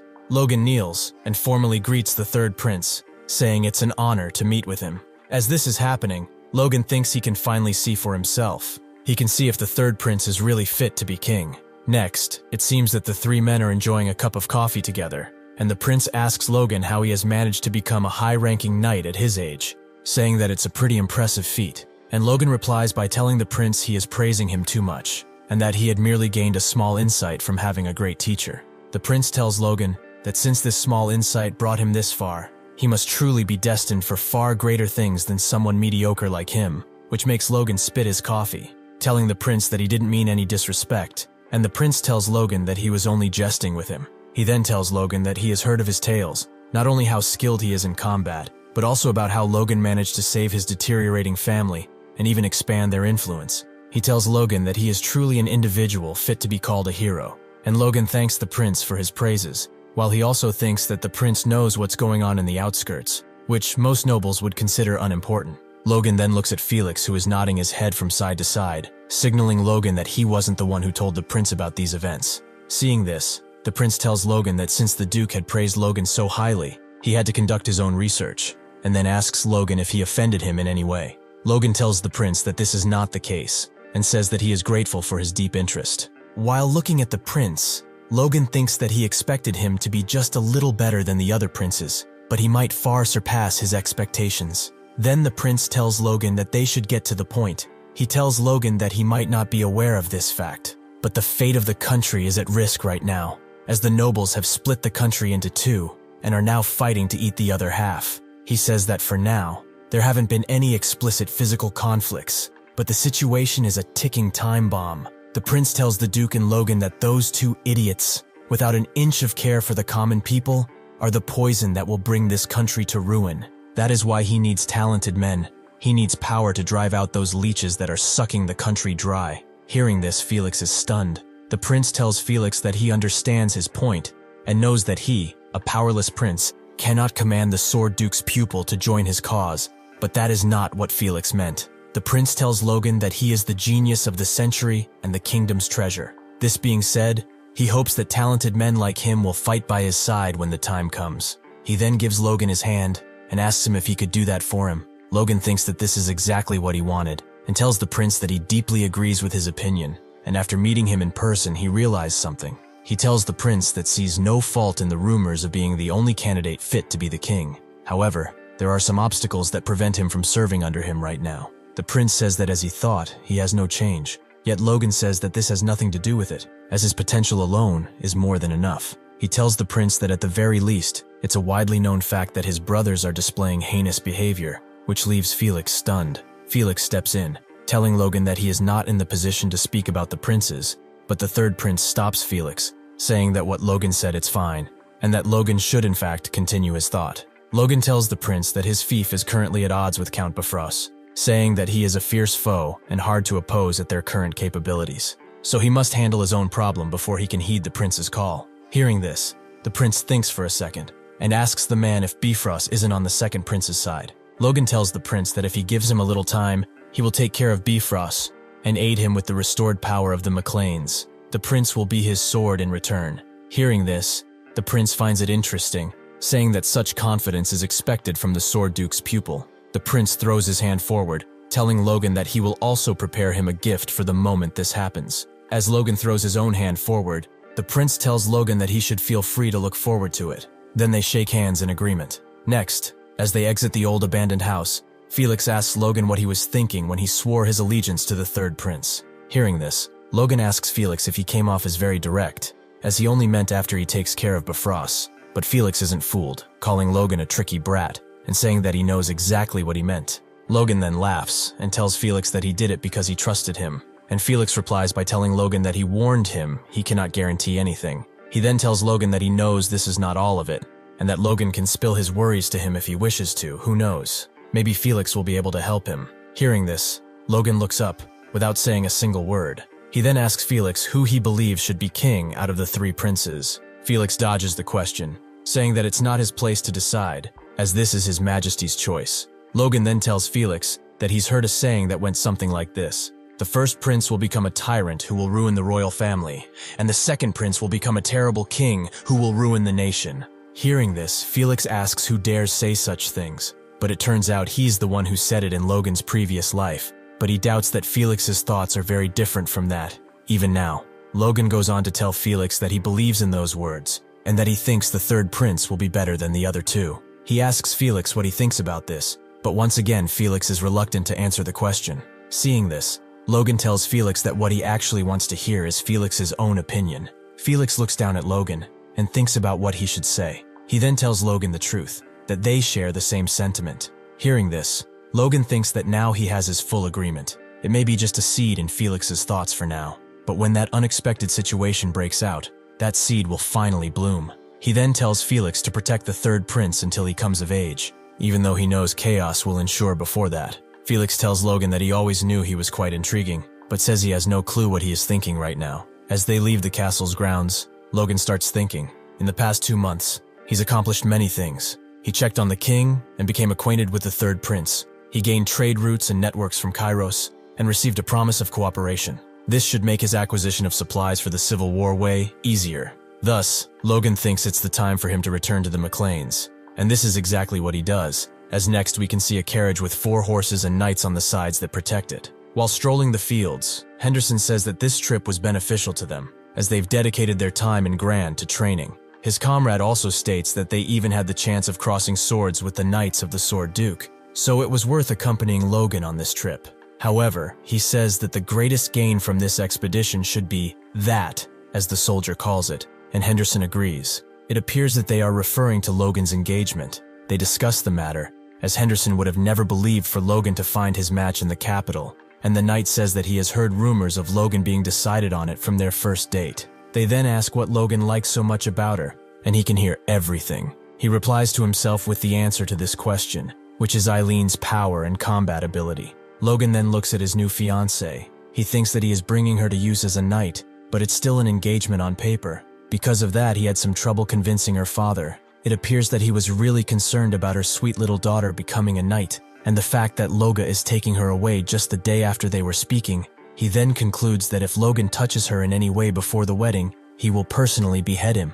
Eileen then asks Logan to keep his promise towards her, but Logan asks what she is referring to. Eileen tells Logan that she can't leave without results after coming all this way, so Logan must keep his promise towards her. Seeing this, Logan looks down at Eileen, who is now clenching her skirt. He realizes that this is the feeling of leaving the place where you've been leaving your whole life. He tells her that he will honor his promise no matter what. Eileen then says that she hopes they will arrive soon, and just as they approach the McLean's castle gates, Logan agrees with Eileen. Inside, Logan and Eileen are standing before the other members of the family, and Logan states that he is back. However, they don't seem to care so much about Logan being back, while they care about the fact that he has brought a girl with him, leaving everyone astounded. Even Patrick looks down and thinks that this is unbelievable. Yet, look at them. They look so cute together. Patrick welcomes Logan back and asks, who is that lady he's brought? With this, Logan states that the girl's name is Lady Eileen Floyd, and she is his fiancée. Hearing this, all the servants go mad. They can't believe it.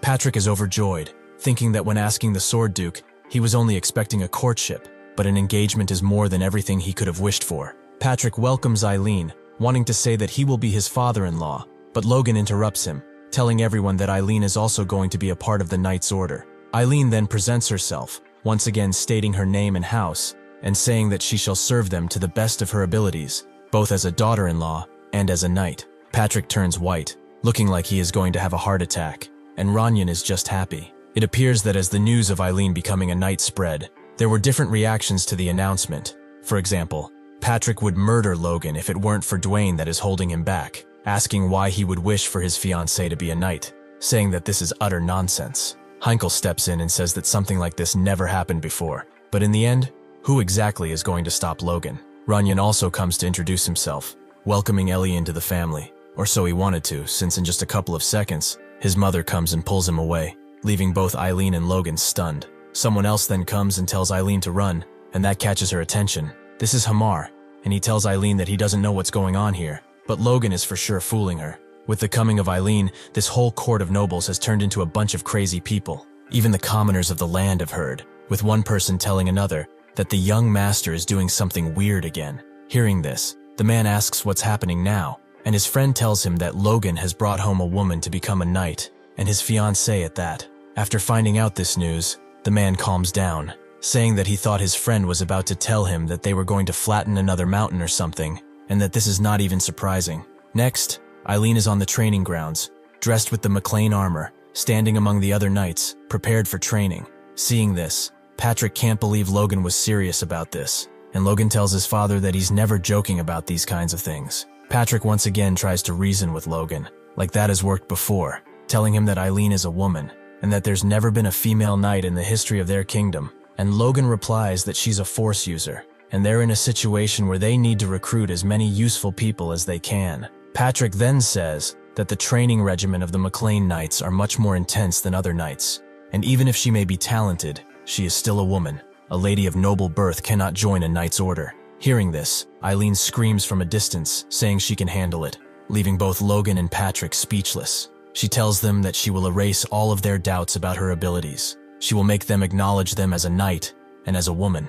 A couple of hours later, Eileen can be seen unconscious on the ground, with Logan and one knight asking themselves if this is her will. Eileen, after seeing what the knight's training consists of, says that they are all crazy bastards. She asks herself if all of the knights do this kind of crazy training, with others having even weaker auras than her. She almost cries on the ground, saying she is still weak, and as she clenches the ground with her hands, Logan asks her if she regrets it. She looks up at Logan, who has an unfazed expression on his face. Logan thinks that they have 2 months at most before they need to finish preparations for the war against Bifrost. He thinks of how he was going to make Eileen join them, but he can't wait for her at this rate. Eileen then states to Logan that she does regret it, not joining the order, but she regrets the fact that her training hasn't been up to par. This is what she regrets. Hearing this, Logan is left without words, and Eileen goes on to say that Logan has promised her a battlefield of glory. That being said, she is aware of something. She is aware of the fact that he cannot keep his promise if she doesn't work by herself. She needs to realize her honor as a knight herself. Seeing her determination, Logan smiles, thinking might still be hope. Bro genuinely looks in love. Logan then strikes a tree with her fist and says that just as he promised, he will also deliver. He shall provide Eileen with a battle to prove her honor. And as he says that, the apple above their heads falls into Eileen's hands. He says that the rose of steel is not going to stop at one tiny apple. He then tells Eileen to eat that apple and start marching alongside him until the very end, and Eileen agrees. 1 week later, the knights are doing some kind of science training, where they need to escalate a cliff and defeat another knight at the top of that cliff. As one of the knights tries to clear the exercise, he is hit in the head with a wooden sword, and then falls violently to the ground. However, he is saved by Patrick, who catches him just in time. He then shouts that Karen, the knight that just fell, is excluded, and that guy looks like a little princess in Patrick's arms. Some other knights discuss the situation, saying that they are known for brutal training, but this is really insane. He then asks who even thinks of this kind of exercise, and the other replies by rhetorically asking who else, as of course this Logan's doing, who is now shouting that whoever is next should prepare. Patrick tells Logan that this is good siege training, and it also serves as good defense training, with its only downside being that it's a little dangerous. It appears that the next person who must attempt to clear the exercise is Eileen, as Logan calls for her. He tells her to start, and Eileen prepares to head towards the cliff. In only 2 jumps, she almost reached the end of the cliff. Seeing this, one of the knights comments on how fast she is, while the other says that while her speed is good, it's not going to cut it. He then says this exercise is heavily favoring the defender. As Eileen prepares to strike, he goes on to say that the striker needs to be much stronger, or have more of something else. Just as he wants to finish the sentence, Eileen spits the defender in the eyes, blinding him. This is how she managed to safely land at the edge of the cliff. With her formidable speed, she then approaches the knight defending. In just a split of a second, everything is over, as Eileen has her blade at the knight's neck. Seeing this, Logan shouts that Eileen Floyd is successful, and Patrick is stunned by what he has seen. and Eileen is cheering for her success. Patrick then asks Logan if he didn't say Eileen was of noble birth, and Logan says that she probably is, but she is quite something. Logan then asks Patrick if he acknowledges her, and Patrick replies to Logan by saying that she has been trying her best to keep up with the training, and that her swordsmanship is excellent. Therefore, how could he not acknowledge her? However, seeing what just happened, the other knights start screaming, asking how this could be allowed, and saying that they will play dirty then. And hearing this, Logan asks if they should talk about that spit with her, as she is not a good example for the knights. And Patrick doesn't say anything.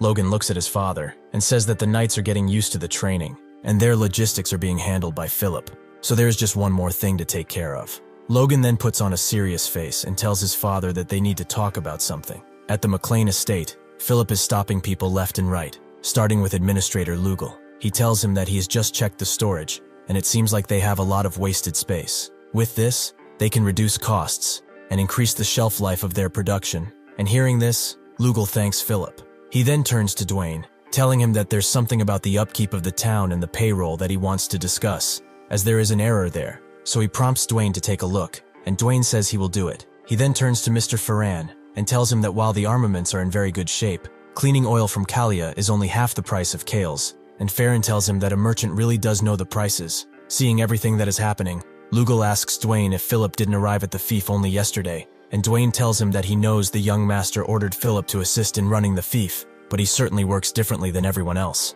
He then says that he heard about Philip also being the one that procured all the weapons and the lumber that's been arriving at their fief, and Lugal asks, what is the young master planning to do with it? Hearing this, Dwayne breaks a sweat, and that no matter how you look at this, there is but one reasonable explanation. Back on the training grounds, Patrick is furious, since Logan just broke him the news that they are preparing for war. Patrick tells Logan that he cannot believe this is the thing Logan wanted to discuss with him in private. Seeing Patrick's reaction, Logan keeps his mouth shut for a second. Patrick then asks if Bifrost will be invading soon, but Logan says that is not it. He then tells Patrick that they will be the ones to instigate it. Patrick is once again getting mad. He clenches his fist and tells Logan to tell him what is the reasoning behind his actions. Logan starts to say that, just as Patrick knows, the reason Bifrost hasn't invaded them yet is because of Logan's teacher, and then asks Patrick how long he thinks that will last. Patrick tells Logan that they can keep growing their forces until then, as they still lack in many ways compared to Bifrost. Yet Logan intervenes and says that if he were in Bifrost's shoes,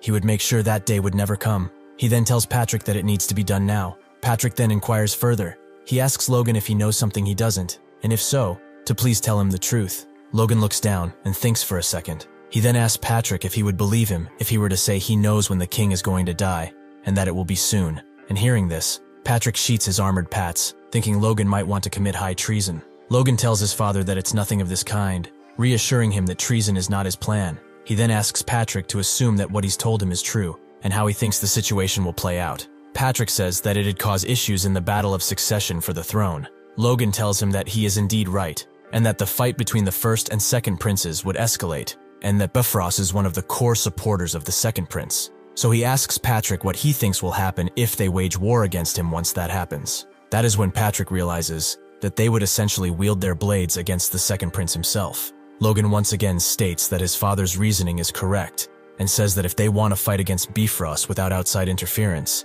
now is their only chance before the king dies. Logan goes on to think that once Bifrost is out of the picture, the flow of battle will begin swinging towards one side. This is when he will place the third prince in the war. Patrick tells Logan that he understands his point of view, but then asks if they cannot wait until one succeeds the crown, as this way they can bide their time until then. Logan thinks that after the Civil War, the Empire will take over immediately, but it's not like he can say that, so instead he simply tells his father that by then, it will be too late. He goes on to explain that if the second prince is victorious, Bifrost would become one of his most trusted aides. If the first prince wins, the territory that Bifrost has will no longer belong to them. Bifrost will become a region that they will never be able to touch either way, and they will never be able to recover their rightful land. Patrick says that he understands what Logan means, and that there are still a lot of questions that he has, like how Logan knows the king will be passing away soon, and hearing this, Logan wants to say something in order to explain himself, but Patrick cuts him off. He then tells Logan that whatever will happen, he trusts him. All the things Logan has done until now had many peculiar points in them as well. They then look towards the castle, and Patrick says that it's almost like Logan knows the future. Patrick says that he understands this much, that he might be in a situation where he cannot tell other people what he knows. Therefore, he will only ask one more question, and after that he shan't inquire any further. He then asks Logan, with all of the things he's done, and all the ones that he intends to do in the future, what is he doing everything for? Logan then thinks for a second, and then replies to his father. Everything he's been doing has always been to make their family prosper, and that is all. Hearing this, Patrick looks down and stays silent for some time. He then tells Logan that he trusts him, and that he should leave convincing the aides to him. Logan asks Patrick if he is sure he will be fine with this task on his own, and Patrick asks Logan if he doesn't trust his old man, but Logan says this isn't it. Patrick tells Logan to worry not, and entrust this task to him, as he can do at least this much as his father. A few days later, Patrick has summoned the people of the family, and told them that on the day of the new year,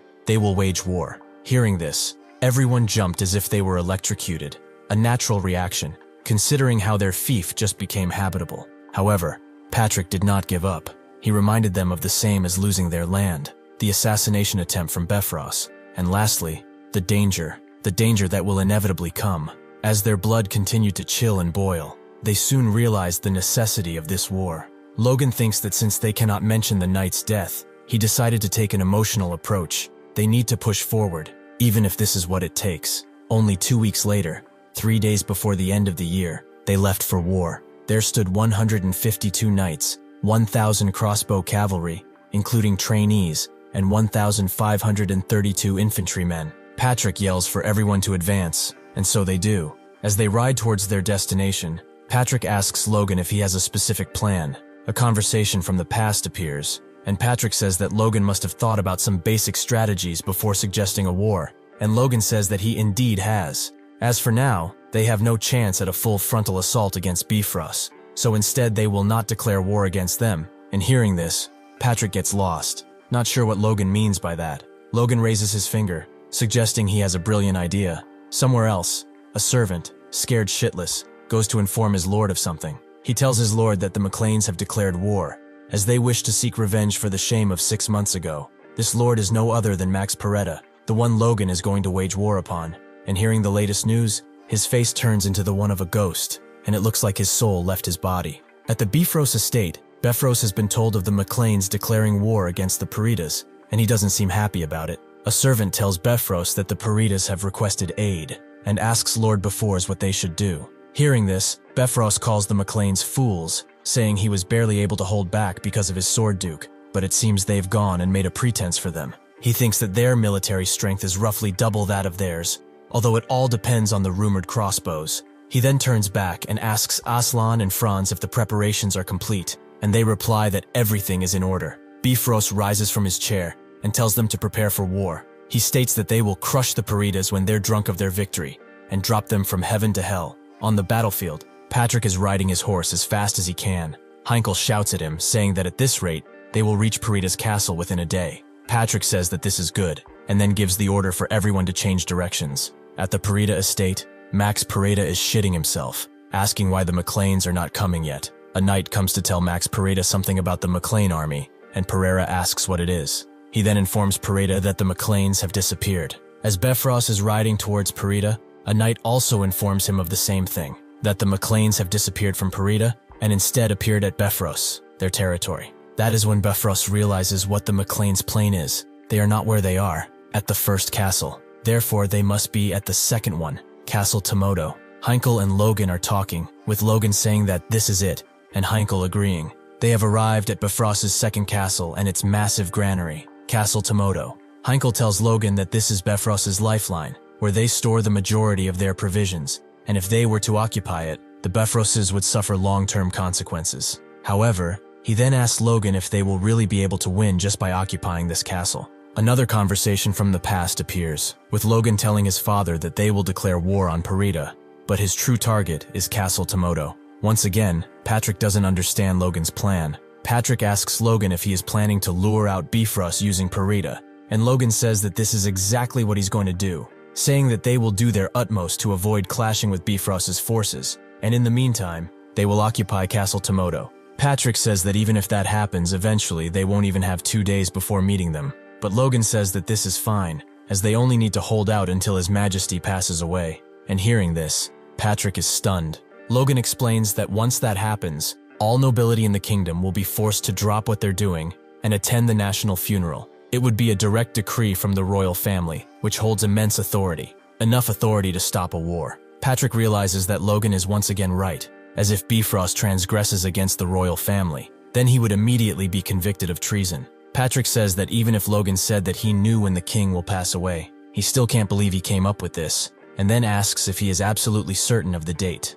Logan replies that he is indeed sure, as it's a date he could never forget. The death of the king will be announced at midnight on New Year's Eve. We are back in the present now, and Logan states that there are 2 days left until then, and that they have to occupy Castle Tomoto before then. On the walls of Castle Tomoto, high-ranking knight Jerome, captain of the Castle Tomoto guard, is mad, asking where the hell has everyone come from. His brother, Adjutant, high-ranking knight Jerix, tells Jerome to calm down, as they've already reported the situation towards the main castle, and they only have to hold out for 1 day. Jerome turns towards his brother, and then towards the horde, saying that there are 3,000 of them. The knights of the McLean alone number roughly 200, asking his brother just how they are supposed to hold out. Jerome says that if only this was the main castle, it would have been pretty easy, but fending them off with just Castle Tomoto's military strength is almost impossible. And his brother Jerix replies, saying that they just need to guard the rampart and hold out, and that if they all work together,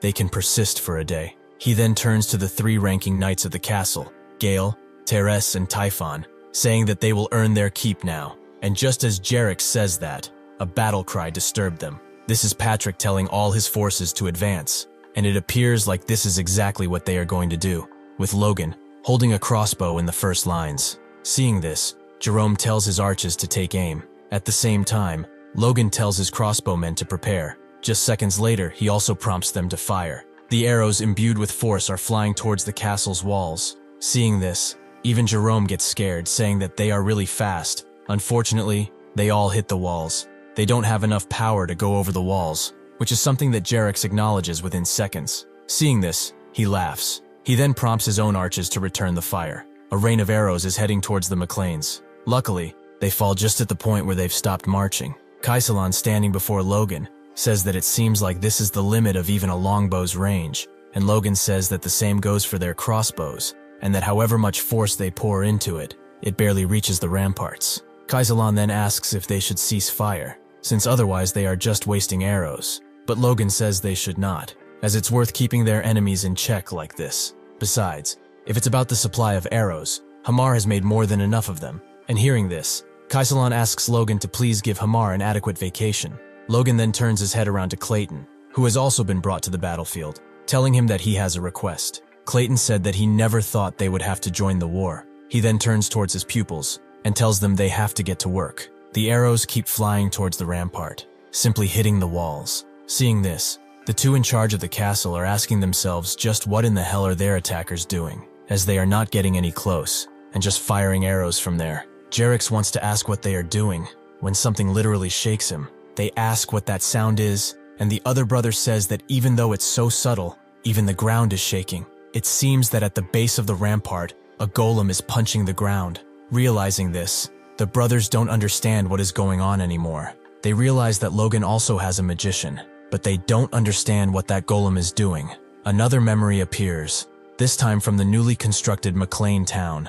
Logan and Clayton are speaking, and Logan has told Clayton that he wants to use golems in the war, which Clayton finds peculiar. Logan says that they could use the golems to defend themselves from arrows, or easily wipe the enemies. He then tells Logan that if it's mana stones he needs, he's also got that covered. And hearing this, Clayton asks if it's that important of a battle. Clayton then proceeds to tell Logan something he's not going to like. That sort of operation is impossible, and Logan asks why. He states that if the mana stones are the issue, it can be easily solved. But Clayton stops Logan, saying it's not that. Clayton says that this concerns their lives. Logan doesn't understand, so Clayton proceeds to explain. It isn't a well-known fact, but when the golems receive a certain amount of damage, that damage is transferred to the caster. He goes on to say that they've of course been searching for ways to improve this. He then hands Logan a research paper which says that by disrupting the flow of magic sent by the mana stones, something happens. However, Logan isn't listening anymore, thinking that his dream of having a golem army is gone, and Clayton asks him if he is paying attention to him,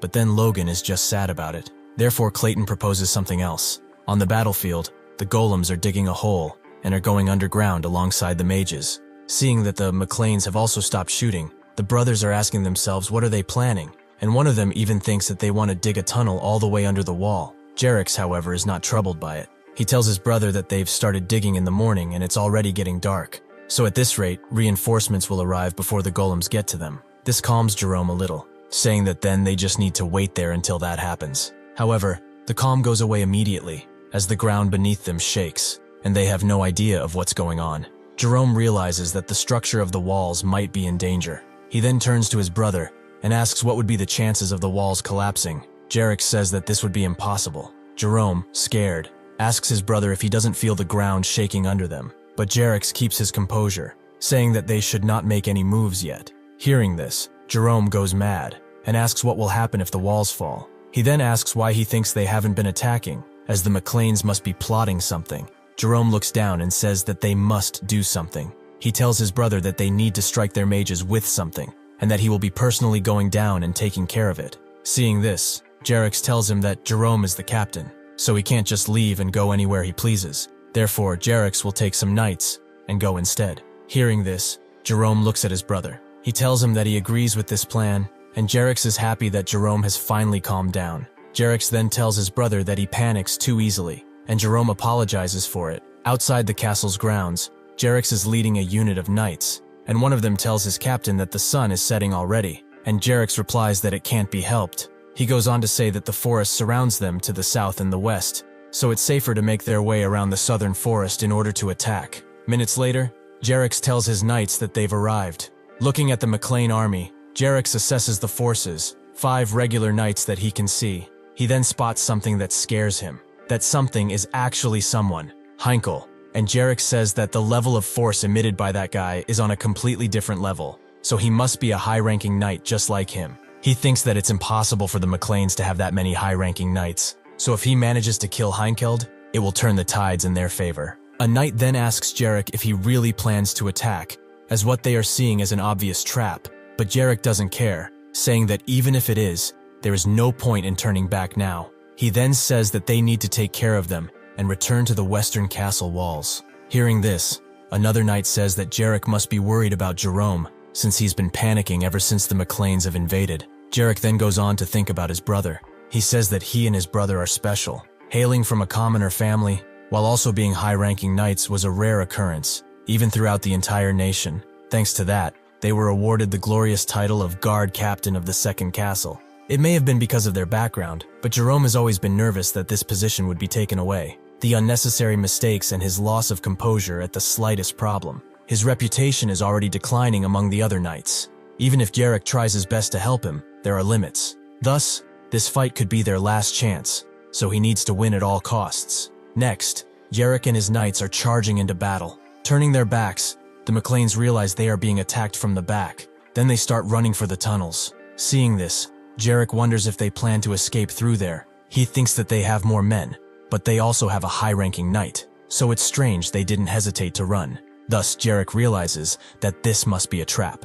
However, he tells his troops to keep chasing them. As they approach the tunnels, the McLassons start shooting arrows. One of them even misses Jerick's head by inches. He barely gets scratched, and thinks that this must be why they've entered the tunnel, planning to shoot arrows from the dark. However, as a high-ranking knight, he says that these mere arrows won't be able to stop someone like him. He rushes forward, thinking that he can use his force to keep deflecting the arrows. Suddenly, one arrow strikes his horse in the neck. He jumps away, and manages to keep his stability. Then he sees a flashing light coming from the end of the tunnel. The McLeans start raining arrows towards his troops, killing all the horses and even some of the knights within seconds. However, Jerick doesn't stop, and continues to rush forward, deflecting the arrows with his force, thinking that he doesn't have the luxury of helping the regular knights who can't deflect arrows on their own. He then shouts for everyone that can block arrows with their force to advance. Jerick thinks that if he just handles this one high-ranking knight, the remaining are just regular knights and mages that are weak in close combat. So at this rate, they have a chance. However, their hopes are about to be shattered, as Clayton uses a spell to conjure an earth wall. Jerick looks at this, and realizes that Clayton has just blocked their exit. Clayton then uses another spell and creates a swamp. This way, it is hard for the knight to move at all. Heinkel then steps from the shadows, stating that their horses have been killed with arrows, and that their way out is now blocked. Thus, the only thing that remains now is for him to have some fun fighting. Heinkel then looks at Jerick, with a smirk on his face, prepared to kill him. Jarek looks back, scared, thinking that this is a failure and that they need to preserve as many of their men as they can and regroup immediately. He thinks that while he stops them, the other will break down the wall. He then hears a sound coming from above, which breaks his line of thought. Logan has just ordered his troops to charge towards the castle. Realizing this, Jarek can only think about what is going to happen to his brother. Logan and Clayton were discussing how to best utilize the golems. Clayton proposed using them to dig tunnels beneath the enemy wall, suggesting that collapsing it by undermining its supports would be relatively easy. Logan agreed that it was a viable strategy, but cautioned that they would need to begin digging far from the wall to avoid enemy archers. Even with the golem's strength, it would take a significant amount of time to reach the wall's foundations. Lost in thought for a moment, Logan suddenly devised a new plan. He announced that they would lure the enemy into the tunnels to divide their forces. Clayton, understanding Logan's intent, questioned whether the enemy would fall for such a simple trick. Logan admitted that the tunnels alone wouldn't be enough, which is why he intended to use earth magic to shake the ground. Clayton pointed out the difficulty of creating a full-scale earthquake, but Logan assured him that a single powerful tremor would suffice. The resulting disturbance would sow fear and confusion among the enemy, prompting them to split their forces to investigate, creating the perfect opportunity for Logan to launch his attack. On the rampart, Jerome is shitting his pants, not knowing how to react to the charging herd. He thinks that after holding for so long, they choose the exact moment when Jarek isn't there to attack. He realizes that they must have planned for it. Yet, he chose to trust his brother, thinking that he was indeed panicking too fast. Jerome takes his finger out of his mouth and gets furious. He turns towards his archers and gives them the signal to fire. As they shoot their arrows towards Ranyan, Jerome shouts not to let them approach. However, this won't be enough, as Logan charges his aura above. Because of this, none of the arrows hit them. Eileen and Ranyan rush towards the wall, prepared to attack. They leap from their horses in order to get to the top of the rampart. While doing this, Eileen even thinks about the training she's been doing for the past 2 months.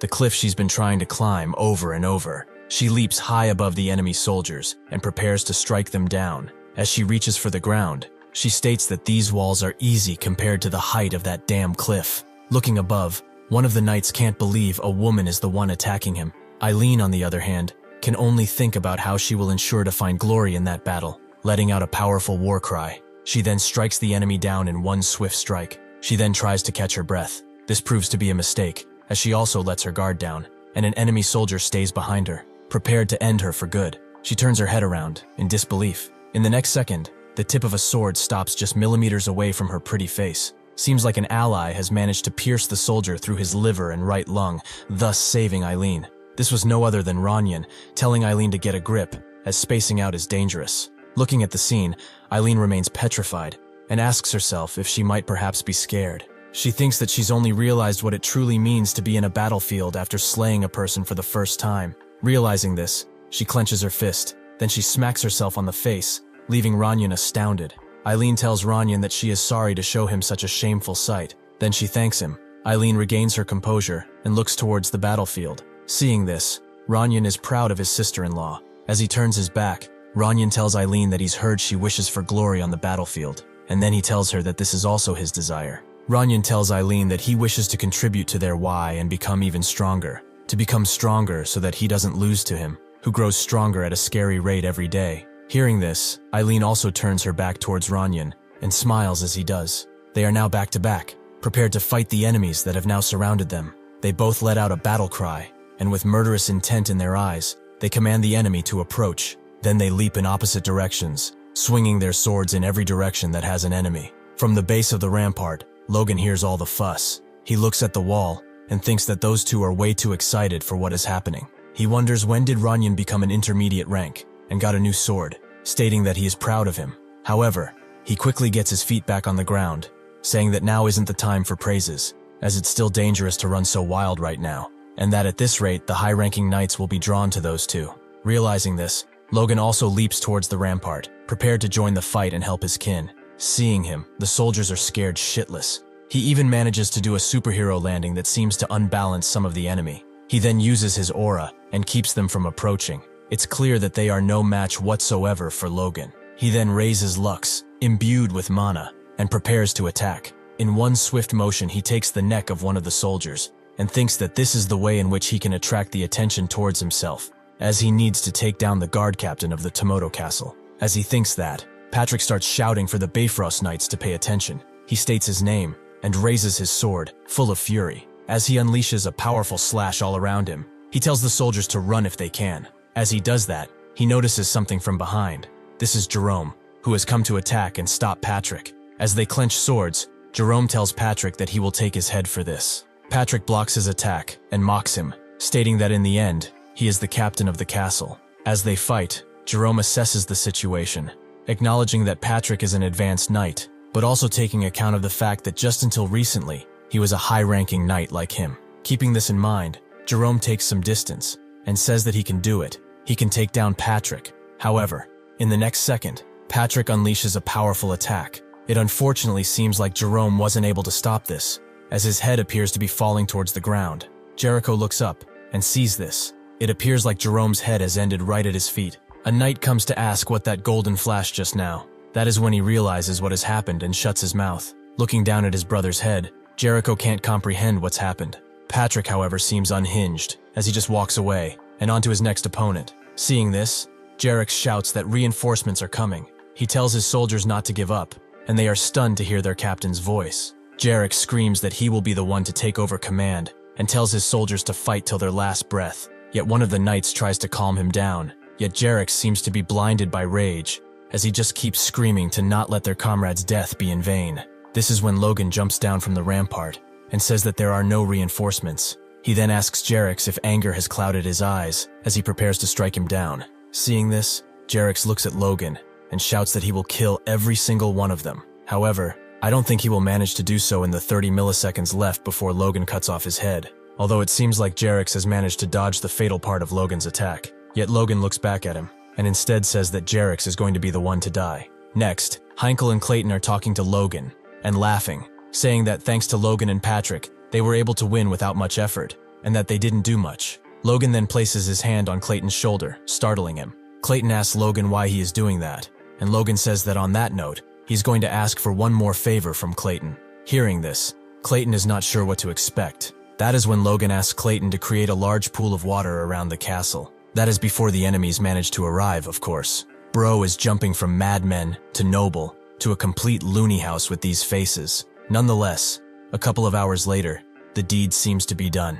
Clayton and his disciples are standing dead on the ground with no vigor at all. Seeing that they've managed to finish, Logan praises them, saying that not only have they completed the moat, but they've also managed to fix the castle walls as well. Logan goes on to say that earth magic really is incomparable to other types of magic, and Clayton replies by telling Logan that he is praising him too much. Clayton starts crying and starts having the strange feeling that their magic is starting to specialize in construction, and hopes for this not to be true. Logan looks over the walls and smiles. They have a moat that is 5 meters deep and wide, thinking that if you fall in with armor, even a knight would have a hard time walking out of it. Logan then turns to his soldiers and tells them not to spare any oil and to pour so much that they slip the moment they step on it. As Bifrost and his soldiers approach, Logan thinks that the defensive preparations are done and that it will soon be noon, which is well into their expected time frame of the arrival of the Bifrost army. And seeing the gloat, Logan thinks that it's perfect timing. As they rush towards the castle,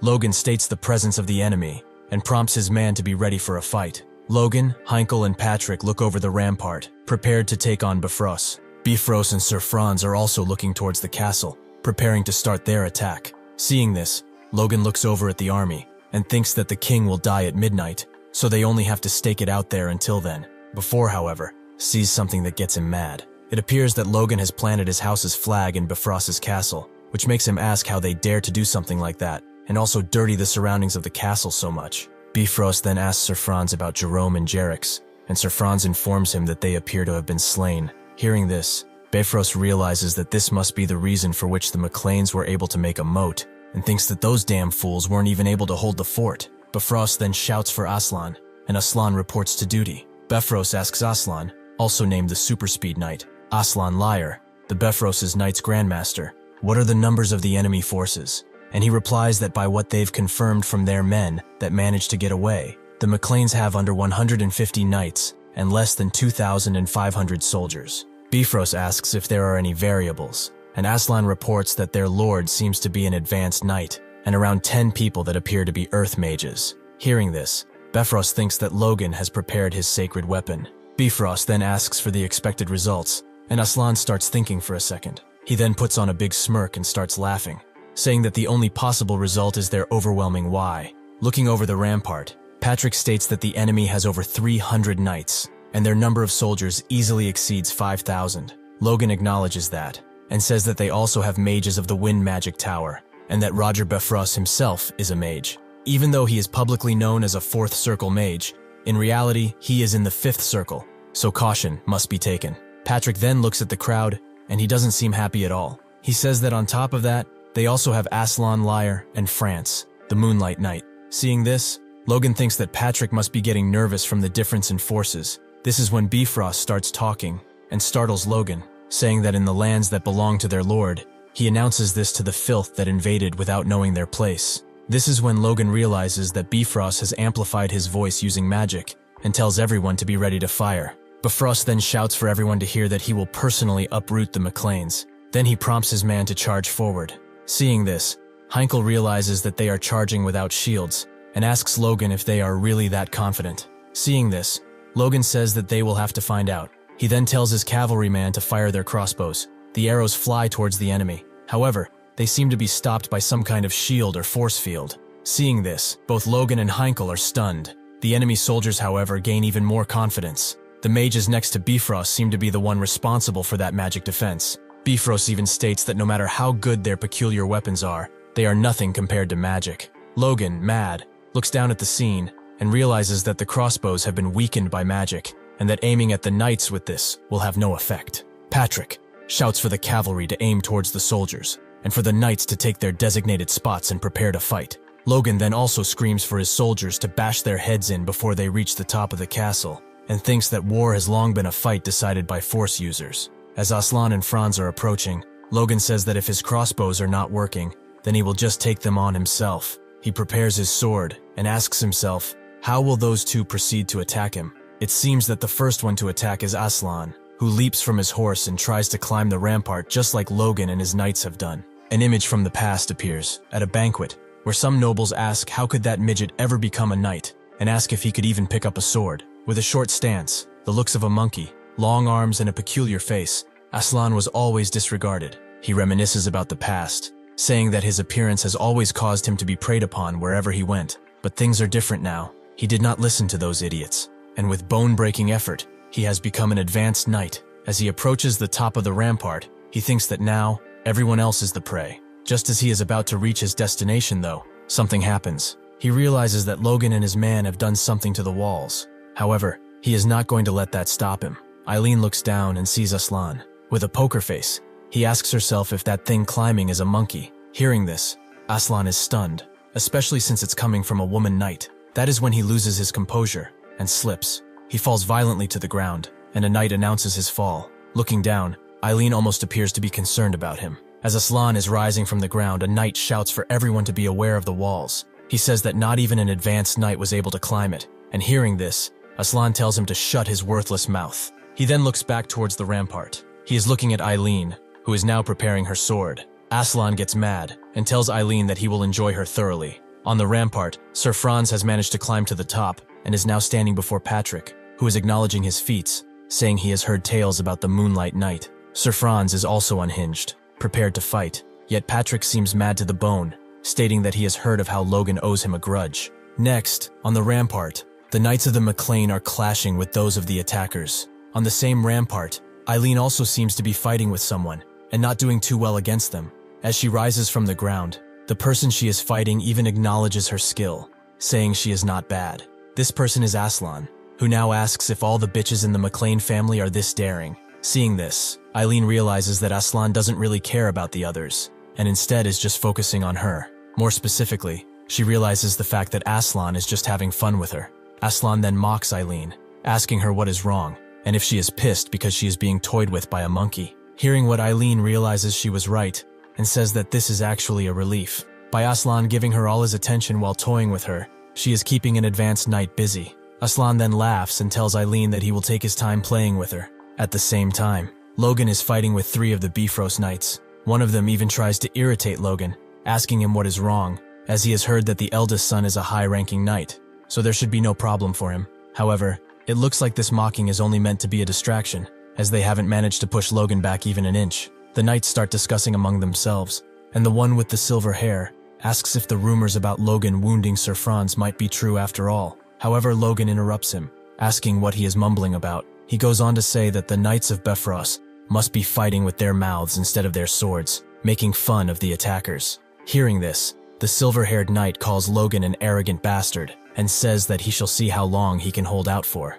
The three of them then charge at Logan with full power. Logan doesn't even flinch and keeps his feet steady and his blade pointing towards the enemy. He then closes his eyes and prepares his counterattack. In an instant, he manages to get behind his enemies and also wound all of them at once. And these wounds seem to take a toll on the Bifrost Knights. Looking at Logan over his shoulder, the silver-haired knight can't believe his speed. As Logan also looks towards them, he wonders when he managed to move behind them, as he couldn't even see Logan lift his feet off the ground. The man thinks that Logan had used his force to move faster, yet Logan closes his eyes and tells the man that what he is thinking is obvious for him. Seeing this, the knights get annoyed.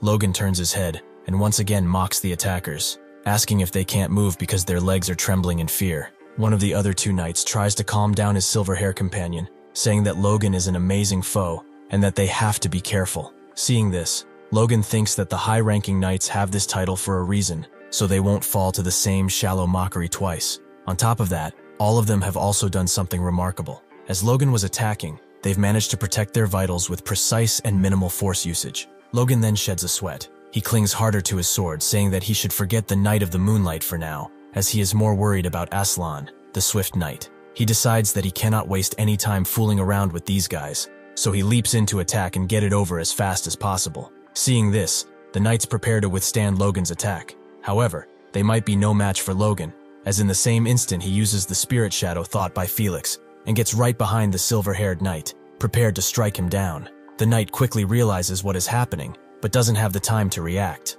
Thankfully for him though, his green-haired comrade sees through Logan's movement and attacks him in order to save his friend. In the same second, Logan places his foot on the silver-haired knight's head and prepares to move once again. He leaps through the air, aiming directly for the green-haired knight. The man he attacked seems to disappear after blocking Logan's attack, and the mustached knight calls Logan a bastard. Logan hears this and turns towards his mustached opponent. He then slams his sword into the ground and imbues it with force. He does that in order to release a powerful wave of force going from the ground up and towards the silver-haired knight. Seeing this, the mustached knight remains stunned. After Logan does this, he rushes towards the place where the explosion caused by force left behind a cloud of dirt. Just as he does this, the green-haired knight appears behind Logan and prepares to slash him from behind. As he unleashes his power, he clenches his teeth and puts everything he has in this power. He then smirks, full of sweat, and with some blood in the corner of his mouth. He thinks this is it, that he's got Logan. Unfortunately for him, this is not the case, as Logan once again moves quickly behind his back and prepares to strike him down. Logan easily takes down his green-haired opponent and then lets out a sound of relief. Seeing the power and precision Logan has, the silver-haired knight asks Logan just who he is. Barely standing on his feet, trembling and bleeding, he asks Logan what is up with those movements of his. He means to continue the sentence, saying that Logan mows like a ghost, when all of a sudden, the tip of a sword drives right through his chest. Even Logan is stunned to see this. It appears that this is Runyan's doing, who is happy to see his brother is unharmed. Seeing his brother, Logan places his hand on his shoulder, and Runyan says that as soon as he saw Logan fighting 3 high-ranking knights, he came running to help. He then says that it seems he had managed to stab the enemy in the heart just in time, when appears behind Runyan, and argues that he was the one to cut their heads off first. Hearing this, Runyan gets annoyed and turns around to contradict, saying that he was the one to stab them in the heart first, then continues, saying that he was the one to cut off their heads first. These two act more like brothers than Logan and Runyan do. They start fighting in front of Logan, with Runyan telling to stop spouting lies, as this is very unlike a knight, and replying by telling Runyan to listen to his own advice, and stating that, with the way Runyan is acting, Rhea is twice the knight Runyan is. They then both turn towards Logan, with Runyan asking his brother if he hasn't seen him killing the knight, and saying he asks for a proper judgment. Seeing this, Logan smirks and starts laughing. He then bumps both of them in the head. Logan then says that there is no judgment to be done, as from what he's seen, they've both done what they've said they've done at the same time, and instructs them to maintain their sense of tension on the battlefield. After hearing this, they both quiet down and apologize to Logan. He then turns his feet and says that thanks to that, he now has more freedom, and says that he has to hurry. Next, Eileen is still fighting Aslan, and she seems to be trembling, losing hard. However, she does not give up, sticking her sword deep into the ground and using it to keep herself standing. Seeing this, Aslan is impressed, telling Eileen that at least her spirit matches up to a good man's, as she didn't even let out a single cry of pain. He then goes on to say that this is good,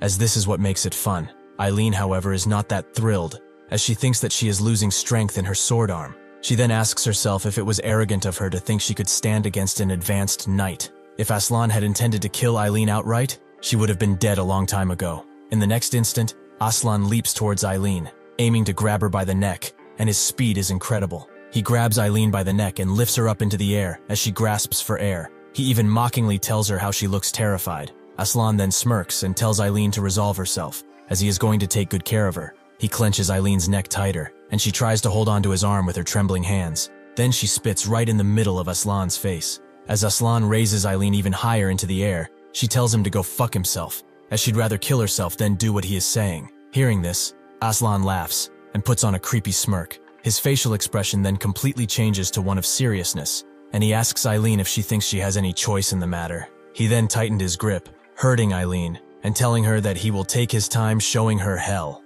He then laughs, enjoying Eileen grunting and gasping for air. This moment doesn't last long though, as something seems to bother him. That is when he turns his head over his shoulder, in order to see Logan prowling at his back, with a swift smile on his face, prepared to strike him down in the next instant. Seeing Logan's blade approaching, Aslan doesn't even flinch, and instead asks Logan why he doesn't want to play with him. Just as Logan hits Aslan with his attack, everything is engulfed by an explosion. Aslan managed to parry the attack, however. He was sent back several meters. Seeing this, Aslan is intrigued. Logan then goes on to help Eileen rise from the ground in order to take her to safety. Logan asks her if she can stand, and Eileen tells her that she is fine. Seeing this, Logan tells her to go to the military doctor, and Eileen agrees. Aslan looks at the scene and tells Logan that he is getting in the way of his fun and places his sword on his left shoulder. He then puts up a scary look on his face and says that since Logan is taking away Eileen, it means he wants to be the one to replace her. Logan looks at Asla, and a sweat breaks from his forehead. He looks down at his hand and says that even though he was the one to ambush Aslan, it's his hand that is feeling sore. That's when Logan realizes that this won't play out the way he fought with the high-ranking knights. Aslan and Logan are fighting, and their speed is so incredible, they can't even be seen by the other soldiers standing around. They only have one question. They knew Aslan was fast, but they wonder how Logan is keeping up with him. Aslan then tells Logan that his speed is not bad, and it seems like he has a good artifact in his hands. Hearing this, Logan thinks that his master is the one that gave it to him. They both then clench swords, letting out a whirl of wind. They are both pushed back by their strength and prepare to strike again. Looking towards Aslan, he realizes that he must have an artifact as well. It was only after fighting him, but those quick movements are made with the power of an artifact. Seeing the way Logan looks at him, Aslan says that he can hear Logan's thoughts. He says that all of them, our noble young masters, are the same, that even though their enemy is standing right in front of them, they all space out, hesitate, lost in thought, and when they can't keep up with his speed, that is when they all fall. He then tells Logan that he will be no different, and jumps to attack him. He wields his sword forward, striking Logan with all his force. He then lets his sword fall down with a look of disgrace on his face. However, what he sees surprises him. Logan countered his attack, injuring his right shoulder. Unfortunately, Logan is not in a good spot either, as he coughs blood after his attack. Seeing Logan's force, Aslan says that Franz was right, and Logan is really using a strange secret technique. Aslan then jumps once again to attack Logan, and their waves of force clench with each other. Aslan looks frightened, as he can't get to Logan anymore. Logan, on the other hand, is smiling.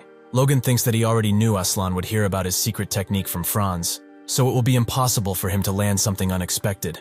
That's when Logan thinks that he must defeat Aslan as quickly as possible. Looking at his situation, Aslan realizes that Logan is trying to corner him. This being said, Aslan gets mad, as no one should be able to corner him, the highest-ranking knight. Logan looks at Aslan with a murderous intent in his eyes, preparing to destroy everything that stays in his way. Things don't appear his way though, as in the next second, Aslan has his sword millimeters away from his eye. Lucky for Logan, his attack misses. Logan looks behind him and notices the hole left in the ground by the attack. He looks towards Aslan and asks himself if it was really luck.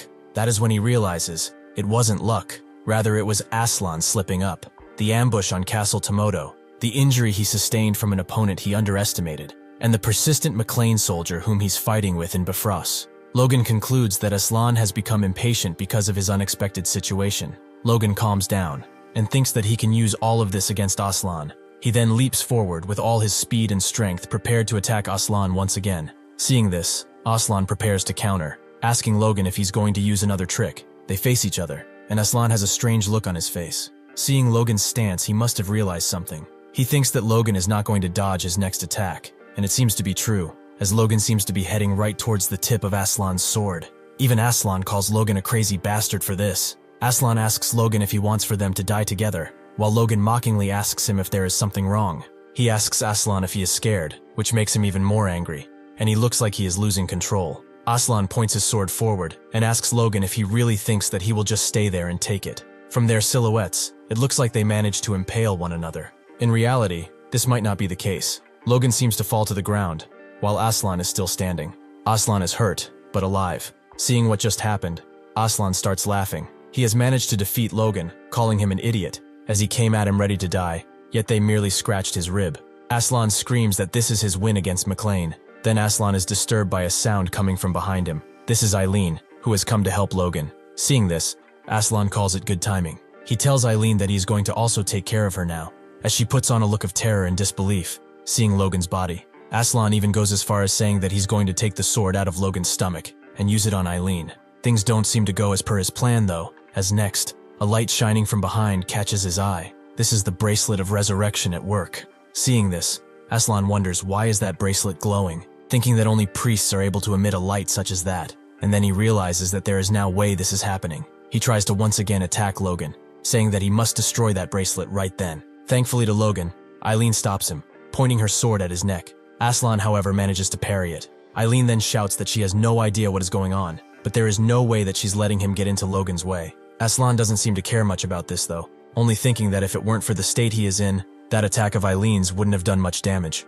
Aslan then pushes Eileen away, using only one arm, and as he turns back he remains stunned. Logan calls him a monkey and tells him that it's now time for round 2, but this time, with different weapons, as Logan also took Aslan's blade. Seeing this, Aslan realizes that he is in trouble now that Logan has his sword. He then sees Lux on the ground and goes to pick it up. This is when Logan realizes how Aslan's artifact works. He looks at Aslan and says that when he injected force into his sword, the mana within heightens his senses, and it makes him feel like everything around him is slowing down. Logan then says that this must be what allowed Aslan to become the super speed knight. He then licks the sword, just like Aslan used to do, and tells him that now the sword is his. Seeing this, Aslan is stunned. He shouts at Logan that that is his weapon, and asks him if he truly believes that he can handle it like he used to. He doesn't get to finish his sentence though, as Logan seems to be on track with using the sword, and coming for Aslan fast. In one swift strike, he manages to break through his side armor, and injure his ribs even further.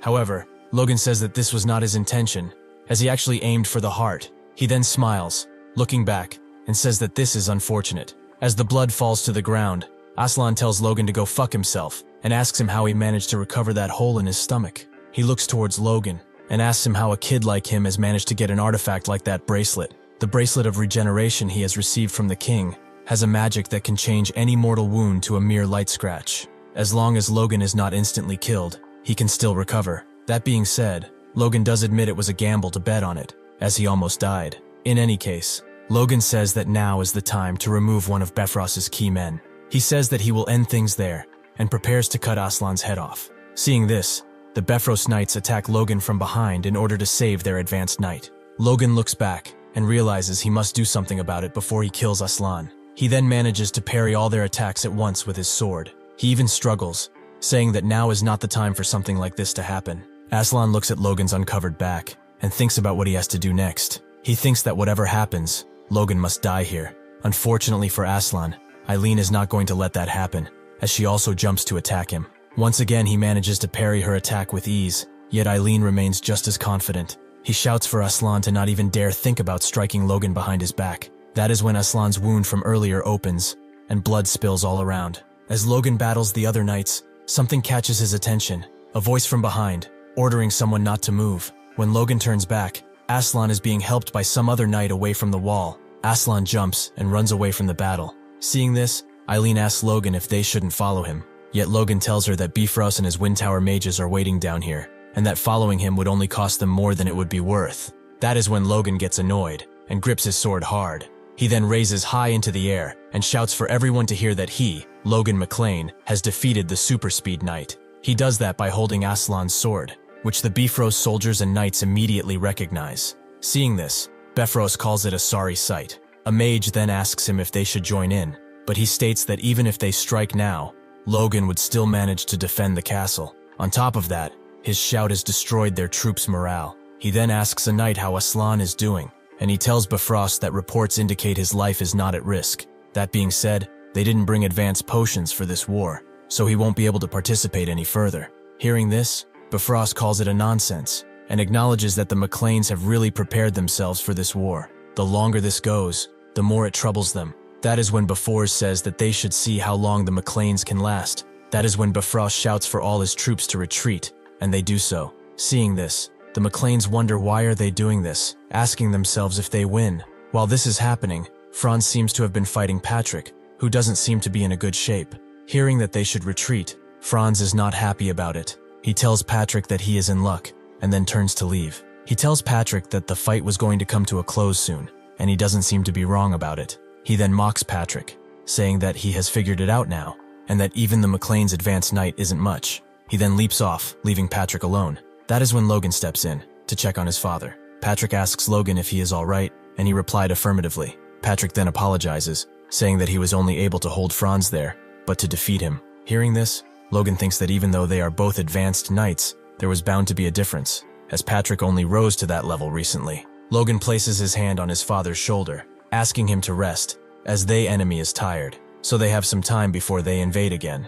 Patrick agrees, telling Logan that he should do the same, and they fall down, leaning against the wall next to each other. While this is happening, Island is patching up Victor, and Ranyan is talking to Heinkel. Logan and Patrick are standing still, waiting for the enemy to attack, saying that they hope they will wait until midnight. Unfortunately for them, this is not going to be the case, as one of the soldiers looking out notices something strange. A different flag, rising over, with an eagle over a flame. That is the army of Parita that has come to help Bifrost in taking down McLean. Seeing this, both Logan and Patrick are left speechless, as they could have never anticipated this. Bifrost and Parita are talking, with Bifrost asking if Max bringing his army there himself means that they are joining his war effort. Parita says that he knows this is not much for the Lord of the Southwest, but he rushed there as fast as he could, hoping to be of some help.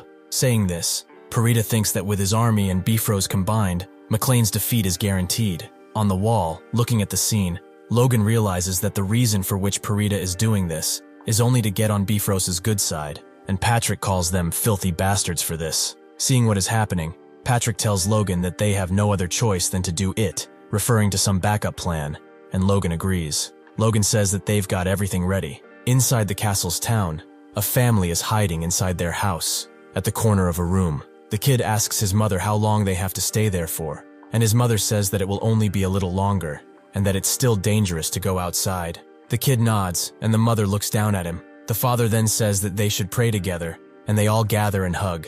They pray that when the new year dawns tomorrow, this war ends. Outside the walls, Bifrost shouts for his man.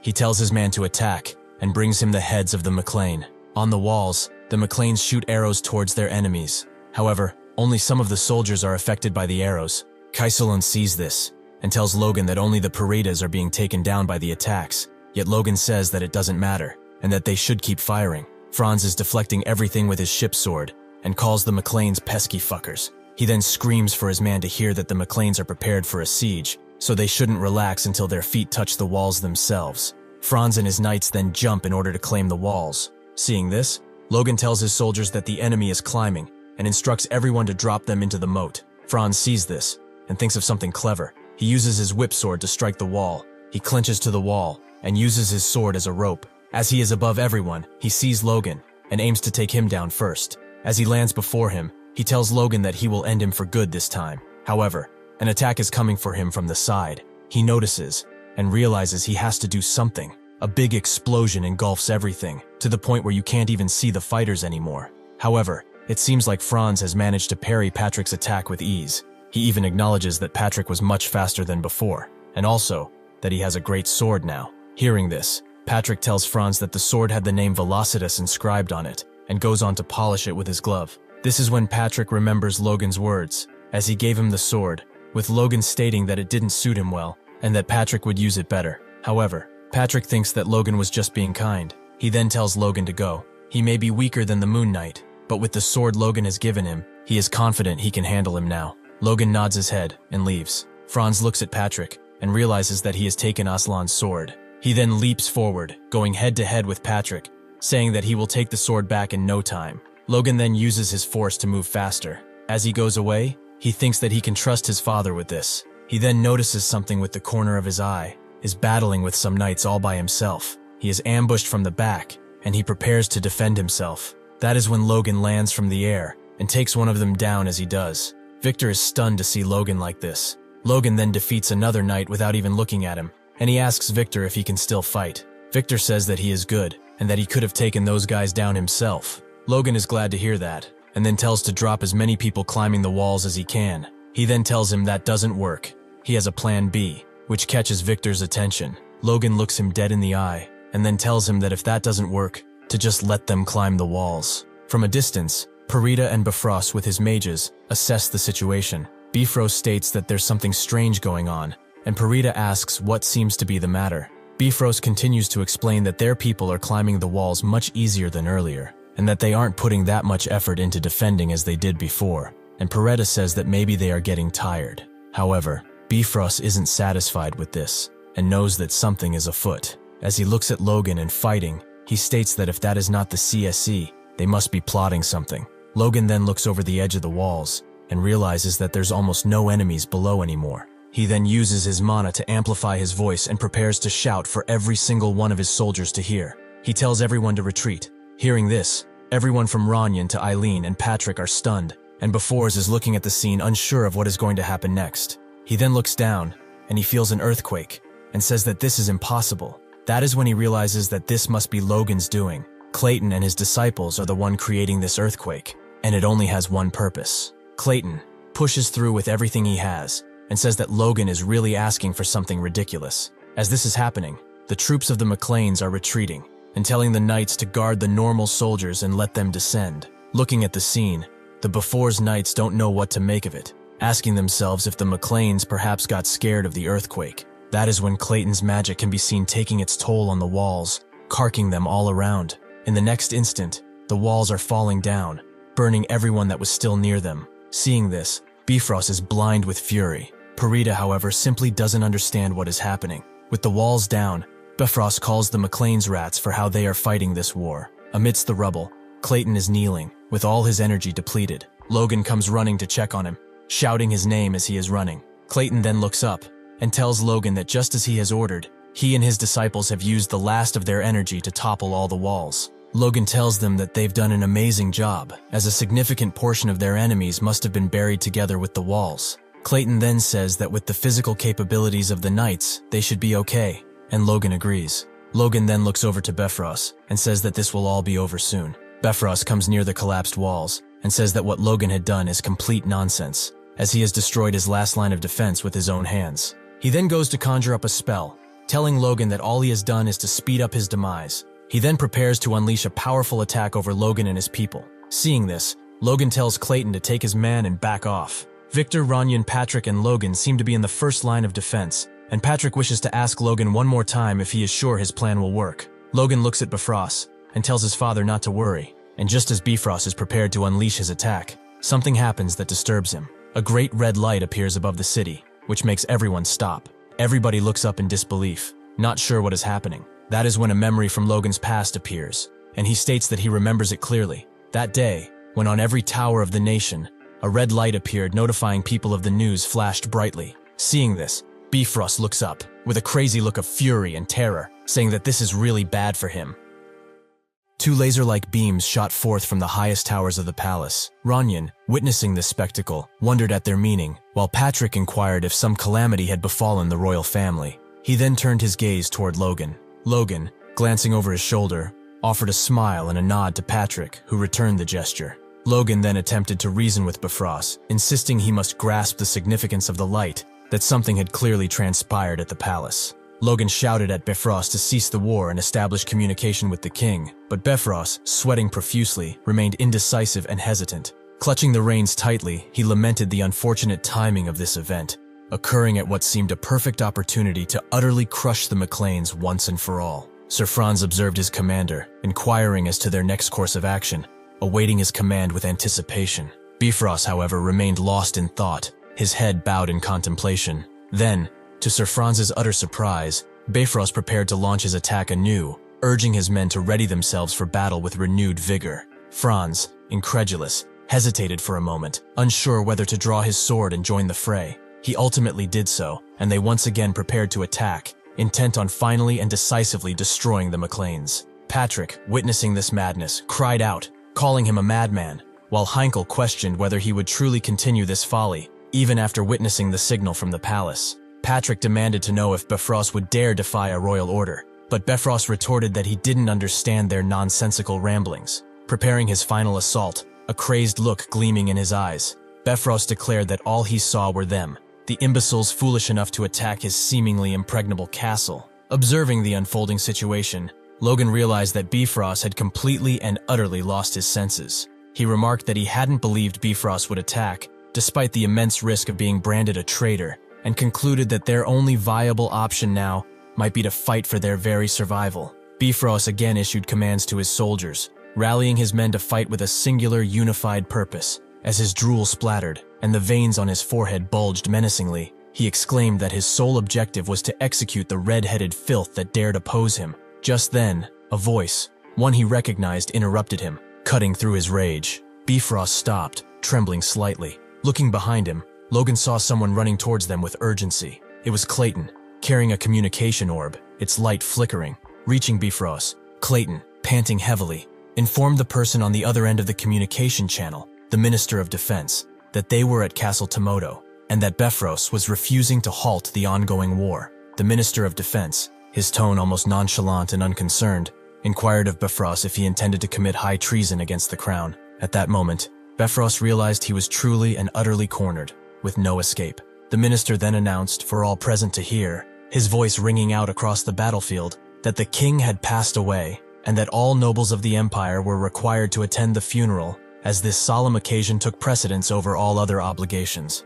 He then fixed his gaze on Bifrost and stated, his voice unwavering, that this of course included any ongoing wars. Count Bifrost looked away, his gaze falling to the ground in defeat, leaving Franz once again wondering what his next move would be. Logan and Patrick watched him intently, prepared to fight if necessary. However, the conflict appeared to have reached a temporary cessation, as Bifrost bowed from his horse, declaring that his house would abide by the royal will. The minister smiled, a hint of mockery in his tone, remarking that he had better, implying he had no other choice in the matter. Even Clayton seemed surprised by this sudden and unexpected capitulation. As Bifrost turned to leave, he addressed the McLeans, calling them rats, and warning them not to think for a moment that this was truly over for them. He then commanded his men to retreat and departed from the scene. Patrick was stunned into silence, while Logan remained uneasy and apprehensive. Clayton and Heinkel were also in shock, watching Bifrost ride into the distance. Only Ranyan and Victor seemed genuinely pleased with this turn of events. The other soldiers erupted in cheers, overjoyed to be alive and to have avoided further bloodshed. One even fell onto his back in relief, exclaiming his joy, while his friend admitted he had feared the worst. Patrick approached his son, acknowledging their victory with a broad smile. Logan, however, pondered what might have transpired had events unfolded differently, a sense of unease lingering within him. If Clayton wouldn't have brought the communication orb, Roger Bifrost would have attempted to wipe them out with his magic. He clenches his sword hard and says that he would have never thought that human anger could be such a variable, and that he shouldn't be relying solely on the past from now on. He then realizes something. Logan turns towards Clayton and asks him how he knew the orb would come in handy, and Clayton states that he was actually taking shelter in the tents, but he brought it because the palace contacted the orb there. Clayton continues by saying he didn't know the situation was that urgent, yet Logan simply places his hand on his neck and thanks Clayton, telling him that his tower truly had the largest contribution in this war. Hearing this, Clayton asks if it would be okay for him to ask for additional funding, considering Logan's thoughts, and Logan tells him that this is all right and that he will let Dwayne know. As Logan turns away, thinking that he should also check on the others, Clayton signals an okay to his disciple, who calls him the best. Eileen stood alone amidst the jubilant soldiers, a look of disbelief etched on her face. A prominent bruise or smudge of dirt marred her cheek. She struggled to comprehend that the battle was truly over. Just then, Logan broke her reverie, walking towards her and calling her name. Eileen's face instantly lit up at the sight of him, her cheeks flushing crimson, her beautiful blue eyes widening. Logan, taken aback by her reaction, admitted he had expected her to be angry, not happy. Eileen, confused, asked him why she would be angry. Logan questioned her about her fear, pointing out that she had nearly died facing an advanced knight in her first real battle. Eileen simply crossed her arms, closed her eyes, looked away, and nonchalantly told Logan that such experiences were simply part of a knight's training. However, her bravado seemed to falter, as Logan noticed a slight tremor in her hands. Eileen, attempting to conceal it, brushed off her shoulder as if dismissing the matter, but her trembling was evident. Seeing through her facade, Logan smiled and let it go. He then praised Eileen, telling her she was amazing, confessing that in his own first battle, he had barely managed to avoid fleeing in terror. Eileen, hearing this, protested that it was nonsense and apologized, saying she hadn't intended to insult him. Logan continued, a memory from his past surfacing, an image of himself trembling before an enemy, frozen in fear, on the verge of tears. He confided in Eileen that few knew of this, but that was the reality of his first real fight. He had been paralyzed, rooted to the spot. He then explained that this was why he had been so worried for her, but she had far exceeded his expectations, accomplishing more than he could have ever imagined. His words filled Eileen with joy. He reached for her hand, intending to address her as lady, but then rephrased, calling her sir, and expressing his hope to witness many more great feats from her in the future. Eileen, completely captivated, her entire face now a vibrant shade of red, was left utterly speechless. Moments later, her familiar broad smile returned, her eyes shining like glass. She clasped hands with Logan and earnestly assured him that she would always strive to do her best. The following day at sunrise, Patrick commanded the troops fit for duty to announce to the populace that Castle Tomoto now belonged to the McLean family. Discussions then arose regarding the necessity of an immediate return to the capital for the king's funeral. Logan, however, suggested that no one would particularly notice if some obscure baron was slightly delayed. Heinkel concurred with Logan's assessment, but Patrick appeared less certain. Patrick emphasized the importance of recouping the losses incurred during the war, adding that while it was wise not to be excessively late, they should expedite matters and depart as soon as possible. For the moment, their priority was rebuilding the castle walls, a task that Logan promptly delegated to Clayton, much to Clayton's apparent displeasure. While overseeing the golems, Clayton's disciples expressed uncertainty about their roles, questioning whether they were mages or laborers, with one disciple even doubting his ability to survive the arduous work. Witnessing their distress, Clayton turned towards his disciple, Grick, and encouraged him to persevere a little longer, reminding him of the promised extended vacation awaiting them afterward. Just then, an extraordinary event occurred with the mana within Grick's heart. His core appeared to be evolving. He had ascended to a fourth circle mage. Clayton was overjoyed at his student's progress, musing that perhaps the arduous labor had somehow contributed to this advancement. This fortuitous incident later became the foundation for the McLean's golem mages to embark on the path of war engineering. The narrative then shifts to Grand, the capital city, where Logan's teacher Duke Felix stood gazing out through the glass doors of his balcony. A servant approached him, informing him of the arrival of Logan and Patrick McLean. With a menacing look crossing his face, Duke Felix instructed the servant to admit them. In the hallway, the servant inquired of Logan and Patrick whether they had come directly to see the Duke upon arriving in the capital, suggesting they might be weary from their journey. Patrick, however, asserted that no knight worthy of the name would succumb to fatigue from such travel. Both Logan and Patrick, dressed in their respective attire, followed the servant toward the Duke's chambers. Logan then asked the servant how his master fared. The servant replied that the Duke seemed deeply affected by the news of the king's death, noting that no one had anticipated His Majesty's sudden demise. As they continued walking, Logan inquired if the servant knew the cause of the king's death. The servant explained that His Majesty had collapsed while attending to national affairs, with the temple attributing it to a cerebral hemorrhage brought on by overwork. Upon hearing this, Logan stopped abruptly, incredulous. In his previous life, the king had died of sudden cardiac arrest due to old age. Yet now, the cause of death had changed. While he acknowledged that a cerebral hemorrhage was a common cause of death in old age, something about the situation felt amiss. Inside the room, the men were seated around a table. Logan stood directly before Felix, who appeared deeply troubled. Observing him, Logan reflected on how only a few months had passed since their last meeting, yet Felix seemed to have aged considerably in that short span. Felix then looked at Logan, commenting that he didn't look well, which Logan denied. Felix then admitted that his aging body was finally catching up with him. At this point, Luis, his servant interjected, stating that his lordship had overexerted himself due to his investigations into his majesty's death. Felix, however, cut him off with a sharp word. Observing the interaction, Logan realized the king's death had affected Felix profoundly. Felix then seemed to remember something. He turned to Patrick and apologized for the delay, explaining that Logan had already told him much about Patrick. Patrick responded by placing a hand on his chest and saying that he had heard his incompetent son was indebted to him and that it was an honor to meet this esteemed grace, whom he had long admired. Felix looked away, apologizing that he couldn't greet Patrick in a better frame of mind, given the circumstances. Gazing at his hands, Felix lamented that during the past week, his aging bones had never felt so powerless. Hearing this, Logan asked if the situation in the capital was truly so dire. Felix lowered his head and confirmed that it was indeed grave. He then became visibly angry, denouncing Juan and Jordan, calling them bastards. Both Logan and Patrick were taken aback by this outburst. Logan's thoughts raced, recalling what Felix had said about Juan Douglas, an influential figure in the First Prince's faction, and Jordan Valtermine, a similarly influential figure in the Second Prince's faction.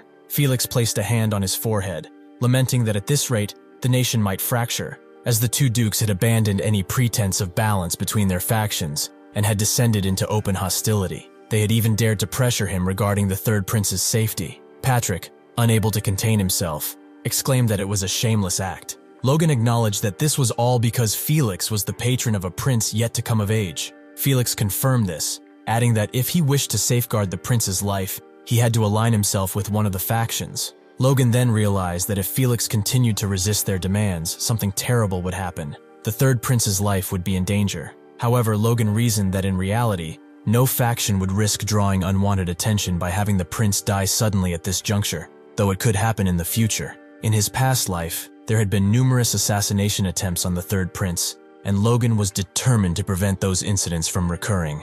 As Logan pondered these matters, Felix declared that he could not comply with their demands. He then turned to Luis, instructing him to escort the Third Prince to his estate. Logan, however, interjected, stating that Felix could not do that. He argued that no matter how much Felix desired to keep the prince by his side, he could not remain with him constantly. Instead, Felix should publicly declare that he would not involve himself in the factional struggles. He explained that what they truly feared was not his refusal to join their side, but the possibility of him joining the opposing faction. Witnessing Logan's actions, Patrick whispered to him to wait, reminding him that they had come to request aid from the Sword Duke because of the incident with Bifrost. Logan replied that they could resolve their family's problems independently. Hearing this, Patrick fell silent, refraining from further comment. He then apologized to Felix for his shameful outburst, saying that Logan was right. Felix, however, seemed unconcerned by the interruption. He simply stated that he had been too stubborn and had failed to see the bigger picture.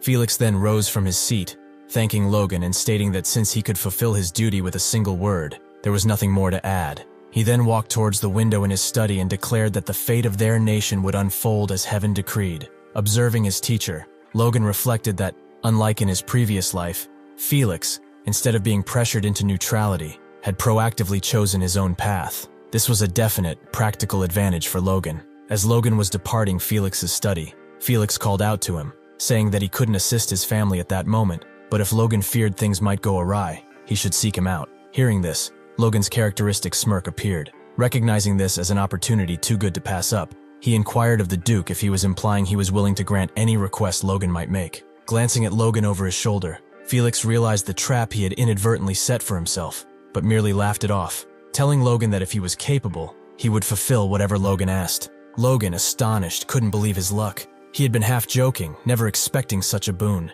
He then surprised Felix by saying that he had no immediate request. He continued, placing his hand over his heart in a gesture of respect, and telling Felix that if he ever did have a request, he would ask him to deeply and carefully consider it, thinking it would be best to save this favor as insurance for something more significant. Felix agreed with Logan's prudence and nodded. He really does look so much older. I almost feel sorry for him. A man burst into the room, breathless, with urgent news for the Duke. Apologizing for the intrusion, he relayed his message to Felix. Two superhumans had entered the estate, one from the First Prince's faction, known as the Tempest Blade, Wicked Kalia, addressed the other, calling him Musclehead and expressing surprise at meeting him there. The other, Marquis Luther Kale, from the Second Prince's faction, known as the Half-Giant, retorted that Kalia had stolen his line and called him Bones. Wicked then taunted Marquis, asking if he was there to receive a beating from the Sword Duke, as he doubted Felix had any interest in factional politics. This provoked Marquis,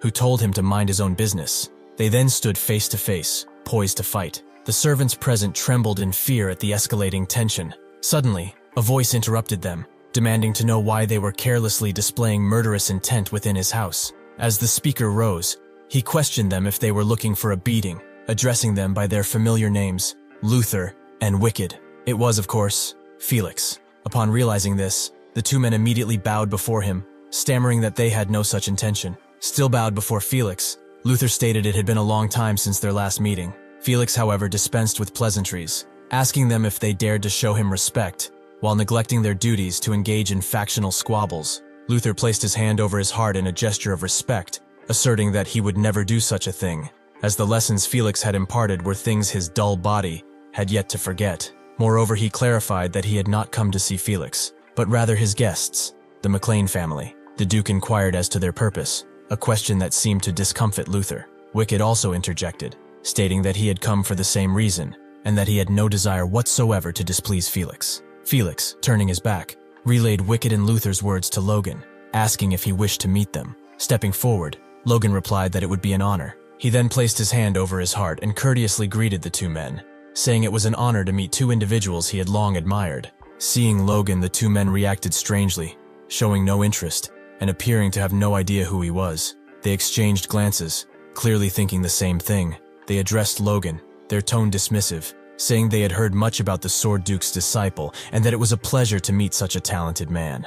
However, they clarified that this was not their reason for visiting the McLeans. They had actually come to see Logan's father, Patrick McLean, leaving both Logan and Patrick stunned. Patrick, stepping forward, coughed to announce his presence, a hint of confusion in his eyes. He greeted the two men, acknowledging them as superhumans of the kingdom. He then explained that Logan was currently managing the family affairs, and that they could continue their conversation with him. Luther and Wicked refocused their attention on Logan, their initial disinterest replaced by a calculating glint. Luther remarked that since he was managing the estate at such a young age, he was clearly not only strong, but also intelligent. Wicked added, with a touch of insincerity, that it was always a pleasure to converse with a young talent. Logan, maintaining a polite facade, thanked them for their compliments and asked what business they had with his family. The two men exchanged another look, a silent communication passing between them, and proceeded. Luther expressed admiration for Logan's straightforwardness, saying it suited his youth. Wicked suggested that since they were all rather busy, it would be best to avoid beating around the bush. Wicked then stated that since Logan had recently fought against Bifrost of the Second Prince's faction, he should seize this opportunity to pledge his loyalty to His Highness Reuter. He asserted that if Logan did so, the Second Prince would support his family, adding that his uncle-in-law, Kairos, was also part of the faction. Logan, however, remained unconvinced, his expression carefully neutral. Luther then addressed Logan, arguing that there was no point in hostility between neighboring territories. He suggested that if Logan swore his loyalty to His Highness Romain instead, he would achieve a favorable outcome in his arbitration with Bifrost. Luther placed a hand on Logan's shoulder, a gesture that felt more like a claim than a friendly touch, and urged him to make his choice, asking if it wouldn't be preferable for neighbors to live in peace. Logan's expression changed subtly, recognizing this as a veiled threat. He knew there was some truth to it, as the Tomoto castle they had taken bordered Luther Kale's trade city of Kale. Thus, Luther could easily exert his influence if he chose, disrupting trade, inciting unrest, or even fabricating a reason for open conflict. However, Logan had no intention of joining any faction, at least not yet. He realized that, with a little consideration, joining the First Prince's faction could inadvertently pave the way for the Second Prince to conceal the war against Bifrost and ignite a civil war. And even if he joined the Second Prince's faction, although Bifrost and he would be forced to reconcile, Marquis Kalia might subsequently invade, claiming to have been slighted, using the situation as a convenient excuse for expansion. Either way, it was the perfect scenario to create a pretext for conflict, a carefully orchestrated trap. Therefore, refusing both offers was the best option, a delicate dance of diplomacy and strategic patience. Logan lowered his head, placed his hand in front of the two men, and apologized, saying it would be difficult for him to make a hasty decision, given the complexities of the situation and the need for careful deliberation. At this point, Felix, his patience clearly at an end, intervened, demanding to know what they thought they were doing, his voice resonating with barely restrained anger. The two men appeared visibly shaken, their earlier arrogance replaced by nervous apprehension. Felix called their behavior pathetic, acknowledging that Wicked and Luther had dropped all pretense and chosen to issue an outright ultimatum, attempting to bully his ward into compliance. Moreover, they had dared to involve his disciple, a line they should not have crossed. Wicked stammered that it wasn't because Logan was his disciple, but rather that they were simply making a proposal to the McLean household, a business proposition. Luther added that they had no intention of disregarding his wishes, but simply wished to discuss the future with the McLeans, their voices now subdued and respectful. Felix asked if they were absolutely certain this wouldn't involve him in any way, his gaze piercing. Both Wicked and Luther stood at attention, like soldiers receiving a direct order, and swore that it would not. Felix observed them silently for a moment, his expression unreadable, then turned his back, saying that this was as it should be, as he was leaving for his study. He added that he had no business involving himself in factional disputes. Wicked, sensing an opening,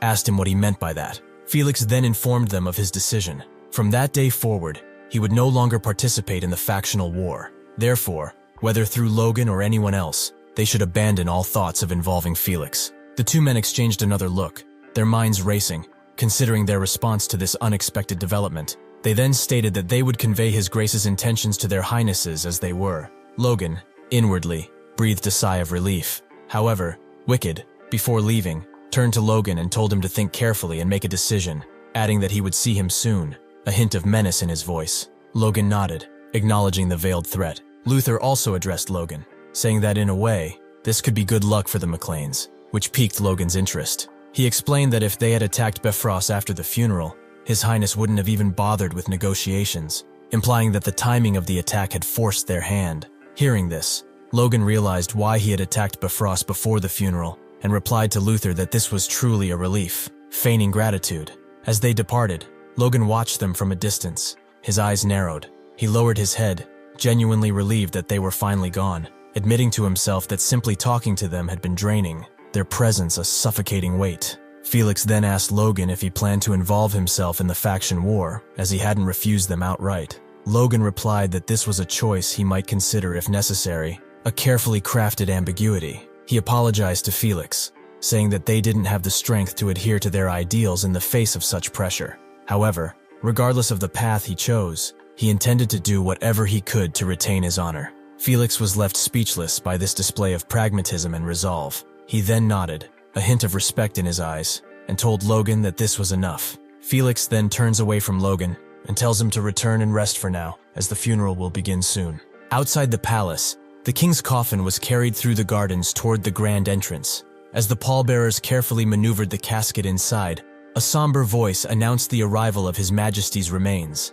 The coffin was then solemnly carried toward the altar, where the 8 pallbearers gently placed it down. The archbishop, clad in his ceremonial robes, ascended the steps toward the podium, his disciples flanking him. They were prepared to begin the funeral rites. The archbishop raised his head to address the assembled crowd, but his facial expression instantly shifted from solemnity to dismay. The scene before him was one of blatant disrespect. Instead of mourning the deceased king, the attendees whispered amongst themselves, their conversations filled with political machinations and veiled threats. The 2 princes, their faces etched with boredom and barely concealed contempt, glanced at the coffin with undisguised disinterest, making it clear they would rather be anywhere else. Their grandfathers mirrored their expressions of disgust, some even openly yawning. The only 2 individuals who seemed genuinely affected by the king's death, their faces etched with grief, were the Sword Duke, Felix Esperanza, and the 3rd prince, whose youthful face was a mask of sorrow. Observing this disgraceful spectacle, Logan sat beside his father, a mixture of disbelief and disgust churning within him. He couldn't fathom how everyone had chosen to engage in political maneuvering and power plays instead of paying their respects to the departed king. As the archbishop announced his intention to begin the prayer, Logan noticed that even the archbishop seemed shaken by the blatant disrespect displayed by the attendees. The archbishop began his eulogy, recounting the king's life from 40 years ago until the present day, a chronological account that seemed excessively long given the circumstances. Suddenly, a voice startled Logan, whispering in his ear, "You only have 1 week." It was Bifrost, his face a mask of smug satisfaction. "Enjoy yourself while you still can," he hissed. "It won't do you any good to despair in your final moments after all." Logan, taken aback by Bifrost's presence, wondered about the seating arrangements, incredulous that he had been placed next to such an unprincipled man. As the Archbishop continued his lengthy eulogy, Logan leaned toward Bifrost and casually dropped a bombshell. "I haven't told you yet, but I've been approached by their faction," he said, a smirk playing on his lips. "We might end up on the same side, so it would be best for you to watch your words." Bifrost's initial reaction was disbelief, sputtering and indignation. Logan then added, "If you don't believe me, ask Marquis Luther Cale himself." Bifrost's anger intensified at the mention of Cale's name. Logan then chuckled. "Just kidding." Bifrost's face contorted with rage, trembling as he barely restrained himself. "How dare you do this?" he seethed, clenching his fists. He reminded himself that he had to maintain composure until the funeral was over, after which he would immediately go to see Duke Felix. He glared at Logan, calling him an arrogant boy and vowing that no one touched what was his, and escaped unscathed, a threat veiled in a promise of retribution. Around the room, the reactions of the attendees remained divided. The first and second princes, though outwardly composed, were clearly bored, their attention wandering. Their grandfathers continued to yawn, completely unconcerned with the proceedings. Only the third prince and Felix seemed genuinely distressed, refraining from tears but radiating an aura of suppressed anger at the disrespectful behavior of the others. Finally, the Archbishop concluded his extensive eulogy, announcing that the first day of the national funeral rites was complete. Inside Logan's house, in the Grandia Kingdom capital, Logan says that the first day of the national funeral rites has concluded. Logan and Patrick seem to be wiping themselves out of sweat. While he is doing this, Logan thinks how he cannot believe that the rites would start in the morning and end in the evening. Besides, even though he expected something like it to happen, as soon as it was over, vassals from both factions started gathering around them, bothering them till the bitter end. Logan even says that turning them down every time even started feeling like a chore. While Patrick is looking at him from behind, that is when he speaks up and asks his son if he intends to make use of either of the factions. Hearing this, Logan turns to his father and remains silent for a second. Then he asks Patrick if he is worried, and Patrick replies by telling him that, honestly, if things continue as they are, their family will be at risk. Regardless of which faction they use, the strength of either one is needed in order to stop the Bifrost invasion, their top priority at the moment. Logan replies that if need be, they have the option of relying on his master to resolve things. That won't be necessary though, as Logan says that they will resolve themselves before then, which leaves Patrick speechless. Hearing this, Patrick asks Logan what he has planned, and Logan tells him to go inside a certain room. A door opens, and a voice greets Logan, saying that it's been a long time. This is no other than Philip, who's sweating like a pig. Seeing this, Patrick is not sure what to think, and he asks Philip what he's doing there, while Logan just smiles behind him, telling his father that he will now see what he has prepared for the national funeral. Next, 4 days of the national funeral seem to have concluded, the fourth giving Logan a neck pain, and being so boring that he cannot even tell if it was the fourth or the fifth. As Logan is massaging his neck, a guy passes him by, and as he does, he murmurs something, calling Logan a politic bat, someone that takes to whichever side was winning. The man then turns towards Logan and says that Count Bifrost was right. Looking at the man leaving, Logan thinks about Count Bifrost. He then huffs and says that he has been wondering why the envoys from the factions weren't coming, saying that it looks like Bifrost has been working hard running his mouth left and right. Even so, Logan has no intentions of joining every faction. While all of this is happening, someone disturbs Logan, calling him son-in-law. That is not other than Eileen's father. He looks around, asking Logan why he is alone, and inquiring about his relatives, asking if they didn't come, and Logan replies by telling him that his father had to return to their lodgings first. Hearing this, Eileen's father sends Patrick his regards. Then he pops the one question no man wants to hear from his in-laws. He asks Logan if he has decided on a wedding date. Logan tries to escape the question, telling his in-law that, as he must know, his territory is in crisis right now. But Eileen's father replies by saying that publicizing the bond between their families would help keep Bifrost in check. Hearing this, Logan tells his father-in-law that he cannot make that decision now, as Eileen would scold him again for it. Eileen's father then asks Logan if this is his first time, and Logana asks if he refers to this being his first wedding. His father's in-law's response is genius, telling Logan that if it weren't, he wouldn't be seeing him sit by quietly. What Eileen's father really meant to ask, if this is Logan's first assembly of nobles, the grand noblesse. While they are discussing this, some other guys are talking, with one asking how long has it been since the last assembly, and his pal replies by telling him that they, referring to the officials, have said that even those below the Viscount title are allowed entry, and that it has been a long time since he was last there. Hearing this, Someone else says that this only shows how taken aback even the royal family was by His Majesty's passing. This is when someone smacks the guy's shoulder. This someone is Logan, who doesn't seem to have done it on purpose, but still made the guy fall to the ground. Logan apologizes to the man while he screams from his ass, telling Logan to watch where he is going. Logan offers his hand, telling the man it wasn't on purpose, yet the guy rejects it, hitting Logan's palm away. As he leaves, he calls Logan so full of himself. Present at the scene, Patrick calls the guy irrational and tells Logan not to worry about him, and Logan says that Patrick is right. Even so, he still looks at the guy, thinking about something. As they prepare to enter the assembly, Logan thinks how in his past life, the event happened 2 weeks after the funeral. Thanks to Felix's declaration of neutrality, neither faction no longer has anything to hide. This is when Logan says that the grand noblesse in his past life ended in chaos. The trigger was a Viscount from the First Prince's faction. He was swept up in the rising tension during the assembly. He started cursing at Jordan Valtermine.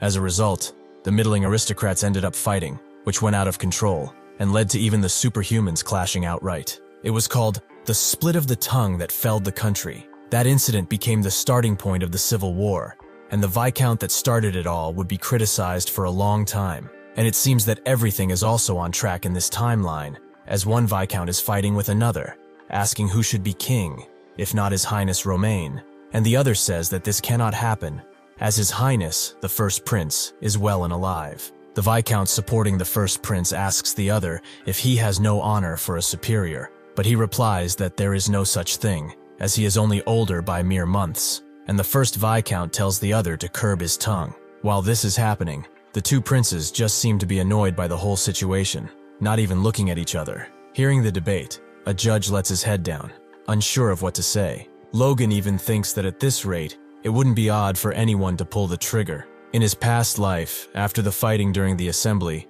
there was a period of preparation, and a month or two later, the first battle of the Civil War had begun. However, this is too long for Logan, as Bifrost would be able to crush them during that period of preparation. Logan then clenches his fist and says that the Civil War must begin sooner without any time to prepare. While Logan thinks that, he looks at the Viscount he hit on his way to the assembly, who is arguing for the second prince, saying that it's been so long since they've done away with the tradition of prioritizing the eldest son.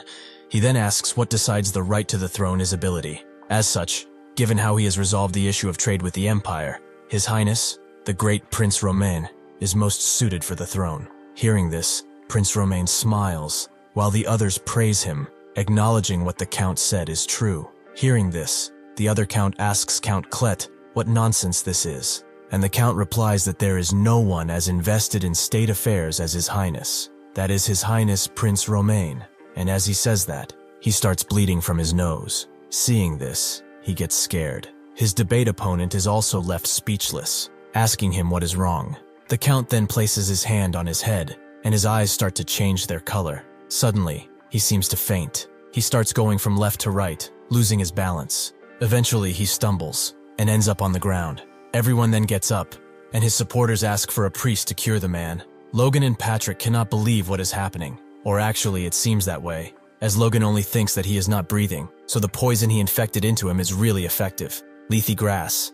After injecting it with force and frying it out for 3 days to concentrate it, its medical properties will be greatly enhanced, and it becomes a deadlift poison that triggers cerebrovascular hemorrhaging. This truth will be revealed 15 years into the future, and it's something that the Grandia Liberation Front will discover for the purpose of assassinating the upper echelon controlling the Empire. Logan asked Philip to bring him the necessary herbs several days in advance, and by attaching a small needle to his ring, Logan was able to inject the poison into the Count before the meeting began. Although neither a knight or a magician would be fazed by it, against a normal aristocrat like the Count in question, it is incredibly effective. This guy was also the 9th assassination target of the Grandia Liberation Front, codename Parasite, and Logan says that in this life, he will cut that tenacious life short before he can sell out the country. Logan then looks at the princes, thinking about the only question that stands now. What will they do now? Especially since Romain finds what happened infuriating. Next, 2 men come, prepared to take away the lifeless body of the poisoned Viscount.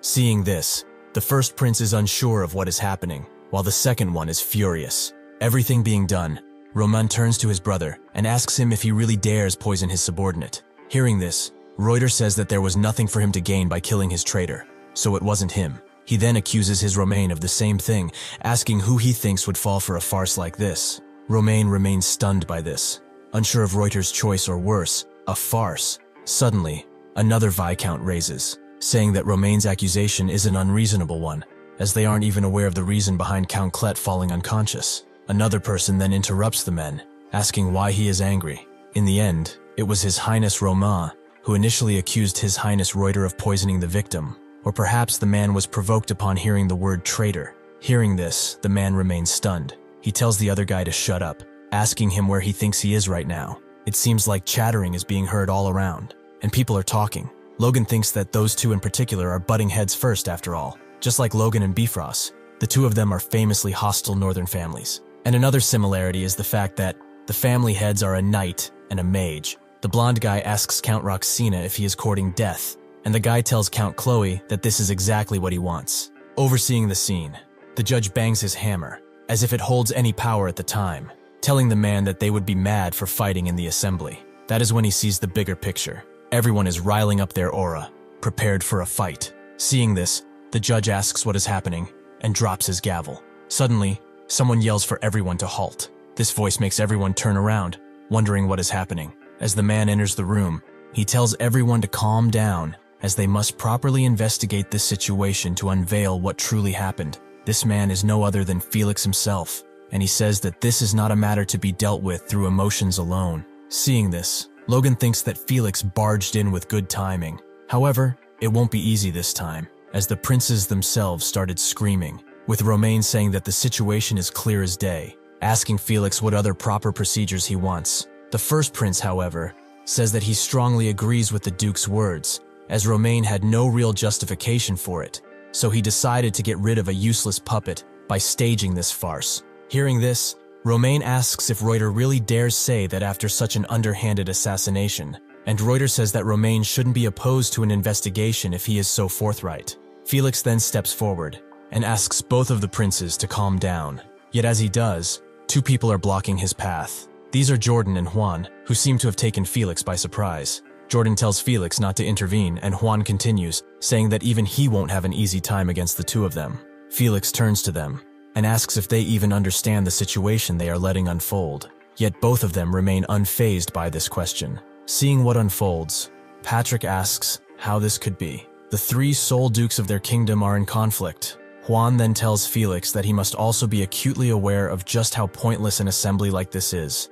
And Valtimir says that simply coming to a conclusion like this wouldn't be so bad. Looking at the two princes fighting, Felix says that everyone has gone mad. Suddenly, Romain clenches his teeth. He then points his finger at Reuter and tells him that he is no longer his brother. With his finger in his brother's face, he says that there is but one way for them to prove their right to the throne. This is, of course, by force, as Romain says. Hearing this, Reuter starts laughing. He raises his hand and tells all those who follow him to call forth their men. Romain does the same, saying that they will be patient no longer, and prompts his men to take up their arms and prepare for war. As this is happening, Juan and Jordan are kneeling to their distinct lords, and Felix is standing behind them. And I'm not even sure what his expression and little tremble says about this. You can tell me in the comments. After the assembly is over, a carriage waits outside the palace. Inside is Jordan, talking to someone. That someone is Bifrost, who seems to be asking Jordan for time to finish with the McLeans. As he acknowledges this, Jordan is hardening his grip on his own arm.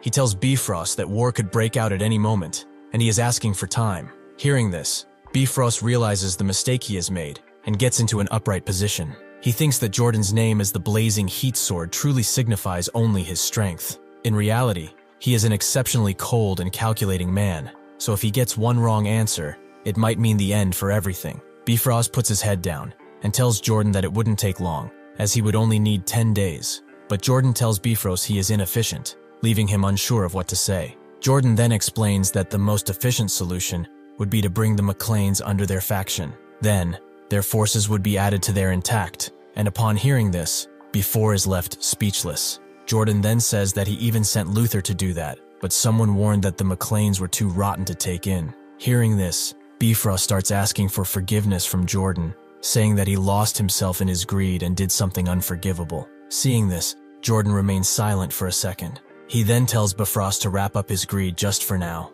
as after he wins the war, he will wrap up the McLeans and deliver them to his doorstep. Jordan turns around his head, saying that he will give the McLeans a light warning, so he shouldn't worry, but go summon his best troops instead. Right now, that is. They must look at the bigger picture. Several days later, at Castle Tomoto, things seem to be going afoot. Logan and Patrick are talking to someone through the communication orb, who tells them that he will respect Logan's desire to maintain neutrality. However, if he goes back on his word and takes any provocative action, he will prioritize imposing a severe punishment, says a servant, informing Patrick of his Grace's words and asking Patrick if he understands. Patrick bows slightly and tells the servant that he has taken his Grace's words to heart. As he truly terminates the communication, he tells Patrick that he hopes to continue seeing him keeping up this attitude. Patrick seems annoyed, saying that the man didn't even say goodbye, and wonders what's a messenger doing behaving so arrogantly. And Logan says that he is the Valtermine Duchy after all. Logan then says that, even with the situation as it is,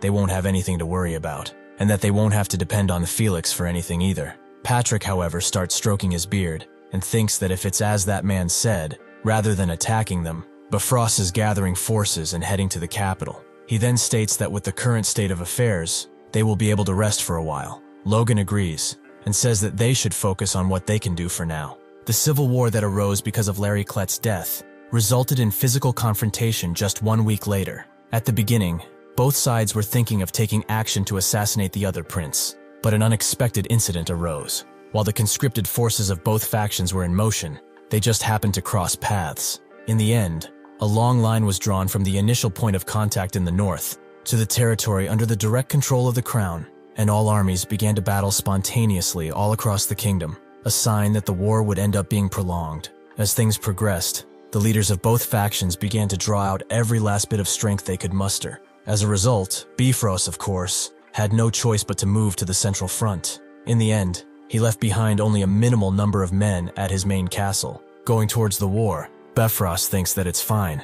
As long as they haven't lost their minds, they won't ignore the Duke's warning. He then restates, as long as they haven't lost their minds, not being so sure about Logan's sanity, I wouldn't be either after all. Back at Castle Tomoto, Logan bangs his hand on the table. He tells everyone that they must take this chance and occupy Bifrost. Hearing this, Heinkel, Dwayne, and Patrick say that undoubtedly, Logan has lost his mind. Hearing this, Dwayne asks if Valtermine didn't just warn him not to do that. He asks Logan if he is going to ignore a warning from a superhuman, and Logan tells him that this is exactly what he is going to do. Dwayne proceeds to faint, and as Heinkel catches him, he tells Logan that even if Bifrost doesn't have the luxury of fighting back because of the Civil War, this may be taken as a challenge to the second prince. As a result, they might be made an example of, in order to keep the other neutral forces in check. Logan then bursts out of Heinkel's imaginary coffin, scaring the imaginary people, and tells Heinkel that he is wrong. Logan says that they were at war before the Civil War began, so this is merely a fight between families.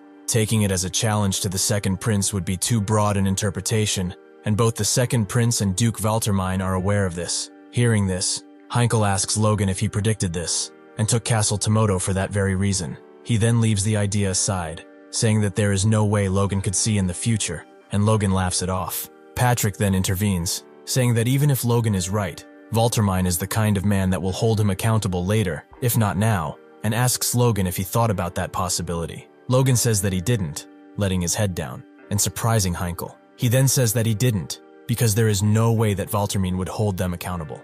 Of course, that is assuming they will take over Castle Bifrost, and become strong enough to be a bargaining chip for both factions. Become strong enough for both factions to want them, an idea that leaves everyone astounded. Patrick then turns to Dwayne and Heinkel, and tells them to leave him and Logan alone for a second. As they leave, Dwayne wonders if they are going to fight, tightly clenching some sheets of paper. Patrick then turns to his son, addressing him. He asks Logan if he realizes that there is a fatal flaw in his reasoning, which leaves Logan speechless. For this plan to end, the Civil War must not end before they occupy Bifrost, and grow stronger for it to work. Patrick then says that Logan seems to be absolutely certain that this Civil War will be prolonged, which Logan didn't expect for Patrick to figure out. As Patrick Sluck looks at Logan, Logan thinks that if you look through history, there are very rarely any cases where a civil war lasts longer than a year, and the fact that the Grandia Civil War lasted 3 years is what made it a special case, a detail that Logan overlooked. Patrick then lets out a sigh of relief and closes his eyes. He tells Logan that he said this before the attack on Castle Tomoto, and that he will say it again, but he has no intention of prying into his mind. Patrick says that he believes that everything Logan does is for the sake of the family. However, it would be best for Logan to make up for these kinds of blind spots, and Logan says that he will keep this in mind. Looking towards the massive glass windows, Patrick says that the only thing left now is occupying Bifrost, or rather, taking back the land of their forefathers. At the gate of the main castle, Bifrost, two guards are looking in the distance as they've spotted something, and the one holding a binocular is left speechless. A whole army is storming the castle, and not just any army, but the man of McLean. One guy from the walls tells people to hold out, while another says that they've sent a message to Parita, so forces will be arriving soon, so they only need to hold out until then. Looking at the scene, Logan says that they do not seem to have any intention of surrendering peacefully, and Patrick says that there is no need to draw this out. As someone steps forth on the walls, Logan says that they will capture the castle at once, and everyone says that they understand. Logan is then disturbed by a voice, telling him that his lordship has left this land for the same as the war that will decide the fate of the nation. He has left it unto him the honorable duty of standing there as the last line of defense. The man says that he has heard many things about Logan, and that he will repay him for the disgrace of having Castle Tomoto stolen. This is Lentor, a high-ranking knight, and as he swings down with his sword, he challenges Logan to a duel among knights. He tells Logan that if he is a knight himself, he will answer his call, otherwise shame himself. But Logan thinks that Lentor is the one shaming himself. Next, a punch seems to connect on Lentor's purple-haired face. His nose bleeds everywhere, and Logan seems to be the one that threw that punch. Seeing what just happened, Logan says that he ended the guy using his fist without even knowing it. Standing behind Lentor is Heinkel, whom Logan asks how Lentor is doing, and Heinkel tells Logan that he has fainted, pushing his face with his boot. Logan cannot believe that guy fainted just from that, and asking himself if Lentor is really a high-ranking knight, and Heinkel says that it seems like Bifrost has really lost itself, asking how could he leave a man that's all talk to command his defenses. Logan then turns towards his father, telling him that they are finished, but he doesn't seem to be paying attention. Once again, he tries to get a hold of Patrick, but he seems mesmerized. Patrick says that this is it, the land of their forefathers, from which they were chased out of 200 years ago. Looking down on it, Patrick asks who would have thought that they would reclaim it so easily. Logan looks at his father and smiles. He then turns away and says that it wasn't easy. They both look behind at their people. Heinkel, Ranyan, Victor, and every other soldier is smiling under the radiant sky. Looking at Ranyan and Heinkel, Patrick realizes something. He takes in a big breath and says that he now understands. He tells everyone that they've done a great job. They, the McLeans, have reclaimed the land of their forefathers, and all of this, thanks to everyone's hard work. He tells everyone that he is blessed to have them as his vassals. He continues by saying that this place is here to recognize their efforts, but it is also to cherish the men that have fallen in the process. Patrick then bows his head and says that he will never forget the knights that brought them there. He then starts reciting names: Caleb, Nil, Ethan, Curtis, and Rariner, Andreas, Piero. The list goes on, and Logan cannot believe Patrick remembers every single one. He then sees Patrick clenching his sword harder with emotion as he speaks the names. Seeing this, Logan smiles. As the sun sets down, Patrick says that he will engrave these names onto his heart to remember them forevermore. He then turns towards Logan, saying that regarding the events that are to come, it would be best to ask the future of the McLeans. Hearing this, Logan turns to Patrick, wanting to say something, but he waits. Patrick nods at Logan, and Logan sheds a sweat, unsure of what he should say. Logan then steps next to his father. He starts speaking, telling the man that he is sure they've all surmised as much, but they've descended to an era of chaos. This being said, the McLeans will ride the winds of chaos to soar even higher. He then rises Lux to the sky, asking the man to become the wings of McLean. Hearing this, one man hails everyone else to salute. As Logan stays with his word pointed towards the sky, everyone has placed their hands on their hearts, hailing glory to McLean. In the war camp, Bifrost cannot believe that his castle has been taken, asking what Parita and Lentor were doing. The man informs Logan that the castle had already fallen before the forces of Parita could be dispatched. Smacking the air, Bifrost calls Lentor a fool. Bifrost, infuriated, says that they will return at once and crush the McLeans limb for limb. That is when Jordan Valtermine comes and tells Bifrost that he won't. Bifrost starts defending his cause, saying that his land, his very home, was attacked by those savages, and he asks Valtermine why he insists on Bifrost not going. Valtermine tells Bifrost that the forces deployed to the central front on both sides are currently nearly equal, and asks Bifrost what will happen if he removes his forces at this time. He then asks Bifrost if he is saying that his lands are above their mission. Bifrost says that this is not what he means, and starts to sweat out of fear. He then tells Valtermine that these crazed men ignored his warning, and Jordan says that he will tear them apart himself. After their mission is over, that is, which Bifrost cannot seem to understand. However, before that, he will send a notice that they must join their faction. Hearing this,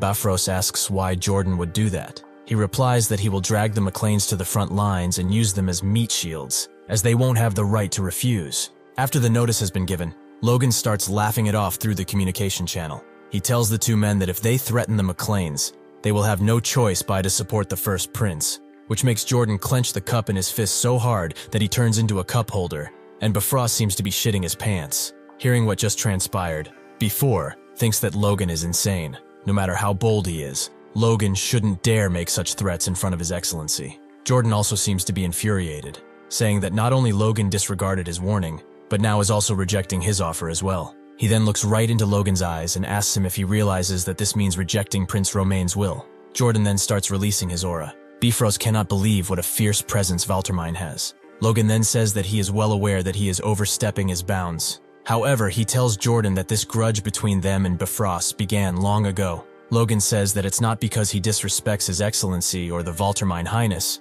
and Jordan tells Logan to prove it. He tells Logan to lead his troops to the front lines and achieve military success. Then the prince and himself will spare Logan from their wrath. However, Logan says that, regrettably, he cannot do that. Jordan breaks the ground underneath him, and Logan says that he has heard a strange noise, asking him if he is all right. Logan tells Jordan that he intends to remain neutral as per his master's wishes, yet his loyalty to the royal family remains unchanged, so he asks that Jordan not doubt his intentions. Jordan then calls Logan an arrogant fool, asking if he even hears himself. Suddenly, a soldier comes, telling Jordan that the first prince's faction is making a move. Turning around, the look on Jordan's face makes the poor soldier rethink his whole existence. Logan also hears the soldier and tells Jordan that it seems like he is busy, and tells him to tend to his affairs. Jordan then goes to pick up the communication globe. He holds the globe in his palm and tells Logan that even at the cost of some losses, he should end their lives there, and that it would serve as a morale booster. Hearing this,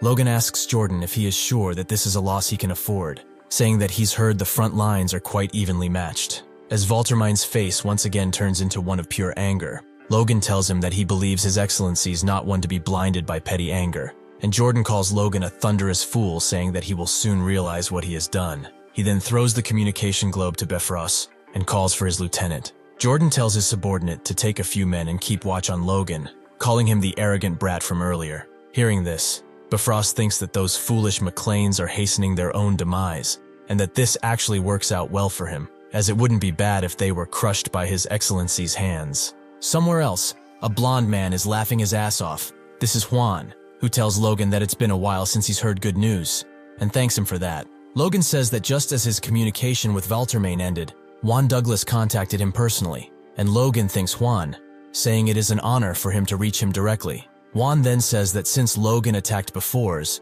he must intend to join his faction. However, Logan just pauses and smiles for a second.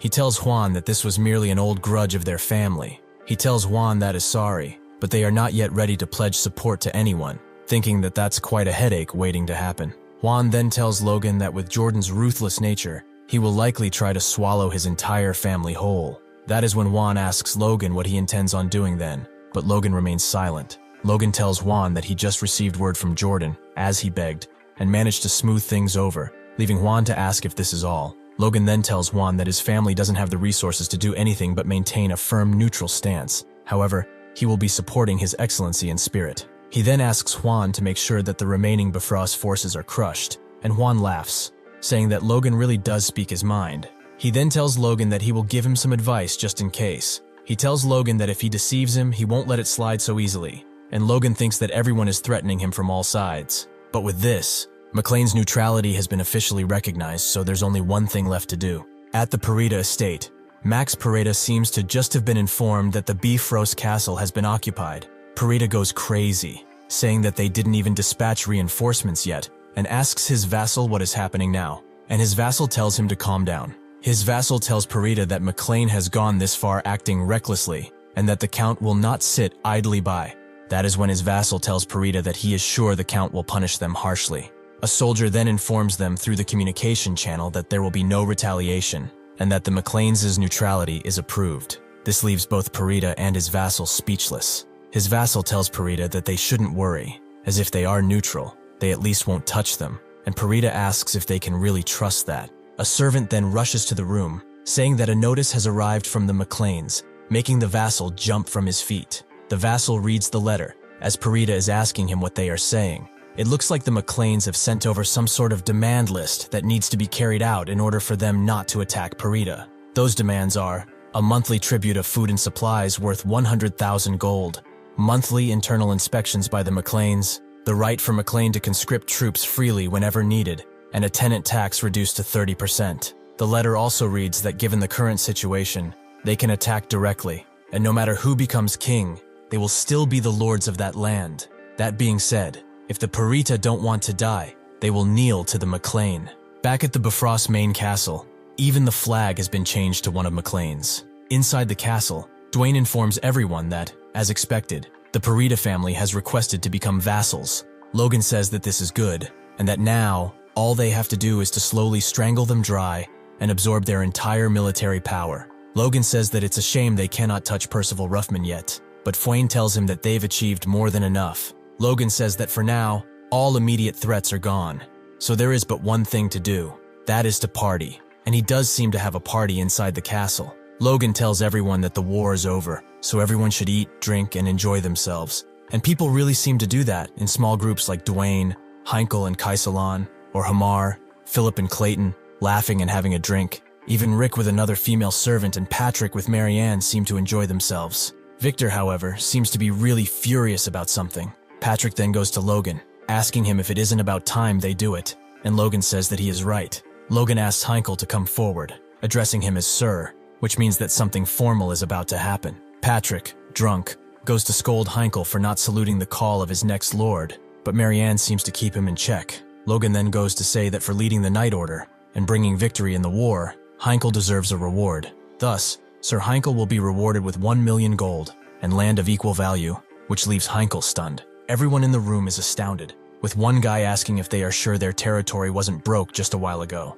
They say that the young master completely emptied the castle's treasury, and that there is no wonder he was pouring wine like water. Logan, however, thinks of how good it would have been if the Bifrost forces wouldn't have looted the entire artifact vault. Logan then turns to Clayton, addressing him as Lord. He tells him that the greatest achievement in the defense of Tomoto Castle was by the Golem Tower. Therefore, he also deserves a fitting reward. The Magic Tower will be granted permanent ownership of its land within McLean Town, with no taxes imposed. Additionally, a reward of 10 million gold will be granted. Bro turned into the Great Gatsby real quick. Hearing this, Clayton falls to his knees with his head bowed. He starts crying, and he thanks Logan again and again and again. He calls Logan his benefactor, or actually his Logan, while Victor notices the fact that Clayton is smiling and crying at the same time, as Patrick and Marianne enjoy the party. Logan Gatsby says that rewards will also be given to others separately, so they should relax and enjoy themselves.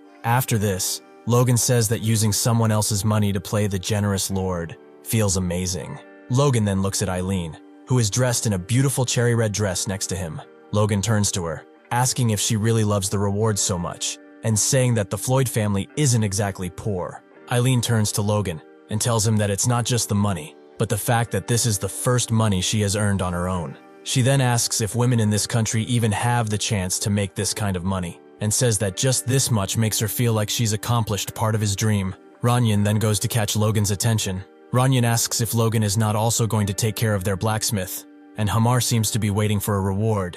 Logan laughs, thinking that ever since he got a sword from Hamar, he's been really looking out for him, and says that of course he will. He says that he has already got the perfect gift for Hamar, making Hamar wonder what that is. Outside the castle, a carriage stops. A soldier of McLean tells a dwarf to get off as they have arrived. The dwarf, having instead a left hand, says that he cannot believe a human is cramming up slaves into a carriage like cargo. He gets out of the carriage and says that it looks like this time, the master is a real twisted pervert. Inside the city, people are cheering, walking kids are playing, and overall, people seem to be having a good time, and to be happy. Seeing this, the dwarf wonders if this is the place where they will be working from now on. And it seems he is not the only one, as more dwarves are getting down from the carriage. acknowledging the high number of humans around, which they don't seem to like so much. Then they start talking among themselves, saying that this time, the master is really strange, as they didn't expect sending such fine carriages to transport them over. One even says how nobles only perceive them as livestock to be hauled around, while his friends say not to expect much, as in the end, all nobles are alike, and some just love flaunting their wealth around, as they have enough luxury to even provide carriages for slaves. Hearing this, the dwarf with red hair, who seems to be going by the name of Timar, tells his pal to shut his mouth, as someone might hear them. Yet his friend asks Timar if a proud dwarf like he is, plans to grovel down before humans. He then looks at his left hand, and asks if losing it also made him lose his pride. A guard then shouts towards the dwarves, telling them that if they're all of the carriage, they should move, startling Timar. Turning his head around, Timar thinks about what his pal said, calling him a fool, and asking himself if they don't realize that clinging to pride only makes things worse.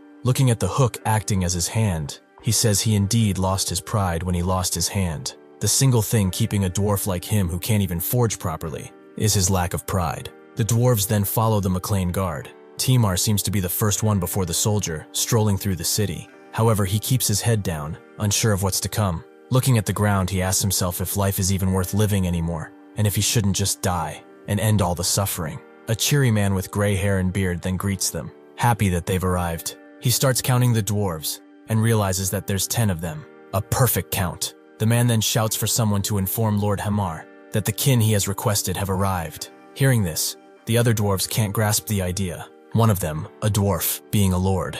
Timar even goes to ask the men if he's really just said Lord Hamar, and the man asks Timar if he knows Lord Hamar. The man then goes on to boast about Hamar, calling him the greatest craftsman in their territory, saying that the things he's created transformed this land. He then tells Timar that because of this, they also have high expectations from them as well, and this makes his face light up. Hearing the way the human talked about Hamar makes him wonder how remarkable of a dwarf and craftsman must he be for a human territory to respect dwarves. Hamar then gets to the scene and says that finally, the long wait has concluded and that HSI kin has arrived. Hamar tells his people that he is glad to see them all in good health, and Timar seems happy to see the situations unfold, finally having a caring and nice master. As Hamar speaks, the man starts drawing a smirk in the corner of his mouth, and Hamar says that since they're all in such good shape, they can start working. In fact, he says that he can start working them like dogs right away, since they are all so healthy and prone for labor.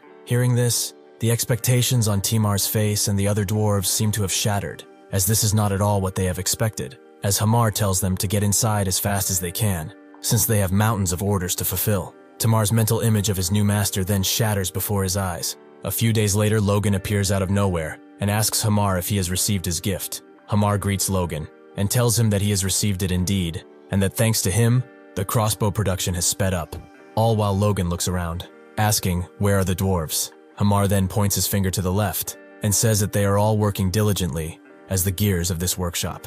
Even so, looking inside at Timar, and all the others in fact, they look tired and completely unhappy. Seeing them work, Logan says that Hamar's system is certainly efficient for mass production, with every person making a single part, but he is sure that the dwarves' pride didn't take that lightly, and it seems like he was correct, as an image of the dwarves shouting at Hamar is then shown, with them complaining that they can't even make the whole product, and another says that this diminishes their craftsmanship pride. However, once Hamar told them how much they need to deliver, they all shut up. He then says that there even was one troublemaker aiming for a leadership role, referring of course to Timar. That being said, Hamar put him in his place peacefully enough, and by that he means he literally made him stay face down to the ground while acknowledging he is just a gear in the workshop, while asking Timar if he plans a mutiny or something. Hearing this, Logan laughs, saying that this is Hamar for everyone, handling things so efficiently, and Hamar says that he's of course learned everything from his master, while the dwarves watching the scene call them both devils. Still,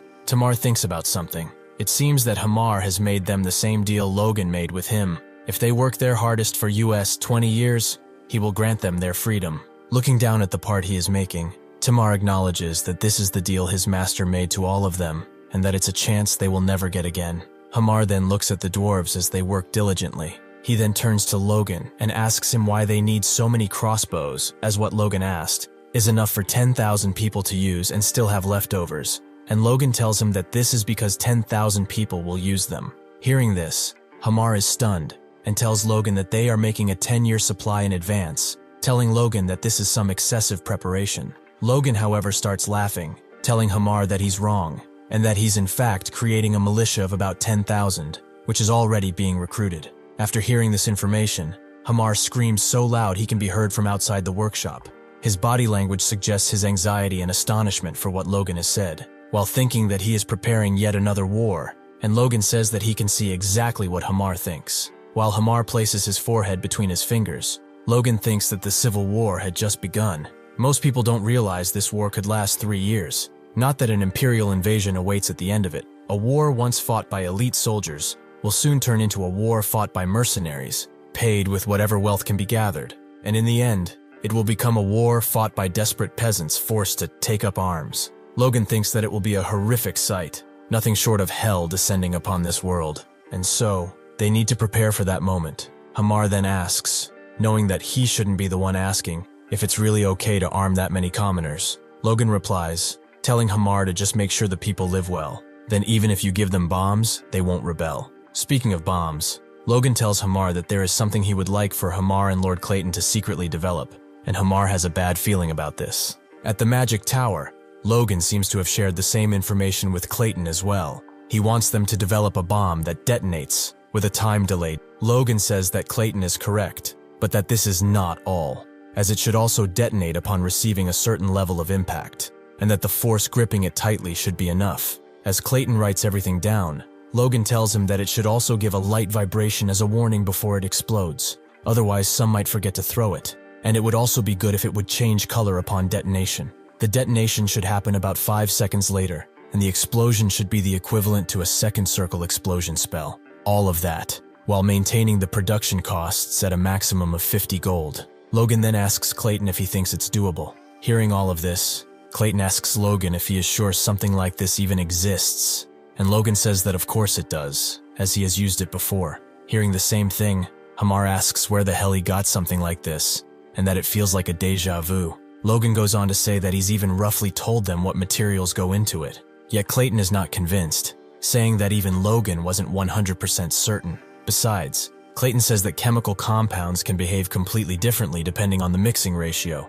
Plus, something that produces a second circle effect at 1/10 the price of a first circle spell scroll. If something like that would have existed, their industry would have exploded with excitement. Clayton then tells Logan that if he's actually used one, it would be faster to find the Persian who made it. So he prepares to use the communication channel to do just that. He calls Felix's advisor, and the general from his former life, who also asks him if there is someone around him that knows how to make such strange items. The man tells Logan that he doesn't have any close ties with a mage, and Logan can't believe it that he really doesn't know. What he's trying to create is Liberatio, a bomb named after the ancient word for liberation. It was a weapon that dealt a significant blow to the Empire during the Grandia Liberation Front. However, only a handful of people knew how to create it, and unfortunately, Logan wasn't among them. Even so, he thought that if anyone had a clue, it would be Commander Lewis at the time. The creator of Liberation, supposedly, was an earth mage that drew inspiration from the ancient dwarven weapons. So if anyone can figure it out,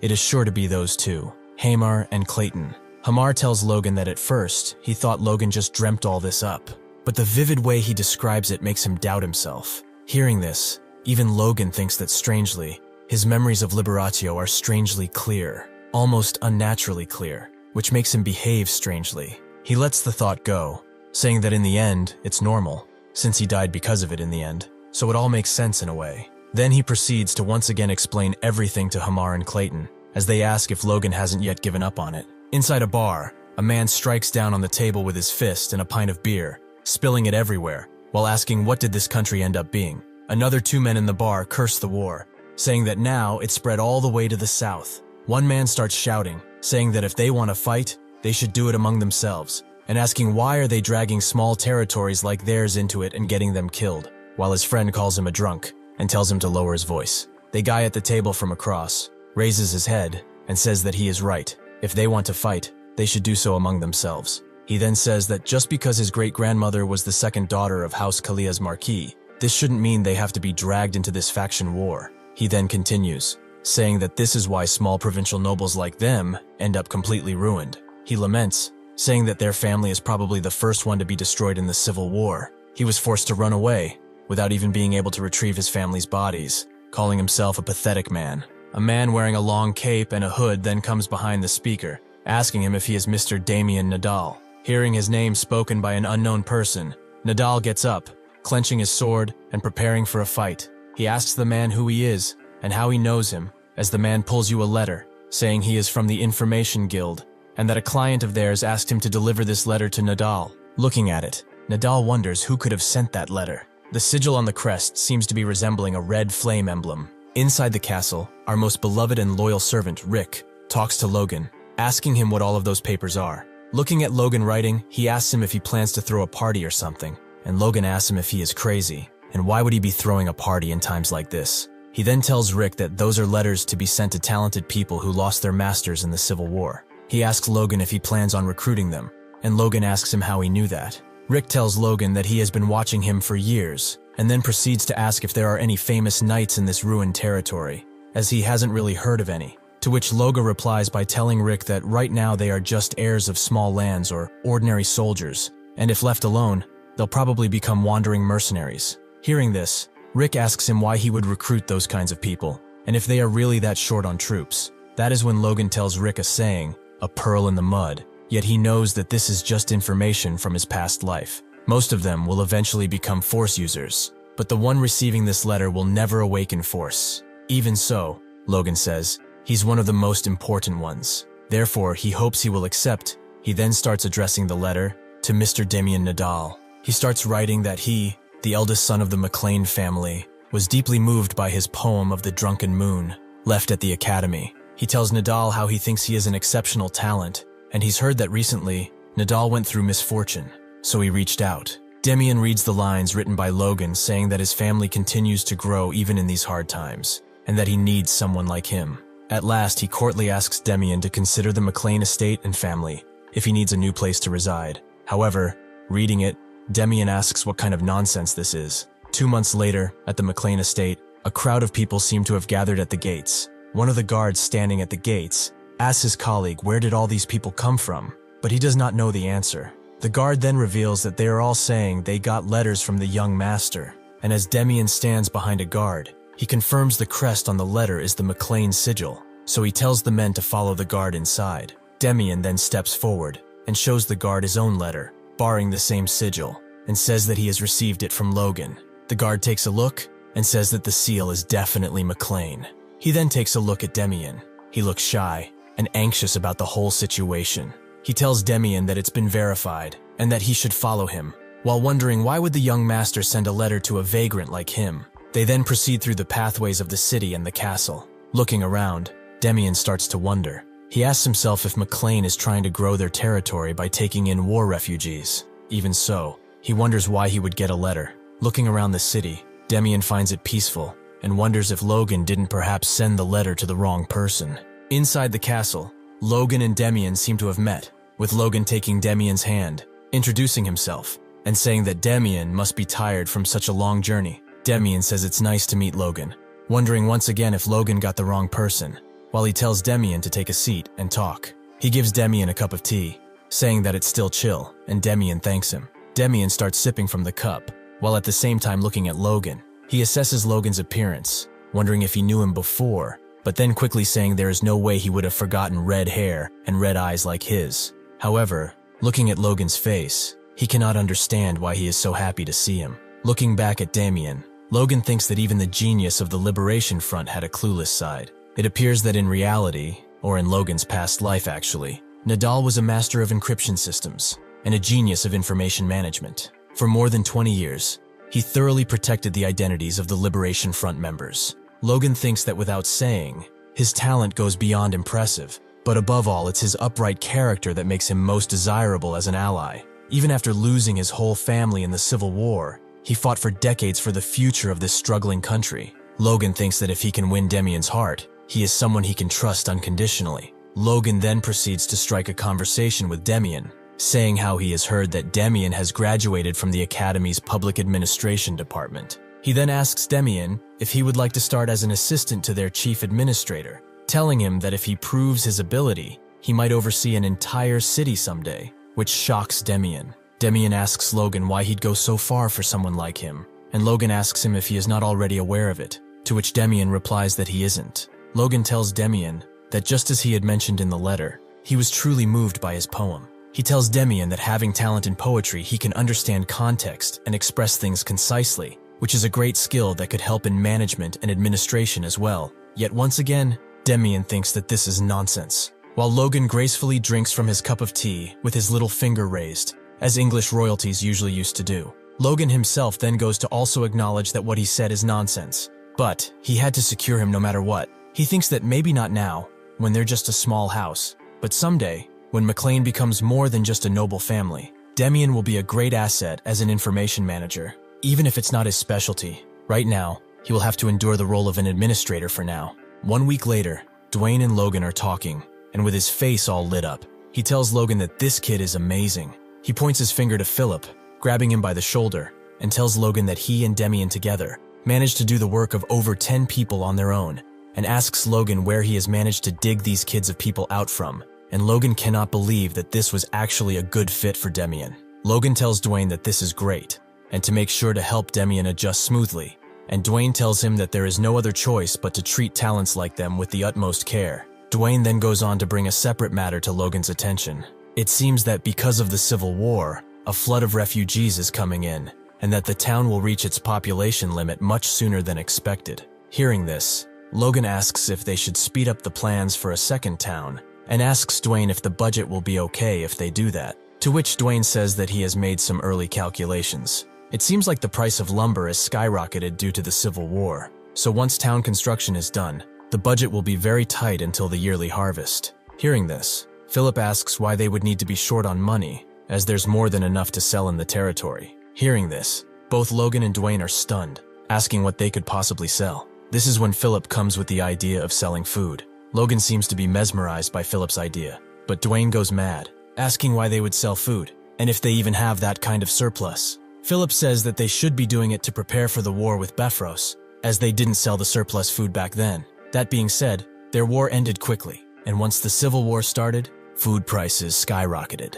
Philip says that even selling just half would solve their financial problems. Then, he says, with the remaining money they could even build ranches, which Logan seems to consider. He thinks that in the long term, in order to mass-produce thousands of crossbow cavalry, it's something they will definitely be needing. He thinks that right now, they are relying entirely on imports, but to sustain the army, they'll eventually need their own supply. So he tells Philip and Dwayne that this is a good idea. Hearing this, Dwayne once again gets mad, while Philip cheerfully smiles, saying he already knew Logan would be on par with him. He tells Dwayne to let Philip handle that matter, and he tells Philip to squeeze out as much profit as possible, and use the leftover money to buy lumber as well. He then tells Dwayne to start preparing for the construction of the second town, and Dwayne abides. Dwayne then reaches into his inner breast pocket to give something to Logan. He hands him a letter, claiming it came for him, but was sent to Dwayne's office by mistake, and Logan thanks Dwayne for the care of giving it to him.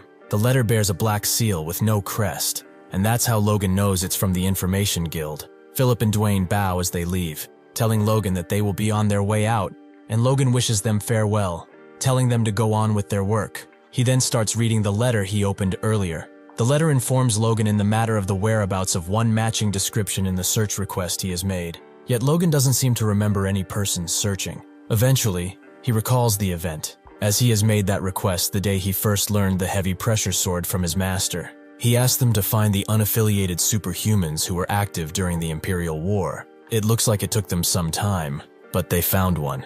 The letter reads that his name is Churn Crow, not exactly the name Crown Logan has mentioned, but there's a high chance it's the same person. Hearing this name, Logan cannot believe that from all the people it had to be that guy, a developer who succeeded in mass supplying low-grade artifacts, and one of the top 10 merchants in the Empire. He covered his entire body with artifacts he made himself, and unlike a typical mage, fought on the front lines, sorcerer who slaughtered Grandia's forces. He was called the Massacre Sorcerer, Crown. Logan clenches the paper tightly, remembering that because of the low-grade artifacts he supplied to the Empire, they say Grandia's downfall came nearly twice as fast. As an enemy, he is an extremely dangerous opponent, so Logan's best option is to recruit him. If that fails, his only remaining option is to kill him instead. Next, it seems we are the Imperial Border Outpost. At the entrance, a soldier stands guard as a hooded figure approaches. Before entering the Empire, the guard tells the figure to halt for a moment, He asks the guy if he is a merchant,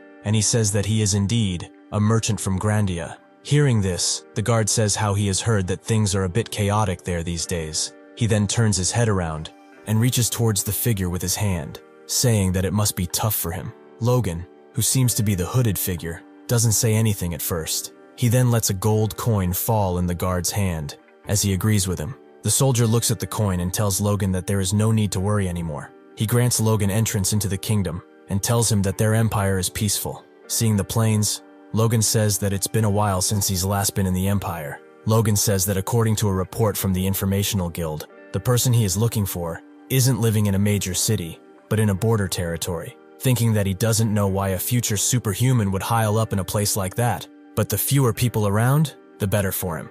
In order not to stand out, Logan has intentionally used magic to disguise himself and change the color of his eyes, as having red hair and red eyes makes him stand out to the rest of people too much. Looking at the horizon, Logan thinks he might be lost. Suddenly, a man shouts at him from behind, grabbing his attention. As he clearly approaches Logan with the intent of sparking a conflict, he tells him that he is moving way too fast, calling him a redhead. 3 men, appearing to be bandits, surround Logan and mock him, saying that his head looks like a blood clot. One of the men then points his sword at Logan and tells him to put his bag down. He threatens Logan, saying that if he resists, he will make him bleed just as red as his hair. Yet Logan renders unimpressed by this display. Sometime later, it looks like Logan has arrived at an estate that bears the crest of a dragon or lion. The bandits, all beaten up, tell Logan that they've arrived at the destination.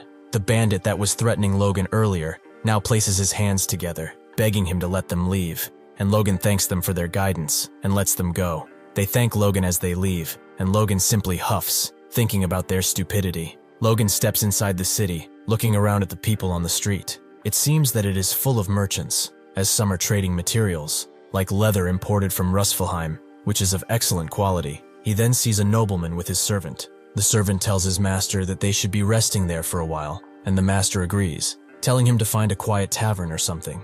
A boy is eager to sell his newspapers, while a woman is talking to her friend about a trendy dress she has seen in the city the other day. Looking around, Logan cannot believe it, as he has heard this was a border castle, but it's just as clean and lively as most cities in the kingdom of Grandia. Logan then pulls out a map and says that the place where the man he is looking for lives is supposedly isolated, even within the castle. He then says that even so, he must be at the right place. He then looks up with his now blue eyes, knowing he came to the right place. It seems that he ended up at a Gothic-looking castle, grim and witty. He looks up at the manor, without saying a thing, and placing the map back in his bag. He goes to knock on the door, when he realizes something. What if the man is already a superhuman? Logan thinks that the man was infamous for his nasty temper, so there's a good chance this ends in a fight if recruitment fails, and that the man is probably a slow-cast type mage. If this is so, Logan thinks that he might just be able to kill him. He then slaps himself on the face. He wonders what the hell is he thinking, as he must do everything in his power to recruit him, not kill him.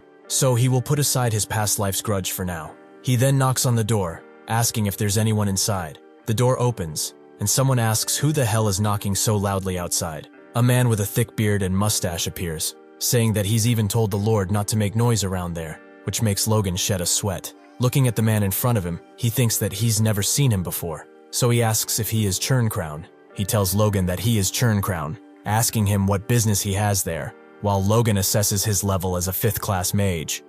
Logan tells Crown that he has traveled a long way to meet him, and asks if Crown could spare a moment of his time, yet Crown simply calls Logan a random punk and tells him to get lost. He then slaps the door in his face, leaving him to talk with himself. Seeing this, Logan is not sure what to say or do, so he thinks that he should just revert to his old plan of killing the guy. Yet he restrains himself, saying that he must recruit him, as there's no better ally than this, so he just needs to hold on and endure, while once again knocking on the door. He asks Crown to at least hear him out, when what appears to be lightning magic surrounds Logan all around, at a voltage which Logan says could kill a normal person. Seeing this, Logan calls the guy a son of a bitch, and gets mad. He then thinks that if he doesn't want to talk, he will force him to, and so he breaks down the door. He steps in, telling Crown that they have to talk, and Crown realizes that Logan is not a normal guy, while he seems to prepare an attack. Seeing this, Logan is left speechless. It looks like the weapon Crown is preparing to use is the Orb of Massacre,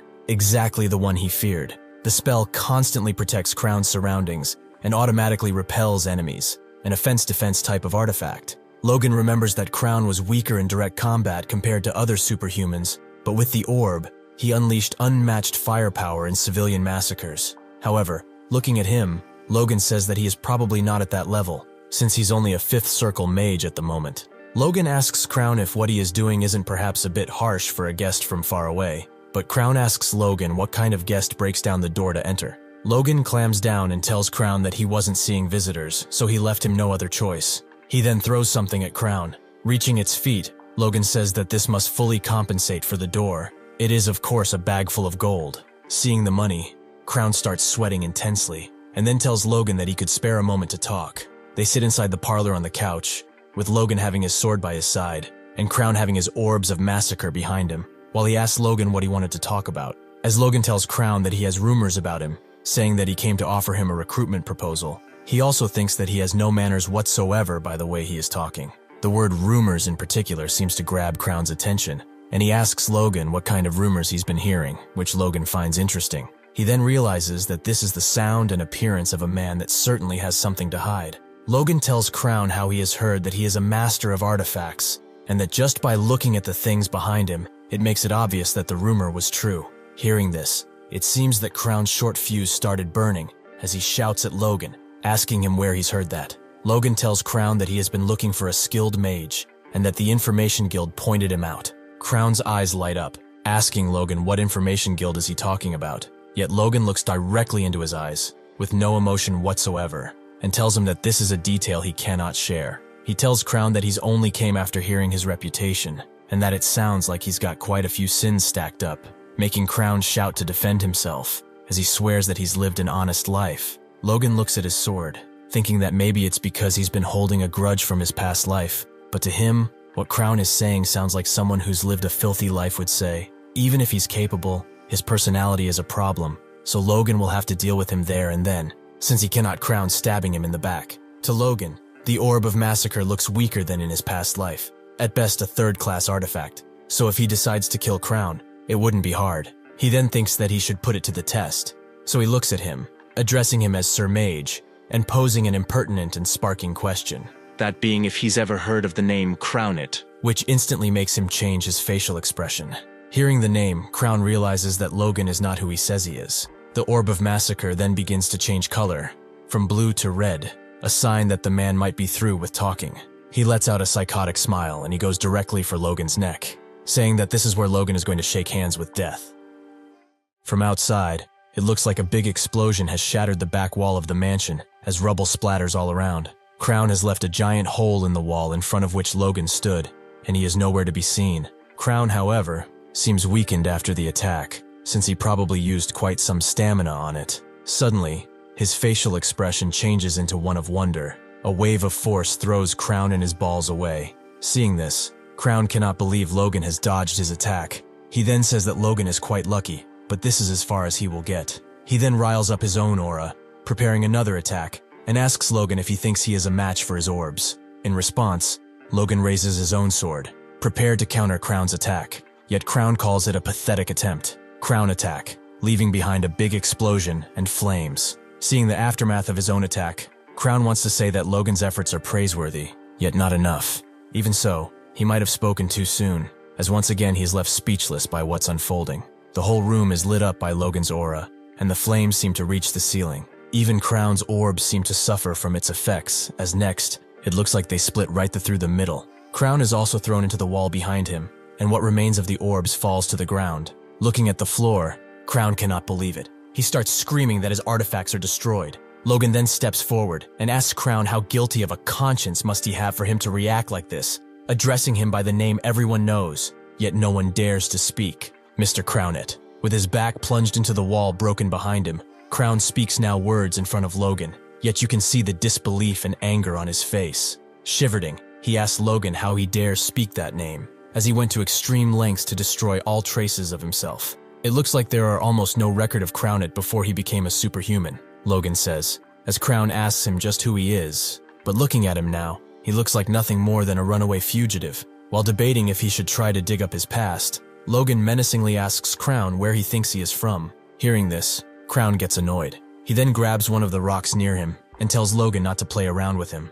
Logan notices that, but it might be too late to react. It looks like Crown had one more orb prepared and hidden. He uses the orb and creates a giant explosion, which seems to engulf him and everything else in front of Logan. It looks like Logan managed to surround himself with mana, blocking Crown's attack, and is now looking towards the floor. It looks like Crown has used the explosion to create a hole in the ground towards the basement. This is when Logan realizes that Crown has been hiding another artifact. Then, he takes his sword and jumps in the hole after Crown. Logan lands in the basement, which seems more like a library of sorts, with books everywhere. Logan looks around and concludes that this must be Crown's laboratory. Suddenly, a voice disturbs Logan from behind, calling him one sticky bastard. It looks like Crown is now using some sort of staff artifact, which allows him to fly. He shouts at Logan to die, as he prepares yet another attack. Crown then seems to cast two different spells at the same time, lightning and air magic. Seeing this, Logan cannot believe the speed of Crown's casting. As the spells approach him, Logan can only wonder if Crown is indeed simply a class mage. Even so, as Logan prepares Lux, he says that Crown's power is merely average. Suddenly, a wave of powerful energy hits Crown, leaving him to wonder just what this is. Logan holds up his sword, and Crown says that all his magic is being dispersed, and it's clear that this is Logan's doing. Logan then uses his sword to send a powerful slash of aura towards Crown, which he tries to block using his artifact. Seeing the sheer force Logan has, Crown asks himself just who this man is. Logan, composed, prepares one last attack, pointing the tip of his sword forward, like he is prepared to stab Crown. Logan strikes, missing Crown's head and neck by inches, but that wasn't his primary target anyway. He went for Crown's hand, making him drop the artifact he was using. Or rather, by the way Crown screams, it looks like Logan might have cut his hand altogether. Crown starts shivering, and Logan tells him that he brought this upon himself. Once again, Crown is filled and led by anger, so he screams at Logan that he will kill him, and prepares yet again a powerful spell. He conjures an orb of mana, preparing to throw it at Logan with all his might. Yet Logan doesn't seem to show the slightest bit of worry. Crown throws the attack at Logan, but he doesn't seem to move 1 inch. Within the next second though, he goes to close the distance between himself and Crown,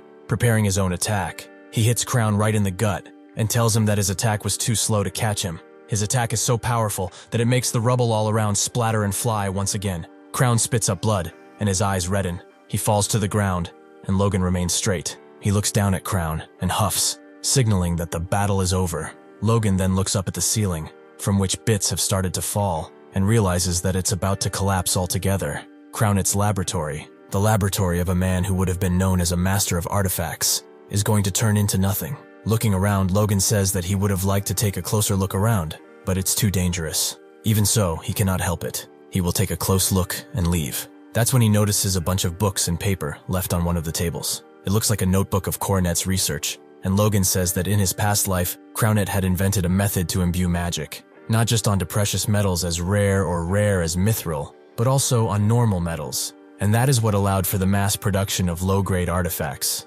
Looking at it, Logan sheds a sweat, and thinks that the method might be in that book. He then starts taking all the stacked notebooks, saying it won't hurt if he will use them. He looks around, wondering if there might be anything else of value, when he sees a piece of armor on another table. He seems to remain speechless when he realizes what he sees. A necklace, a ring, and a pair of armor gloves, which Logan believes to be artifacts. He takes the necklace in his hand and says that he doesn't feel any special energy from them, so it must be around a Class 3 artifact. He places his hand on the gloves, saying that it's a shame, but even so, he will gratefully take them. Suddenly though, as he approaches the gauntlet, he notices something. The gauntlets seem to be absorbing his force. Seeing this, Logan remembers that this is just like when he took the artifacts from Bifrost. He then places one of the gauntlets on his hand and says that he should test it out. He starts infusing them with force, and the gauntlet seems to take it all in. The gauntlet looks like it easily took in every ounce of force that Logan gave it. Then, a bright light shines from inside Logan's fist. This is when the true power of the gauntlet shines through. Logan says that it feels like his strength has multiplied. Even his body's durability and force have been greatly enhanced. Logan thinks that the effects are similar to the Wind God's boots, and says that he didn't think he would ever again see something like that. He wonders if they were made by the same person who made the Wind God's boots, and says that in any case, this isn't something the current Crownet would have been able to make. So he wonders just who could have been behind this. This is when it occurs to him. People might be gathering there, so he must take what he can and leave before anyone sees him. With this, Logan has achieved what he came here to do. Although Crownet died, he wasn't worthy of life anyway. Logan took as many of his belongings as he could carry and said that now it's time to return to his territory. Struggling to carry everything, as he goes upstairs, he hopes his bag is still intact. He then thinks of his home and hopes that nothing bad is happening there at the moment. At the same time, at the estate, Ranyan seems to be talking to some knights, asking them if they came to join the order. 3 knights stay before him, and they say that indeed, this is why they came, and tell Ranyan how they've heard that the young master there is recruiting talents. Ranyan says that he understands, while moving his feet into a stance. Together with Victor and Eileen, tell the 3 men to draw their swords and fight, to prove themselves. The knights, however, seem a little reluctant to fight. It looks like before this events, the one to greet the knights at the estate was Dwayne, which informs the men that Logan is away at the moment. Hearing this, one of the knights starts making a fuss, saying that the only reason they came all the way here was because they've heard that the Grand Young Lord was recruiting knights, and now he hears that he is not even there. They start screaming at Dwayne that this is disrespectful, and that they've gone through a lot of trouble to get there. Yet it seems like Dwayne is annoyed by this, and wonders if this is really how someone looking to get recruited should act. As this is happening, Heinkel seems to be noticing the scene as he passes by. He sees this, and wonders if they are guests, while also seeing they are wearing knight uniforms. As Heinkel approaches, Dwayne introduces him, and says that he came just at the right time. He explains to Heinkel that these men are knights that came from the front lines, and they want to meet the young master in order to negotiate terms. And hearing this, Heinkel thinks that they must have lost their lord in the Civil War. Dwayne then tells the man that Sir Heinkel is the McLean Knights commander, and the man that was screaming earlier now says that you can see Heinkel has a commanding presence. One of the other men then places his hand on his chest and introduces himself as Dylan from Gayfield. He then goes on to boast about himself, saying that for Heinkel's information, in his hometown, he was being called Swift Blade Dylan. Heinkel, however, remains unimpressed by this, and Dwayne goes on to mock him, asking what blade he said he was. Another one then goes on to introduce himself, saying he is Tenon from Tyna, and that his nickname was Steelblade Tenon, and the other says he is Jacob from Tehinan, also known as Mighty Jacob. Hearing this, Heinkel places his hand forward and says that he understands. He then says that they must have plenty of skills in order to receive such titles, as even he doesn't have one yet, calling the men lucky. The man laughs it off, saying that Heinkel is flattering them, and that they are just nicknames from Blackwood's villages, and Dylan wants to say that enemies feared him. But here things are different. But he doesn't get to finish his sentence. Heinkel gets serious, and tells the man that this was enough talking. He tells the man that he only has one thing to say. He tells the man that their young master is someone who rewards ability fairly. If they want to get good treatment, they must prove themselves. Therefore they have spoken enough words, so they have to now show Heinkel their actions. He asks the men if they can do that, and they look at each other. They start smiling, and tell Heinkel that of course they can. Next, it looks like one of the knights is lying face up with one eye open. He opens his other eye as well, and with his tongue on the side of his cheek, he looks towards the sky. He wonders why he is lying down while his sword lies next to him, and some knights seem to look at him from behind. It looks like Heinkel set up a sparring match between them and some kids. Looks like Dylan was going to take it easy on the little lord among them and earn a few points, but things didn't go as planned. Looks like Ranyan was too much for the men to handle. As he stands on the ground, remembering what was happening, a voice calls for him to wake up.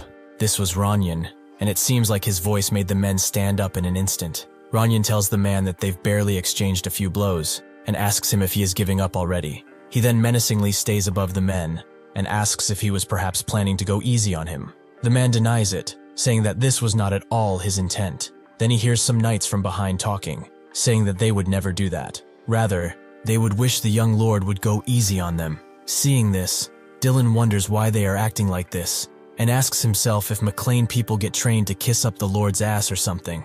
In response, Ranyan says that this is not it, and that these men were going to go easy on him because they thought he looked weak. Ranyan then says that he is still weak. If he looks weak, he becomes a burden to his brother, and he cannot have that. Hearing this, the 2 men on the side realize that what's about to happen is going to be bad for the rookie. They scream at him, asking him what he is doing, and urging him to pick up his sword, but Dylan doesn't seem to get it. He cannot understand why everyone is freaking out, and the knight shouts again, saying that when the young lord pronounces the word brother, the ones fighting him at that moment have no escape. This is when Dylan turns around and sees that Ranyan has imbued his sword with aura. Seeing this, he remains stunned and starts to sweat intensely, while Ranyan simply tells him to come at him with everything he's got, having a murderous intent in his eyes. Ranyan then hits the man, making rubble splatter all around. Seeing this, the two men on the side think that Dylan might be dead, and the other says that he might be coming their way next, so they must prepare. From behind,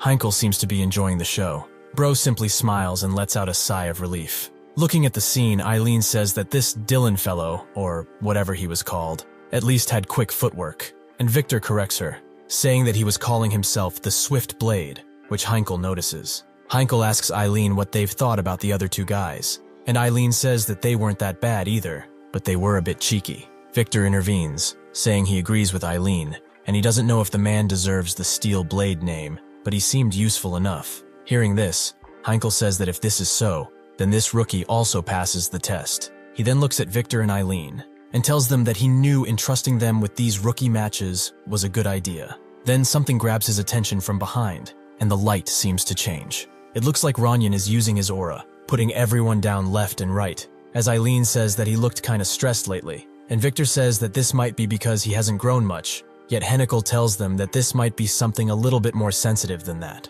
He then once again looks at Eileen, and says that Logan has been gone for 10 days now, and asks her if they know where he actually is. Eileen replies that she's not sure, as she didn't hear anything either, and Victor nods his head in agreement. That being said, Eileen thinks that knowing him, he will probably return after doing something incredible as always. At the Magic Tower, it looks like Logan has come to see Clayton, and has also dumped everything he has found in Crown's laboratory that was related to magic on Clayton's desk. Seeing this, Clayton is not sure what to say. As Logan lets the last bits of sand fall from his backpack, Clayton asks him what exactly is all of this. Logan smiles and prepares to tell Clayton. He tells Clayton that he has found this in some mage's lab, and they looked like research materials, so he thought he would bring them to Clayton just in case. Clayton then asks if Logan wants him to check them for him, and then realizes something. He asks Logan if these are some other Magic Tower's classified materials, because Clayton would want nothing to do with those, but Logan assures him that this is not the case. He tells him that they are just slime things that belong to some guy who picked a fight and died,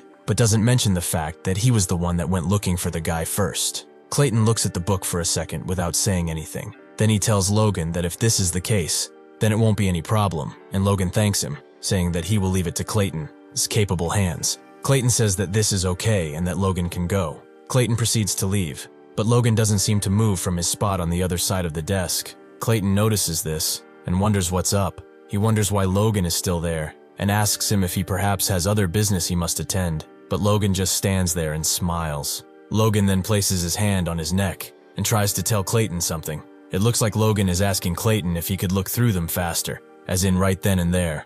This seems to get Clayton a little annoyed, and Logan can see that. He tells Logan that he's kinda busy at the moment, with work that Logan has given him nonetheless, that being the bomb development. If he works on this at the same time, it will take even longer. Clayton looks at Logan, asking why he is still there, and Logan thinks that this is the first time he has seen Sir Clayton this mad since the Earth Tower incident. Even so, he cannot back down either. Logan tells Clayton that the least he can do now is at least see if there's anything useful among the materials. Hearing this, Clayton looks down at the pile of books in his hands, and wonders if this is really that important in order to make Logan push aside everything else. He places the books down and thinks about it. He then tells Logan that he will do it, and Logan starts smiling like he is 10 again. Clayton opens one of the books and tells Logan that lightly skimming them will take a few hours at most, so he should go bathe or something down in the guest quarters and rest while he does the job, but he doesn't finish his sentence. It looks like Clayton has found something interesting in the books, and Logan asks him what's wrong.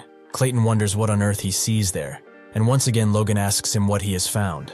Clayton then raises his gaze from the books and tells Logan to be honest with him, and Logan says that he shall do so. Clayton asks Logan if he is absolutely sure if these didn't come from another Magic Tower, and Logan says that he is absolutely sure, thinking that Crown wasn't affiliated with any tower. Clayton then goes back to reading through the books, and Logan asks him why is he acting so weird, and if he has found anything useful in there. Hearing this, Clayton once again raises his gaze, telling Logan that the contents of those books are beyond useful. He tells Logan that this is research on permanently imbuing magic into regular items, and Logan realizes that he has hit the jackpot with this. Clayton says that there are still gaps, but the foundation is fully built. If this gets completed, the academic world, or rather the whole world, will be turned upside down, and Logan can only try to keep a straight face while hearing all of this. Besides, Clayton has something of a bonus. This research allows Clayton to also make the bomb Logan wanted, which once again upon hearing, makes Logan turn into a child that looks like he's just seen candy for the first time.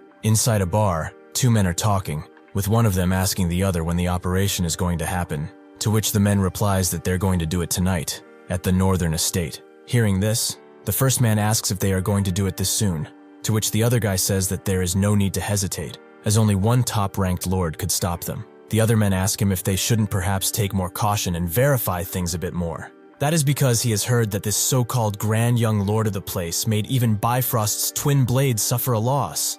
So it looks like they are talking about Logan. To this, the other guy says that he shouldn't believe all these rumors, as he is only a 21-year-old kid, and the other guy says that this guy reached high-ranked title at 21. The rumors say that he fights like his level increases during battle. To this, the guy with long hair says that Logan sounds just like a protagonist from some novel, only if he'd known. Still, he says, if those rumors are true, he would like to test them himself. In the night, at the estate, thighs look quiet and peaceful. Logan is in his study with his artifacts behind him, looking over some documents. Someone disturbs Logan, saying that the town's gotten pretty big lately. This is Rick, who tells Logan that there is a market who opened there recently, near the Tomoto Fallen Warrior Memorial, and Logan asks what is up with that. As Rick arranges some books, he tells Logan that there are plenty of interesting goods coming in that you could take a look at. Rick tells Logan that he is planning to visit that market during his vacation, to which Logan replies that he thought Rick would just sleep his whole break. Hearing this, Rick turns around, with blushing cheeks,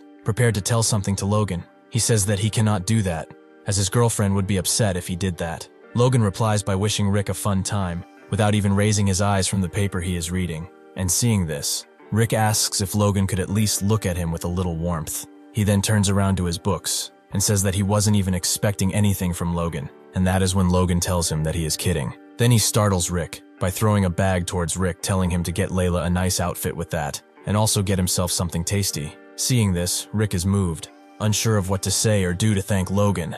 He jumps over to hug Logan, saying he loves him, but Logan shouts at him to get away from him, with his face looking like the one of a murderer. Rick then tells Logan that he should also take a break and go on a date with Lady Eileen or something, but Logan doesn't say anything to this. He then tells Rick that he should give him those money back in order to be able to take Eileen out, but he did like Flash and left so fast you couldn't even see him. Logan then thinks about the idea of a date. He thinks of him and Eileen together, while wondering how can anyone do something so carefree in a time like these. In the end, as the picture of Eileen smiling is brought into perspective, Logan thinks that he's got way more important things piled up.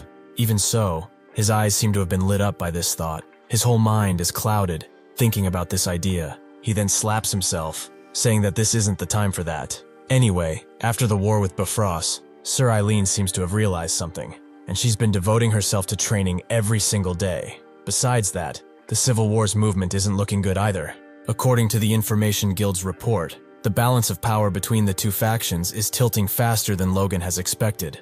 It is true that he wanted to end the Civil War quickly to avoid national exhaustion, but their side isn't fully ready yet. Of course, thanks to the formation of the Vigilante Corps and recruiting knights from outside, their current military power has already surpassed what they had before the Tomoto campaign. That alone gives Logan the power to rival a border marquis, but that also means it's still only on that level. He cannot be satisfied with this yet. He needs a bit more time. He thinks that he needs to finish this quickly. Someone lands on the roof, just above his room window. It seems like Logan notices this. He instantly grabs his sword and turns towards the window. Looking towards the window, he said that just now, he had felt a killing intent. He puts on his gloves and thinks that it wasn't too far from there, and thinks that an intruder might be around. He takes his stance and looks at the window. Even so, nothing seems to happen, but Logan doesn't move an inch. Still, Logan remains composed, with no unnecessary movement or sound to be made at this moment. A red glare then reflects from both the window and Logan's eye. The window breaks and someone tries to use a sneak attack and kill Logan in one strike, but he manages to dodge it. Seeing this, Logan cannot believe it. The attacker is using a force blade, and Logan counters it with the same technique. Seeing this, the attacker is being pushed back. The both stand face to face, as the attacker was sent a couple meters after Logan parried an attack. Seeing this, he cannot believe that he had been pushed back. Logan asks him if it doesn't feel electric, as he prepares his next attack and grabs his attacker's attention. Logan goes in for an attack on the assassin, but he manages to block it. Seeing this, Logan finds it laughable for a snake attacker to let his guard down. This being said, Logan will try and finish him while he has the momentum, but he might be in some trouble, as he notices something behind. Another attacker was prepared to take Logan down, coming from behind him. Seeing this, Logan was taken by surprise, not expecting there to be another one. The attacker strikes, and rubble flies all around. Even so, it looks like he didn't manage to touch Logan. It appears like they are the guys from the bar, and the hooded man tells his man that they must take this seriously. Taking a better stance, Logan looks over at his attackers and says that by the looks of it, they are both high-ranking knights. Standing before them, Logan asks them if they really have no pride, ganging up on someone like him while wearing masks. To this, one of the men replies by saying that this is the price for defying that person. They then go on to attack Logan at the same time, shouting at him to die quietly. Hearing this, Logan thinks about the term that men used, that person. He uses his boots artifact and jumps over the two men in order to avoid their attacks. One of them looks at Logan and says that he is quick on his feet. Logan then prepares his attack, diving down with his sword forward towards the men. As he approaches the men, he infuses his sword with aura. Seeing this, the guy with long hair pushes his comrade away. He blocks Logan's attack and huffs in relief. He then pushes Logan away and says that his attacks are dull. They look at each other, and it looks like the long-haired men might be stronger than he appears. Logan jumps back, and the guy that was pushed away tells his friend not to jump out of nowhere like that. And his pal says that Logan's technique is just a cheap imitation of a force blade, as in the end, they're all high-ranking level. Unless some miracle like in the rumors happens, the mission will be completed as they've planned. Logan thinks about his situation. As for someone capable of commanding more than 2 high ranks, and with enough grudge to attempt an assassination on him, it can only logically be one person. That is, of course, Jordan Valtermine. This being said, those intruders are surely not the only ones. If others are attacking the entire estate, and even one more high rank is there, things might be bad for him. And it seems like this really is the case, as inside another room, someone's blade is dripping blood on the floor. Seeing this, Marianne realizes that he has been hit. He is Patrick, placing a hand over his hurt shoulder. As he looks towards his attacker, he curses the name of Valtermine, asking how he could dare something like this. Thank you for watching. See you next time.